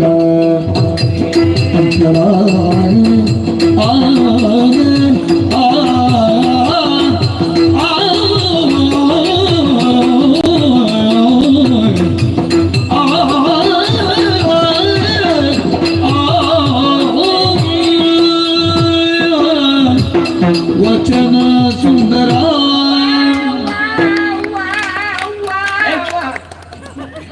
ಏನು ರಾಮಚಂದ್ರನಿಗೆ ಪಟ್ಟಾಭಿಷೇಕ ಎನ್ನುವ ವಿಚಾರವನ್ನು ತಿಳಿದಂತ ನೀನು ಮೇಘಗಳನ್ನು ಕಂಡಾಗ ನವಿಲೇಸಿ ಗರಿಬಿಚ್ಚಿ ಕುಣಿದು ಹಾಗೆ ಒಂದು ಗಳಿಗೆ ಕುಣಿದು ಕುಪ್ಪಳಿಸಿ ಬಿಟ್ಟೆ ಅಲ್ವೇ ಪಾಲೆ ಯಾರಿಗೆ ಸಂತೋಷವಾಗದೆ ಸಂತೋಷ ಮಂದರ ಸತ್ಯವೇನು ನೀನಾಡಿದ್ದು? ಹೌದು. ನಿನ್ನ ಬಗ್ಗೆ ಯಾರು ಏನು ಬೇಕಾದ್ರೂ ಮಾಡಲಿ, ಎಷ್ಟೇ ಜರೆಯಲ್ಲಿ ಎಷ್ಟೇ ನಿಂದಿಸಲಿ, ಅವರ ಪ್ರಾರಬ್ಧ ಮಾತು ಮಾತು ಅಂತ ಹೇಳಿದ್ರೆ ಇದೆ. ಮತ್ತೆ ನನ್ನನ್ನು ಎಲ್ರು ಹೇಳ್ತಾರೆ ಗೊಬ್ಬರ ಸ್ವರದವಳು ಅಂದ್ಕೊಂಡು ಇಲ್ಲ, ಮಧುರವಾದಂತ ವರ್ತಮಾನವನ್ನು ಎಷ್ಟು ಸುಂದರವಾಗಿ ಆಡಿದೆ ನೀನು. ಹೌದೇ? ಅದಕ್ಕೆ ನೀನು ಸುಂದರ ಅಂತ ಹೇಳಿದ್ವಿ, ಅವರು ಗೊಬ್ಬರ ಸ್ವರದವಳು ಬಂದ್ರು ಬಂದ್ರು ಅಂತ. ರಾಮನಿಗೆ ಪಟ್ಟಾಭಿಷೇಕ ಹೌದಂತೆ. ರಾಮ ನಾಳೆ ಅಯೋಧ್ಯೆ ಅರಸನಾಗುವುದಾ? ಮತ್ತರ ರಾಮ ನಾಳೆ ಅರಸನಾಗುವುದೇನೆ? ರಾಮ ಹುಟ್ಟುವಾಗಲೇ ಅರಸ ಅಂದ್ರೆ ಅಮ್ಮನ ಹೊಟ್ಟೆಯಿಂದ ಬರುವಾಗ ಕಿರೀಟ ಇಟ್ಕೊಂಡೇ ಬಂದಿದ್ ನಾವ. ಅದರ ಅರ್ಥ ಹಾಗ. ಮತ್ತೆ ಕಿರೀಟವನ್ನು ಧರಿಸುವಂತ ಯೋಗದಿಂದಲೇ ಹುಟ್ಟಿದವ ರಾಮ. ಅಲ್ಲದಿದ್ರೆ ಅವನಿಗೆ ಬೇಕಾದಂತೆ ಅವ ಆಡಿದಂತೆ ನಾವೆಲ್ಲರೂ ನಡೆದುಕೊಳ್ಳುತ್ತೇವೆ ಎನ್ನುವುದಾಗಿ ಪಣ ತೊಟ್ಟು ಬದುಕುತ್ತಾ ಇದ್ದವರು ನಾವು. ಎಂತ ವಿಶೇಷವಾದಂತ ಸುದ್ದಿ ಅಲ್ಲ, ಎಂತ ವಿಶಿಷ್ಟವಾದಂತಹ ಸುದ್ದಿ ಇದು. ಮಹಿಯ ಮಾಂಗಲ್ಯದ ದ್ಯೋತಕವಾಗಿ ನಮ್ಮ ವಂಶದಲ್ಲಿ ಉದಿಸಿ ಬಂದಂತ ಭಾಗ್ಯದಾಯಕನಾದಂತಹ ಶ್ರೀರಾಮಚಂದ್ರ ಮಿಹಿರ ಕುಲದ ಸಿಂಹಪೀಠವನ್ನು ಏರ್ತಾನಂತ ಆದ್ರೆ ಎಷ್ಟು ಸಂತೋಷವಾಗದೇ ಇರ್ತದೆ ಹೇಳು. ಈ ಸಿಹಿ ಸುದ್ದಿಯನ್ನು ಕೇಳಿದಂತ ನಾನು ನೀನು ಮಾತ್ರ ಸಂಭ್ರಮಿಸುವುದಲ್ಲ, ಮತ್ತೆ ನಾಳೆ ದಿನ ಸಾಕೇತದ ಪ್ರತಿಯೊಬ್ಬರು ಇದನ್ನು ಸಂಭ್ರಮಿಸಿ ಹಬ್ಬದ ರೀತಿಯಲ್ಲಿ ಆಚರಣೆಯನ್ನು ಮಾಡಬೇಕು. ನಾಳೆ ಬೆಳಿಗ್ಗೆ ಆದ್ರೆ ಇಲ್ಲಿ ಹಬ್ಬ ಮಾಡಿ ಇಂತ ಸಿಹಿ ಸುದ್ದಿ ತನ್ನಂತ ನಿನ್ನನ್ನು ಸುಮ್ಮನೆ ಬಿಡ್ಲಿಕ್ಕೆ ಆಗ್ತದೇನೆ? ಅಂದ್ರೆ ಸ್ವಲ್ಪ ನಿಲ್ಲು, ನಿನ್ನ ಬಾಯಿ ಸಿಹಿ ಮಾಡ್ತೇನೆ. ಬಾಯಿ ಮಾಡ್ತೀನಿ. ಹೌದು, ಅದೇನದು? ಕಲ್ಲು ಸಕ್ಕರೆ. ಅದು ನಂಗೆ ಬೇಡಪ್ಪ. ಯಾಕೆ? ನಂಗೆ ಬೇಡವೇ ಬೇಡ. ನಿನ್ನ ಕೈಯ ಬೆವರು ಇಳಿದು ಆ ಸಕ್ಕರೆಗೆ ಉಪ್ಪಾಗಿರ್ಬೋದು. ಇಲ್ಲ, ನೀವು ಇದನ್ನೇ ತಿನ್ಬೇಕು. ನಿನ್ನ ಆರೋಗ್ಯಕ್ಕೆ ಆಯುಷ್ಯಕ್ಕೆ ಎರಡಕ್ಕೂ ಒಳ್ಳೇದಿದೆ. ಏನು ಸಮಸ್ಯೆ ಇಲ್ಲ. ನನಗೆ ಇಷ್ಟು ವರ್ಷ ಆಯ್ತು, ಸಿಹಿ ಅಂಶ ಹೆಚ್ಚಾಗೋದಿಲ್ಲ, ಉಪ್ಪಿನ ಅಂಶ ಕಮ್ಮಿ ಆಗೋದಿಲ್ಲ. ಇಷ್ಟು ವರ್ಷ ಆದ್ರೂ ಆರೋಗ್ಯವನ್ನು ಕಾಪಾಡಿಕೊಂಡು ಹೀಗೆ ಇದ್ದೇನೆ. ಅದೆರಡು ಇಲ್ವಾ ನಿನ್ಗೆ? ಅಂದ್ರೆ ಒಳಗಿನೊಳಗೆ ಬೇರೆ ಸಣ್ಣ ಪುಟ್ಟದೆಲ್ಲ ಉಂಟು ಅಂತ ಹೇಳೋದು ನೀನು. ಬೇಡದಿದ್ದು ಯೋಚನೆ ಮಾಡ್ಬೇಡ್ವೆ. ಮತ್ತೆ ನೀನೊಂದು ಶೀಘ್ರ ಮಾತಾಡ. ಮುಖ್ಯವಾಗಿ ಇದ್ದದೇ ಬಿಡ್ಬೇಕಾದದ್ದೇ ಇಲ್ಲ ಅಲ್ಲ. ಆರೋಗ್ಯವಾಗಿ ಇದೆಯಲ್ಲ ಅಂತ ಸಂತೋಷ. ಬೇಡ ಮಾಡಬೇಡ. ಏನೈತೆ? ಉಪ್ಪು. ಉಪ್ಪ? ಹೌದು. ನಿನಗೆ ಸಿಹಿ ಈಗ ಉಪ್ಪಾಗಿ ರುಚಿಸಿದ? ಸಮಸ್ಯೆ ಅಲ್ಲ, ನಿನ್ನ ಬೆವರಿಂದ ಆಯ್ತಾ? ಆಗ ಸರಿ. ಆಗ ಮೊನ್ನೆ ಮಳೆಗೆ ನೀರು ಹೊಡೆದು ತೋಡಿನಾಗಿ ಇಟ್ಕೊಂಡು ಬರ್ಬೋರಂತ. ಕಡಗ ಕಡಗ ಯಾವ್ದದು? ಬೆಳ್ಳಿದ್ದು. ತೆಗೆಯಲ್ಲ, ಏನೆಲ್ಲ ಮಾತಾಡ್ಬೇಡ. ನನಗೆ ಬೆಳ್ಳಿದ್ದು ಕಡಗ ತೆಗೆದ್ರೆ ಆಗುದಿಲ್ಲ. ಬೆಳ್ಳಿದ್ದು ತೆಗೆದ್ರು ಆಗುದಿಲ್ವ ನಿನಗೆ? ಕೆಲವರಿಗೆ ಕಬ್ಬಣ ಮುಟ್ಟಿದ್ರೆ ಆಗುದಿಲ್ಲ. ಹಾಗಲ್ವೇ? ನಿನ್ನ ಕೈಗಳಿಗೆ ಬಂಗಾರದ ಕಡಗವನ್ನು ತೊಡಿಸ್ತೇನೆ ನಾನು. ಅಂದ್ರೆ ಬಂಗಾರದ ಕಡಗ ಇಟ್ಕೊಂಡು ನಾಳೆಯಿಂದ ನಾನು ಖಡ್ಗೇಶ್ವರಿ ಅಮ್ಮನ ಆಗಬಹುದು. ಸೀರೆ ಬಿಡಿಸಿ. ಏನೆಲ್ಲ ಮಾತಾಡ್ಬೇಡ. ಪ್ರಾಯಸ್ಸು ಹೆಚ್ಚಿದರೆ ಇವತ್ತಿಗೂ ಮಾನ ಮರ್ಯಾದೆಯನ್ನು ವೃದ್ಧಾಪದಲ್ಲಿ ಉಳಿಸಿಕೊಂಡು ಬಂದಂತ ಮಹಿಳೆ ನಾನು. ಅದೆಲ್ಲ ಇದ್ದವರು ಮಾತಾಡ್ಬೇಕಾದದ್ದೇ, ನೀನಲ್ಲ ಬಾಯಿಲಿ. ಪಟ್ಟೆ ಸೀರೆ ಕೊಡ್ತೇನೆ ಅಂತ ಹೇಳಿದ್ವಿ. ಪಟ್ಟೆ ಸೀರೆ ಅದು ಕೊಪ್ಪು ಅಂತ ಕುಪ್ಪಸವನ್ನು ಕೊಡ್ತೇನೆ. ಹಾ. ಇದೆಂತದ್ದು? ಅದು ಮಣಿಪುರ. ಮಣಿಪುರ. ಹಾ. ಅದು ಹೇಗೆ? ಪೂರ ಮಣಿಯೇ. ಈಗ ಪೂರ ಮಣಿ ಇದ್ರದ್ದು ಮಣಿಪುರ. ಮಣಿಪುರ ಮಣಿ ಸರ ಹಾ, ಹಾ. ತೆಗೆಯದನ್ನು ತೆಗೆದು ಆಭರಣ ಕೊಡ್ತೇನೆ. ಹಾ. ಪೆಟ್ಟಿಗೆಲ್ಲಿರುವಂತ ಬಂಗಾರವನ್ನು ನಿನಗೆ ಕೊಡ್ತೇನೆ. ಆಭರಣ ಎಲ್ಲಿಂದ ತರುವುದು? ಎಲ್ಲಿಂದ ತರದಲ್ಲ, ಪೆಟ್ಟಿಗೆಲ್ಲಿ ಇದೆಯಲ್ಲ, ನಿನಗೆ ನಾ ಕೊಡ್ತೇನೆ. ಅವನಿಂದಲ್ಲ, ಬೆಳಗ್ಗೆ ಬಂದ ಕೆಲ ಬೋಳ್ ಬಂಡೆಗೆ ಬಂದು ನಾ ಕೊಡ್ತೇನೆ ನಿನಗೆ. ಹೌದಾ? ಇಷ್ಟೆಲ್ಲ ಕೊಟ್ಟಾದ ಮೇಲೂ ನಿನ್ನ ಕೊನೆ ಆಸೆ ಏನಾದ್ರೂ ಇದೆಯಾ? ಅಂದ್ರೆ ನಾಳೆ ಬೆಳಿಗ್ಗೆ ಆದ್ರೆ ನನಗೆ ವಾಯ್ದೆ ಆಯ್ತಾ ಇಲ್ಲಿ ಹೋಗುವಾಗ? ಬೆಳೆದಿದ್ದೇ ಆಲೋಚನೆ ಮಾತಾಡುವ ಧ್ವನಿ ಹಾಗಲ್ವಿ ಅದರ ಧ್ವನಿ. ಹಾ. ನೀನ್ ಯಾಕೆ ತಪ್ಪಾಗಿ ತಿಳ್ಕೊಳ್ತಿ ಹೇಳು? ಓ. ಇಷ್ಟು ಕೊಟ್ಟಾದ ಮೇಲೂ ನಿನ್ನದು ಮತ್ತೇನಾದ್ರೂ ಕೊನೆ ಆಸೆ ಇದೆಯಾ ಅಂತ ಕೇಳಿದ್ದು ನಾನು. ಭಯಂಕರ ಕಣೆ ನೀನು. ಮತ್ತೆ? ಎಲ್ಲ ಬೇಕಾದಷ್ಟು ನೀನು ಕೊಡ್ತೀನಿ. ನಾ ಕೊಡ್ತೀನಿ. ಏನ್ ಬೇಕಾದ್ರೆ ಮಾತಾಡ್ತಾಳೆ ಇವಳು. ನಾನು ಏನು ಬೇರೆ ವಿಷಯ ಬರ್ತಾಳೆ ಅಂತ ಹೇಳಿದ್ರೆ ಬಂಗಾರ ಕೊಡ್ತಾಳೆ, ಸೀರೆ ಕೊಡ್ತಾಳೆ. ಈಗ ನನ್ನ ಕರ್ಮ ನನಗೆ ಗೊತ್ತಾಗಲ್ಲ. ನೀನ್ ಏನು ಅರ್ಥ ಆಗೋದಿಲ್ಲ ನೀನು. ಇಷ್ಟೊತ್ತು ಸರಿ ಇದೆ, ಏನಾಯ್ತು ಈಗ ನಿನಗೆ? ಮೈ ಮೇಲೆ ಆದೇಶ ಬಂತು. ಸರಿ ಯೋಚನೆ ಮಾಡು, ಬೆಕ್ಕು ತಗಡಿಯೇ, ಸರಿ ಯೋಚನೆ ಮಾಡು. ನಾಳೆ ಬೆಳಿಗ್ಗೆ ಆದ್ರೆ ಸಾಕೇತದ ಸಾಮ್ರಾಟ ರಾಮಚಂದ್ರನಾದರೆ ನಿನ್ನ ಮಗನಿಗೆ ಏನು ಕೆಲಸ ಅಂತ ಯೋಚನೆ ಮಾಡು. ನನ್ನ ಮಗ ಯುವರಾಜ. ನನ್ನ ಮಗ ಯುವರಾಜ ಅಲ್ಲ, ನಾಳೆಯಿಂದ ನಿನ್ನ ಮಗ ದೊಣ್ಣೆ ಹಿಡ್ಕೊಂಡು ಗೋಪಾರ ಹಾಕು ಅಂತ ನಿಲ್ಲಿಸುವಂತ ಸ್ಥಿತಿ ಬರ್ತದೆ. ಅವನು ನಿನ್ನ ಮಗನಿಗೆ ಆ ಕೆಲಸ ಅದೇ ಸಾಕೇತದ ಸಾಮ್ರಾಜ್ಞಿ ಆಗುದು ಯಾರು? ಸೀತೆ ಆಗ್ತಾಳೆ. ಆಮೇಲೆ ಸಾಕೇತದ ರಾಜಮಾತೆ ಆಗುದು ಯಾರು? ನಾವೆಲ್ಲ ರಾಜಮಾತಿ. ನಾಳೆಯಿಂದ ಬೆಳಿಗ್ಗೆ ನಿನ್ಗೆ ಬೊಜ್ಜ ಆಗುದು ಅದು ಗೊತ್ತಿಲ್ಲ. ಏನ್ ಅಪಶಕುನವೇ ನೀನು? ಎಲ್ರೂ ಕಾಯ್ತಾ ಇದ್ರು ನಿನ್ನ ಬಗ್ಗೆ, ಅದು ನಿನ್ಗೆ ಗೊತ್ತಿಲ್ಲ. ಮದುವೆ ಆದ ಬೆನ್ನಿಗೆ ಎಷ್ಟೋ ವರ್ಷ ಗಂಡ ಹೆಂಡತಿ ನೀವೆಲ್ಲರೂ ಒಟ್ಟಿಗೆ ಬಂಗಾರದ ಅರಮನೆಯಲ್ಲಿ ಇದ್ದಾಗ ಆ ಸುಮಿತ್ರಾ ದೇವಿಗೆ ಮತ್ತು ಕೈಕಲ್ಯ ದೇವಿಗೆ ಹೊಟ್ಟೆಗೆ ಜಾಗುತ್ತಿತ್ತು. ಆ ಕೌಸಲ್ಯ ದೇವಿಯವರು ಕಾಯ್ತಾ ಇದ್ರು ಯಾವ ಸಂದರ್ಭದಲ್ಲಿ ತೀರಿಸುವುದು ಅಂತೇಳಿ. ಈಗ ನಾಳೆ ಬೆಳಿಗ್ಗೆ ರಾಜಮಾತೆ ಕೌಸಲ್ಯ ಮಾತೆ ಆದ್ರೆ ನಿನ್ನ ಯೋಗ ಭಾಗ್ಯ ಏನಂತ ಹೇಳಿ ಅಮ್ಮ, ನಿನಗೆ ಪುಸ್ತಕಿಲ್ಲ ದಿನ ಇಡೀ. ಏನು ಬೆಳಿಗಾತ ಎದ್ದು ನೀನು ಕಸ್ಬರ್ಕೆ ಏನಂತ ಗೊತ್ತಿಲ್ಲದ ನೀನು ಮೂಲೆಯಲ್ಲಿದ್ದ ಕಸ್ಬರ್ಕೆಯನ್ನು ಹುಡುಕಿ ತಂದು ಅಂಗಳವನ್ನೆಲ್ಲ ಗುಡಿಸಿ ಬಾವಿ ಕಟ್ಟೆಗೆ ಹೋಗಿ ನೀರು ಎಳೆದು ಇಡೀ ಅಂಗಳಕ್ಕೆ ನೀರನ್ನೆಲ್ಲ ಚುಂಬಿಸಿ ರಂಗೋಲಿಯನ್ನು ಹಾಕಿ ಅವರು ಊಟ ಬಟ್ಟೆಯನ್ನೆಲ್ಲ ಒಗೆದು ನಿನ್ನ ಕೈಕಾಲು ಗಂಟು ನೋವಾಗಿ ಅವರು ಊಟ ಮಾಡಿಬಿಟ್ಟ ಪಾತ್ರೆಯನ್ನು ತಿಕ್ಕಿ ನಿನಗೆ ಊಟ ಮಾಡ್ಲಿಕ್ಕೂ ಪುರ್ಸೋತಿಲ್ಲದೆ ಮಲಗಲಿಕ್ಕೂ ಪುರ್ಸೋತಿಲ್ಲದೆ ಅವರು ಕರೆದಾಗ ಓಡೋಡಿಕೊಂಡು ಬಂದು ಅವರ ಸೇವೆಯನ್ನು ಮಾಡ್ತಾ ಕೊನೆಗೆ ಒಂದು ದಿವಸ ಊಟ ಮಾಡದೆ ಅಯೋಧ್ಯೆಯಲ್ಲಿ ಬಾಯಿಗೆ ನೀರಿಲ್ಲದೆ ಸಾಯುವ ಸ್ಥಿತಿ ಈಗ ಅದೀಗ ಪ್ರಸಂಗಿ ಏನೇ ಬಾರಿ ಏನ ಸಿಹಿ ಸುದ್ದಿ ತಂದಿದ್ದಾಳೆ ಅಂತ ಸಂಭ್ರಮಿಸೋಣ ಅಂತ ಸಲುಗೆಯಿಂದ ನಾಲ್ಕು ಮಾತಾಡಿದ್ರೆ ಏನು ಬಾಯಿಗೆ ಬಂದಾಗ ಹೇಳ್ತೇನೆ. ನಾನೇ ತಪ್ಪು. ರಾಮನಿಗೆ ಪಟ್ಟಾಭಿಷೇಕ ಆದ್ರೆ ನನ್ನ ಮಗ ಚಾಕರಿ ಮಾಡ್ಬೇಕಾಗ್ತದ? ಮನೆ ಕೆಲಸವೆಲ್ಲ ನಾನ್ ಮಾಡ್ಬೇಕಾ? ನಾವಿಂದ ಅಯೋಧ್ಯೆಯಲ್ಲಿ ದಾಸಿಯರು ಸೇವಕರು ಯಾರು ಇರುವುದಿಲ್ಲ ಅಂತ ಕಾಣ್ತದೆ. ಇಲ್ಲ, ಅವರಿಗೆಲ್ಲ ಬೀದಿ ಮುಚ್ಚ ಬಾಯಿ. ಯಾರ ಕಳಿಸುವುದು? ಸಾಕು ಮಾಡು ಅಂತ ಹೇಳಿದ್ನಲ್ಲ. ಏನಾಗಿದೆ ನಿನ್ನ ಬುದ್ಧಿಗೆ? ಹಿರಿಯ ಮಗನಾದಂತ ರಾಮ ಪಟ್ಟೆ ಇರುವುದು ಸೂಕ್ತವಾದಂತ ವಿಚಾರ, ಪ್ರತಿಯೊಬ್ಬರು ಒಪ್ಪಬೇಕಾದಂತ ವಿಷಯ, ಸಂಭ್ರಮಿಸಬೇಕಾದಂತ ವಿಚಾರ. ಅದನ್ನು ಬಿಟ್ಟು ನೀನು ಏನೇನು ಆಡ್ತಾ ಇದೆಯಲ್ಲ ನೀನು. ಹೆಡ್ಡಿ, ಅಯೋಧ್ಯೆಯಲ್ಲಿ ಹಿರಿಯ ರಾಮಚಂದ್ರನೇ ಅಂತ ಹೇಳಿದವರು ಯಾರು? ಅವ ಹಿರಿಯವನಲ್ಲ, ಹಿರಿಯವ ನಿನ್ನ ಮಗ. ಆ ರಾಷ್ಟ್ರ ನನಗೆ ಬಿಟ್ಟರೆ ಬೇರೆ ಯಾರಿಗೂ ಗೊತ್ತಿಲ್ಲ. ಏನು 4 ಜನ ಹೆಣ್ಣು ಮಕ್ಕಳಿಗೆ ಹೊಟ್ಟೆ ನೋವು ಬರುವ ಸ್ಥಿತಿಯಲ್ಲಿದ್ರ ನಿಮ್ಗೆ ಜೋರು ಹೊಟ್ಟೆ ನೋವು ಬರ್ತಾ ಇತ್ತು. ನಿನ್ನ ಕೋಣೆಯಲ್ಲಿ ನಾನಿದ್ದೆ, ನಾನು ಸಾಕಿದ ಮಗಳ ಚೊಚ್ಚಲ ಹೆರಿಗೆಗೆ ನಾನು ಇರಬೇಕು ಅಂತ ಹೇಳ್ಕೊಂಡು ನಿನ್ನ ಸೇವೆ ಮಾಡ್ತಾ ಇರುವಾಗ ನಿನಗೆ ಜೋರಾಗಿ ಹೊಟ್ಟೆ ನೋವು ಬಂತು. ಇಡೀ ಹೊಟ್ಟೆಗೆ ಎಣ್ಣೆಲ್ಲ ತಿಕ್ಕಿ ಆಮೇಲೆ ಆಗುವಾಗ ಸ್ವಲ್ಪ ತೊಳೆದು ಮಗುವಿಗೆ ತಾಯಿಯಾದೆ. ಆ ಮಗು ಕೂಡಲಿಲ್ಲ, ಕೈ ಕಾಲ ಅಲ್ಲಾಡಿಸಲಿಲ್ಲ. ಕೌಸಲ್ಯ ದೇವಿಯ ಕೋಣೆಯಲ್ಲಿ ಏನಾಗಿದೆ ನೋಡ್ಕೊಂಡು ಬರುವ ಅಂತೇಳಿ ಗಡಿಬಿಡಿಯಲ್ಲಿ ಆ ಕೋಣೆಗೆ ಹೋಗುವಾಗ ಅಲ್ಲಿ ಹೊಟ್ಟೆ ನೋವು ಜೋರು ಬರ್ತಾ ಇತ್ತು. ಕೆಲಸ ಕೆಟ್ಟೋಯ್ತು ಅಂತ ಹೇಳಿದ್ರೆ ನಿನ್ನ ಕೋಣೆಗೆ ಒಂದು ಕಾಲಿಡುವಾಗ ಅಲ್ಲಿ ಪುಣ್ಯ ಅಂತ ಕೂಗುದು ಸ್ವರ ಕೇಳ್ತು. ಅಯ್ಯೋ ಮೊದಲು ಹುಟ್ಟಿದೀವೋ ಯಾಕೆ ಕೂಗಲಿಲ್ಲ ಅಂತೇಳಿ ಕಣ್ಣಿಗಿರೋ ನೀರು ಮುಖಕ್ಕೆಲ್ಲ ಹಾಕಿ ಕೈ ಕಾಲು ಅಲ್ಲಾಡಿಸುವಾಗ ನಿನ್ನ ಮಗ ಪುಣ್ಯ ಅಂದ. ಮೊದಲು ಹುಟ್ಟಿದ್ದು ನಿನ್ನ ಮಗ, ಮೊದಲು ಕೂಗಿದ್ದು ರಾಮಚಂದ್ರ. ಆದ್ದರಿಂದ ಊರಿಗೆ ಪ್ರಚಾರ ಆಯ್ತು ಅವನು ಹಿರಿಯ ಮಗ ಅಂತೇಳಿ. ನಿನ್ಗೆ ಗೊತ್ತಿಲ್ಲ, ನನಗೆ ಗೊತ್ತಿಲ್ಲ. ಹಾಗೆ ಸಾಕು, ನೀನ್ ಮಾತ್ರ ಇದ್ದದ್ದು, ಮತ್ತೆ ಬೇರೆ ಯಾರು ಇರ್ಲಿಲ್ಲ ಅಲ್ಲಿ. ನಾನೇ ಸೇವೆ ಮಾಡಿ ಏನೇ ಮಕ್ಕಳಲ್ಲಿ ಭೇದವನ್ನು ಕಲ್ಪಿಸಿ ಆಡ್ತೀಯ ನೀನು? ಇದುವರೆಗೆ ಯಾರ ಮನೆಯಲ್ಲಿ ಯಾರಾದ್ರೂ ಆ ರೀತಿ ಆಡುವುದನ್ನು ನೀನು ಕೇಳಿಸಿಕೊಂಡಿದ್ದೇನೆ? ದಶರಥ ಚಕ್ರವರ್ತಿಗೆ 3 ಮಂದಿ ಮಡದಿಯರು, 4 ಮಂದಿ ಮಕ್ಕಳು. ಇವನ ತಾಯಿ ಅವಳ ಮಗ ಇವ ಎನ್ನುವುದಾಗಿ ಯಾರಾದ್ರೂ ಪ್ರತ್ಯೇಕವಾಗಿ ಆಡಿದ್ದನ್ನು ಕೇಳಿಸಿಕೊಂಡಿದ್ದೇನೆ ನೀನು? ಅಯೋಧ್ಯೆಯಲ್ಲಿ ಯಾವ ಪ್ರಜೆಗಳು ಭೇದ ಭಾವ ಮಾಡಲಿಲ್ಲಮ್ಮ. ಭೇದ ಭಾವ ಮಾಡಿದ್ದು ನಿನ್ನ ಪ್ರೀತಿಯ ಗಂಡ ದಶರಥ ಬಿಟ್ಟರೆ ಬೇರೆ ಯಾರು ಮಾಡಲಿಲ್ಲ. ಮದುವೆಯಾಗಿ ದಾರಿಯಲ್ಲಿ ಬರ್ತಿರುವಾಗ ಪರಶುರಾಮರು ಎದುರು ಬರಲಿಲ್ವಾ? ಪರಶುರಾಮರು ಎದುರು ಬರುವಾಗ ನಿನ್ನ ಗಂಡ ಹೇಳಿದ್ದೇನು, ನನ್ನ ಮಗ ರಾಮನಿಗೆ ಏನ್ ಮಾಡಬೇಡಿ, ನನ್ನ ಮಗನಿಗೆ ರಾಮನ ಏನ್ ಮಾಡಬೇಡಿ ಎನ್ನುವುದ್ರ ಅರ್ಥ ಬೇರೆ ಬೇಕಾದ್ರೆ ಮಕ್ಕಳ ತಲೆಗಡೀರಿ, ನನ್ನ ರಾಮನನ್ನು ಉಳಿಸಿ ಅಂತೇಳಿ ಪಕ್ಷಭೇದ ಮಾಡಿದ್ರು. ನಿನ್ನ ಗಂಡ ಬಿಟ್ಟರೆ ಬೇರೆ ಯಾರಿಲ್ಲ. ಅದ್ರ ಅರ್ಥ ಹಾಗ? ಹೌದು. ನಿನಗೆ ಬೇಡದಿದ್ದಲ್ಲ ಬೇಗ ಅರ್ಥ ಆಗ್ತದಲ್ಲ ನಿನಗೆ? ಯಾವುದು? ನಿನ್ಗೆ ಯಾರು ಅರ್ಥ ಕಲಿಸಿದ್ಯಾರ ನಿನಗೆ? ಇಲ್ಲ, ನನಗೆ ಬೇಕಾದ ಅರ್ಥವನ್ನು ನಾನೇ ಬರೆದು ಬಾಯಿಪಾಠ ಮಾಡುದು, ಬೇರೆ ಯಾರು ನನಗೆ ಮಾಡ್ತೀನಿ. ಹಾಗಾಗಿ ನೀನ್ ಹೀಗೆ ಮಾತಾಡುದು ಅಲ್ಲ. ಬೇಡ ಬಿಡು, ನೀನ್ ಆಡಿದ್ದಾದ್ರೂ ನಿನಗೆ ಅರ್ಥ ಆಗ್ತದಾ? ಕೆಲವು ಸಲ ಅದೇ ಸಮಸ್ಯೆಗೆ ಬೈಗುತ್ತಿದ್ದದ್ದು ನಾನು. ಏನೇ ಬೀದಿಯಲ್ಲಿ ಹೋಗುವಾಗ ಯಾರು ನಿನ್ನ ಮುಖವನ್ನು ನೋಡುದಿಲ್ವಾ? ಮುಖ ತಿರುಗಿಸಿಕೊಂಡು ಹೋಗ್ತಾರಾ? ಯಾಕೆ ಗೊತ್ತಾ? ನಿನ್ನ ದುರ್ಬುದ್ಧಿಯಿಂದ ನಿನ್ನ ಮುಖವನ್ನು ನೋಡುವುದಿಲ್ಲ ಯಾರು. ಅಲ್ಲ, ನನ್ನ ಸೌಂದರ್ಯವನ್ನು ನೋಡುವ ಕಣ್ಣುಗಳ ಪಾಪಿ ಮಕ್ಕಳಿಗಿಲ್ಲ, ಅದಕ್ಕೆ ಬೇಕಾಗಿ. ಸೌಂದರ್ಯ? ದರ್ಪಣದಲ್ಲಿ ನಿನ್ನ ಮುಖವನ್ನು ನೋಡಿಕೊಂಡಿದ್ಯಾ? ನಾನು ನೀರಲ್ಲೇ ಹೆಚ್ಚು ಮುಖ ನೋಡಿ, ಹಾಗಾಗಿ ಅದು ಸೌಂದರ್ಯ ಆದದ್ದು ನಿನಗೆ. ಅದಕ್ಕೆ ನನ್ನ ಮುಖ ನೋಡಬಾರ್ದು, ಬೆನ್ನೆ ನೋಡಿ. ಮುಚ್ಚೆ. ಕಾಗೆ ನೀನು ಕಾಗೆ ಸ್ವಭಾವದವಳು. ಕಾಗೆ ಒಂದು ಮೇಲೆ ಹಾರ್ತಾ ಇರುವಾಗ ಕೆಳಗಡೆ ಬಂಗಾರದ ರಾಶಿ ಇದ್ರು ಆ ಕಾಗೆಗೆ ಅದು ಕಾಣುವುದಿಲ್ಲ. ಎಲ್ಲಿ ಹೊಲಸುಂಟು ಅದು ಮಾತ್ರ ಕಾಣುವುದು. ನಿನಗೆ ಹಾಗೆ, ನಿನಗೆ ಒಳ್ಳೆದು ಯಾವುದು ಕಾಣುವುದಿಲ್ಲ. ನಿನಗೆ ಎಲ್ಲಿ ಹೊಲಸುಂಟು, ಎಲ್ಲಿ ಕೆಟ್ಟದುಂಟು ಅದು ಮಾತ್ರ ಕಾಣುವುದು ನಿನಗೆ. ಕಾಗೆಯ ಬಗ್ಗೆ ಒಂದೇ ಪುಟವನ್ನು ಓದುವುದು ಅಲ್ಲ ಮಗಳೇ, ಎರಡನೇ ಪುಟವನ್ನು ತಿರುಗಿಸಿ ಓದಿದಾಗ ನಮಗೆ ಸಂಬಂಧಪಟ್ಟ ಹಲವಾರು ವಿಷಯಗಳು ಸಿಗ್ತದೆ. ಒಂದು ವಿಷಯವನ್ನು ಮಾತ್ರ ಹೇಳ್ತೇನೆ ನಾನು. ಕಾಗೆಯೊಂದು ಅನ್ನದ ಅಗುಲನ್ನು ಕಂಡರೆ ಇಡೀ ತನ್ನ ಬಳಗವನ್ನು ಕರೆದು ಹಂಚಿ ತಿನ್ನುವ ಮನೋಧರ್ಮ ಕಾಗೆಗೆ ಬಿಟ್ಟರೆ ಬೇರೆ ಯಾವ ಪಕ್ಷಿಗಳಿಗೂ ಇಲ್ಲ ಮಗಳೇ. ಎಲ್ಲ ಹೊಲಸು ತಿನ್ನುವುದೇ ಬರುದಲ್ವಾ? ಕಾಗೆಯನ್ನು ಕಲಿಸು ಅಂತ ಮಾತಾಡಬೇಡ. ಮತ್ತೆ ಯಾವತ್ತಾದ್ರೂ ನಮಗೆ ಪಿಂಡ ಬಿಡುವಾಗ ಕಾಗೆಯೇ ಸಿಗುವುದಕ್ಕೆ ಸಾಧ್ಯ ಇಲ್ಲ. ಅಡುಗೆ ಭಟ್ರ ಹೇಳ್ಬೇಕಾಗ್ತದೆ, ಅಡುಗೆ ತಯಾರು ಮಾಡ್ಕೊಂಡು ಬರುವಾಗ ನಾಲ್ಕು ಕೂಡಲ್ಲಿ ಕಾಗೆ ಇಟ್ಕೊಂಡು ಬನ್ನಿ ಅನ್ಕೊಂಡು. ನೀನು ಯೋಚನೆ ಮಾಡುದು ಬೇಡ, ನಿನಗೊಂದು ವ್ಯವಸ್ಥೆ ಮಾಡೋಣ. ನನಗೆ ಕೋಗಿಲೆ ಸಾಕು, ಕೋಗಿಲೆ. ಗೂಗೆ ನೀನು ಹೌದೇ? ನಾಳಿನ ಸೂರ್ಯೋದಯವನ್ನು ಪ್ರತಿಯೊಬ್ಬರು ಬಯಸ್ತಾರೆ, ಆದ್ರೆ ಗೂಗೆ ಮಾತ್ರ ಬಯಸುವುದಿಲ್ಲ. ಯಾಕೆ ಬಲ್ಲೆಯ? ಬೆಳಗಾದ್ರೆ ಅದಕ್ಕೆ ಕಣ್ಣು ಕಾಣುವುದಿಲ್ಲ. ನಿನಗೆ ಹಾಗೆ ನಾಳೆ ಬೆಳಗಾಗುವುದೇ ಬೇಡ, ರಾಮ ಬಟ್ಟೆ ಇರುವುದೇ ಬೇಡ ಎನ್ನುವುದಾಗಿ. ಎಂತ ದುರ್ಬುದ್ಧಿಯೇ ನಿನ್ನದ್ದು. ಗೂಗೆ ಹೌದಮ್ಮ, ನಾನು ಗೂಗೆ ಆಗ್ತೇನೆ ನಿನ್ನ ಮಾತಿನ ಪ್ರಕಾರ. ಸೂರ್ಯ ವಂಶದವರು ನಾನು ಸಾಕಿದ ಮಗಳ ಕೈಕೆಗೆ ಅನ್ಯಾಯವನ್ನು ಮಾಡುವುದನ್ನು ನೋಡುವುದಕ್ಕಿಂತ ನಾನು ಗೂಗೆ ಆಗಿ ಕಣ್ಣು ಮುಚ್ಚಿ ಕೂತ್ಕೊಳ್ಳೋದೇ ಒಳ್ಳೆದು. ಕಣ್ಣು ಮುಚ್ಚುದಲ್ಲ, ಮೊದಲು ನೀನು ಬಾಯಿ ಮುಚ್ಚು. ಹೋಗುದು. ನನಗೆ ನೀ ರೀತಿ ಬೈಯುವುದಲ್ಲ, ನನ್ನನ್ನು ಬೇಕಾದ್ರೆ ಅಂಗಾತ ಮಲಗಿಸಿ ನಿನ್ನ ಎಡದ ಕಾಲಲ್ಲಿ ನನ್ನ ಎದೆಗೆ ಓದಿ ಬೇಡ, ಹಾರಿ ಓದಿದ್ದೀರ, ಹಾರಿ. ಅದೊಂದು ಧೈರ್ಯ ಉಂಟು, ಯಾರು ಹಾಗೆ ಮಾಡುವುದಿಲ್ಲ ಎನ್ನುವುದಕ್ಕಾಗಿ ಅದನ್ನೇ ಹೇಳುವುದು.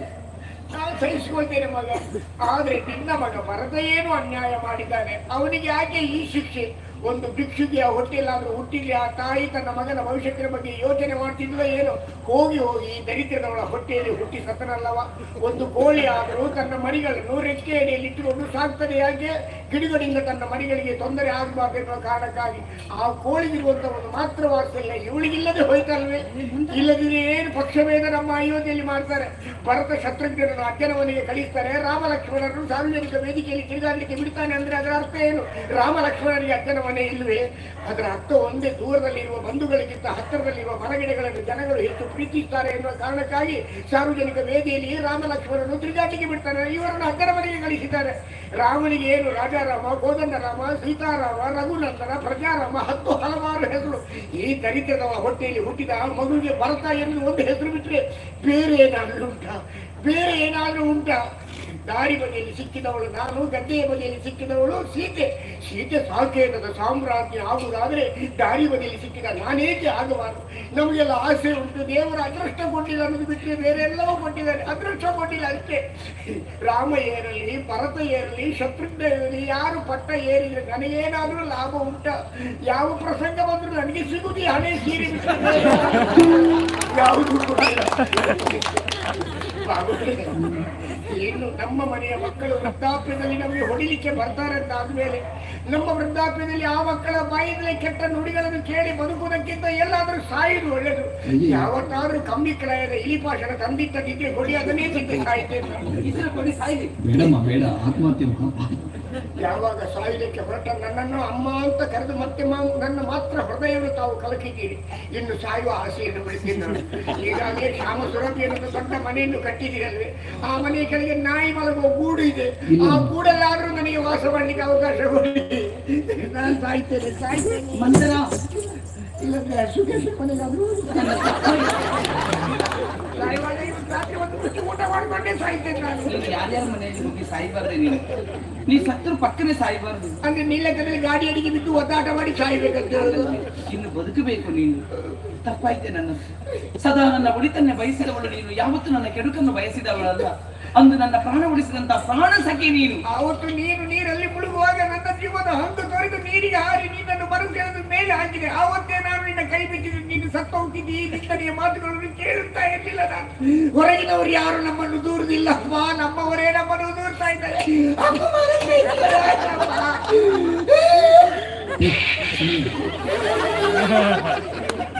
ಕಷ್ಟ ಆಗ್ತದೆ. ಆದ್ರೂ ವರ್ಷಗೊಂಡಿದ್ರೆ ಅಂದಕ್ಕೆ ನಿನಗೆ ಅಲ್ವೇ ನೋಡು, ಅವರಿಗೆ ಕಷ್ಟ ಆಗ್ತದೆ ಅಂತ ಹೇಳಿದ್ದು. ನಿನಗೇನು ನಷ್ಟ?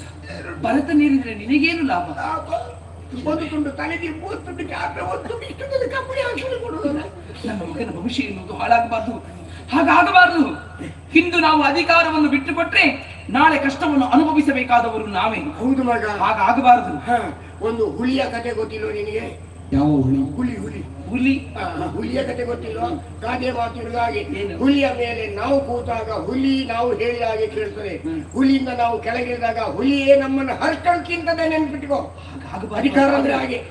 ನನ್ನ ಮಗನಿಗೆ ಅಧಿಕಾರ ಎನ್ನುವುದು ಸಿಗಬೇಕು, ಇದನ್ನು ಹೇಗಾದ್ರೂ ಮಾಡಿ ತಪ್ಪಿಸಬೇಕು. ಏನು ಮಾಡುವುದೇ ಹೇಳು. ಒಂದು ಅವಕಾಶ ಕೊಡ್ತೀಯಾ? ಇಡೀ ಪ್ರಸಂಗದ ಪಠ್ಯವನ್ನೇ ನಾನು ಬದಲಿಸ್ತೇನೆ. ಇಷ್ಟ ಆದ ಮೇಲೆ ಹೌದು. ಹೇಗೆ? ಬೆಳಗಾತ ಎಲ್ಲರೂ ಹೇಳುದು ಹೇಗೆ? ಕೌಸಲ್ಯ ಸುಪ್ರಜಾ ರಾಮ ಪೂರ್ವ ಸಂಧ್ಯಾ ಪ್ರವರ್ತತೆ ಉತ್ತಿಷ್ಟ ನರಸಾರ್ಥೂಲ ಕರ್ತವ್ಯಂ ದೈವ ಮಾನ್ಯಿಕ ಅಂತ ಹೇಳುದಿಲ್ಲ? ನಾಳೆ ಬೆಳಿಗ್ಗೆ ನಾನು ಬೇರೆ ಹೇಳಿದ್ದೇನೆ. ಕೈಕಾ ಸುಪ್ರಜಾ ಭರತ ಪೂರ್ವ ಸಂಧ್ಯಾ ಪ್ರವರ್ತತೆ ಕೈಕಾ ಸಿಂಹಿಣಿ ಗರ್ಭ ಸಂಭೂತ ಕರ್ತವ್ಯಂ ದೈವ ಮಾನ್ಯಿಕ ಅಂತ ಹೇಳಿದ್ದೇನೆ ನಾನು. ಪದ್ಯ ಬದಲು ಮಾಡಿ. ಪದ್ಯ ಬದಲಾದ್ರೆ ಸಾಕಾಗುದಿಲ್ವೇ? ಬದುಕು ಬದಲಾಗಬೇಕು. ಪದ್ಯ ಬದಲು ಮಾಡಿದ್ರೆ ನಿನ್ನನ್ನು ಕೊಲ್ತಾರೆ. ನಿನ್ನನ್ನು ಅದಕ್ಕಿರುವ ದಾರಿ ಒಂದೇ ಮಗ. ಏನೇನು? ಅಂಗೈಯಲ್ಲಿ ಬೆಣ್ಣೆನಿಟ್ಟುಕೊಂಡು ತುಪ್ಪಕ್ಕಾಗಿ ಊರಿಡಿ ಅಲಿಯುವ ಹಡ್ಡರಂತೆ ನೀನು ಮಾತುಗಳನ್ನು ಆಡಬೇಡ. ಎಲ್ಲುಂಟೆ? ಉಂಟು. ಹೇಗೆ? ಆವತ್ತು ನೀವು ಮದುವೆಯಾದ ಬೆನ್ನಿಗೆ ಗಂಡ ಹೆಂಡತಿ ಜೀವಂತ ಇಬ್ಬರು ಒಟ್ಟಿಗೆ ಸ್ವರ್ಗಸ್ಥರಾಗಿದ್ರೆ ನೆನ್ಪುಂಟ? ಸ್ವರ್ಗ ಲೋಕಕ್ಕೆ ಹೋದದ್ದು. ಹೌದು. ಆಗ ಸಂಪಾಜಿ ಸುಬ್ರಾಯಣ ಯುದ್ಧ ಮಾಡ್ಲಿಕ್ಕೆ ಬಂದದ್ದು ನೆನ್ಪುಂಟ?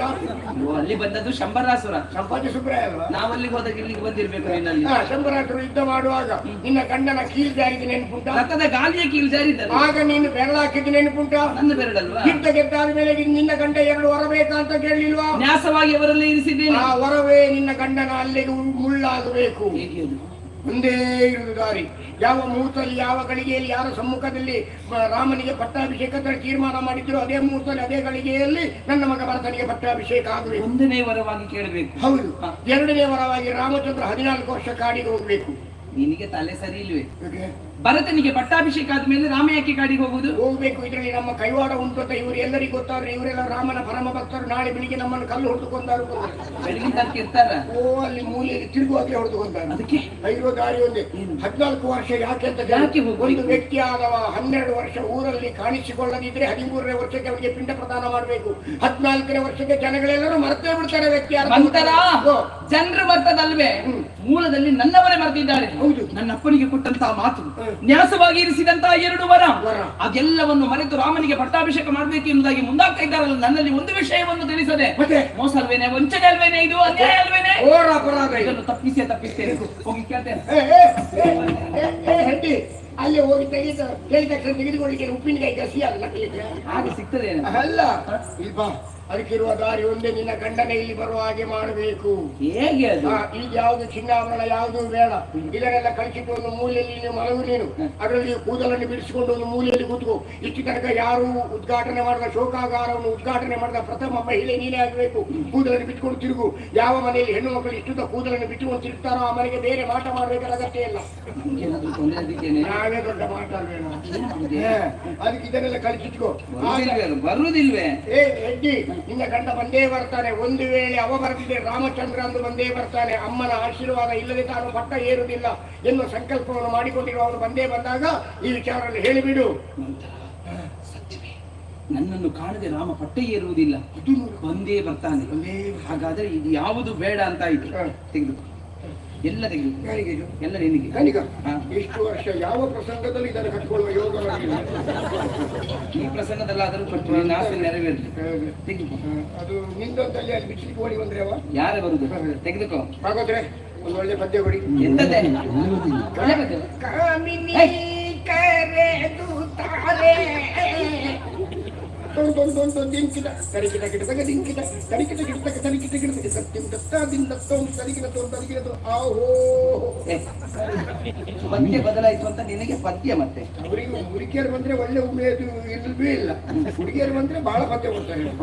ಹೇಳುದ 3 ವರ್ಷ ಮುದುಕಿಯರಿಗೆ ಪದ್ಯ ಕೊಡುವಾಗ ಪ್ರಸಂಗ ನಾನು ಬರೆಸ್ತೀನಿ. ನಾವು ಹೇಳುದು ಇಲ್ಲಿ ಹೋಗ್ತೇನೆ. ಮತ್ತೇನೆ ಎಷ್ಟು ಒಳ್ಳೆಯ ರೇಷ್ಮೆ ಸೀರೆಯನ್ನು ಉಟ್ಕೊಂಡು ಮೂಲೆಯಲ್ಲಿ ಕೂತ್ರೆ ಇನ್ನೂ ಚಂದ ಕಾಣ್ತದೆ. ಯಾವ ಅಯೋಧ್ಯೆಯ ಪಟ್ಟವನ್ನು ಬಿಟ್ಟು ನಿನ್ ಜೊತೆ 1 ವರ್ಷ ಕಳೆದು ಕಳೆದ ಅವಂತ ರಸಿಕ ನಿನ್ನ ಗಂಡ. ಏನು ಮಾಡೋದೇ? ನಾನು ಹಳೆ ಸೀರೆ ಉಟ್ಕೋ. ನನ್ನಲ್ಲಿ ತಲೆ ವಿಷಯ ಯಾಕೆ ಮಾಡ್ತೀನಿ? ಇಷ್ಟು ವರ್ಷದಲ್ಲಿ ನೀನು ಹುಟ್ಟು ಕೊಟ್ಟಂತ ಸೀರೆಯನ್ನು ಹಾಗೆ ನಾನು ಪೆಟ್ಟಿಗೆಯಲ್ಲಿ ಮಾಡಿಸಿಟ್ಟಿದ್ದೇನೆ. ನೀನ್ ಯಾರಿಗೆ ಕೊಡ್ಲಿಲ್ವಾ? ಕೊಡ್ಲಿಲ್ಲ. ಯಾಕೆ? ಯಾವ್ದಾದ್ರೂ ಒಂದು ಪ್ರಸಂಗದಲ್ಲಿ ನಿನಗೆ ಬೇಕಾಗ್ಬಹುದು ಹಾಗೆ ಮಾಡಿಸಿಟ್ಟಿದ್ದೇನೆ. ಮುಂದೆ ನನಗೆ ಕೊಡು. ಉಳಿದದೆಲ್ಲ ಕೊನೆಗೆ ನಿನಗೆ. ಆಯ್ತು ಆಯ್ತಾ? ಆಯ್ತು. ಹೇಗಾದ್ರೂ ಮಾತ್ರ ವಾತ್ಸಲ್ಯ ಹೃದಯದಿಂದ ಅವಳನ್ನು ನನ್ನ ಹತ್ರ ಮಾಡಿಕೊಂಡೆ ನಾನು ಹೇಳಿದಾಗೆ ಅವಳು ಕೇಳ್ತಾ ಇದ್ದಾಳೆ. ಬೆಳಗಾದ ಎಲ್ಲರೂ ಪ್ರಚಾರ ಸಾಕೇತ ಸಾಮ್ರಾಜ್ಯ ಸಾಕೇತ ಸಾಮ್ರಾಜ್ಯ ಸಾಕೇತ ಸಾಮ್ರಾಜ್ಯ.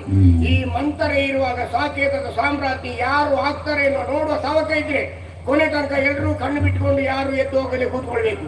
ಮಧ್ಯದಲ್ಲಿ ಯಾರಾದ್ರೂ ಎದ್ದು ಹೋದ್ರೆ ಸೀತಾರಾಮನ ಆಣೆ ಇದೆ ನಿಮ್ಮ ತಲೆ ಮೇಲೆ.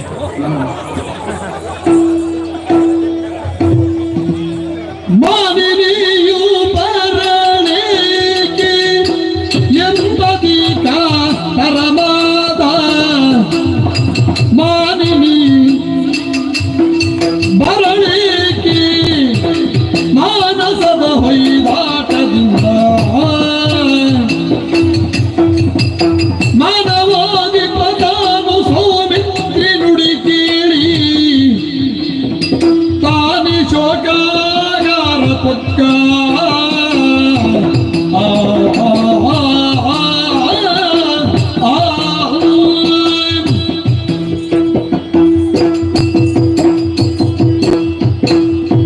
ಕೆಲವಾರು ದಿವಸದಿಂದ ಕಾಣುತ್ತಿರುವಂತಹ ದುಸ್ವಪ್ನ ನೈಮಿತ್ತಿಕರಲ್ಲಿ ಪ್ರಶ್ನೆ ಇರಿಸಿ ಕೇಳಿದರೆ ರಾಜಾರಿಷ್ಟ ಅಂತ ಹೇಳ್ತಾರೆ. ಇಂತಹ ಕನಸು ಬೀಳುವವರು ಬಹಳ ಕಾಲ ಬದುಕುವುದಿಲ್ಲ ಅಂತ ಲೆಕ್ಕ. ಸಾಯಲಿ ಬದುಕಿದ್ದೇ ಹೆಚ್ಚು, ಆದ್ರೆ ಸಾಯುವುದಕ್ಕಿಂತ ಮೊದಲು ಒಂದು ಹೊಣೆಯನ್ನು ಪೂರೈಸಬೇಡುವೆ. ಅದಕ್ಕಾಗಿ ಶ್ರೀಮಂತ ಪುತ್ರರಾದಂತಹ ರಾಮನಿಗೆ ಪಟ್ಟಾಭಿಷೇಕ ಅಂತ ನಿಶ್ಚಯ ಮಾಡುವುದಕ್ಕೆ ಗುರುಗಳಾದ ವಶಿಷ್ಠರನ್ನು ಮಂತ್ರಿ ಸುಮಂತ್ರರನ್ನು ನಿಲ್ಲೇ ದಿವಸ ಸಮಾಲೋಚನೆಗೆ ಕರೆದಿದ್ದೆ. ಇವತ್ತೊಂದು ಮುಹೂರ್ತ ಬಿಟ್ಟರೆ ಮತ್ತೆ 14 ವರ್ಷಗಳ ಕಾಲ ಇಲ್ಲ ಅಂತ ಹೇಳಿದ್ದರಲ್ಲಿ ಚೈತ್ರ ಮಾಸದ ಶುಕ್ಲ ಪಕ್ಷದ ಪುಷ್ಯ ನಕ್ಷತ್ರದ ಅಭಿಜಿನ ಮುಹೂರ್ತದಲ್ಲಿಯೇ ಮಗನಾದ ರಾಮ ಧರೆಗೆ ಅಧಿಪತಿ ಆಗ್ತಾನೆ ಅಂತ ನಾನು ಕಂಡ್ರೆ ನೀರ ಮೇಲಿಟ್ಟ ಹೋಮದ ಹಾಗಾಯಿತು. ಪ್ರತಿಯೊಬ್ಬರ ಆಶೀರ್ವಾದ ಬೇಡುತ್ತಿದ್ದಂತಹ ಮಗ ರಾಮ ಹೇಳ್ತಾನೆ, ನನಗೆ 3 ಮಂದಿ ತಾಯಂದಿರು, 2 ಬಂದಿದ್ದಾರೆ, ಒಬ್ಬಳು ಇಲ್ಲ. ಕೈಕಾದೇವಿ ಯಾಕೆ ಬರಲಿಲ್ಲ ತಮ್ಮ, ಹೋಗಿ ನೋಡಿ ಬಾ. ಹೋದ ಹುಡುಗ ಮತ್ತೆ ಬಂದು ಹೇಳ್ತಾನೆ, ಅಮ್ಮ ರೋಗ ಬಂದವರಂತೆ ಮಲಗಿದ್ದಾಳೆ, ನನ್ನಲ್ಲಿ ಮಾತಾಡುವುದಿಲ್ಲ, ನಾನು ಹುಡುಗನಂತೆ, ಹಾಗೆ ಅಂತ ಮಾತು ಉಂಟಂತೆ. ಅದು ದಶರಥ ಪಿತರಲ್ಲಿ. ಇನ್ನಪ್ಪ ಬರಲಿ, ನನಗೆ ಮಾತು ಉಂಟು. ಹಾಗಾದ್ರೆ ಏನಿದರ ಅರ್ಥ? ನಾ ಮಾತಾಡಲಿಲ್ಲ, ಮುಂದುವರಿಯಿದ್ರೆ ಮುಂದರಿ ಅಷ್ಟೇ. ಧರ್ಮಜ್ಞನಾದ ಸೂಕ್ಷ್ಮಜ್ಞನಾದಂತಹ ರಾಮ ಬಿಡ್ತಾನೆಯೇ? ತಿರುಗಿ ನನ್ನತ್ತ ಒಂದು ದೃಷ್ಟಿ ಹಾಯಿಸಿದ, ನಾನೇ ಹೋಗಬೇಕು ಅಂತ. ಬಿಸಿಲ ಬಂಡಿಯ ಮೇಲೆ ಕುಸುಮ ಮಾಲಿಕೆಗಿರಲೋ ಸವಳಿದೊಕ್ಕೆ ಕೈಯದ ಬಿಸರಾಕ್ಷಿ ಪವಡಿಸಿರಿ ವಸುಮತೀಶ್ವರ ಕಂಗನೋ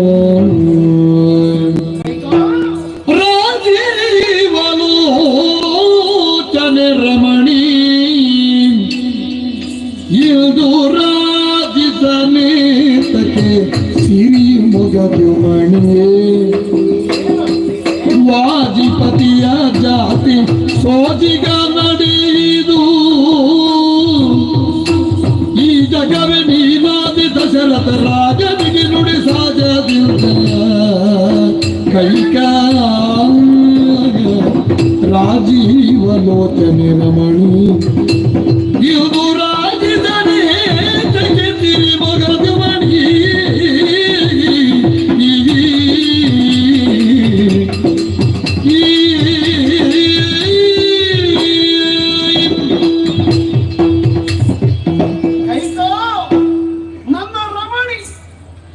ಶಬ್ದದ ಅರ್ಥ ರವಿಸತಕ್ಕವಳು.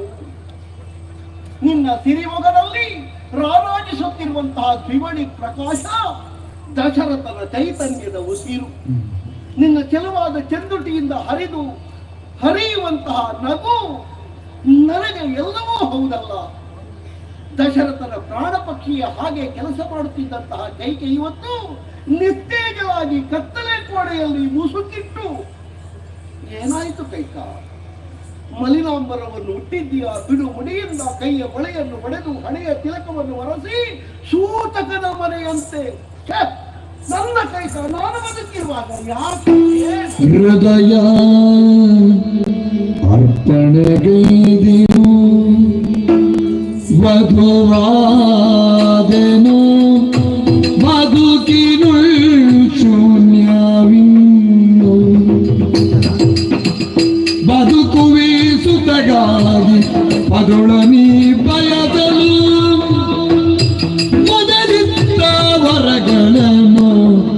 ಒದಗಿಸುವೀನು ಮೊದಲಿದ್ದ ವರಗಳನ್ನು ರಮಣ.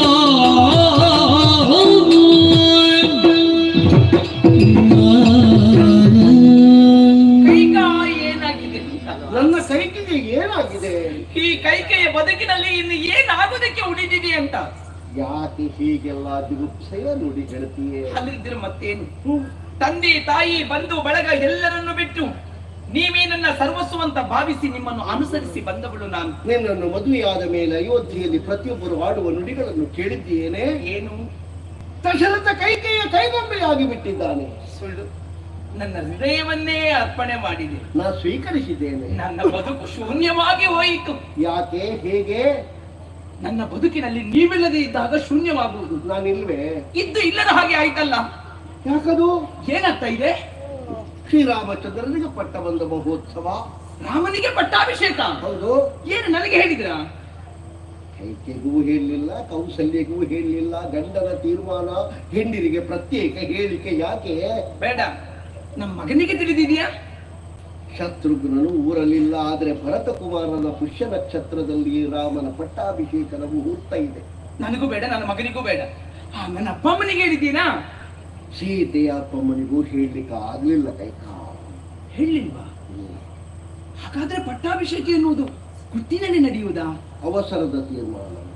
ದಿನ ಇಲ್ಲ. ರಾಜಾರಿಷ್ಟಕ್ಕೆ ಒಳಗಾದ ನಾನಿಟ್ಟು ದಿನ ಅಂತ ಹೇಳುವುದಕ್ಕೆ ಸಾಧ್ಯ ಇಲ್ಲ. ಶ್ರೀಮಂತ ಪುತ್ರನಾದಂತಹ ರಾಮನ ಹೆಗಲಿಗೆ ಹೊಣೆಗಾರಿಕೆಯನ್ನು ಹೊರಿಸಿದ್ರೆ ಮತ್ತೆ ನಾ ಕಣ್ಣು ಮುಚ್ಚಿದ್ರೂ ತೊಂದರೆ ಇಲ್ಲ. ಸುಳ್ಳು ಸುಳ್ಳು, ಎಲ್ಲ ಗುಟ್ಟು ಗುಟ್ಟು. ಗಂಡ ಹೆಂಡಿನ ಮಧ್ಯದಲ್ಲಿ ಗುಟ್ಟು ಅಂತ ಇರ್ತದ. ಯಾಕೆ ಹಾಗೆ ಹಿಡಿತೀಯ ಕೈಕ? ಎನಿಸಿದ್ದಲ್ಲ, ನೀವು ಮಾಡಿದ್ದೇ ಹಾಗೆ. ಇರ್ಲಿ, ನಾನೇನು ಸಾಯುವುದಿಲ್ಲ, ಬದುಕ್ತೇನೆ. ನಾನು ನನ್ನ ಮಗನಿಗಾಗಿ ನಾ ಬದುಕುತ್ತೇನೆ. ಮಗನ ಭವಿಷ್ಯಕ್ಕಾಗಿ ನಾನು ಇರ್ತೇನೆ.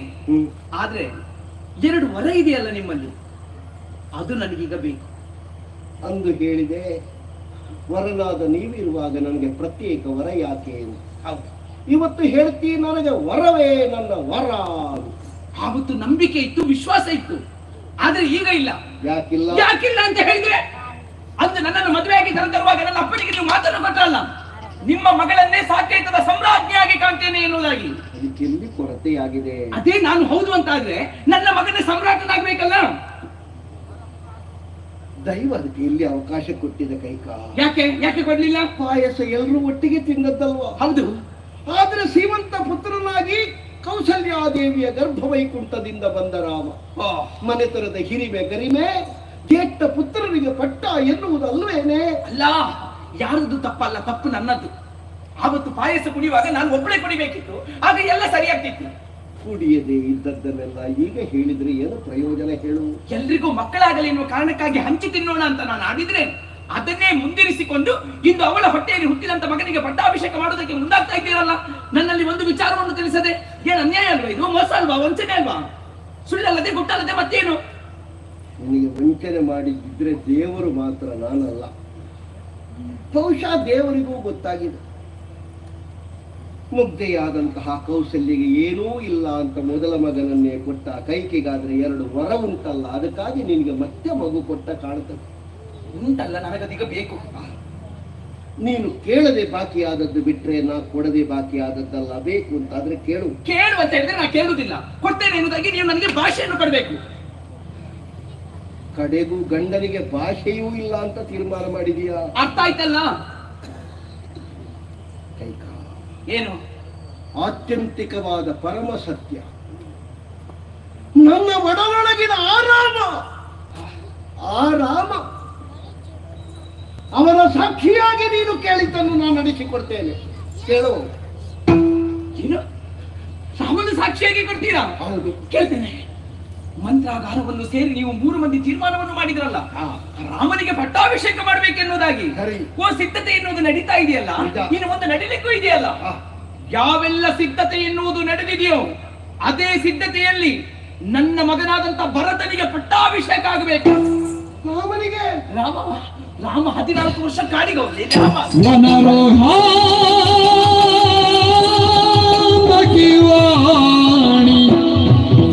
ಹೃದಯ ಭೇದಿ ಪದುರಗಿನ ಕುಲೀಂದ್ರನು ಕಂಪಿಸಿ ಕೈಕ ತನವು ವಶವಿಲ್ಲದ ತವನೆ ಕುಸಿದಿರಲು ಇಲ್ಲ ಕೈಕ ಒಣಗಿ ಗಂಟಲ ಜಲವು ಕಣ್ಣು ಕತ್ತಲೆ ಕರೆದು ತಣಿಯಲಾರದ ದುಃಖ ಜರದಿಯಲಿ ಮುಳುಗುತ್ತ ಮಣಿದಿಲ್ಲದ ದೀನನಾಗಿ ಸುರ ಸುರಭಿ ಕಿಚ್ಚಲಲಿ ಗರಳ ಕಂಡಿನಿ ಕೈಕಾರ ಸುರ ಸುರಭಿ ಕೆಚ್ಚಲಲಿ ಗರಳ ಕಂಡಿನಿ ಹೀಗೆ ಕರುಣವಿಲ್ಲವಿ ಕಾತಿ ಕೈಕೇಯಿ ನಿನಗೆ ತರಣಿ ವಂಶದ ದೀಪ ತರಳ ರಾಮನ ಕಾಯಿ ತರಣಿ ವಂಶದ ದೀಪ ತರಳ ರಾಮನ ಕಾಯಿ ಕರುಣ ಬಳ್ಳಿಯ ಕಡಿಬುದೇನಿದುವೆ ಮಾಯಿ ಕರುಳ ಬಳ್ಳಿಯ ಕಡಿಬುದೇನಿದುವೆ ಮಾಯಿಯೇ ಸುರ ಸುರದಿ ಕಿಚ್ಚಲಲಿ ಗರಳ ಕಂಡಿನಿ ರಾಮ ರಾಮ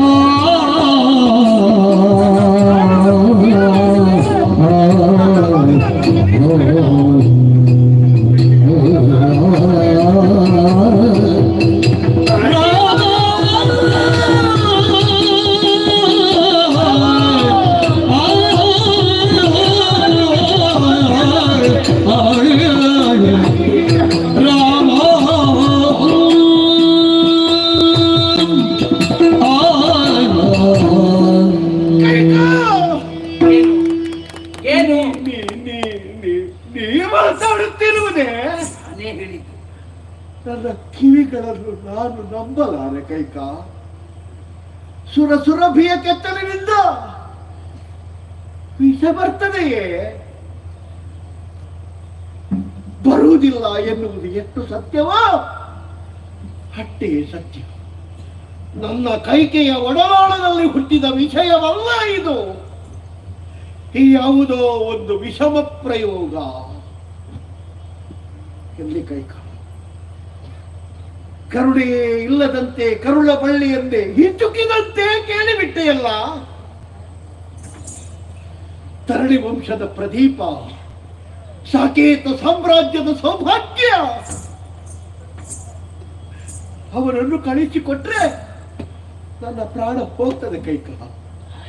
ಯಾವ ಸೌಭಾಗ್ಯವನ್ನು ನೀನೀಗ ನನ್ನ ಹೆಚ್ಚಿನ ಮೆಚ್ಚಿನ ನೆಚ್ಚಿನ ಅಂತ ಹೇಳ್ತೀಯೋ ಅದು ಕಳಚಿ ಬೀಳುತ್ತದೆ. ನಿನ್ನ ಮಗನಾದ ಭರತನಿಗೆ ಪಟ್ಟಬೇಕು ಅಂತ ಕೇಳೋ ತಾಯಿಯಾಗಿ ಆಗಲಿ ಆಗಬೇಕು. ಆದ್ರೆ ಅವನ ಪಟ್ಟಾಭಿಷೇಕದಲ್ಲಿ ರಾಮನ ವನವಾಸ ಯಾಕೆ ಕಳಿಸ್ಲಿಕ್ಕೆ ಆಗೋದಿಲ್ವಾ? ಮಾತಿತ್ತಿದ್ರೆ ರಾಮ ರಾಮ ರಾಮ ಅಂತ ಹೇಳ್ತಿರಲ್ಲ, ಏನು ರಾಮ ಒಬ್ಬನೇ ನಿಮಗೆ ಮಗನ? ಉಳಿದವರೆಲ್ಲ ನಿಮ್ಮ ಮಕ್ಕಳಲ್ಲವಾ? ಎಲ್ಲ ಮಕ್ಕಳನ್ನು ಸಮಾನ ದೃಷ್ಟಿಯಲ್ಲಿ ಕಾಣಬೇಕಾದಂತ ನೀವು ಯಾಕೆ ಈ ತಾರತಮ್ಯ? ಯಾಕೆ? 3 ಮಂದಿ ಮಕ್ಕಳಿಗೆ ನಾನಪ್ಪ, ಆದರೆ ನಿಜಾರ್ಥದಲ್ಲಿ ನನ್ನನ್ನು ಪಿತೃವಾಗಿಸಿದವ ಶ್ರೀರಾಮಚಂದ್ರ. ಕ್ರಾಂತದರ್ಶಿಗಳಾದ ಮುನಿ ಮನೀಷಿಗಳು ಹೇಳ್ತಾರೆ, ಕಡಲ ಶೈಲನಾದ ನಾರಾಯಣ ದೇಶಿಕ ರೂಪದಲ್ಲಿ ನಮ್ಮ ಸಂಸಾರದಲ್ಲಿ ಮಗುವಾಗಿ ಕಾಣಿಸಿಕೊಂಡ ಅಂತಹ ಭುವನದ ಭಾಗ್ಯವನ್ನು ಕೈ ಚೆಲ್ಲುವುದಕ್ಕೆ ನಿನಗೆ ಹೇಗೆ ನಿಮಗಿರ್ಬಹುದು, ನನಗಲ್ಲ. ಏನು ಕಳಿಸ್ಲಿಕ್ಕೆ ಆಗುದಿಲ್ವಾ? ಸೂರ್ಯ ವಂಶದಲ್ಲಿ ಸಂಜನಿಸಿದಂತ ನೀವು ಮಾತಿಗೆ ತಪ್ತೀರಾ? ಇಲ್ಲ, ಮಾತು ನೆರವೇರಿಸ್ತೀರಾ? ಹೌದು, ನೆರವೇರಿಸುವುದೇ ಹೌದು ಅಂತಾದ್ರೆ ಮುಂದಿನ ದಾರಿಯನ್ನುವುದನ್ನು ನೋಡಿ. ಮಿತ್ರ ಕುಲಮಣಿ ಜನಕ ಜಾಧವ ನಿತ್ಯ ನಿರ್ಮಲ ಚಿತ್ತ ರಾಘವ ಮತ್ತೆ ಚಿಂತಾ ಭವನ ಮುಖ್ಯನೋ ಆರ್ತಿಯಿಂದ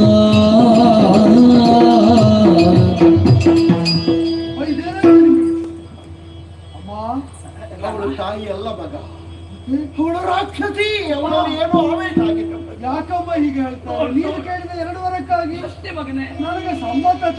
ಅಮ್ಮ ಸಮ್ಮತವಾಯ್ತು ಮನಗೆ ಸುತಗಿ ನಿಮ್ಮ ವಾಂಛಿತ ಸಹಿತ ಬಯಕೆ ಅಮ್ಮ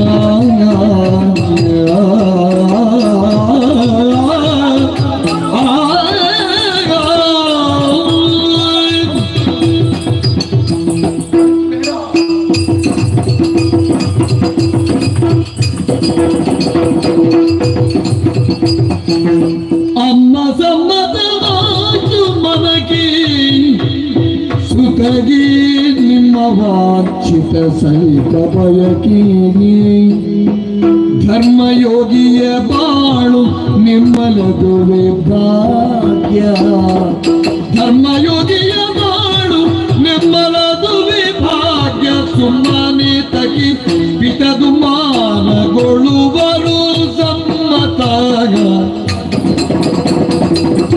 ಅಮ್ಮ ಸಮ್ಮತವಾಜು ಮನಗಿ ಸುತಗಿ ನಿಮ್ಮವಾಚಿತ ಸಲಿತ ಭಯಗೆ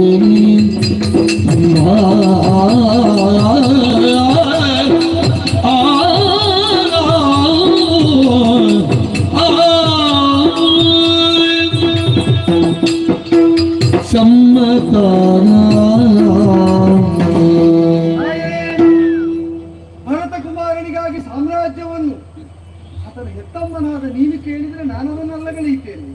ನನ್ನ ತಮ್ಮನಲ್ವೇ ನಾನು ಅಲ್ವ ಮತ್ತೆ ಸೂರ್ಯವಂಶದಲ್ಲಿ ಉದಿಸಿದ ಎಲ್ಲರೂ ಸಮರ್ಥರೇ ಇದ್ದಾರೆ. ಜ್ಯೇಷ್ಠತೆಯ ಆಧಾರದಿಂದ ನನಗೆ ಕೊಡುವುದಕ್ಕೆ ಹೊರಟದ್ದನ್ನು ವರಿಷ್ಠತೆಯ ಆಧಾರದಿಂದ ನೀನು ಭರತನಿಗೆ ಅಂತ ನಿರ್ಣಯಿಸಿದರೆ ಅದರಲ್ಲಿ ಲೋಕಹಿತವೇ ಅಡಗಿರ್ತದೆ ಅಂತ ನಾನು ನಂಬುತ್ತೇನೆ. ಧರ್ಮಯೋಗಿಗಳು ಸಾಗಿದ ಬದುಕಿನ ಪಥದಲ್ಲಿ ಹೋಗಿ ಕೀರ್ತಿವಂತರಾಗುವುದಕ್ಕೆ ಸದವಕಾಶವನ್ನು ಕಲ್ಪಿಸ್ತಾರೆ. ವನವಾಸವನ್ನು ನನಗಾಗಿ ವಿಧಿತವಾಗಿಸಿದಂತಹ ನಿನ್ನ ನಿರ್ಣಯ ನನಗೆ ಅಂಗೀಕಾರಕ. ಸಂತೋಷದ ಮೇಲೆ ಹೊತ್ತು ಹೊರಡುವ ಕಾಲದಲ್ಲಿ ಸೀತಾದೇವಿ ಜೊತೆಯಾಗ್ತೇನೆ ಅಂದಿದ್ದ. ಲಕ್ಷ್ಮಣನು ನನ್ನ ವನವಾಸದಲ್ಲಿ ಅನುಸರಿಸ್ತೇನೆ ಅಂತ ಆಡಿದ್ದಾನೆ. ನಾವು ಸಂತೋಷದಿಂದ ಹೊರಟು ನಿಮ್ಮ ಆಶೀರ್ವಾದವನ್ನು ಅಪೇಕ್ಷಿಸಿ ಬಂದ್ರೆ ಯಾಕಪ್ಪ ಕಣ್ಣೀರು ಸುರಿಸ್ತೀವಿ? ಉಸಿರು ನೀಡಿದ ತಂದೆಗೆ ಉಸಿರಾದಿ ನೀರಾಮ ವಸುಧೆಯ ತೊರೆವೆಯೇ ಅಕಟ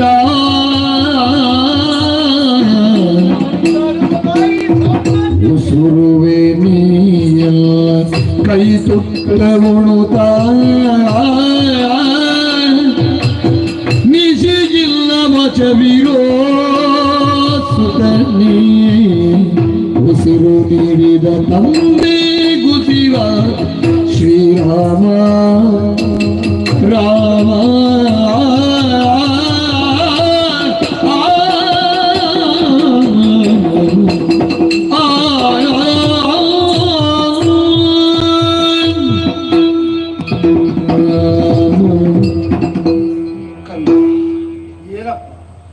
ಮಂದಾರ ಮಾಲ್ಯ ಮಧುವಾಸಿತ ಪುಣ್ಯ ಭೂಮಿಯ ಚರಿತ್ರೆ ಜಗದಗಲಕ್ಕೆ ಹರಡಬೇಕು ಎನ್ನುವ ಕಂಪ ನಿಲ್ಲಿಸಿಕೊಂಡು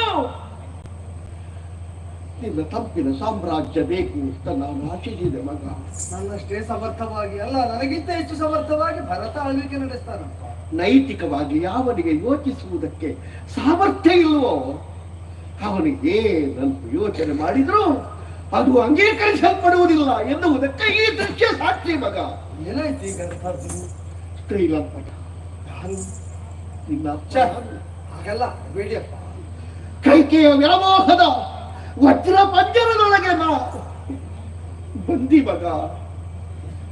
ಉಸಿರಿ ನೀಡಿದ ತಂದೆಯಾದ ನನಗೆ ಸಾಯುವ ಕಾಲಕ್ಕೆ ಅಪಕೀರ್ತಿ ಸಲ್ಲದು ಎನ್ನುವುದಕ್ಕಾಗಿ ಕಾಲ ಬಳಿಗೆ ಬಂದ ಸಾಮ್ರಾಜ್ಯವನ್ನಾದರೂ ಮತ್ತೊಬ್ಬರಿಗೆ ಬಿಟ್ಟುಕೊಟ್ಟ ದಯಾಳುವಾದಿಯಲ್ಲ ಮಗ. ನನಗದ ಕರ್ತವ್ಯಪ್ಪ. ಕಾನನ ಗರ್ಭವೇ ಮಾತೃಗರ್ಭ ಅಂತ ಹೊರಟಿಯಲ್ಲ. ಇಲ್ಲ ಮಗ, ನ್ಯಾಯಯುತನಾದಂತಹ ನಿನಗೆ ಅನ್ಯಾಯ ಯಾವ ಕಾಲಕ್ಕೂ ಆಗಕೂಡದು. ತಪ್ಪುಗಾರರಾದ ನನ್ನನ್ನು ಬಂಧಿಸಿ ಶರವನೆಗೆ ಹಾಕು ಮಗ. ಅಪ್ಪ, ಇಲ್ಲಿ ಯಾರೂ ಅಪರಾಧಿಗಳಲ್ಲ. ಚಿಕ್ಕಮ್ಮ ಕೇಳಿದ ವರದಿಂದ ನೀವು ವ್ಯಸನ ಹೇತುಕವಾದಂತಹ ಅನೇಕ ಮಾತುಗಳನ್ನು ಆಡ್ತಾ ಇದ್ದೀರಿ. ಯೋಚನೆ ಮಾಡಿ ನೋಡಿ, ಹೆತ್ತ ಮಗುವಿನ ಹಿತವನ್ನು ಹಂಬಲಿಸುವಂತಹ ತಾಯಿಯ ಮಾತೃತ್ವದಲ್ಲಿ ಏನು ದೋಷ ಉಂಟು ಅಂತ. ಈಗ ಯಾರು ಪಟ್ಟ ಏರಿದ್ರು ನಿಮ್ಮ ಮಕ್ಕಳೇ ಏರುವುದಲ್ವ, ಸೂರ್ಯವಂಶೀಯರೇ ಏರುವುದಲ್ವ. ನೀವು ಸೆರೆಗೆ ಹೋಗುವ ಯಾವ ಅಪಚಾರವನ್ನು ಮಾಡಿದ್ದೀರಿ. ನಮಗೆ ಕರ್ತವ್ಯ ಕರ್ಮ ಅಂತ ಕಾಡಿಗೆ ಹೊರಟು ನಿಂತಿದ್ದೇವೆ. ಹರಸಿ ಕಳಿಸಿಕೊಡಿ ಅಪ್ಪ. ಹೋಗುವ ಮಗ. ದೂರ ನಾನು ಬರ್ತೇನೆ. ನೀವೆಲ್ಲಿಗೆ? ಕಾಡಿಗೆ ವನವಾಸಕ್ಕೆ. ಅಪ್ಪ, ಈ ಪ್ರಾಯದಲ್ಲಿ ನೀವು ಯಾಕೆ? ಇಲ್ಲಿ ಇದ್ರೂ ಸುಖ ಇಲ್ಲ ಮಗ. ಆ ಭೂತ ನುಂಗ್ತದೆ ನನ್ನನ್ನು. ಆತ್ಮೀಯತೆಯಿಂದ ಆಪ್ಯಾಯತೆಯಿಂದ ದಾಂಪತ್ಯದಲ್ಲಿ ಮುನ್ನಡೆತಾ ಬಂದಂತಹ ನೀವು ಈ ಒಂದು ಕಾರಣದಿಂದ ವಿರಸವನ್ನು ಹೊಂದಕೂಡದು. ದೇವತೆಗಳು ಅನುಗ್ರಹಿಸಿದ್ದಾರೆ ಅಂತ ತಿಳಿಯಿರಿ. ವೃದ್ಧಾಪ್ಯದಲ್ಲಿ ವಾನಪ್ರಸ್ಥವನ್ನು ನೀವು ಅನುಸರಿಸುವ ಅಪೇಕ್ಷೆ ಇಲ್ಲದಂತೆ ನಿಮ್ಮ ಪ್ರತಿನಿಧಿಯಾಗಿ ನಾನು ಸೀತಾ ಸಹಿತನಾಗಿ 14 ವರ್ಷ ವಾನಪ್ರಸ್ಥ ಆಚರಿಸುವುದಕ್ಕೆ ದೇವತೆಗಳು ಮಾಡಿಕೊಟ್ಟ ಅನುವು ಅಂತ ತಿಳಿದರೆ ನಮ್ಮನ್ನು ಕಳಿಸಿಕೊಡುವುದಕ್ಕೆ ನಿಮಗೆ ಕಷ್ಟ ಆಗಲ್ಲ. ಮಕ್ಕಳು ನಾನು ಇಬ್ಬರು ಊರಲ್ಲಿಲ್ಲ. ಬರ್ತಾರಲ್ಲ, ಇಬ್ಬರು ನೀವು ಹೊರಡ್ತಾ ಇದ್ದೀರಿ. 14 ವರ್ಷ ಕಳೆದು ಬರ್ತೇವೆ. ಏನಪ್ಪ, ಏನ್ ನೆನಪಿಸ್ತಾ ಇದ್ದೀರಿ? ಯಾವುದೋ ಒಂದು ವೃದ್ಧ ವಚನ. ವೃದ್ಧ ವಚನ ಏನೋ ಆಗ್ಲಿ ಆಗ್ಲಿ. ಅಪ್ಪ, ಯಾರು ವೃದ್ಧರು? ಏನು ಮಾತು? ಇಲ್ಲ ಮಗ, ನನಗೆ ಅರ್ಥ ಆಗ್ಲಿಲ್ಲ. ಅದು ಹಾಗೆ ಆಗಬೇಕು ಅಂತ ಅದೇ ಆಗ್ಲಿ. ನನ್ನ ಒಂದು ಮಾತು. ಏನಪ್ಪ? ನಿನ್ನೆಯಿಂದ ನೀನು ಉಪವಾಸ ತಡೆ. ಗುರುಗಳು ಹಾಗೆ ಉಪದೇಶಿಸಿದ್ರು, ಉಪವಾಸ ವ್ರತಿಯಾಗಿ ಇರಬೇಕು ಅಂತ. ನೀವು ಯಾಕಪ್ಪ? ಪಟ್ಟಾಭಿಷೇಕ ಅಂತ ನನಗೆ ನಿರ್ಣಯ ಆದದ್ದು. ನನ್ನ ಪ್ರಾಣ ಸ್ವರೂಪನಾದ ನೀನು ಹಸಿದಿರುವಾಗ ಈ ಕೊರಡು ದೇಹಕ್ಕೆ ಆಹಾರ ಯಾಕೋ ಮತ್ತೆ? ಮನದ ಭಾವ ಸರಿ, ಆದ್ರೆ ದೇಹ ಕೇಳಬೇಕಲ್ಲ. ವೃದ್ಧಾಪ್ಯದಲ್ಲಿ ಹಸಿದು ಬಾಯಾರಿ ಉಳಿದರೆ ಆರೋಗ್ಯದ ಗತಿ ಏನಾಗಬೇಡ. ನಾನು ಪರಿಚಾರಕರಲ್ಲಿ ಹೇಳಿ ಹಾಲನ್ನು ತರಿಸಲು ಊಟ ಮಾಡಬೇಕು. ಒಂದು ತುತ್ತು ನಿನ್ನ ಕೈಯಾರೆ ನನ್ನ ಬಾಯಿಗೆ ಕೊಡು, ಇನ್ನೊಂದು ತುತ್ತು ನನ್ನ ಕೈಯಾರೆ ನಿನ್ನ ಬಾಯಿಗೆ ಕೊಡ್ತೇನೆ ಮಗ. ಈ ನಿಶಿ ನನ್ನ ಜೊತೆಯಾಗಿಯೇ ಇದ್ದು ನಿನಗೆ ಹೋಗಲೇಬೇಕು ಅಂತ ಕಾಣ್ತದೆ ಅಂತಾದ್ರೆ ನಾಳೆ ಪ್ರಾತಃ ಕಾಲಕ್ಕೆ ಹೋಗು ಮಗ. ಅಲ್ಲಿವರೆಗೆ ನನ್ನೊಟ್ಟಿಗೆ ಇರು. ನಿಮ್ಮ ಮಾತು ಈಡೇರಿಸುವುದಕ್ಕೆ ಕಾಡಿಗೆ ಹೊರಟು ನಿಂತಿದೆ. ಆದ್ರೆ ಈ ಒಂದು ಮಾತು ಈಡೇರಿಸದೇ ಇದ್ದದಕ್ಕೆ ಕ್ಷಮಿಸಬೇಕಪ್ಪ. ಯಾಕಾಗುವುದಿಲ್ವೋ? ಹಾಗಲ್ಲ, ಸಾಮ್ರಾಜ್ಯವನ್ನೇ ಭರತನಿಗೆ ಅಂತ ಚಿಕ್ಕಮ್ಮ ಕೇಳಿ ಪಡೆದ ಮೇಲೆ ಇಲ್ಲಿನ ಅಗುಳಗಳು ಅವನಿಗೆ ಸೇರಿದ್ದಲ್ವೋ. ಅವನನ್ನು ಕೇಳದೆ ನಾನು ಕೈಕ ನೀ ನಿನ್ನ ಮಗನಿಗಾಗಿ ಕೇಳಿಟ್ಟ ಸಾಮ್ರಾಜ್ಯದಲ್ಲಿ ಒಂದು ತುತ್ತಿನ ಅಧಿಕಾರವೂ ಇಲ್ಲವಂತೆ ಮಗುವಿಗೆ. ಅವನಿಗೆ ಅರ್ಥ ಆಗಿದೆ, ಈ ಹಳೆ ತಲೆಗೆ ಇನ್ನೂ ಅರ್ಥ ಆಗ್ಲಿಲ್ಲ ಅಷ್ಟೇ. ರಂಗನಾಥ, ಅಪ್ಪ, ಅಧಿಕಾರ ಕಳೆದುಕೊಂಡದ್ದಕ್ಕೆ ವ್ಯಸನದಿಂದ ಆಡಿದ್ದಲ್ಲ. ಅದು ಶಿಷ್ಟಾಚಾರ ತಾನೆ. ಅಧಿಪತಿಯನ್ನು ಕೇಳದೆ ಅಧೀನನಾದವನು ಸ್ವೀಕರಿಸುವುದಕ್ಕೆ ಇನ್ನೊಂದು ನೆಲೆಯಿಂದಲೂ ಯೋಚಿಸಿದೆ. ಧರ್ಮ ಬುದ್ಧಿ ಸ್ಥಿರವಾಗಿದ್ದರಿಂದ ಪಿತೃವಚನ ಪರಿಪಾಲನೆಗಾಗಿ ಕಾಡಿಗೆ ಹೊರಟು ನಿಂತಿದ್ದೇನೆ. ಈಗ ನೀವು ಹೇಳಿದ್ರಿ ಅಂತ ಉಣ್ಣುವುದಕ್ಕೆ ಉಳಿದೆ ಅಂತಲೇ ಇಟ್ಟುಕೊಳ್ಳಿ. ಉಂಡ ಮೇಲೆ ಕಾಡಿಗೆ ಹೋಗುವುದು ಬೇಡ ಅಂತ ಕಂಡ್ರೆ ಈಗಿದ್ದ ಧರ್ಮ ಬುದ್ಧಿ ಮತ್ತೆ ಯಾರು ಕೊಡ್ತಾರೆ? ಅದರಿಂದ ತಿಳಿದವರು ಹೇಳಿದರು, ಧರ್ಮ ಯಾವುದು ಅಂತ ನಿರ್ಣಯ ಆದ ಆ ಕ್ಷಣದಲ್ಲೇ ಆಚರಿಸಿ ಬಿಡಬೇಕು. ತಡ ಆದರೆ ಮತ್ತೆ ವಿಚಲಿತವಾಗ್ತದೆ. ಅದಾಗುವ ಮೊದಲು ಹೊರಟು ನಿಂತಿದ್ದೇನೆ. ಹರಸಿದ್ರೆ ಈ ಕ್ಷಣವೇ ಹೊರಟು. ಪುರದ ಪುಣ್ಯವೇ ಹೊರಟು ನಿಂತಿದೆ. ಗುರುಗಳೇ, ಅವರನ್ನು ಯಾಕೆ ಕರಿತೀನಿ? ಮಂತ್ರಿ ಸುಮಂತ್ರ, ಯಾಕಪ್ಪ ಈ ಮಕ್ಕಳು ಹೋಗದಂತೆ ನೀವಾದ್ರೂ ಅಯ್ಯೋ, ಯಾರು ಬರ್ಬೇಡಿ, ಏನಾಗ್ಲಿಲ್ಲ, ಏನಾಗ್ಲಿಲ್ಲ. ತಡೀರಿ. ಹೋಗುವುದು ಬೇಡ.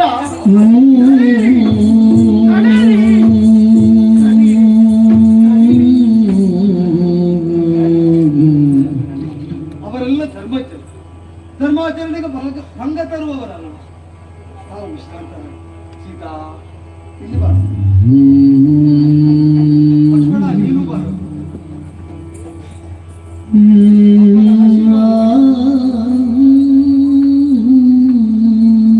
ಅಪ್ಪ, ಪವಿತ್ರವಾದ ಸಾಕೇತದ ಸಿಂಹಾಸನದಷ್ಟೇ ಶ್ರೇಷ್ಠವಾದ ನನ್ನ ಅಪ್ಪ ಸತ್ಯ ಸಿಂಹಾಸನದಲ್ಲಿ ವಿರಾಜಿತರಾದ.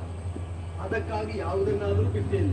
ಇದು ಕೇವಲ 14 ವರ್ಷದ ವನವಾಸ ಅನ್ನು ಅದನ್ನು ನಿರ್ವಿಘ್ನವಾಗಿ ಆಚರಿಸುವಂತೆ ಮೂವರನ್ನು ಆಶೀರ್ವದಿಸಿ. ರಂಗನಾಥ, ಮಾ ಹೊರಟು ನಿಂತ ಕಾಲದಲ್ಲಿ ಒಂದು ಚಿಕ್ಕ ಬೇಸರ ನಿವೇದಿಸಿಕೊಳ್ಳಿ. ಏನೋ ಮಗನೇ ಅದು?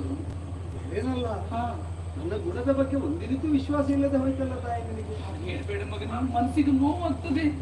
ವಿಶ್ವಾಸ ಇದ್ದದ್ದೇ ಹೌದಾದರೆ ನನ್ನನ್ನು ಕರೆದು ರಾಮ ಕಾಡಿಗೆ ಹೋಗು ಅಂದ್ರೆ ಇಷ್ಟು ಹೊತ್ತಿನಲ್ಲಿ ಕಾಡಿ ಸೇರಿ ಆಗ್ತಿತ್ತು. ಅಪ್ಪರಲ್ಲಿ ವರದನೆ ಮನದಿಂದ ಈ ಅಪೇಕ್ಷೆ ವ್ಯಕ್ತಪಡಿಸಿ ಅವರ ದುಃಖಕ್ಕೆ ಯಾಕೆ ಕಾರಣ? ಹಾಗಲ್ಲ ಮಗ.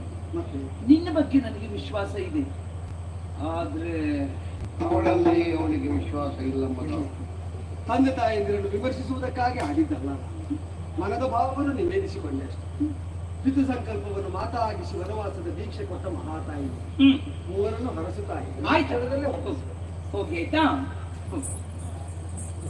ಇಲ್ಲಿ ಹೆಚ್ಚು ಹೊತ್ತು ಉಳಿದಷ್ಟು ಅಪ್ಪನ ದುಃಖ ಹೆಚ್ಚಾಗ್ತಾ ಹೋಗುದು. ಶೀಘ್ರವಾಗಿ ಹೊರಟು ಬಿಡು. ಹೀಗೆ ಅಡವಿಗೆ ವಸನ ಮೇಕಿ ಬಂಗಾರ ಕಿಡುಕಿಯಬಹುದು ಜೋಕಿ ಉಡುತಲಿ ನಾಡು ಮಡಿಯ ಹೋಗಿರಿ ಉಡನಾಡದೆ ನೋಡಿಯ. ಸ್ವಲ್ಪ ನಿಲ್ಲ ಬರಾಮ, ಸ್ವಲ್ಪ ನಿಲ್ಲು. ನಾಡಿಗೆ ಹೊರಟುತ್ತಾಯಿ. ಹೋಗುವುದು ಬೇಡ ಅಂತ ಹೀಗೆ ಹೋಗುದು ಬೇಡ ಅಂತ ಹೇಳಿದ್ದೆ ನಾನು. ಹೀಗೆ ಅಂದ್ರೆ ರಾಜ ಪೋಷಾಕನ್ನು ಧರಿಸಿದ್ಯಾ, ಮೈ ತುಂಬ ಒಡವೆ ವಸನ ಇದನ್ನೆಲ್ಲ ಉಟ್ಟುಕೊಂಡು ತೊಟ್ಟುಕೊಂಡು ನೀ ಕಾಡಿಗೆ ಹೋದ್ರೆ ನಿನಗೆ ಕಷ್ಟ ಆಗುದಿಲ್ವ ಮಗನೇ? ಭರತನಿಗೆ ಅಂತ ಸಿದ್ಧವಾದ ಯುವರಾಜ್ಯಾಭಿಷೇಚನದ ಯಾವ ವಸ್ತು ವಿಷಯದತ್ತನು ಕಡೆಗಣ್ಣ ನೋಟವನ್ನು ನಾ ಬೀರುವುದಿಲ್ಲ ತಾಯಿ. ಕೃಷಿ ಆದವನು ಸಂಸಾರ ಬಿಟ್ಟು ಕಾನನ ಸೇರುವ ವಿಧಾನದಲ್ಲಿ ನಾನು ಹೊರಟಿದ್ದೇನೆ ಅಂತ ತಿಳಿ. ಸರಿ, ಆದ್ರೆ ಇದ್ದದ್ದನ್ನು ಕಳಚಿದ್ರೆ ಉಡುವುದಕ್ಕೆ ಏನಾದ್ರೂ ಬೇಕಲ್ಲ ತಾಯಿ. ನಾನು ಕೊಡ್ತೇನೆ.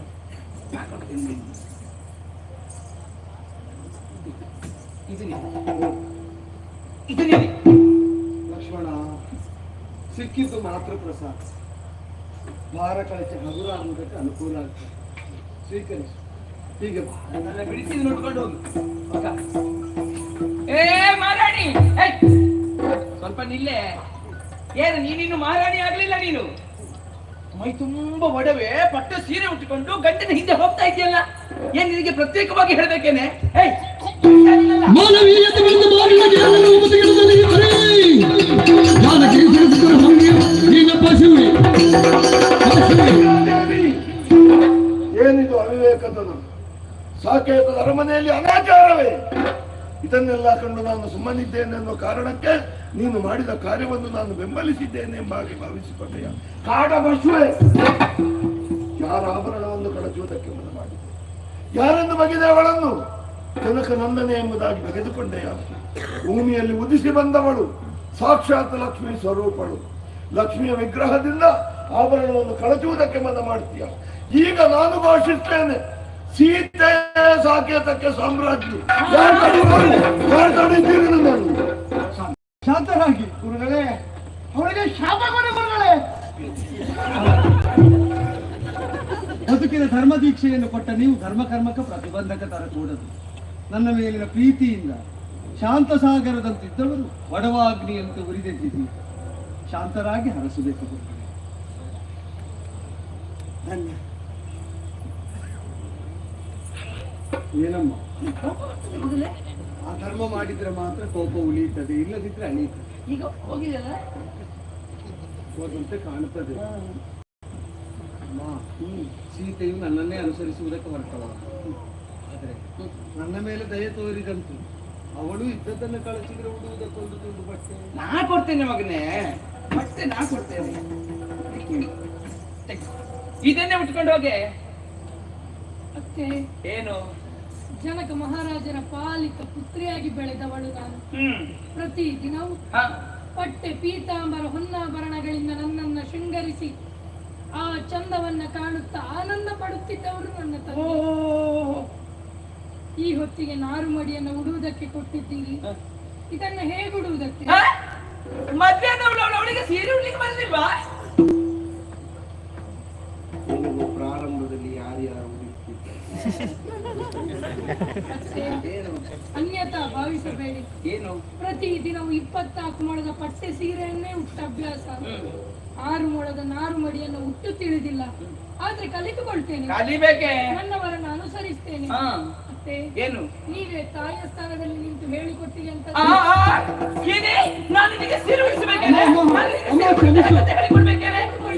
ನಾನು ಸಾಕೇತದ ಸಾಮ್ರಾಜ್ಞಿ, ನಾನು ಇವಳಿಗೆ ಸೀರೆ ಬಿಡಿಸುವುದಂತೆ. ಏನು ಮಾತಾಡಿದವಳು? ಏನು ಮಾತಾಡಿದವಳು? ಅದೇ ಕಲ್ತದವಳು ಕಲ್ತದವಳೆಯಾ? ಹೇಳ ಸ್ವಲ್ಪ, ಹೇಳ ಅವಳಿಗೆ ಸ್ವಲ್ಪ.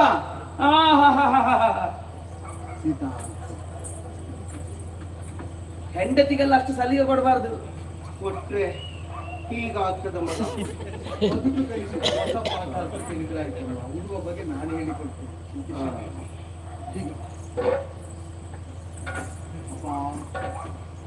ದುಃಖಿಸದೆ ಹರಸಿ ಕಳಿಸಿಕೊಡಿ ಅಂತ. ನೀ ಹೋದ್ರೆ ನಾನು ಹೋಗ್ತೇನೆ ಮಗ. ತಾವು ಎಲ್ಲಿ ಹೋಗುವುದಕ್ಕೆ? ಕೀರ್ತಿವಂತರಾಗಿ ಇಲ್ಲೇ ಉಳಿಯಬೇಕು ನೀವು. ಎಲ್ಲಿಗೆ ಹೋಗುದು? ಹೋಗ್ಲಿಕ್ಕೆ ಬಿಡ್ಬೇಕಲ್ಲ, ಎಲ್ಲಿ ಹೋಗುದು ಎಲ್ಲಿಗೆ? ಗುರುವರ ಕಾರುಣ್ಯ ಅಪ್ಪ ಹೋಗಿ ಬರ್ಲಿ. ಆಯ್ತಾ?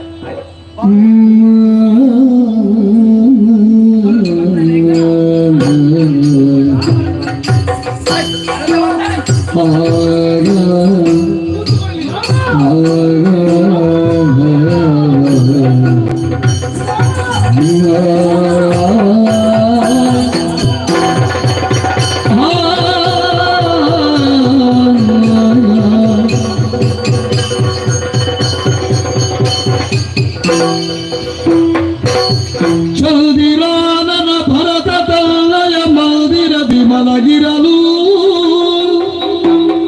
ಹಿಂದೆ ಕಾಣದ ದುಷ್ಟ ಕನಸಿನ ಹಾದರಕ್ಕೆ ಭಯ ಭಯ ಭಯ ತುಳ್ಳುತ್ತ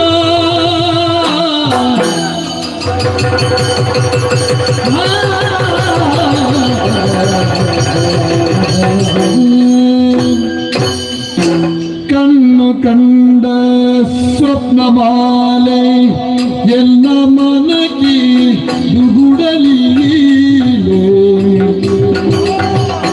ಕಣ್ಣು ಕಂಡ ಸ್ವಪ್ನ ಮಾಲೆ ಎಲ್ಲ ಮನಕ್ಕೆ ದುಗುಡಲಿ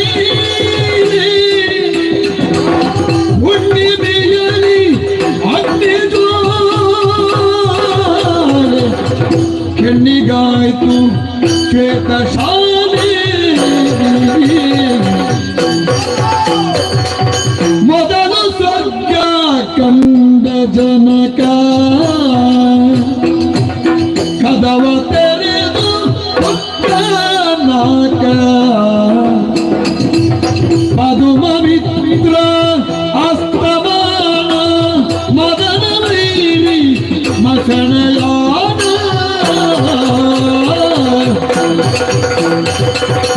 ಅರುಣ ಕುಸುಮ ಭರಿಸು ತೋರುವ ಫಲದಿ ಕತ್ತೆ ಮೇರಿ ಸಾತ ಕರುಚೂಪೆ ಒರಳಿತೋದು ಕರಿಮಣಿಯಲಿ ಶೋಕ ಬಿಂದು ಕಣ್ಣು ಕಂಡ ಸ್ವಪ್ನ ಕಣ್ಣು ಕಂಡ ಸ್ವಪ್ನ ಕಣ್ಣು ಕಂಡ ಸ್ವಪ್ನ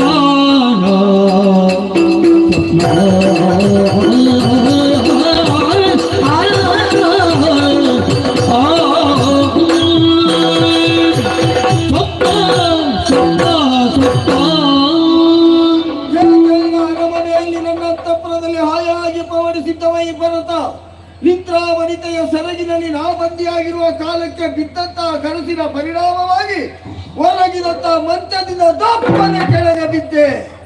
ಕನಸಿನಲ್ಲಿ ನಾ ಕಂಡ ದೃಶ್ಯವಾದರೂ ಎಂಥದ್ದು? ಪೌರ್ಣಮಿಯ ದಿನದಂದು ಬಾನಂಗಳದಲ್ಲಿ ಕಂಗೊಳಿಸಿ ತಂಪಾದ ಕಿರಣವನ್ನು ಸೂಸಬೇಕಾದಂತಹ ಶಶಿಯು ಇಂದಿನ ದಿನ ದಗದಗನೆ ಉರಿಯುತ್ತಿರುವಂತಹ ಅಗ್ನಿಯ ಜ್ವಾಲೆಯನ್ನೇ ಹೊರಗೆಲ್ಲಿದ ಹಾಗೆ ಶೃಂಗಾರ ಭರಿತನಾಗಿ ಶೋಭಿಸಬೇಕಾದಂತಹ ರಾಜಮಾತೆಯೋರ್ವಳು ಅದನ್ನೆಲ್ಲವನ್ನು ಕಲಕಿ ಶ್ವೇತವಸನ ಧಾರಿಯಾಗಿ ನನ್ನ ಎದುರಿಗೆ ನಿಂತಹ ದೃಶ್ಯವನ್ನು ನೋಡಿದೆನಲ್ಲ. ನನ್ನಪ್ಪ ನಾಕಲೋಕಕ್ಕೆ ಮೊದಲೇ ಒಮ್ಮೆ ಹೋಗಿದ್ದಾರೆ. ಅದೇ ನನ್ನಪ್ಪ ಇಂದಿನ ದಿನ ನಾಕವನ್ನು ಸೇರಿ ನಾಕದ ಕದವನ್ನು ತಟ್ಟಿ ತಟ್ಟಿ ತಟ್ಟಿ ಕದವನ್ನು ತೆರೆಸಿ ಒಳ ಹೊಕ್ಕಂತಹ ದೃಶ್ಯವನ್ನು ಕಂಡೆನಲ್ಲ. ಫಲ ಕೊಡುವ ಮರದ ಬಳಿಗೆ ಹೋಗಿ ಇನ್ನೇನು ಒಂದು ಫಲವನ್ನು ಕೊಯ್ದು ತಿರುಬೇಕೆನ್ನುವಷ್ಟರಲ್ಲಿ ಆ ಮರವೇ ಕೂಡ ಸಮೇತವಾಗಿ ಧರೆಗುರುಳಿದಂತಹ ದೃಶ್ಯ. ಪತಿಮೃತ ಹೆಣ್ಣಿಗೆ ಮಾಂಗಲ್ಯ ಎನ್ನುವುದು ಭೂಷಣ. ಅಂತವ ಮಾಂಗಲ್ಯವೇ ಹರಿದು ಅದಕ್ಕೆ ಜೋಡಿಸಲ್ಪಟ್ಟಂತಹ ಕರಿಯ ಮಣಿಗಳು ಶೋಕ ಬಿಂದುವಾಗಿ ಥರಿಗುರುಳಿದಂತಹ ದೃಶ್ಯ. ನಾಲ್ಕನೇ ಜಾವದಲ್ಲಿ ಬಿದ್ದ ಕನಸು ಯಾವತ್ತೂ ಸುಳ್ಳಾಗುವುದಿಲ್ಲ ಅಂತೆ. ನಮ್ಮ ಕೇಕಯದಲ್ಲಿ ಏನು ಆಗಲಿಲ್ಲ. ಹಾಗಿದ್ರೆ ನಮ್ಮ ಅಯೋಧ್ಯೆಯಲ್ಲಿ ಏನಾದ್ರು ಇಲ್ಲ. ಅಲ್ಲಿ ನಮ್ಮ ಕುಲಗುರುಗಳಿದ್ದಾರೆ, ಮಂತ್ರಿ ಮಾಡಲಿಕರಿದ್ದಾರೆ. ಹೆಚ್ಚೇಕೆ ನನ್ನನ್ನ ಶ್ರೀರಾಮಚಂದ್ರನಿದ್ದಾನೆ. ಅಲ್ಲಿಯೂ ಏನು ಆಗಿರ್ಲಿಕ್ಕಿಲ್ಲ. ಕೇವಲ ಕಲ ಅಂತರಂಗದಲ್ಲಿ ಏನೋ ಒಂದು ರೀತಿಯ ತಳಮಳ. ಯಾಕೆ ಹೀಗೆ ಮಾತನಾಡ್ತಾ ಇದ್ದಂತೆ ನಮ್ಮ ವಂಶದ ಮೂಲ ಪುರುಷ ಮೇಲೆ ಇರುವಂತಹ ಸಮಯ ಒದಗಿ ಬಂತಲ್ಲ. ಯಾವುದಕ್ಕೂ ಒಳಗಿರುವಂತಹ ತಮ್ಮನಾದ ಶತ್ರುಘ್ನನನ್ನು ಎಬ್ಬಿಸಿ ವಿಚಾರವನ್ನು ತಿಳಿಸಬೇಕು. ನಡೀತೇವೆ.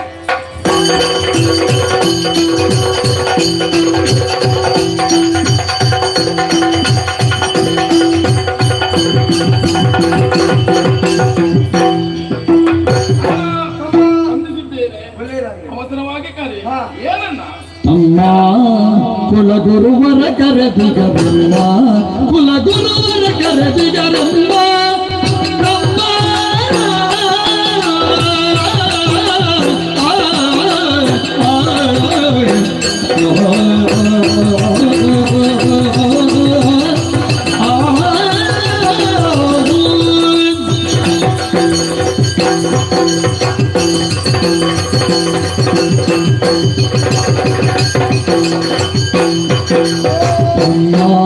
ಕುಲಗುರುವರ ಕರೆದಿಗರಲ್ಲ ನಾವು ತೆರಳುವ ಕರಿತೆಯದಲ್ಲ ಕುಲಗುರುವರ ಕರೆದಿಗರಲ್ಲ ಸಮ್ಮತ ದ್ಯೂತಿ ರಡರುತ ಹೊರಡುವ ಸಮ್ಮತ ದ್ಯೂತಿ ರಡರುತ ಹೊರಡುವ ನಿರ್ಮಲ ಧರಿಸಾಕೀರ್ತಕ್ಕೆ ಮುದದಿ ಕುಲಗುರುವರ ಕರೆದಿಗರಲ್ಲ ಕುಲಗುರುವರ ಕರೆದಿಗರಲ್ಲ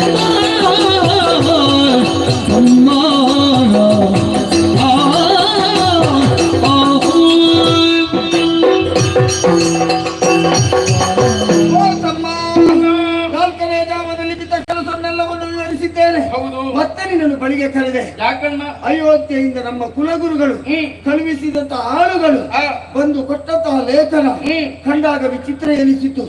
ಯಾವತ್ತು ಲೇಖನ ಬರೆಯುವುದು ಯಾರು? ನಮ್ಮ ಅಪ್ಪ. ಇವತ್ತು ಅವರು ಬರೆದದ್ದಲ್ಲ. ಮತ್ತೆ ಗುರುಗಳು ಬರೆದ ಲೇಖನ ಕೈ ಸೇರಿದ ಕಾಲಕ್ಕೆ ಅದನ್ನು ಬಿಡಿಸಿ ನಾವು ವಾಚಿಸಿದಾಗ ಅತಿ ಶೀಘ್ರದಲ್ಲಿ ಭಾರತ ಶತ್ರುಘ್ನರು ಅಯೋಧ್ಯೆಯನ್ನು ಸೇರಿಕೊಳ್ಳತಕ್ಕದ್ದು ಹೀಗೆ ಬರ್ದಿತ್ತು. ಈಗ ನನಗೆ ಕುತೂಹಲ, ಏನನ್ನ? ಯಾಕಿರ್ಬೋದು?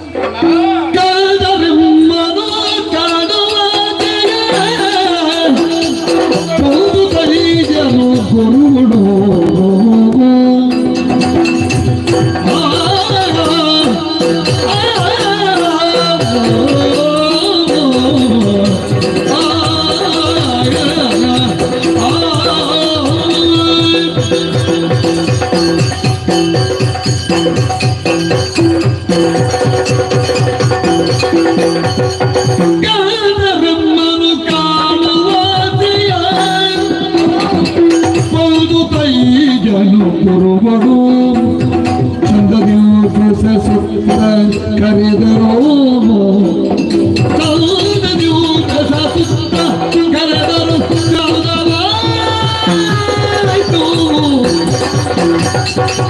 ಬ್ರಹ್ಮನು ಕಾಣುವಾದೆ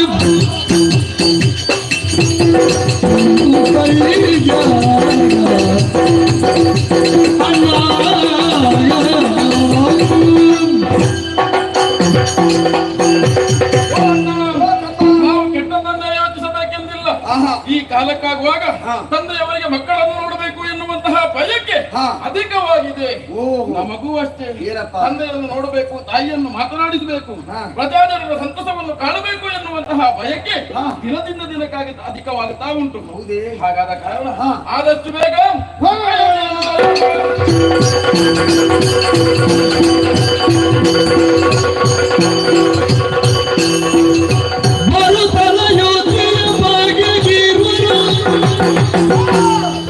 ಪ್ರವೇಶಕ್ಕೆ ಗುರು ನಿರೂಪದವರ ಮುಗೂರ್ತಗಳಿರಲು ವಿಶ್ರಮವಿರಸಿ ಮನ ಮಾಡಿ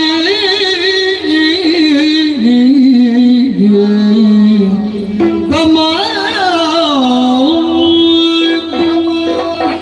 ಅನುರಥವನ್ನು ಏರಿ ವೇಗವಾಗಿ ನಾವು ಬಂದು ಸೇರಿದ ಸ್ಥಳ ಯಾವುದು? ಅಯೋಧ್ಯೆಯ ಮಹಾದ್ವಾರ. ಇನ್ನೇನು ಪುರ ಪ್ರವೇಶ ಮಾಡಬೇಕೆನ್ನುವಷ್ಟರಲ್ಲಿ ಗುರುಗಳು ಕಳುಹಿಸಿದಂತ ಆಳು ಬಂದು ಆಡಿದ ಮಾತು ಏನು? ಪುರ ಪ್ರವೇಶ ಮಾಡಬೇಕು ಅಂತ ಇದ್ರೆ ಒಂದು ಒಳ್ಳೆಯ ಮುಹೂರ್ತ ಅಂತ ಬೇಕು. ಅದೀಗ ಸನ್ನಿಹಿತ ಆಗಿಲ್ಲ. ಅಲ್ಲಿಯವರೆಗೆ ಮಕ್ಕಳು ಅಲ್ಲಿಯ ವಿಶ್ರಾಂತಿಯನ್ನು ಪಡೆಯಲಿ. ಇಲ್ಲ ಇರುವುದು. ಜೊತೆಗೊಂದು ಸೂಚನೆ ಮಾಡಿದ್ದಾರೆ. ಇಲ್ಲಿ ಹತ್ತಿರದಲ್ಲಿ ಒಂದು ಪ್ರತಿಮಾ ಗೃಹ ಅಂತ ಉಂಟಂತೆ. ಅಲ್ಲಿ ನಮ್ಮ ಹಿರಿಯವರ ಪ್ರತಿಮೆಗಳನ್ನೆಲ್ಲ ಇರಿಸಿದ್ದಾರಂತೆ. ಆ ಪ್ರತಿಮಾ ಗೃಹವನ್ನು ಪ್ರವೇಶ ಮಾಡಿ ಆ ಪ್ರತಿಮೆಗಳನ್ನು ಕಂಡು ಹಿರಿಯರು ಮಾಡಿದಂತಹ ಸಾಧನೆಯನ್ನು ನಮ್ಮ ಬದುಕಿನಲ್ಲಿ ಮತ್ತೊಮ್ಮೆ ಮೆಲುಕು ಹಾಕುವುದಕ್ಕೆ ಅದುವೇ ಮೂಲ ಸಾಧನವಾಗಿತ್ತು. ಒಳ್ಳೆಯದಾಯ್ತಾ? ಕೇಕೆಯಲ್ಲಿ ನಾನು ಕಂಡ ಕನಸು, ದಾರಿಯಲ್ಲಿ ಬರುವಾಗ ಕಂಡ ಅಪಶಕುನ, ಇದನ್ನೆಲ್ಲವನ್ನು ಎಣಿಸಿ ಯಾಕೋ ಮನಸ್ಸಿಗೆ ಒಂದು ತೆರನಾದ ಬೇಸರ ಆವರಿಸಿತ್ತು.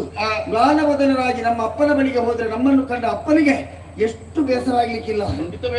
ಅದುವೇ ಇದನ್ನೆಲ್ಲ ಕಂಡು ಸಂತೋಷದಿಂದ ನಮ್ಮ ಅಪ್ಪನ ಬಳಿಗೆ ಹೋದ್ರೆ ನಮ್ಮನ್ನು ಕಂಡು ನಮ್ಮ ಅಪ್ಪನಿಗೂ ಸಂತೋಷವಾದೀತು.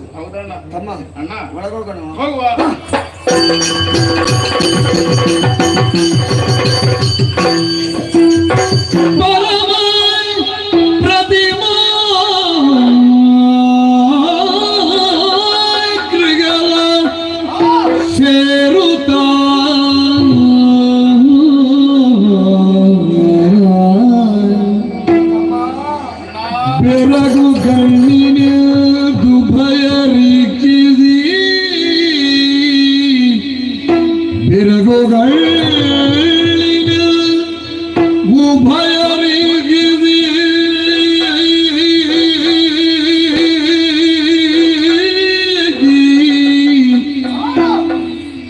ಮರಣಿಸಿದ ವರತಪನ ಕುಲ ನೃಪ ವಿಗ್ರಹಾವಣಿಯ ಮರಣಿಸಿದ ವರತಪನ ಕುಲ ನೃಪ ವಿಗ್ರಹಾವಣಿಯ ಕಂಡ ಉಭಯರೋ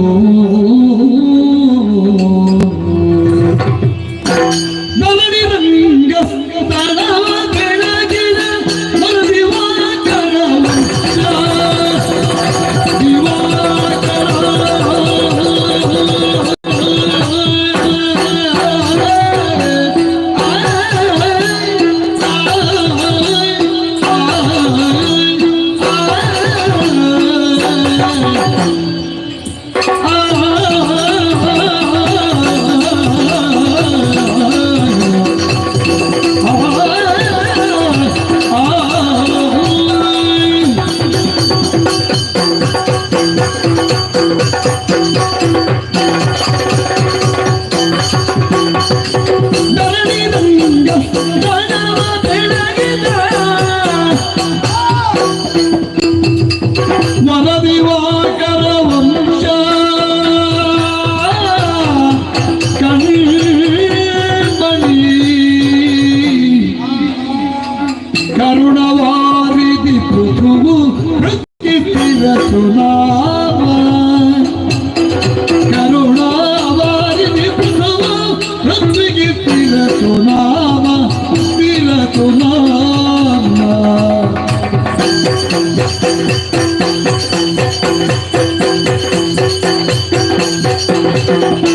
ಕರುಣಾವಾರಿದಿ ಪೃಥುವು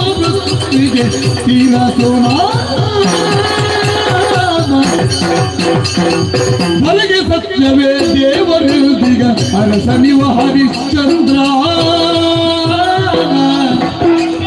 ಮಲಗೆ ಸತ್ಯವೇ ದೇವರುದಿಗ ಅರಸನಿವ ಹರಿಶ್ಚಂದ್ರ ಗುಣಮಣಿ ದಗದಿತು ಮಾಟು ಎರಿದ ಮಡಿಮಾ ದಿಲೀಪ ದಗದಿತು ಮಾಟು ಎರಿದ ಮಡಿಮಾ ಮಡಿಮಾ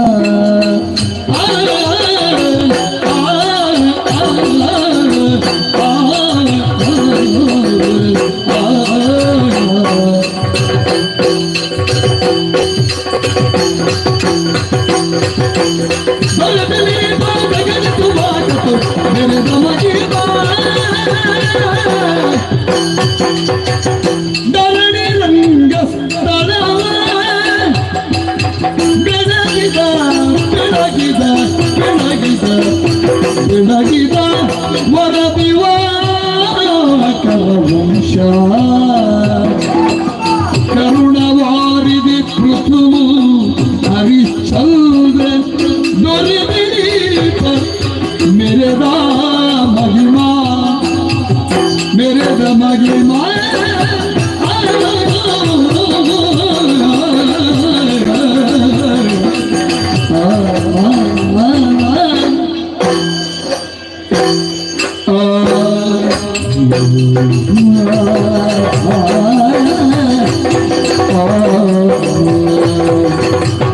ಹರಗಿ ಸತ್ಯವೇ ದೇವರು ಅರಸನಿವ ಹರಿಶ್ಚಂದ್ರ ಗುಣಮಣಿ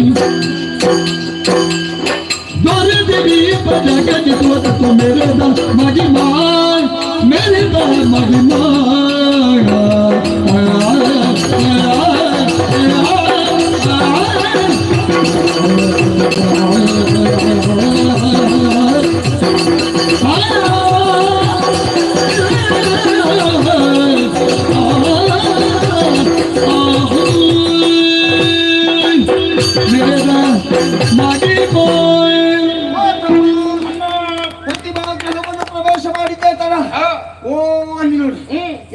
ಮಗನೇ, ಋತು ಮಹಾರಾಜರು ಒಂದು ಕಾಲಕ್ಕೆ ಈ ಪ್ರಕೃತಿಗೂ ಭೂಮಿಗೂ ಹೊಸ ರೀತಿಯ ಚೈತನ್ಯವನ್ನು ತನ್ನ ಸತ್ಸಾಮರ್ಥ್ಯದಿಂದ ಮರಳಿ ಕರುಣಿಸಿದ ಮಹಾಮಹಿಮ. ಓ ಅಲ್ಲಿ ನೋಡು, ದಿಲೀಪ ಚಕ್ರವರ್ತಿಗಳು. ಹೌದಾ? ಈ ಒಂದು ಕಾಲಕ್ಕೆ ಈ ಪ್ರಪಂಚದಲ್ಲಿ ಗೋವಿನ ಮಹತ್ವ ಏನು, ಗೋವನ್ನು ಯಾಕೆ ಪೂಜಿಸಬೇಕು, ಗೋವನ್ನು ಯಾಕೆ ಆರಾಧಿಸಬೇಕು ಎನ್ನುವುದನ್ನು ಜಗತ್ತಿಗೆ ಸಾರಿದವರು, ತೋರಿದವರು. ಓದಿ ನೋಡು, ಹರಿಶ್ಚಂದ್ರ ಭೂಪತಿಗಳು. ಪ್ರಪಂಚದಲ್ಲಿ ಸತ್ಯಕ್ಕಿಂತ ಮಿಗಿಲಾದ ದೇವರು ಬೇರೊಂದಿಲ್ಲ ಎನ್ನುವುದನ್ನು ತನ್ನ ಆಚಾರದಲ್ಲಿ, ನಡೆ ನುಡಿಗಳಲ್ಲಿ ಮಾಡಿ ತೋರಿಸಿ ಸತ್ಯ ಹರಿಶ್ಚಂದ್ರ ಎನ್ನುವ ನೆಗಂತೆಗೆ ಪಾತ್ರನಾದ ಮಹಾಮಹಿಮರು. ತಮ್ಮ, ನೀನೇನು ನೋಡಿದ್ಯಾ? ಅದು ಅವರ ಗಂಗೆಯ ಧರೆಗಿಳಿಸಿ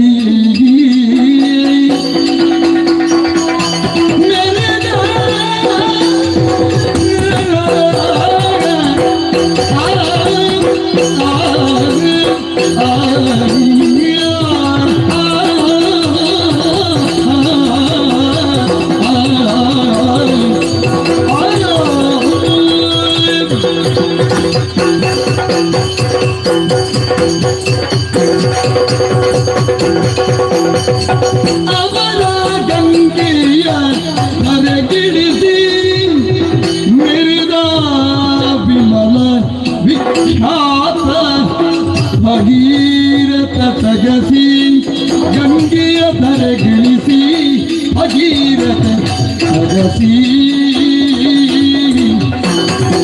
ಸಗಸಿ ಸಗಸಿ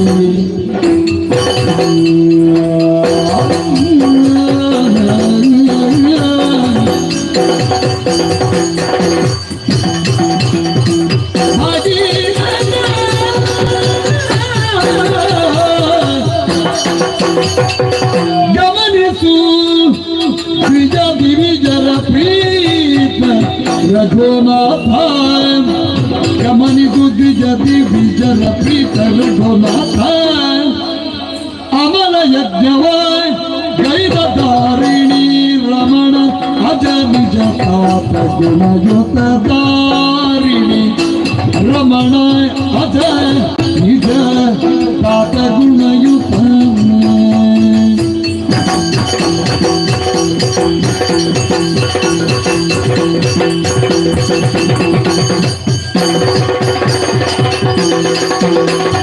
ಅಮಲ ಯಜ್ಞವ ಗೈದ ಧಾರಿಣಿ ರಮಣ ಅಜ ನಿಜ ತಾತ ಗುಣಯುತ ಧಾರಿಣಿ ರಮಣ.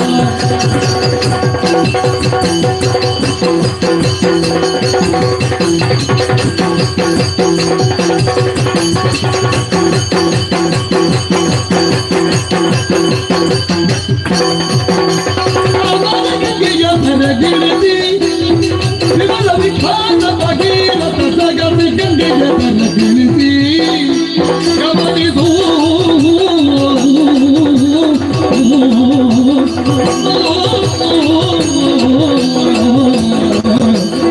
ಗಮನಿಸು ಅವರ ಗಂಗೆಯ ಧರೆಗಿಳಿಸಿ. ಅದು ಅಲ್ಲಿ ನೋಡುತ್ತೆ, ಅಳಿದ ಪಿತೃಗಳಿಗೆ ಸದ್ಗತಿಯನ್ನು ನೀಡುವುದಕ್ಕಾಗಿ ಗಂಗೆಯನ್ನೇ ಧರೆಗಿಳಿಸಿದ ಮಹಾನುಭಾವ ಸರಿ, ರಾಜಋಷಿ ಭಗೀರಥ ಹತ್ತಿರದಲ್ಲೇ ನೋಡಂತೆ ಯಾರು? ವಿಶ್ವಕ್ಕೆ ತ್ಯಾಗವನ್ನು ಮಾಡುವುದರ ಮುಖೇನ ತನ್ನಲ್ಲಿರುವ ಸರ್ವ ಸಂಪತ್ತನ್ನು ದಾನ ನೀಡಿದ. ಆ ಕಾಲಕ್ಕಾಗುವಾಗ ಬ್ರಾಹ್ಮಣ ಬಂದ, ದಾನವನ್ನು ಕೇಳಿದ. ಸರಿ, ಏನು ಮಾಡುವ ಹೇಳು? ಕೊಡುವುದಕ್ಕೆ ಏನು ಇರಲಿಲ್ಲ, ಆದರೂ ಚಿಂತೆ ಮಾಡಲಿಲ್ಲ. ಕುಬೇರನ ಭಂಡಾರವನ್ನೇ ಧರೆಗಿಳಿಸಿದ ರಘು ಮಹಾರಾಜ ಮತ್ತೆ ನಮ್ಮ ಅಜ್ಜ ಅಜ ಮಹಾರಾಜರು ಅವರು ಮಾಡಿದ ಸಾಧನೆ ಒಂದೇ ಎರಡೇ. ದಿಗ್ವಿಜಯವನ್ನು ಮಾಡುವುದರ ಮುಖೇನ ನಮ್ಮ ಕೀರ್ತಿ ಪತಾಕೆಯನ್ನು ಪಾರತ್ತರಕ್ಕೆ ಹಾರಿಸಿದಂತಹ ಮಹಾನುಭಾವ. ಅಣ್ಣ, ಏನು ಇಲ್ಲೇ ಉಳಿಯುವುದಲ್ಲ, ಮತ್ತೆ ಇನ್ನು ಸ್ವಲ್ಪ ಮುಂದೆ ಹೋಗ್ಬೇಕು. ಚಲುವರೀವರು ಚಲಿಸಿ ಮುರುದಕಿ ಬಳಿಕ ಕೈಗರು ಪಿತನ ಪ್ರತಿಭೆಯ ಅಳಿದವರ ಜೊತೆ ಕುಡಿದ ದೃಪ ವಿಗ್ರಹ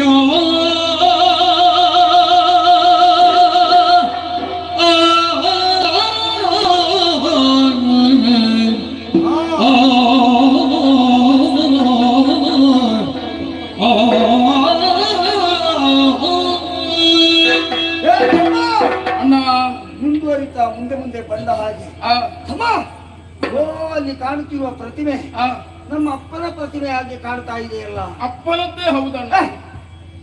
ಅಳಿದವರ ವಿಗ್ರಹ ಇರಬೇಕಾದ ಜಾಗದಲ್ಲಿ ಉಳಿದವರ ವಿಗ್ರಹ ಯಾಕೆ ಇರಿಸಿದ್ದಾರೆ ಇಲ್ಲಿ? ಅಲ್ಲ ಈ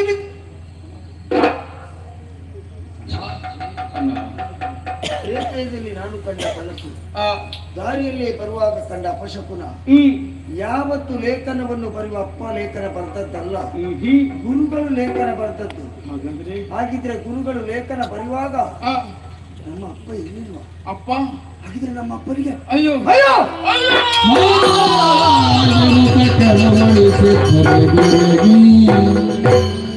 ಕುಲಗುರು ನಡೆತ ಪೇಳಿದರೆಲ್ಲ ಸಂಗತಿಯ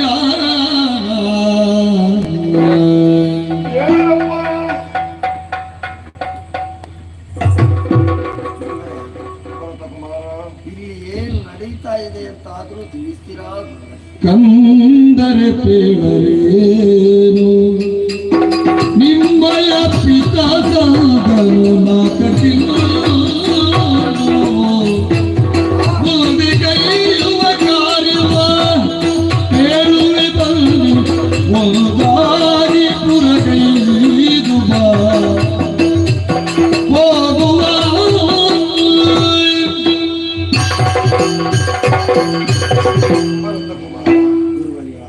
ಅಯೋಧ್ಯೆಯಿಂದ ಸೇರುವಂತಹ ಪಥದಲ್ಲಿ ಹಲವಾರು ಆಶ್ಚರ್ಯಕರವಾದಂತಹ ದೃಶ್ಯಗಳನ್ನು ನೀವು ಕಂಡಿರಬಹುದು. ದುಃಖ ಸೂಚಕವಾದಂತಹ ಪತಾಕೆಗಳು, ಪೂಜೆಯನ್ನು ಕೈಗೊಳ್ಳದಂತಹ ದೇಗುಲಗಳು, ರಂಗವಲ್ಲಿ ಇಲ್ಲದ ಅಂಗಳಗಳು, ಇವೆಲ್ಲವನ್ನು ಕಾಣುತ್ತಾ ಕಾಣುತ್ತಾ ಪ್ರತಿಮಾಗ್ರಹವನ್ನು ಪ್ರವೇಶ ಮಾಡಿದಿರೇ ಕಂದ. ಹೌದು, ಅಲ್ಲಿ ನಿಮ್ಮಪ್ಪನ ಪ್ರತಿಮೆಯನ್ನು ಕಂಡಿರಿ.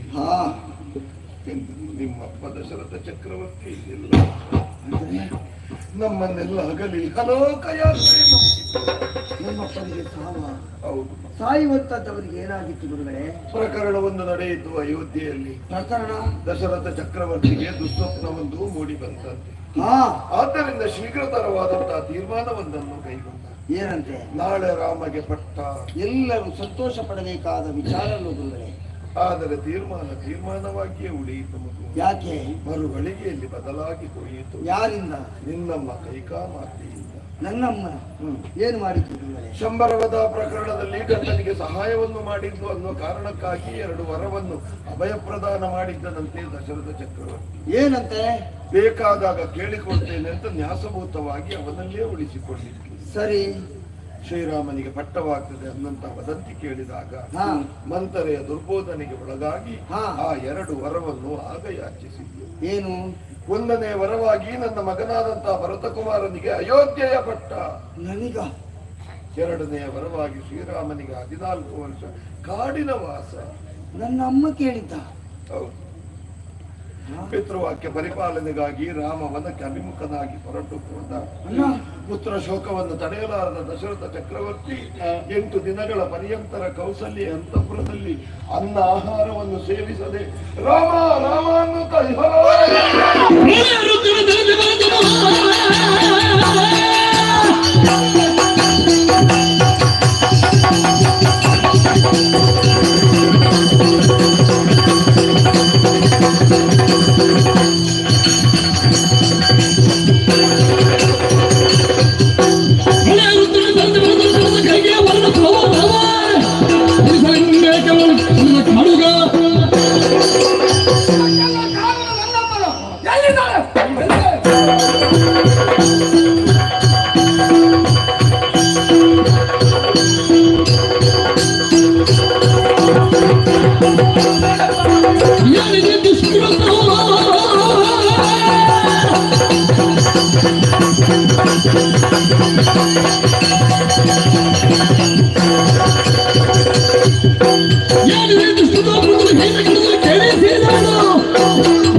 ಆವೇಶದ ಕೈಗೆ ಬುದ್ಧಿಯನ್ನು ಕೊಡಬೇಡ ಮಗ.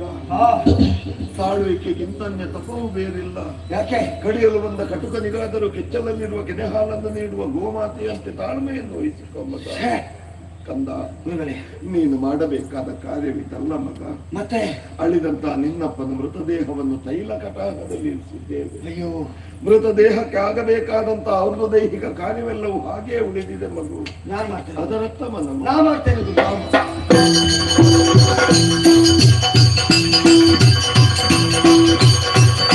ನರಪಿತರ ಸಂಸ್ಕಾರ ಕಾರ್ಯವ ವಿರಚಿಸುತ್ತ ಕರುಣಾಳು ಭರತಾನ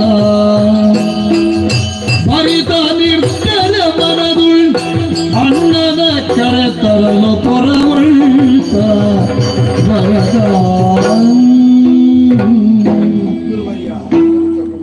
ನಿಮ್ಮ ಮಾರ್ಗದರ್ಶನದಂತೆ ತಂದೆಗೆ ಮಾಡಬೇಕಾದ ಅಂತ್ಯಕ್ರಿಯಾದಿ ಕರ್ಮಗಳನ್ನು ಮಾಡಿ ಪೂರೈಸಿದೆ. ಆ ಬಳಿಕ ಅಣ್ಣನನ್ನು ಕರೆತರಬೇಕೆನ್ನುವುದಕ್ಕಾಗಿ ನಾ ಹೊರಟು ನಿಂತ ಕಾಲಕ್ಕೆ ನನ್ನನ್ನೇ ಅನುಸರಿಸಿ ಬರುವುದಕ್ಕೆ ನೀವು ಸಿದ್ಧರಾಗಿ ನಿಂತಿರಲ್ಲ ಗುರುಗಳೇ. ಆ ಮನಸ್ಸಿನಲ್ಲಿದ್ದ ನೋವಿನ ಭಾರ ಸ್ವಲ್ಪ ಮಟ್ಟಿಗೆ ಕಡಿಮೆ ಆಯಿತು ಗುರುಗಳೇ. ಭರತ ಕುಮಾರ, ಗುರುವರ್ಯ, ರಾಮನಾಗಮನ ಅಯೋಧ್ಯೆಗಾಗ್ತದೆ ಅನ್ನುವಾಗ ಅಯೋಧ್ಯ ಪುರವಾಸಿಗಳೆಲ್ಲ ಹರ್ಷೋದ್ಗಾರವನ್ನು ಮಾಡ್ತಾ ಇದ್ದಾರೆ. ನೋಡಿ, ರಾಮ ಅಯೋಧ್ಯೆಗೆ ಬರ್ತಾನೆ ಅಂತ ಇದ್ರೆ ಕರ್ಕೊಂಡು ಬರ್ಲಿಕ್ಕೆ ನಾನು ಬರ್ತೇನೆ. ಹೊರಡೋಣ. ಬನ್ನಿ. ಪಾಷಾಣ ಮಾನಸ ಬದಲಾಗಿ ಬಂದಳು ಆಶ ಶಿವದನೆ ಕೈಕಾರ. ಶ್ರೀ ಶ್ಯಾಮ ಸುಂದರ ರಾಮಚಂದ್ರನ ಕಾಣುವಾಜಿಯುಳ್ ಭರತನ ತಾಯಿಗಿ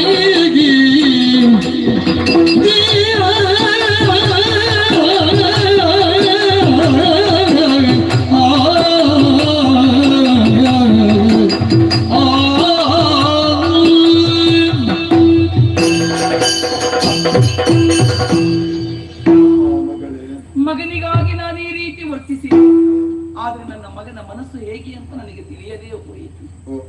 ಕಾರಣ ಇಷ್ಟೇ ಗುರುಗಳೇ, ಏನು ತಂದ? ರಾಮನನ್ನು ಮಗನೆಂದು ಪರಿಭಾವಿಸದೇ ಇದ್ದ ಕಾರಣ ನನ್ನ ಮಗ ಹೇಗೆ ಅಂತ ನನಗೆ ತಿಳಿಯದೆ ಹೋಯಿತು. ನನಗೊಂದೇ ಒಂದು ಆಸೆ ಇದೆ ಗುರುಗಳೇ. ಹೇಳು ಮಗ. ಒಮ್ಮೆ ನಾ ರಾಮನನ್ನು ಕಾಣಬೇಕು. ಒಂದು ಅವಕಾಶವನ್ನು ಮಾಡಿಕೊಡಿ ನನಗೆ. ಊರಿಡೀ ಸೂರ್ಯ ಹೋದ ಮೇಲೆ ಕೋಟೆ ಬಾಗಿಲನ್ನು ಹಾಕುತ್ತಾ ಇದ್ದೀವಿ. ಭರತ ಕುಮಾರ, ಗುರುವರ್ಯ, ಕೇಳಿದೆಯಾ ನಿನ್ನಮ್ಮನ ಮಾತು? ಅವಳ ಮಾತನ್ನು ಕೇಳಿಯೇ ಇಲ್ಲಿ ಇಷ್ಟೆಲ್ಲ ಆದದ್ದಲ್ಲ ಗುರುಗಳೇ. ಒಂದು ಅವಕಾಶವನ್ನು ಕಲ್ಪಿಸಿಕೊಡು ಕಂದ. ಅವಳು ಮಾಡಿದ ತಪ್ಪಿನ ಅರಿವು ಅವಳಿಗೆ ಆಗಿದೆ.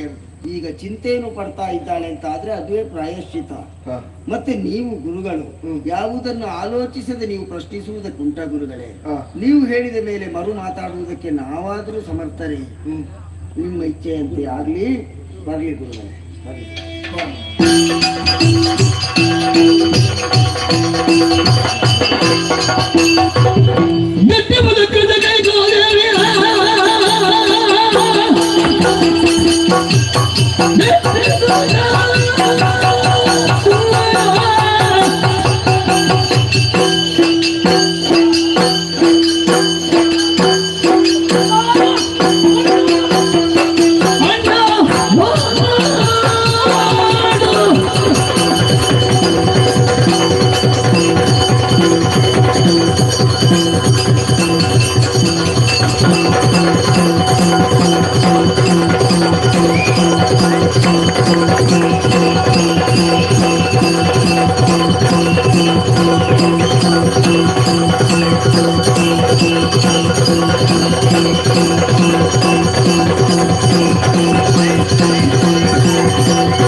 ಅವಸರವಾಗಿ ಬರುವುದಕ್ಕೂ ಕಾರಣವಿದೆ. ಏನು ಕಾರಣ? ಪ್ರಶಾಂತವಾದಂತಹ ಎಲೆ ಮನೆಯಲ್ಲಿದ್ದವರು ನಾವು ಒಮ್ಮೆಂದೊಮ್ಮೆಲೆ ಗದ್ದಲ. ನನಗೂ ಕೇಳಿತ್ತು, ಎಲ್ಲಿಂದ ಅಂತ ಅರ್ಥ ಆಗ್ಲಿಲ್ಲ, ಅದನ್ನೇ ಮಾತಾಡ್ತಾ ಇದ್ದೆ. ಕಾರಣವನ್ನು ತಿಳಿಯುವುದಕ್ಕೆ ಬೇಕಾಗಿ ಮರವನ್ನು ಏರಿದವ ನಾನು. ಏನು ಕಂಡಿತ್ತು? ಆಶ್ಚರ್ಯ. ಒಂದು ಕಡೆಯಿಂದ ರಥಗಳು, ಅಶ್ವಗಳು, ಸೇನಾ ನಾಯಕರು. ಹಾಡುದಾರಿ? ಹೌದು. ಯಾರದ್ದು? ಯಾರದೆಂದು ನೋಡುತ್ತಿದ್ದಂತೆ ಅಣ್ಣ ರಥಗಳಿಂದ ಹೊರ ಹೊಮ್ಮಿದಂತಹ ಕೆತ್ತೂಡಿಯ ಮಧ್ಯದಲ್ಲಿ ಗೋಚರಿಸಿದ್ದು ಗೋವಿದಾರ ಧ್ವಜ. ಅಯೋಧ್ಯೆಯ ಸೇನೆ. ಆಗ್ಲಿ ಆಗ್ಲಿ, ನಮ್ಮವರೇ ಬರ್ತಾ ಇದ್ದಾರೆ. ಯಾರು ಬರ್ತಾ ಇದ್ದಾರೆ? ಯಾರಾದ್ರೂ ಮುಖ ಕಂಡಿತ? ಮುಂಚೂಣಿಯಲ್ಲಿ ಭರತನೇ ನಿಂತವನಿದ್ದಾನೆ. ತಮ್ಮ ಭರತ ಬರ್ತಾ ಇದ್ದಾನೆ. ಬರ್ಲಿ ಬರ್ಲಿ, ಒಳ್ಳೆದಾಯ್ತು. ನಿನಗೇನಾಯ್ತು ಅಣ್ಣ? ವಿಚಾರ ತಿಳಿದಿಲ್ಲ ನಿನಗೆ. ಅರಮನೆಯಲ್ಲಿ ಇರುವುದಕ್ಕೆ ಚಿಕ್ಕಮ್ಮ ಬಿಟ್ಟಿಲ್ಲ, ಕಾಡಿನಲ್ಲಿರುವುದಕ್ಕೆ ಭರತ ಬಿಡುವುದಿಲ್ಲ. ಆದುದರಿಂದಲೇ ಸೇನಾ ನಾಯಕರನ್ನು ಕೂಡಿಕೊಂಡು ಬಂದವನಿದ್ದಾನೆ. ಒಂದಪ್ಪಣೆಯನ್ನು ಕೊಡು, ಬಂದವರನ್ನೆಲ್ಲ ಚಂದರಿಸಿ ನಾನು ಬರ್ತೇನೆ. ಅವ ಕೆಟ್ಟವನ? ಹೌದು. ನೀನು ಒಳ್ಳೆಯವನು. ಎಲ್ಲರೂ ಹುಟ್ಟಿದ್ದೊಂದೇ ಪಾಯಸದಿಂದ ಭರತ ಬಲ್ದ ಕಾನನದಿ ರಘುವರನ ತಾನರ ಸುತ ಕಾನನದಿ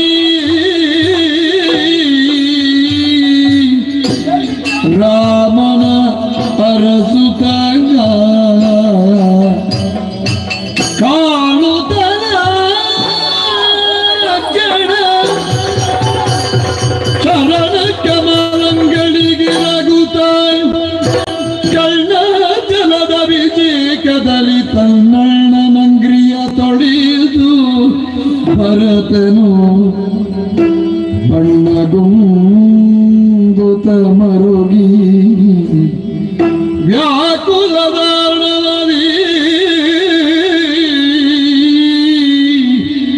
ಮರುಗಿ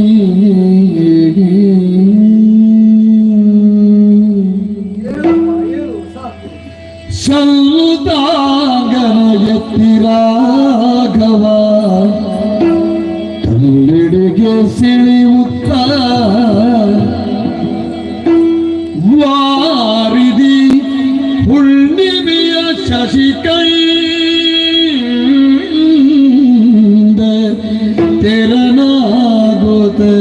ತೆರನಾಗುತ್ತಲಿರುವುದ ಬಂದೆಯ ಚೆಲುವ ಗುಣಮಣಿ ಭರತ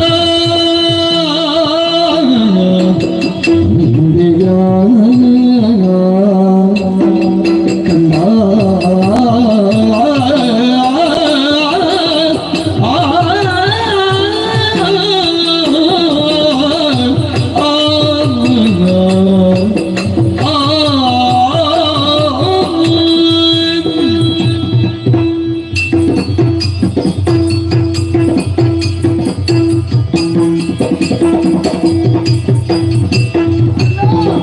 ಚೆಲುವ ಗುಣಮಣಿ ಭರತ ಬಂದಿಯ ಚಲಿಪ ನೆಲ ನಕ್ಷತ್ರ ಚಲಿಪ ನೆಲ ನಕ್ಷತ್ರ ನೀ ಬಳಿ ಬರಲು ಹಿಗ್ಗಿತಿ ಹೃದಯ ನೀ ಬಳಿ ಬರಲು ಹಿಗ್ಗಿತಿ ಹೃದಯ ಚೆಲುವ ಗುಣಮಣಿ ಭರತ ಚಲಿಪ ನೆಲ ನಕ್ಷತ್ರ ಬಳಿ ಬರಲು ಹಿಗ್ಗಿತಿ ಹೃದಯ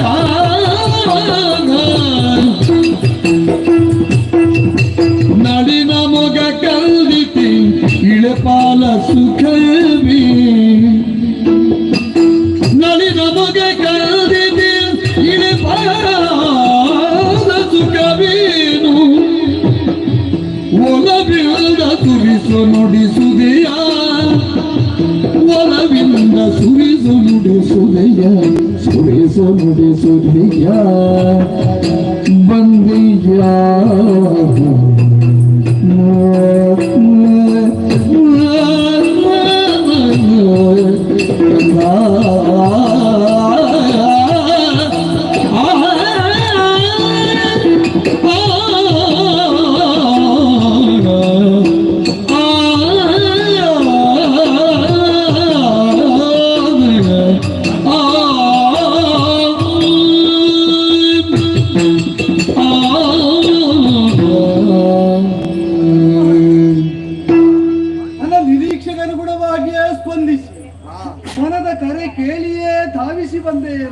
ಮಾಡುತ್ತೇನೆ.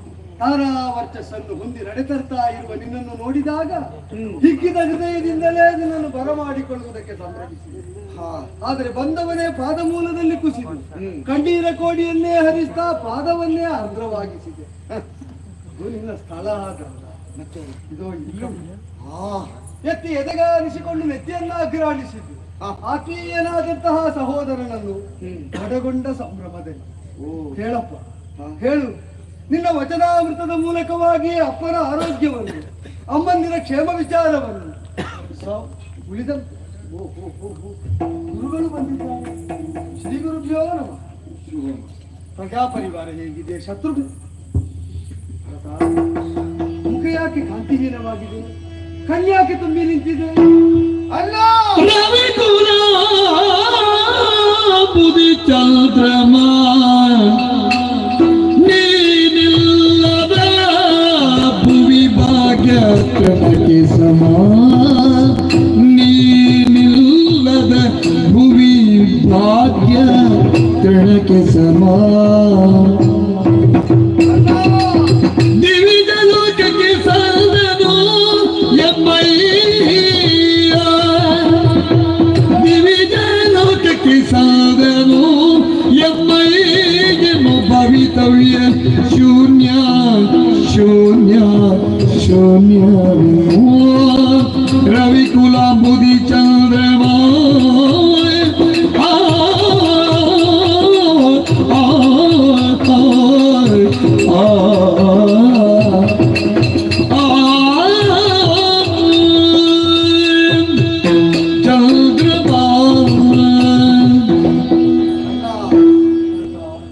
ನಿನ್ನ ಬಳಿಗೆ ಬಂದಿರುವಂತ ನಿನ್ನ ತಮ್ಮನಾದಂತ ಈ ಭರತನನ್ನು ನೀ ಭರಸೆಳೆದು ಅಪ್ಪಿಕೊಂಡ ಕಾಲಕ್ಕೆ ಭರತನ ಬದುಕಿನಲ್ಲಿ ಅನುಭವಿಸಬಹುದಾದಂತಹ ಸಂತೋಷಗಳಲ್ಲಿ ಉನ್ನತವಾದ ಸಂತೋಷವನ್ನು ನಾ ಅನುಭವಿಸಬೇಕಿತ್ತಣ್ಣ. ಯಾಕೆ ಕಾಣ್ತಾ ಇಲ್ಲ ಮುಖದಲ್ಲಿ? ಆ ಯೋಗ ಭಾಗ್ಯವನ್ನು ನಾ ಪಡೆದುಕೊಂಡು ಬರಲಿಲ್ಲ ಅಂತ ನನಗೆ ಈಗ ಅರ್ಥ ಆದದ್ದಣ್ಣ. ಯಾಕೆ, ಏನಾಯ್ತು?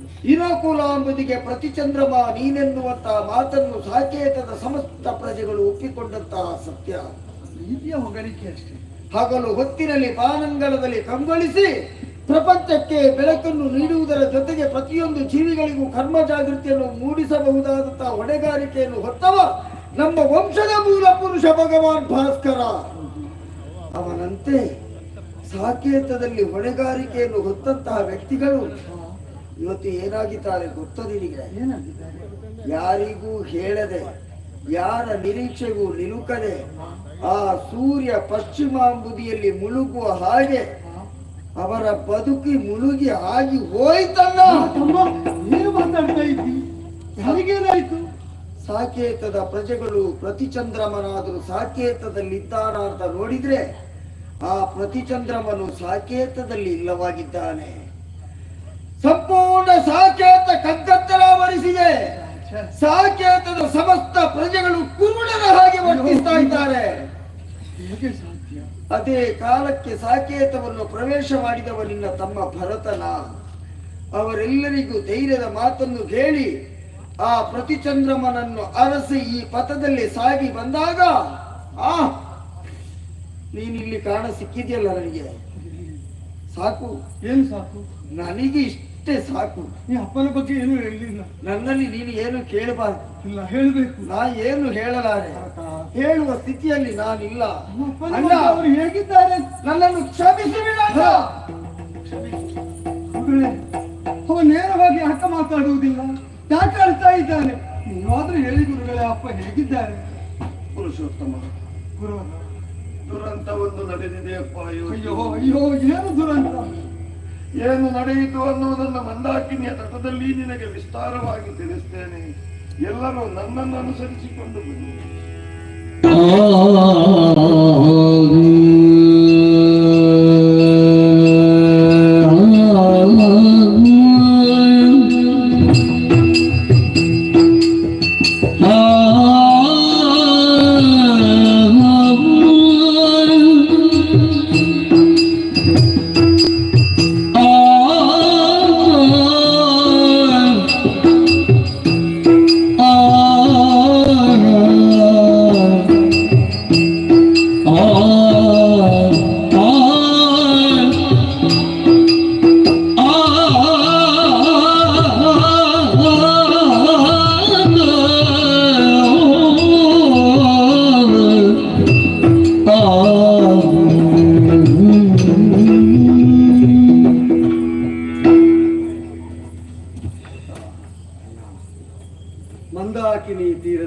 ಸ್ಥಿತಪ್ರಜ್ಞರಾದ ವಸಿಷ್ಠರು ಅಪ್ಪನ ಅವಸಾನ ಕಾಲದ ವೇದನೆಯನ್ನು ವರ್ಣಿಸ್ತಾ ಇದ್ರೆ ಹೃದಯ ರೋಧಿಸ್ತಾ ಉಂಟು. ಎಷ್ಟು ವೈಭವದಿಂದ ಬದುಕಿದ ಬದುಕಲು 60,000 ವರ್ಷ ಬದುಕಿದ್ರು. 4 ಮಕ್ಕಳು ಪುರುಷಾರ್ಥ ಚತುಷ್ಟಯಗಳಂತೆ ಅಂತ ಸಂಭ್ರಮಿಸಿದ್ರು. ಅವಸಾನ ಕಾಲದಲ್ಲಿ ಸೇವೆಗೆ ಒಬ್ಬ ಮಗನೂ ಇಲ್ಲದ ದುರವಸ್ಥೆ ಬಂದು ಬಿಟ್ಟಿದ್ದಲ್ಲ ನಮ್ಮ. ಎಂತಹ ಯೋಗ ನಮ್ಮದು. ಜ್ಯೇಷ್ಠ ಸೋಮವಾರವನ್ನು ವಿಚಾರ ಅರಿತ ಮೇಲೆ ಜಲತರ್ಪಣವನ್ನು ಬಿಟ್ಟು ಪಿಂಡ ಪ್ರದಾನ ಮಾಡಬೇಕು. ಹೌದು, ತರ್ಪಣವನ್ನೇನೋ ಬಿಟ್ಟೆ. ನಾನುಣ್ಣುವ ಬದರಿ ಹಣ್ಣನ್ನು ಇಂಗುದಿ ಪಿಷ್ಟವನ್ನು ಪಿಂಡವಾಗಿಸುವಾಗ ಕಣ್ಣು ತುಂಬಿ ಬಂತು, ಮನಸ್ಸು ನಡುಗಿತು. ನಿತ್ಯ ಮಿಷ್ಟಾನ್ನ ಉಣ್ಣುವ ಅಪ್ಪನಿಗೆ ಇದೋ ಅಂತ ಯೋಚಿಸಿದರೆ ಗುರುಗಳು ಹೇಳಿದರು, ಯದನ್ನ ಪುರುಷೋ ಭವತಿ ತದನ್ನ ತಸ್ಯ ದೇವತಾ. ಪುರುಷ ತಾನೇನನ್ನ ಅನ್ನವಾಗಿ ಉಣ್ಣುತ್ತಾನೆ, ಅವನ ದೇವತೆಗಳಿಗೂ ಪಿತೃಗಳಿಗೂ ಅದೇ ಅನ್ನ. ನಿಮ್ಮ ಅಪ್ಪನಿಗೆ ನಿಮ್ಮ ಸ್ಥಿತಿ ಅರ್ಥ ಆಗ್ತದೆ ಅಂತ ಸಾಂತ್ವನ ಹೇಳಿದರು. ಅದೇ ಭರವಸೆಯಲ್ಲಿ ಪಿಂಡ ಪ್ರದಾನ ಮಾಡಿ ಭೂದಿವಿಜರಿಗೆ ದಾನ ದಕ್ಷಿಣೆಗಳನ್ನು ಕೊಟ್ಟು ನಿನ್ನೆಯ ರಾತ್ರಿ ಉಪವಾಸದಿಂದ ಅವರನ್ನೇ ಸ್ಮರಿಸ್ತಾ ಕತ್ತಲನ್ನು ತರಿಸಿದರೆ ಬೆಳಗಿನ ಜಾವ ಮೂಡಿ ಬಂದ ಭಗವಾನ್ ಭಾಸ್ಕರ ಕರ್ತವ್ಯ ಪ್ರಚೋದನೆ ಕೊಟ್ಟ. ಅದರಿಂದಲೇ ಉದ್ದೀಪಿತರಾಗಿ ನಿತ್ಯಾನ್ನಿಕವನ್ನು ಪೂರೈಸಿ ಗುರು ಹಿರಿಯರ ತಾಯಂದಿರ ಆಶೀರ್ವಾದ ಪಡೆದು ಆಶ್ರಮದಿಂದ ಹೊರಬಂದ್ರೆ ಮುಂದೇನು ಎಂಬ ಪ್ರಶ್ನೆಯಿಂದ ಸಾಕೇತವಾಸಿಗಳೆಲ್ಲ ಮುಂದಿದ್ದಾರೆ. ಅವರಿಗೆ ಉತ್ತರವಾಗಬೇಕಾದವರು ನೀನು ತಮ್ಮ. ಅಂದ್ರೆ ಜೊತೆಯಲ್ಲಿ ಕರೆತಂದ ಚತುರಂಗ ಬಲವನ್ನು ಕೂಡಿಕೊಂಡು ಸಾಕೇತಾಧಿಪತಿ ಆಗುವುದಕ್ಕೆ ಅಯೋಧ್ಯೆಗೆ ಹೋಗುತ್ತಲ್ಲ.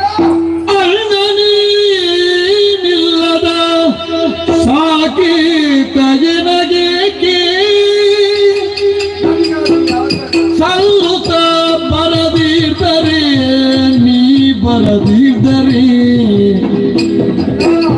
ನನ್ನ ಪ್ರಾಯೋಪವೇಶದಿ ನೀಗುವೆ ಇನ್ನು ಪಾಲಿಸಿ ನಾತಿರೇ ಸಾಕೇತ ಎನಗೆ ಅಲ್ಲ.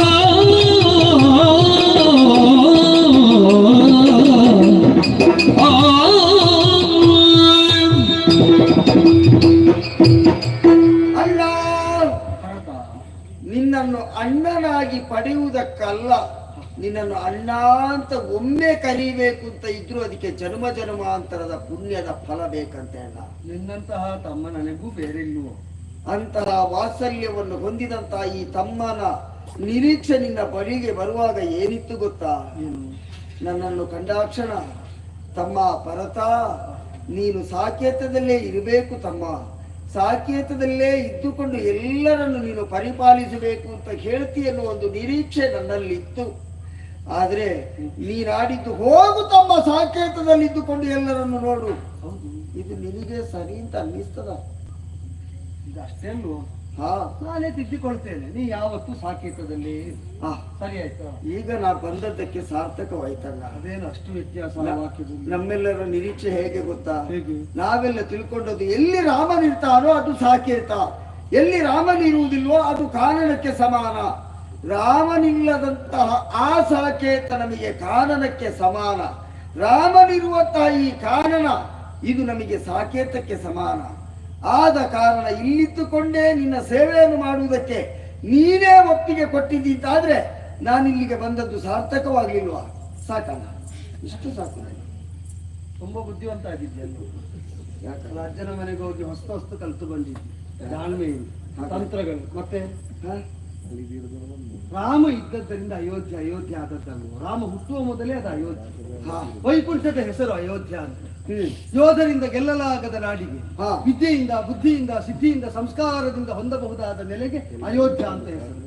ಮನುಮಾಂಧಾತಾದಿ ನಮ್ಮ ಪರಂಪರೆಯ ಪೂರ್ವಜರೆಲ್ಲ ಆಳಿದಂತಹ ನೆಲೆಯನ್ನು ಒಬ್ಬ ರಾಮ ಇಲ್ಲದಿದ್ರೆ ಹೆಸರು ಬದಲಾಗ್ತದೆ. ಸಾಧ್ಯ ಆದ್ರೆ ನಾವು ಹುಟ್ಟಿದ ಮಣ್ಣಿನ ಮಹತ್ವವನ್ನು ನಾವು ಕಾಲಿಟ್ಟ ಕಾಡಲ್ಲೂ ವಿಸ್ತರಿಸಬೇಕು. ಕಾಡನ್ನ ಅಯೋಧ್ಯೆಯಾಗಿಸಬೇಕು. ನಾವು ಕಾಲ್ ತೆಗೆದರೆ ಊರು ಕಾಡಾಗುವಂತೆ ಮಾಡುವುದಲ್ಲ. ಪರಂಪರೆಯ ಬಗ್ಗೆ ಗೌರವ ಆದರೂ ಉಂಟು ಅಂತ ಆದ್ರೆ ಹಾ. ಈ ಕ್ಷಣದಲ್ಲಿ ಹೊರಟು ಹೋಗಿ ಆಳ್ವಿಕೆಯನ್ನು ನಡೆಸಿ. ಪರಂಪರೆಯನ್ನೇ ನಾವು ಮುಂದುವರಿಸುವುದೇ ಹೌದು ಅಂತಾದ್ರೆ ನಮ್ಮ ಹಿರಿಯರು ನಡೆದುಕೊಂಡು ಬಂದಂತಹ ರೀತಿ ನೀತಿಗಳು ಏನು ಅಂತ ನಾವು ಆಲೋಚಿಸಬೇಕು. ಏನು ರೀತಿ? ಜ್ಯೇಷ್ಠ ಪುತ್ರನಿಗೆ ನಾಡಿನ ಅಧಿಕಾರ ಎಂಬುದು ಹಿಂದಿನಿಂದ ನಡೆದುಕೊಂಡು ಬಂದ ಪದ್ಧತಿ. ಸರಿ. ನಮ್ಮಲ್ಲಿ ಜ್ಯೇಷ್ಠ ಪುತ್ರ ನೀನೇ ಅಯೋಧ್ಯೆಯ ಸಿಂಹಾಸನವನ್ನು ಏರಬೇಡುವ ಆಟ. ಈಗ ಅದು ವರ್ಷಗಳ ಅಂತರದಲ್ಲಿ ಹುಟ್ಟಿದವರಿಗೆ ಸಂಬಂಧಿಸಿದ ನಿಲುವು. ವ್ಯವಹಾರಕ್ಕೆ ಸೋದರರಲ್ಲಿ ನಾನೇ ಜ್ಯೇಷ್ಠ. ಆದ್ರೆ ದೇವನಿರ್ಮಿತ ಪಾಯಸದ ಫಲರೂಪವಾಗಿ ಉದಿಸಿದಂತಹ ನಮ್ಮಲ್ಲಿ ಜ್ಯೇಷ್ಠ ಕನಿಷ್ಠ ಅಂತ ಭೇದ ಉಂಟೇನು? ಪಾಯಸದ ಪಾಲಲ್ಲಿ ಒಂದು ಜ್ಯೇಷ್ಠ ಒಂದು ಕನಿಷ್ಠ ಅಂತ ಉಂಟು. ಎಲ್ಲವೂ ಪಾಯಸದ ಪಾಲು ಅಷ್ಟೇ. ಆಳುವುದಕ್ಕೆ ರಾಮ ಆದ್ರೇನು ಭರತ ಆದ್ರೇನು ಹೋಗೋ. ನಿನ್ನ ಬಳಿಗೆ ಬರುವಾಗಲೇ ನಾನು ಆಲೋಚನೆ ಮಾಡಿದ್ದೇನೆ. ನೀನು ಸಾಕೇತದಿಂದ ಹೊರಡುವ ಕಾಲಕ್ಕೆ ನಮ್ಮ ಅಪ್ಪ ನಿನ್ನಲ್ಲಿ ಒಂದು ತುತ್ತು ಅನ್ನವನ್ನು ಉಂಡು ಹೋಗು ಮಗನೇ ಅಂತ ಕಾಡಿಕೊಂಡ್ರು ಬೇಡಿಕೊಂಡ್ರಂತೆ. ಆದ್ರೂ ನಿನ್ನ ನಿಲುವನ್ನು ನೀನು ಬದಲಾಯಿಸಿದವನಲ್ಲ, ನೇರವಾಗಿ ಕಾನನವನ್ನು ಸೇರಿಕೊಂಡವ ನೀನು.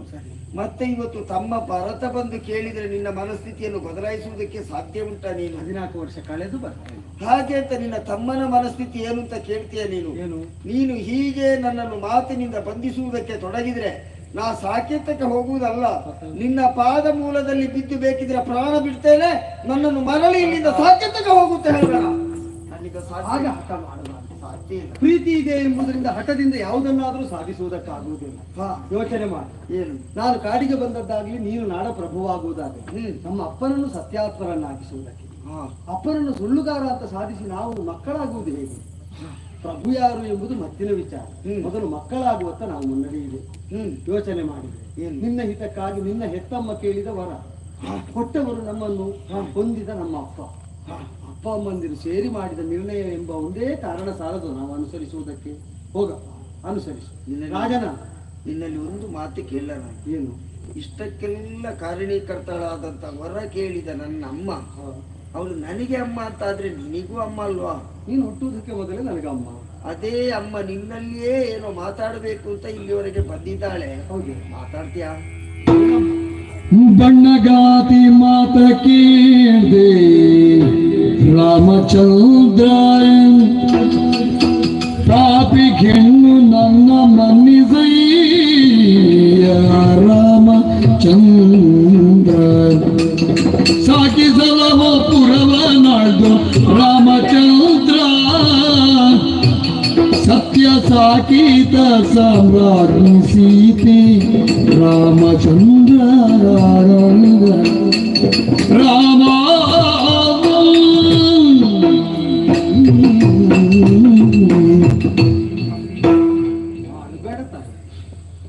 ಬಣ್ಣಘಾತಿಯಾದಂತಹ ಮಂತ್ರಿಯ ಮಾತನ್ನು ಕೇಳಿ ನಾನು ಈ ರೀತಿ ವರ್ತಿಸಿ ಬಿಟ್ಟೆ ಮಗನೇ. ಅದಕ್ಕಾಗಿ ಆಕೆ ಶೋಕ. ಅವಳು ನಿಮಿತ್ತ ಮಾತ್ರಳು. ಸಾಕೇತ ಸಾಮ್ರಾಜ್ಯದ ಭವಿಷ್ಯ ದೈವ ನಿರ್ಣಯದಂತೆ ಆಗ್ತಾ ಉಂಟು. ಚಿಂತಿಸಬೇಡ. ಅಯೋಧ್ಯೆ ಅರಸ ನೀನಾಗಬೇಕಿತ್ತು, ಆದ್ರೆ ಅದನ್ನು ತಪ್ಪಿಸಿದಂತ ಪಾಪಿ ಮಗನೇ ನಾನು. ಅರಸನಾಗುವಷ್ಟೇ ಶ್ರೇಷ್ಠವಾದದ್ದಲ್ವೇ ನಮ್ಮ ಅಪ್ಪನನ್ನು ಸತ್ಯಾತ್ಮರನ್ನಾಗಿಸುವಂತಹ ಸನ್ನಡತೆ. ಮಗನೇ, ಏನಮ್ಮ ನೀ ಹುಟ್ಟುವಾಗಲೇ ಅರಸ ಅಂತ ಈ ತಾಯಿಗೆ ತಿಳಿಯದೆ ಹೋಯಿತು ಕಂದ. ಹೇಗಮ್ಮ? ಅರಸ ಅಂತ ಹೇಳಿದ್ರೆ ಕೇವಲ ಸಿಂಹಾಸನವನ್ನು ಏರುವುದು ಮಾತ್ರ ಅಲ್ಲ ಮಗನೇ. ಯಾವಾತ ಪ್ರತಿಯೊಬ್ಬರ ಹೃದಯ ಸಿಂಹಾಸನವನ್ನು ಏರ್ತಾನೋ ಅವ ಮಾತ್ರ ಅರಸನಾಗುವುದಕ್ಕೆ ಸಾಧ್ಯ. ಸಾಕು ಮಗನೇ ಈ ವನವಾಸ. ಬಾನಿ ಸಾಕೇತಕ್ಕೆ ಪ್ರಜೆಗಳನ್ನು ಆಳು ಮಗನೇ, ಬಾಕಂದ. ಎಲ್ಲರೂ ಮನದಲ್ಲಿ ನನಗೆ ಸಿಂಹಾಸನವನ್ನು ವಿರಚಿಸಿ ಅದರಲ್ಲಿ ಆಸೀನನಾಗುವಂತೆ ಹೇಳಿದ್ದು ನಾ ಪಿತೃವಚನ ಪರಿಪಾಲಕನಾದ ಸನ್ನಡತೆ ಉಳ್ಳಂತಹ ಧಾರ್ಮಿಕನೆಂಬುದರಿಂದ. ನಾನು ಈಗ ಬಂದೆ ಅಂತ ಆದ್ರೆ ಅಪ್ಪನಿಗೆ ಕಳಂಕ ತಂದಂತಹ, ಅಪ್ಪನಿಗೆ ಮಗನಾದಂತೆ ಆಗುವುದಿಲ್ಲ. ಅಪ್ಪನಿಗೆ ಮಗನಾಗದವನು ಸಾಮ್ರಾಜ್ಯಕ್ಕೆ ಹೇಗೆ ಅರ್ಹನಾಗ್ತಾನೆ? ತಾಯಿ 14 ವರ್ಷ ಕಳೆದೇ ಬರ್ತದೆ. ಈ ತಾಯಿಯನ್ನು ಕ್ಷಮಿಸಿ ಬರಬಾರ್ದೇನು? ನೀ ಅಪರಾಧವನ್ನೇ ಮಾಡಲಿಲ್ಲ ತಾಯಿ, ಯಾಕೆ ಕ್ಷಮೆ ಕೇಳ್ತಿ ಕುಗ್ಗುತ್ತಿ? ಆಶೀರ್ವಾದ ಮಾಡಿ ಹೊರ. ಏನು ನಿನ್ನ ಮಡದಿಯಲ್ಲಿ ಮಾತಾಡ್ಬೋದೇನು? ಸೀತಾ, ಸೀತಾ ಮಗಳೇ, ಸಾಕೇತದ ಸಂರಾಜ್ಞಿ ಆಗಬೇಕೆನ್ನುವಂತ ಮೋಹದಿಂದಲೇ ಮದುವೆಯಾಗಿ ಬಂದವಳು ನಾನು. ಆದ್ರೆ ಆ ಯೋಗ್ಯತೆ ನನಗಿಲ್ಲ ಅಂತ ನನಗೆ ತಿಳಿಯದೆ ಹೋಯಿತು ಮಗಳೇ. ಮೊನ್ನೆ ಬಂದವಳು ನೀನಾದ್ರೂ ಪ್ರತಿಯೊಬ್ಬರು ನಿನ್ನನ್ನು ಒಪ್ಪಿದ್ದಾರೆ. ಯಾರು ಪತಿಯನ್ನು ಅನುಸರಿಸಿ ನಡೀತಾರೋ ಅವರು ಪೀಠದಲ್ಲಿ ಇಲ್ಲದಿದ್ರೂ ಅವರಿಗೆ ಆ ಯೋಗ್ಯತೆ ಇರ್ತದೆ. ಯಾರು ಪತಿಯನ್ನು ಕಳೆದುಕೊಂಡಿರ್ತಾರೋ, ಯಾರು ಪತಿಯ ಸಾವಿಗೆ ಕಾರಣರಾಗಿರ್ತಾರೋ ಅವರಿಗಿಲ್ಲ ಮಗಳೇ. ಸೀತಾ, ನೀನೇ ಸಾಕೇತದ ಸಂರಾಜ್ಞಿ ಮಗಳೇ. ನಾನಲ್ಲ ಮಗಳೇ. ಇಲ್ಲ ಅಮ್ಮ, ಮನದಲ್ಲಿ ಪ್ರೀತಿಯನ್ನಿರಿ ಸಾಕೇತದ ಸಾಮ್ರಾಜ್ಞಿ ನಾನು ಎಂಬ ಪಟ್ಟವನ್ನ ಕಟ್ಟುವುದಕ್ಕೆ ಮುಂದಾಗ್ತಾ ಇದ್ದೀರಾ? ಬೇಡ ತಾಯಿ. ಪ್ರಭು ಶ್ರೀರಾಮಚಂದ್ರಮನ ಹೃದಯ ಸಾಮ್ರಾಜ್ಯದ ಸಾಮ್ರಾಜ್ಞಿ ನಾನಾಗಿರುವಾಗ ಇದೆಲ್ಲವೂ ನನಗೆ ನಗಣ್ಯ. ಇದ್ಯಾವುದರ ಅಗತ್ಯ ನನಗಿಲ್ಲ ತಾಯಿ. ಕೇಳಿದ್ದೇನು? ಸತಿಯಾಗಿ ಪತಿಯನ್ನು ಅನುಸರಿಸುವ ಧರ್ಮವಚನವನ್ನೇ ಅವಳಾಡಿದ್ದಾಳೆ. ಮಾತೆಯಾಗಿ ಪುತ್ರನ ಹಿತವನ್ನು ಕಾಮಿಸ್ತಾ ಊರಿಗೆ ಮರಳುವುದು ನಿನಗೆ ಹಿತ. ಹೋಗುತ್ತಾರೆ. ಈಗ ನಾನು ಅನಾಥಳು ಮಗನೇ. ಅಕ್ಕಮ್ಮ, ಪತಿಯನ್ನು ಕಳೆದುಕೊಂಡಿದ್ದೇನೆ, ಪಾಲಿಸುವ ಪುತ್ರ ಜೊತೆಗೇ ಇದ್ದಾನೆ. ನಾನಿಂದ ದೂರ ಆಗಿದ್ದಾನೆ ಅವನು. ಯಾಕೆ ನಿಂದಿಸಿದೀಯಾ? ಸಮಾಧಾನ. ನಿನ್ನನ್ನು ಹೊರುವುದಕ್ಕಾಗಿ ಹೆರುವುದಕ್ಕಾಗಿ ಹಂಬಲಿಸಿದಂತಹ ಅವಳು ಅನುಭವಿಸಿದ ವೇದನೆಯ ಮುಂಭಾಗದಲ್ಲಿ ನೀ ಅನುಭವಿಸಿದ್ದಲ್ಲ ನೋವಲ್ವೋ? ನನ್ನೊಡನೆ ಹುಟ್ಟಿದ ತಮ್ಮ ಹೌದು ಅಂತಾದರೆ ಅವಳಿಗೆ ವಿರುದ್ಧವಾಗಿ ಇಂದಿನಿಂದ ಒಂದು ಅಕ್ಷರ ಆಡಕೂಡದು. ನಿನ್ನ ಮಾತನ್ನು ಯಾವತ್ತೂ ನಾನು ಮೀರಿ ನಡೆಯುವುದಿಲ್ಲ. ಸಮಾಧಾನ ಆಯ್ತಾ? ಅಲ್ಲ, ನೀನು ಏನು ಹೇಳಿದ್ರು ಏನು ಕೇಳಿದ್ರು ಅದನ್ನು ನಾನು ಕೇಳ್ತೇನೆ. ಹಾಗಾದ್ರೆ ನಾನೀಗ ಇಲ್ಲಿಂದ ಹೊರಡುವಾಗ ನನ್ನ ಜೊತೆಗೆ ನೀನು ಸಾಕೇತಕ್ಕೆ ಮಾತ್ರ ಬರಬೇಕು. ಸಾಕಿ ಹೀಗೆ ಹಠ ಮಾಡ್ತೀನಿ. ಹಠ ಅಲ್ಲ, ನೀನು ಬೇಡ ಅಂತ ಅನ್ನುವ ಮತ್ತೆ ಧರ್ಮ ನಿರ್ಣಯ ಎಂಬುದರಿಂದ ನಾ ಕಾಡಲ್ಲಿ ಇರ್ತೇನೆ ಅಂತ ಅಂದ್ರೆ ಬೇಕಾ ನನಗೆ? ನೀನು ಗುರುಗಳಲ್ಲಿ ಬೇಕಾದ್ರೆ ನೋಡು. ಇದೇ ಸರಿ ಅಲ್ವ? ಇದೇ ಧರ್ಮ ಅಲ್ವ? ಬನ್ನಿ ಗುರುಗಳೇ, ಮಾತಾಡಿ. ರಘುವಂಶ ದೀಪ, ಗುರುಕುಲ ದೀಪ. ಜಾಬಾಲಿ ಋಷಿಗಳು ನಾಸ್ತಿಕವಾದವನ್ನು ಮಂಡಿಸ್ತಾ ಇದ್ದಾರೆ. ಅವರು ಋಷಿಗಳಾಗಿ ಆಸ್ತಿಕರು. ಅವರು ನಂಬದಿದ್ದದನ್ನು ನನಗೆ ಹೇಳಿ ನಾಸ್ತಿಕ್ಯದ ಮೂಲಕ ಊರಿಗೆ ಭರಿಸುವ ಪ್ರಯತ್ನ ಮಾಡ್ತಾ ಇದ್ದಾರೆ. ನಾನು ಏಕೆ ಒಪ್ಪಲಿಕೊಡುತ್ತೇನೆ? ನನ್ನ ಅಂತರ್ಗತವಾದಂತಹ ಭಾವವನ್ನು ನಿನ್ನಲ್ಲಿ ವ್ಯಕ್ತಪಡಿಸಲೇಕಂದ. ಸಕಲರನ್ನು ದಡ ಸೇರಿಸುವಂತಹ ದೋಣಿ ಕೊನೆಗೂ ಅದು ನೀರಿನಲ್ಲೇ ಉಳಿಯುತ್ತದೆ. ಅಯೋಧ್ಯೆ ಎಂಬ ಹೊಳೆಯಲ್ಲಿ ಅದೆಷ್ಟೋ ರಾಯರುಗಳನ್ನು ದಡ ಸೇರಿಸಿದಂತಹ ಗುರು ನಾನು. ಸತ್ಯ. ಇನ್ನೂ ಅಯೋಧ್ಯೆಯಲ್ಲೇ ಇದ್ದೆ. ಜೀವನದಲ್ಲಿ ನಾನು ಸುಖವನ್ನು ಸಂತೋಷವನ್ನು ಅನುಭವಿಸಿದವನಲ್ಲ. ನಿನ್ನ ಆಗಮನವಾಗ್ತದೆ ಅನ್ನುವಂತಹ ವದಂತಿಯನ್ನು ಕೇಳಿದಾಗ ಎಲ್ಲರೂ ಹರ್ಷೋದ್ಗಾರವನ್ನು ಮಾಡಿ ಸಂತೋಷವನ್ನು ವ್ಯಕ್ತಪಡಿಸ್ತಾ ಇದ್ದಾರೆ. ಅವರಿಗಿದ್ದ ಸಂತೋಷ ನನಗೆ ಬೇಡುವೇನೋ ಕಂದ. ಅಂದ್ರೆ ಬಾರೋ ಅಯೋಧ್ಯೆಗೆ. ಗುರುಗಳೇ, ಅರಿಯದೆ ಅವರು ಬಯಸ್ತಾರೆ ಅಂತ ಅರಿತ ನೀವು ಹೀಗೆ ಆತ್ಮಸಾಕ್ಷಿಗೆ ದ್ರೋಹ ಬಗೆದು ನಾನು ಏನನ್ನೂ ಮಾಡಲಾರೆ. ಪಿತೃವಚನ ಪರಿಪಾಲನೆ ಧರ್ಮ ಅಂತ ನಾನು ಕಾಡಿಗೆ ಕಾಲಿಟ್ಟಿದ್ದೆ. ಮರಳುವುದಿದ್ರೆ 14 ವರ್ಷ ಕಳೆದು ಮಾತ್ರ. ರಾಮನ ನಡೆನುಡಿಯನ್ನು ಅಂಗೀಕರಿಸುವವರಾದರೆ ಇದನ್ನು ಕೇಳಿ ಮರಳಬೇಕು. ಅದನ್ನು ಒಪ್ಪದವರು ಹೌದು ಅಂತ ಆದರೆ ರಾಮನನ್ನೇ ಒಪ್ಪದವರನ್ನು ಆಳುವುದಕ್ಕೆ ರಾಮ ಯಾಕೆ ಗುರುಗಳೇ? ನಿಮ್ಮ ಇಚ್ಛೆಯಂತೆ ಮುನ್ನಡೆಯಬಹುದು, ಆಕ್ಷೇಪ ಇಲ್ಲ. ಮೆಚ್ಚಿದೆ ಕುಮಾರ, ಮೆಚ್ಚಿದೆ. ಗುರುಗಳೇ, ನೀವು ಹೇಳಿದಾಗ ಮಾಡುವುದಿಲ್ಲ ಅಂದೆ, ಆದ್ದರಿಂದಲೇ ಮೆಚ್ಚಿದೆ. ಹಾಗಾದ್ರೆ ಮಾಡುವಂಥದ್ದು ನಿನ್ನನ್ನು ಪರೀಕ್ಷೆಗೆ ನಾನು ಹಚ್ಚಿದೆ ಈ ಕಾಲದಲ್ಲಿ. ಹೌದು ರಾಮ. ಪವಿತ್ರವಾದಂತಹ ಶಂಖದಲ್ಲಿ ಅಪಸ್ವರ ಬಂತು ಅಂತ ಆದ್ರೆ ಶಂಖದ ದೋಷವಲ್ಲ, ಊದಿದವನ ದೋಷ.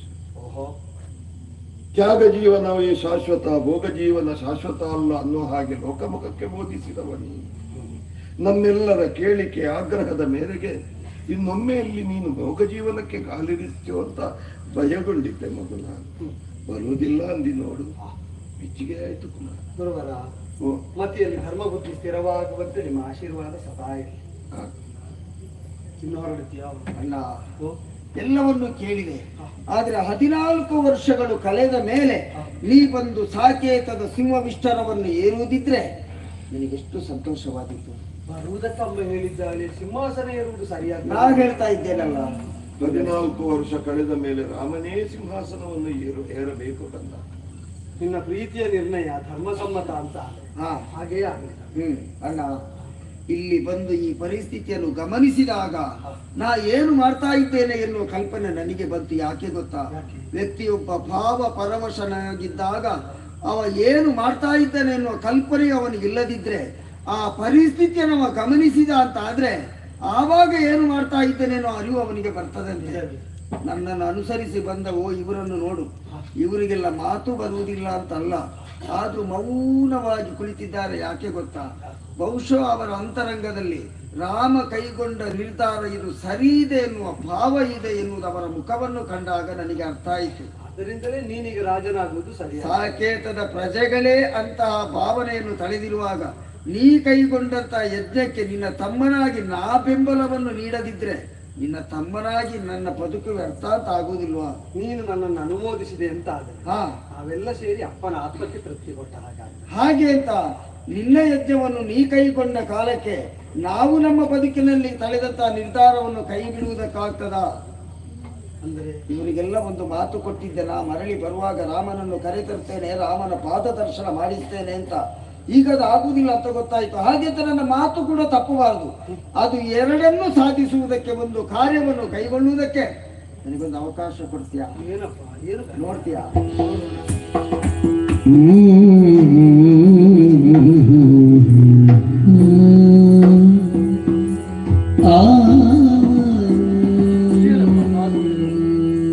ಸಾಕೇತದಿಂದ ಹೊರಡುವ ಕಾಲಕ್ಕೆ ಮರಳಿ ನಿನ್ನನ್ನು ಕರೆತರ್ತೇನೆ ಎನ್ನುವ ನಂಬಿಕೆಯಿಂದ ನೀ ಇಲ್ಲಿಂದ ಹೊರಡುವಾಗ ಧರಿಸುವುದಕ್ಕಾಗಿ ಸ್ವರ್ಣ ಪಾದುಕೆಯನ್ನು ನನ್ನ ಶಿರದಲ್ಲಿ ಹೊತ್ತು ನಾ ಧಾವಿಸಿ ಬಂದವನಿದ್ದೇನೆ.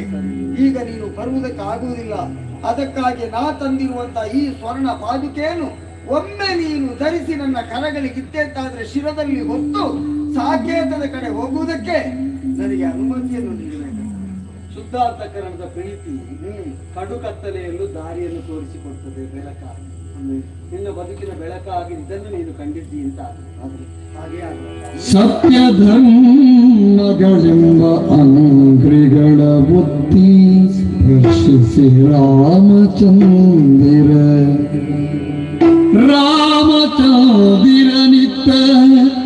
ಹಾವುಗೆ ಜದನು ಭರತನು ಪೊತ್ತು ನಡೆದ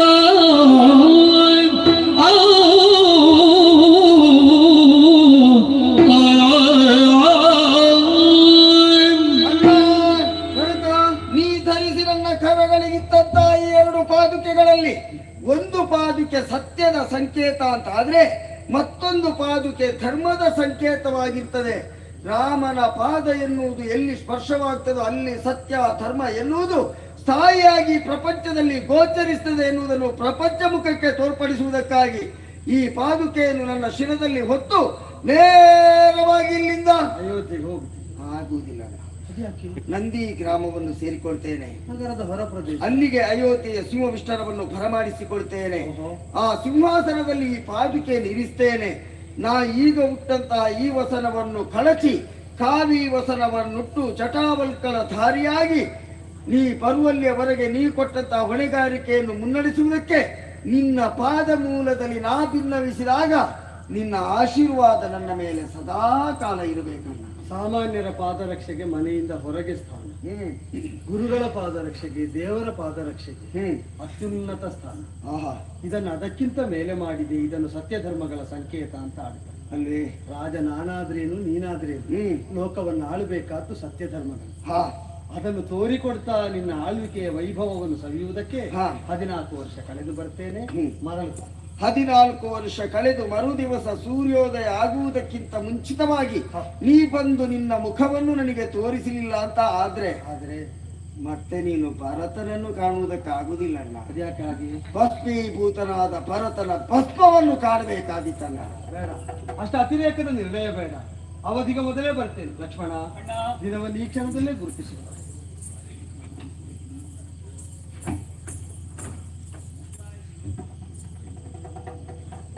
ಅಣ್ಣ, ಅವ ಏನು ಬರ್ದ ಅಲ್ಲಿ ಹೋಗುವಾಗ ಅಮ್ಮನು ಏನೋ ಹೇಳಿದಾಗಿತ್ತು, ಗುರುಗಳು ಸೂಚಿಸಿದಾಗಿತ್ತು. ಏನು ಬರ್ದಿಯಪ್ಪ?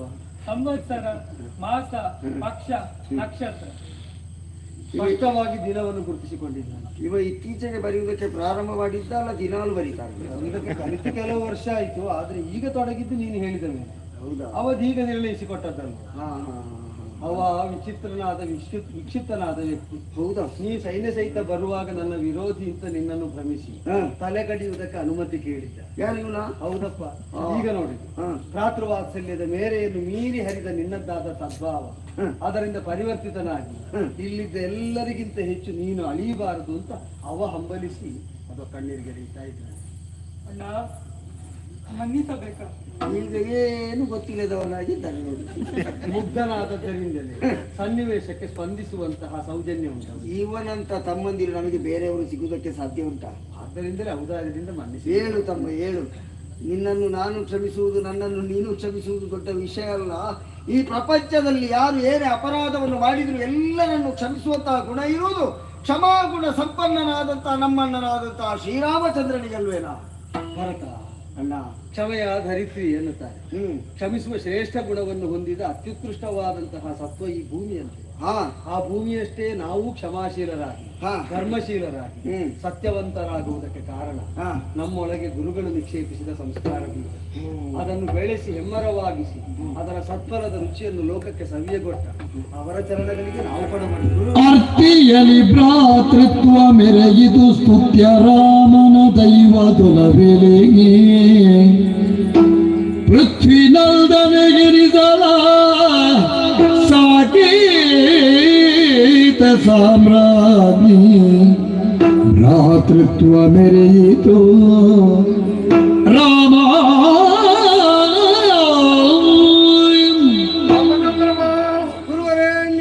ಇದನ್ನೇ ವಿಧಿ ಅನ್ನೋದು. ವಿಧಿ ಬರೆದಂತಹ ನಾಟಕದಲ್ಲಿ ಅಭಿನಯಿಸುವಂತಹ ಪಾತ್ರಧಾರಿಗಳು ನಾವೆಲ್ಲ. ನೋಡುವವರ ದೃಷ್ಟಿಯಲ್ಲಿ ಈರುವರು ಹೆಂಗಳೆಯರು ಅಪರಾಧಿಗಳಾಗಿ ನಮಗೆ ಗೋಚರವಾಗಬಹುದು. ಒಬ್ಬಾಕೆ ಕೈಕಾದಿ, ಸಾಮಂತರಾಜನಿಗೆ ಮಗಳಾಗಿ ಹುಟ್ಟಿದಂತಹ ಒಬ್ಬಾಕೆ ಕನ್ಯೆ ಚಕ್ರವರ್ತಿಯನ್ನು ಮದುವೆಯಾಗಿ ಸಾಕೇತಕ್ಕೆ ಬರುವ ಕಾಲಕ್ಕೆ ಸಾಕೇತಕ್ಕೆ ತಾನೇ ಸಾಮ್ರಾಜ್ಞಿ ಆಗ್ತೇನೆ ಅನ್ನೋ ಆಶೆಯನ್ನು ಹೊತ್ತುಕೊಂಡು ಬಂದಳು.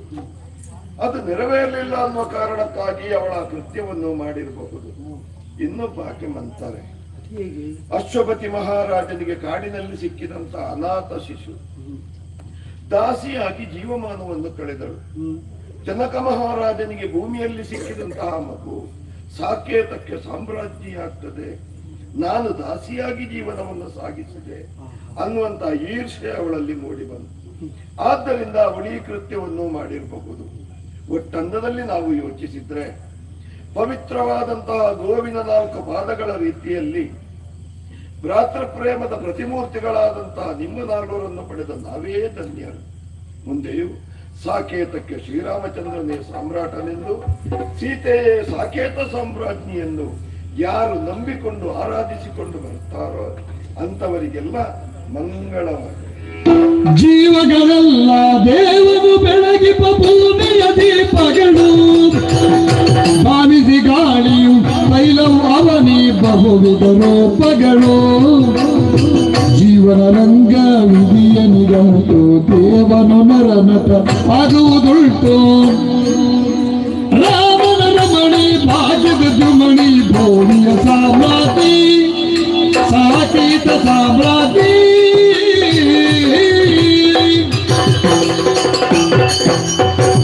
ಮಂಗಳ ಜಯ ಜಯ ರಾಮಚಂದ್ರನಿಗೆ ಮಂಗಳದ ಶಿರಸವಾದೊಳಗೆ,